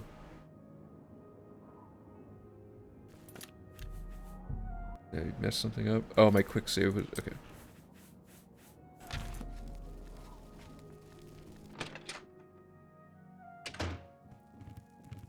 the sixth. Oh, yeah, that makes sense. Yeah, because they didn't... I mean, they died, so maybe that's why they didn't lose their stuff. Yeah, that range, unfortunately, that was an interesting idea, but the range is just so bad, and like, at this rate, you might as well just do the fist punching. I do want to test Stark Reality on getting an item from somewhere else, though, such as... Oh, I don't know. Let me look at my list from the wiki.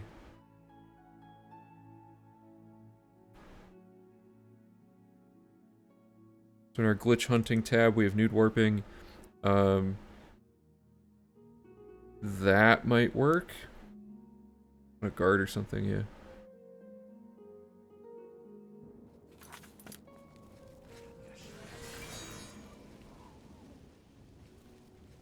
Yeah, that doesn't unequip, you're right. Interesting. Okay, so we've gotten as much as we can probably get out of this glitch then. But that's still really good progress to have found that. That was a good brainstorming session. For that, okay, all of that is to get Adarji's ring early and just make sure these quests don't break. I'm fine with that being a quick little backtrack thing, slightly, to have to go to the castle twice to do that. Now we can set some other things up, though, in the middle of this, now that we know this works. And I'm gonna move this over here in case I ever forget. So, oops. We have a lot going on now. It's all happening fast. We need to talk to the Count, sure. We need to do permanent retirements outside at a specific time. Let me look at that. Because that one's not in the castle, but it's right next to the castle. However, with the new Adarji trick, I don't know. Yeah, we can talk to the Count right now for allies. I'm just trying to think of what we need to do before disrupting everything with this. The Sanguine Adarji trick should be like the last thing we do, right? So yeah, like the first step would be...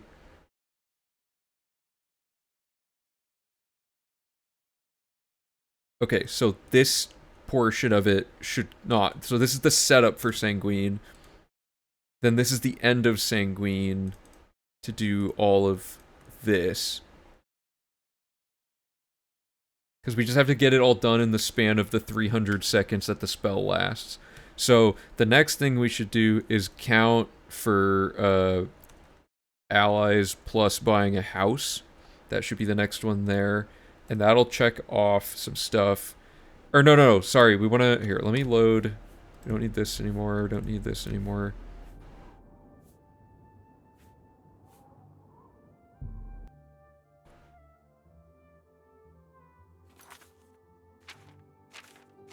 Oh, so this is post-Sanguine. We don't want that.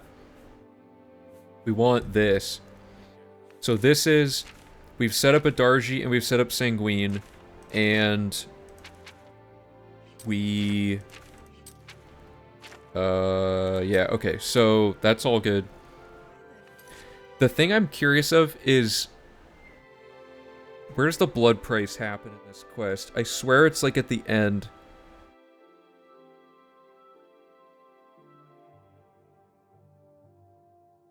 Oh yeah, you just kill a guard and you get the Adarji thing. So we'll just kill the guard during... Okay, that should all work.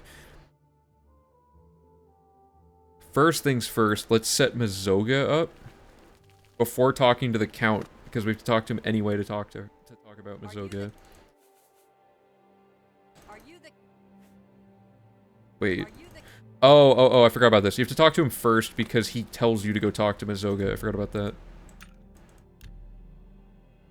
So step 1, get the Count to show up. Probably at the same time that we can go get that other thingy. Unless... Oh, is he in the party? Or is he, like, disabled during this quest or something? Or... I guess it's 7 a.m. Okay, so the Count should be here. So we talk to him. And I think they're just stuck in dinner party mode, which is kind of fun. So we do aid for Bruma. I have given you. Okay, and then... I need your help. We get the Mizoga quest. And then we buy a house. See? There. Okay, so that's everything there. So let me write that. So it's Count, allies plus house plus Mizoga. And then now we need to talk to Mizoga and go set some things up. But let me see. Oh, yeah. So while we do... Okay. Are you the...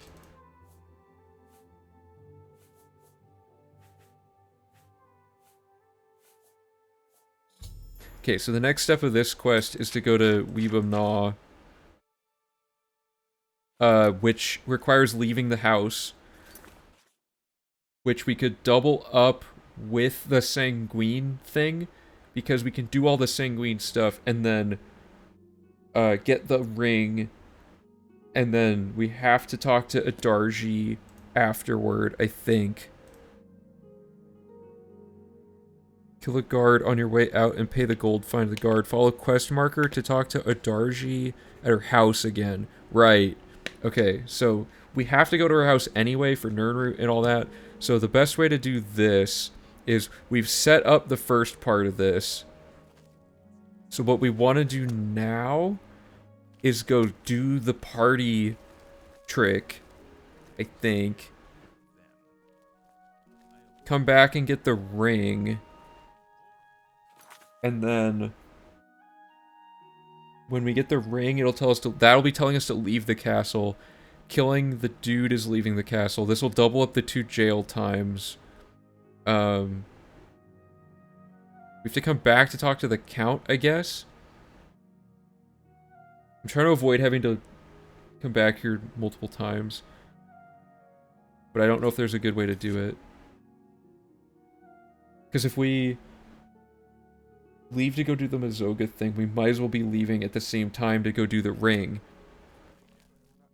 Yeah, okay, so let's just do this. So we do this, wait for the quest update. Immediately quick save Fort Deerich. Oops.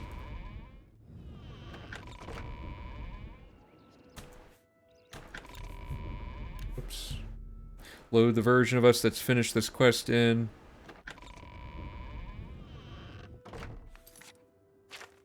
Immediately go turn in Sanguine. Oh, also invest in Engorm. Oh, I can't invest in him until I'm... Rousing success, mortal. And it appears you joined in the festivities as well.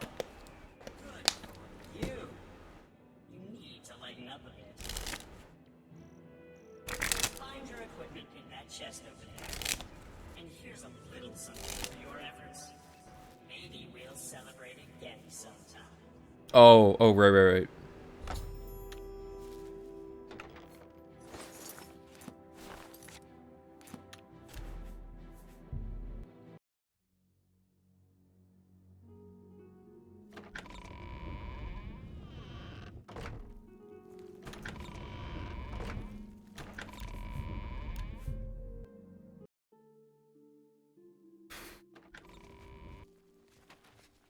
So now we're here again, and we're gonna quickly just sprint over to get the ring.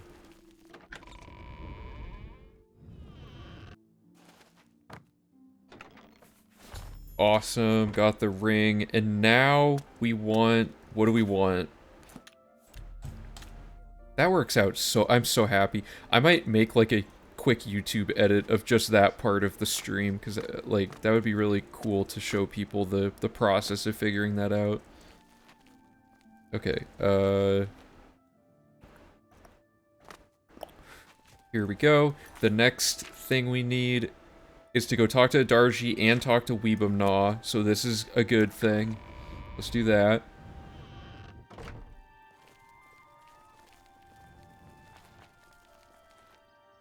Oh, and line this up. We gotta line this up. So there's a specific time to enter this barracks. That time would be... let me find it in my notes. What quest is this? This is Dark Brotherhood that we're setting up. We're setting up Next of Kin is what we're doing. We're preloading the kills on this.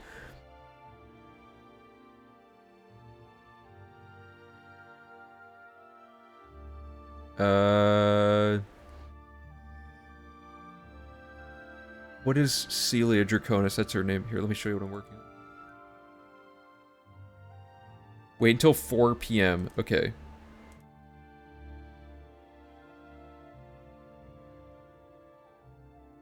So this is the Adarji's ring section. Then we go leave castle, wait 4 p.m. Celia Draconis, the dude for the retirement, and then what? Oh yeah, I forgot to re-equip. That's stolen, so we can't go to jail till we drop that off. Or it's a quest item, so whatever. But basically wait till 4. And she should be here. I mean, it's slightly before 4. Oh, also perma key.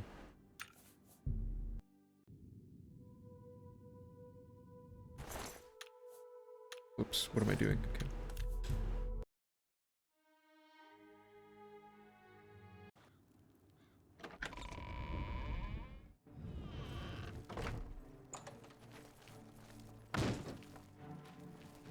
So Celia Draconis is supposed to be here at 4, and the dude for the quest is supposed to be here for permanent retirement. It is not 4 quite yet, but let's just see what happens. Or it's right past 4. Let's see if waiting till 5 does it.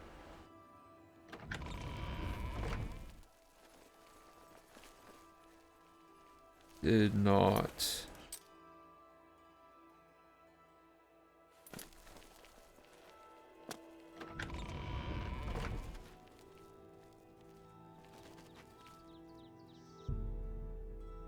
I'm gonna cycle the wait. This usually, I don't know why this isn't working right now, but usually this works.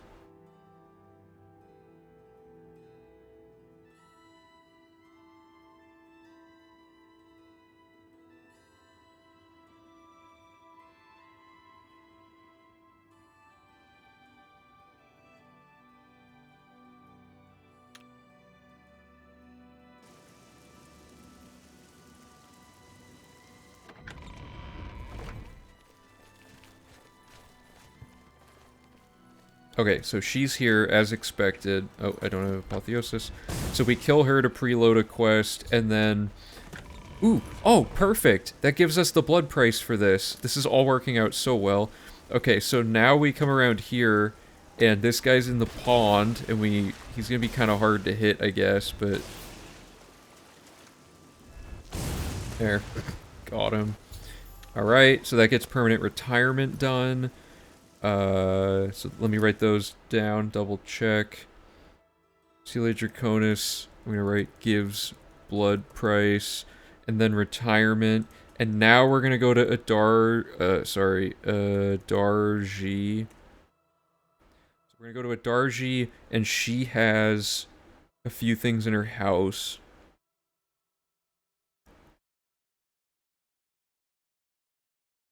The Nirnroot, the Ice and Chitin, and I forgot to write,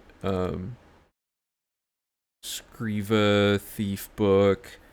So Adarji has Nirnroot and Ice and Chitin.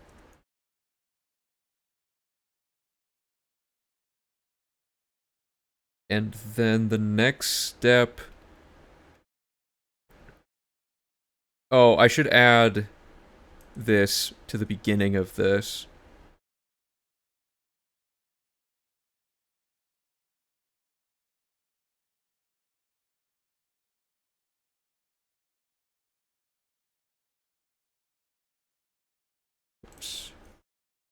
Alright. And then we just talked to Skriva to turn that in, but now we're gonna go, since we're in the area, now we're gonna go get Weebum Gnaw. So let's line all that up. So now that we've killed him, this is like ridiculously efficient, this one particular part of the thing. So that completes that, and then she has the Nirnroot and the book somewhere up here. I don't remember.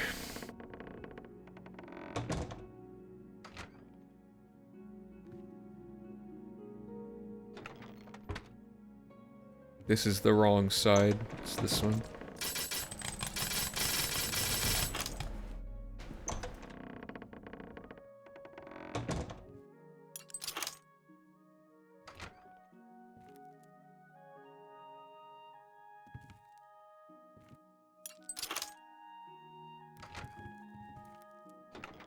Right, okay, so Nernroot and then the book's in here. It's all coming back to me now.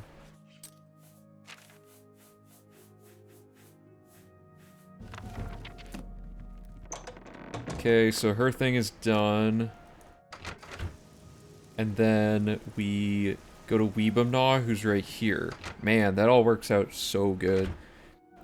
Because then we just have to talk to him. And then he goes, and now the next step is to go back to the castle. But before we do that, let's really quickly double check the investing circuit for Leywin, because there's things we left out before that might be important now. Because Leywin has all of this, and it's all very spread out. We definitely went here and here. I don't think we went here and here. What is 5? That's there. So what we did is go here. So the only thing we should really be adding in is the 2 Nernroots by the city gate. So I'm going to write that in.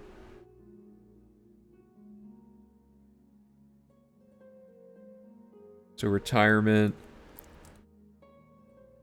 Nerns by water. Outside. Adarji, Nern, Ice and Chitin. Weebumnaw. So he's now going back. Do we have anything else going on here? There's the book upstairs in the Count's thing, which I guess I can go do. But the next step, so I'm going to load warp again back to the castle. Actually, load warping is probably slower than just fast traveling here. But whatever. So now we wait an hour and Weebumnaw appears. And then we wait another hour and he spawns talking to her. And then it's... So get her to follow us. Really quick though, I need to go get that book that I left.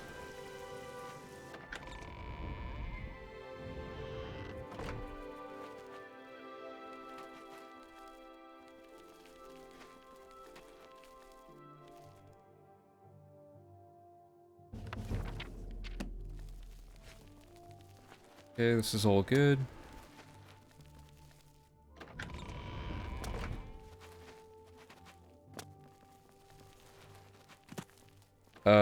Do I talk to the Count or anything? No, okay, so she's just following me there. But I had other things lined up here, didn't I?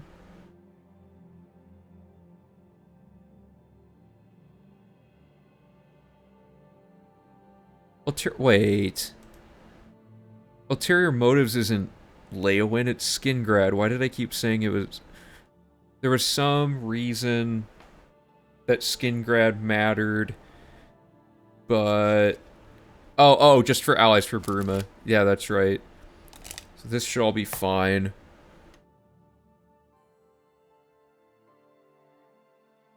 Can we pick up the Whom Gods Annoy quest start while we're running around? Probably. I already told her to follow me, but I'm gonna go see where the orange house is for this. Because we go boom, go here, Weebumnaw's there. Oh, good. Okay, so we can get her quest now as well.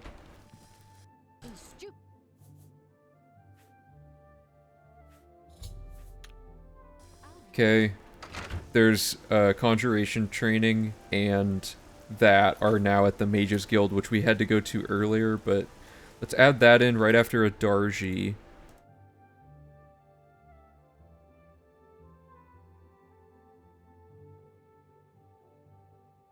Presentia, Scamp, Everscamp, start, and then Weebumnaw. And then this is to the castle. Then Mizoga. And now the next thing, let me see what else is lined up here.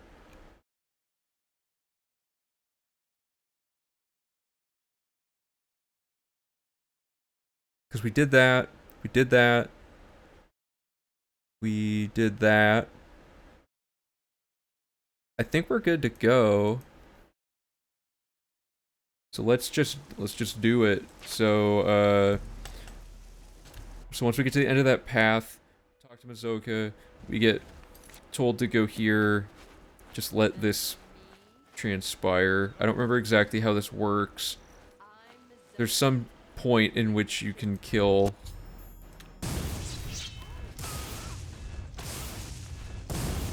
Mogan? What's the matter? You... Does this affect my fame? I don't remember. I gotta double check this.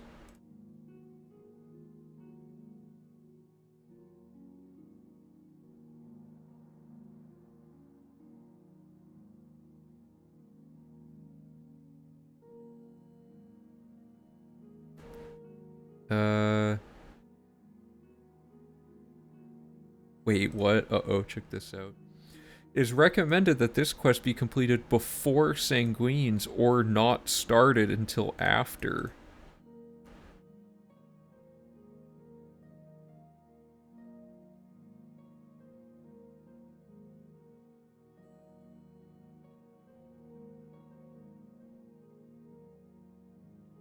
Oh, that's... yeah, whatever. Who cares?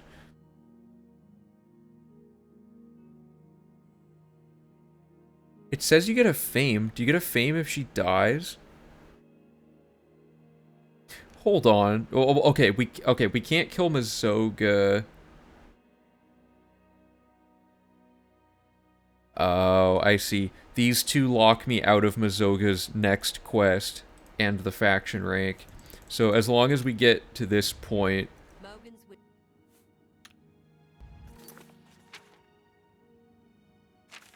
Yeah, so I think now we can go to the castle and everything's fine.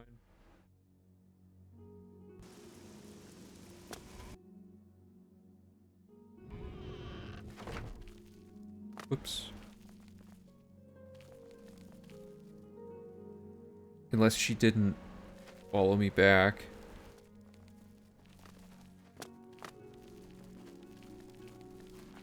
I hope. Have you learned? So, I have created a ship.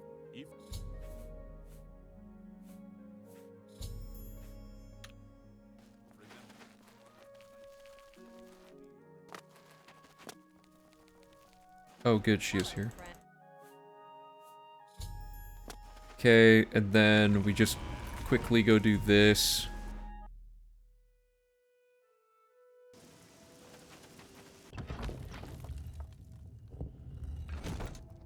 Or wait, this ends up... hold up, there's something stupid with this quest.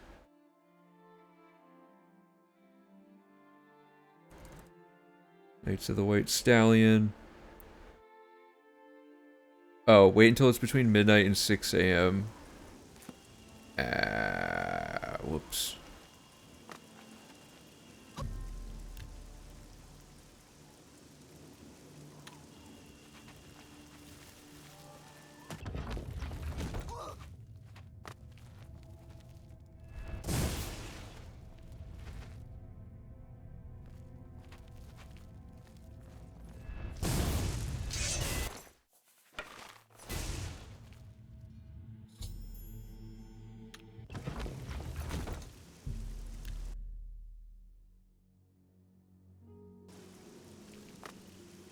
Jesus.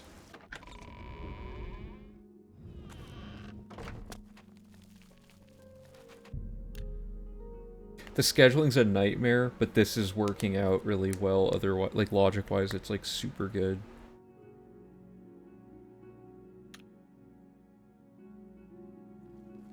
Okay. Oops.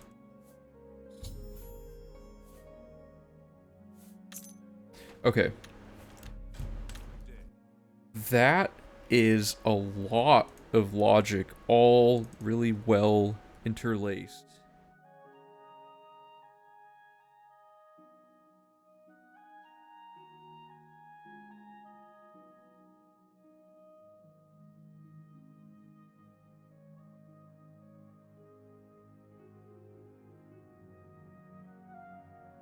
Black Brugo, and then...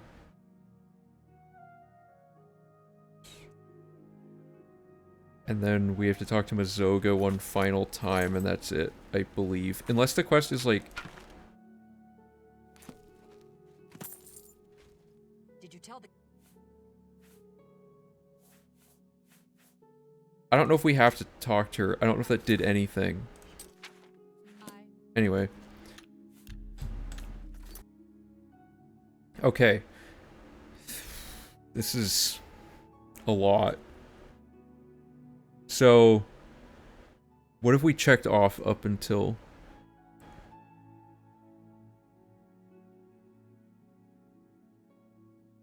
I'm gonna call this Dark Brotherhood, because that's the main thing going on. This is... I don't know what to call this. It's like miscellaneous.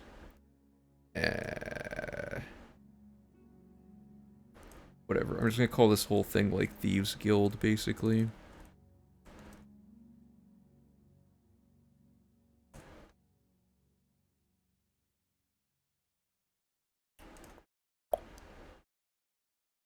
And then there's the two Nirnroot that are outside as well. So there's one here, and there's one here. Simple.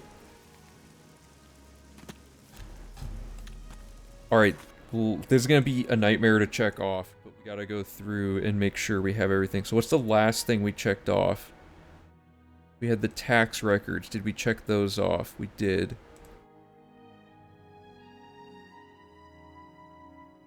Mage's Staff, got that.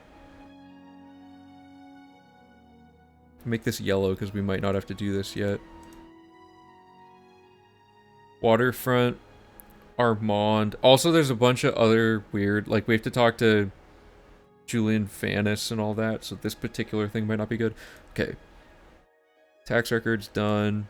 Chapels, got the speechcraft stuff. Okay, so here's the new thing. This is like... This is the big improvement to this section. So, we did... Oh, we haven't finished Adarji's, though. Whoops. What's the last... The last step, I guess, would be to go back to Skriva and turn the quest in and pay the blood price.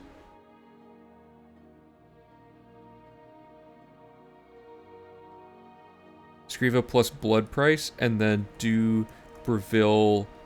circuit, like early circuit, which we haven't checked off yet, so I'm gonna make this like, oh.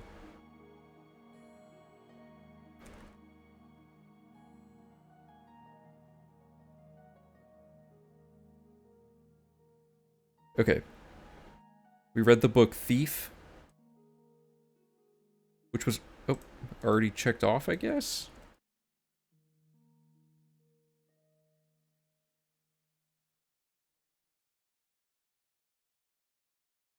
Best thief win. Crately's not thief, it's beggar. That was a mistake in my writing. So I need to make sure beggar is checked off. And thief was already checked off, that's fine.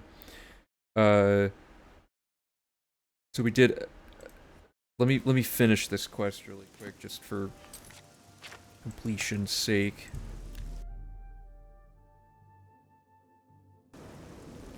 And to make sure nothing's broken. There's always that possibility. You have there's a certain order you have to do this in. this. I have. Yeah, okay, that does everything. Yeah, good. Perfect. And then thief is right here.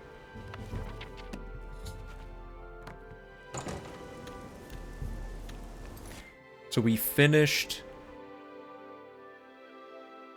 not Ulterior Motives, Adarji's heirloom and and the blood price. And we started misdirection. / the blood price, I guess.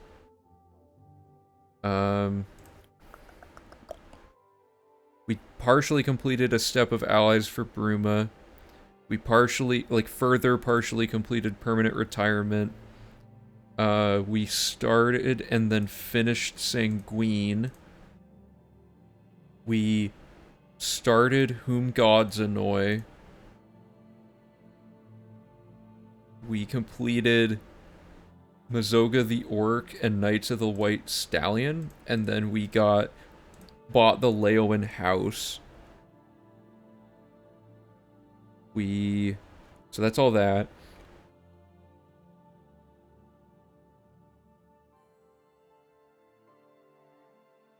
What am I missing? Well, let's read through it. Deerich Sanguine, Leowen Castle, safe clip back, hallway party, grab the ring, leave the castle, wait until 4 p.m., kill her. Oh yeah, next of kin is up and running. We've done a lot of preloading for that. The Nirnroots, Adarji had Ice and Chitin book.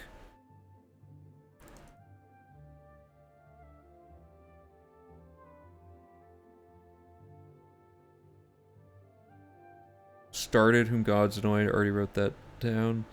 Did the Weebum Gnaw thing. Oh, and the book Warrior as well.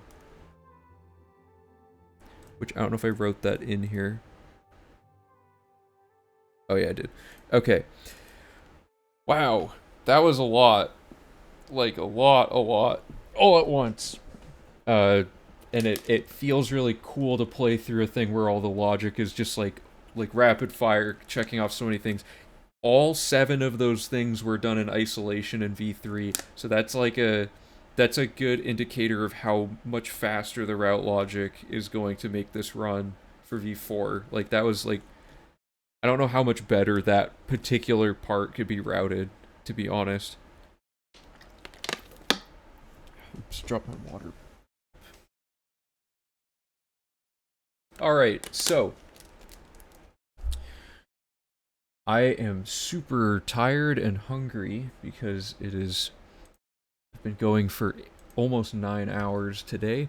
So thanks a ton, everybody, for hanging out for so long. Really appreciate it. Everything was super, super productive and fun to do. Thank you to, there's a lot of followers today and donators. So thanks to Nosebleed 11, or wait, yeah, that was today. I read 7 hours ago and I was like, So Nosebleed 11, Stupid Monkey, Daoman, thanks for the 75 people raid. That was super nice of you. Thanks a ton for that. Blunky for following and also for donating. Mystic Peanut Butter for the follow. Han for the donation. Wowzer NZ for the follow. Daoman for the $10 donation. And Dark Chalk 89 for the follow. Next routing stream will probably be Tuesday, either Monday or Tuesday.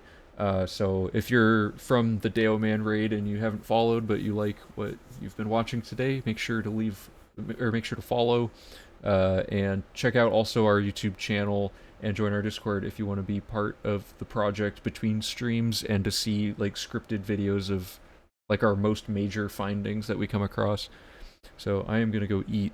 But thanks a ton again, everybody. This was probably one of the best streams in like a while. I mean, they've all been good, but this one was like, we hit like a bunch of very specific goals very well. So I'm happy with how this went. So yeah, thanks again, everybody. I'll see you all next time. So bye.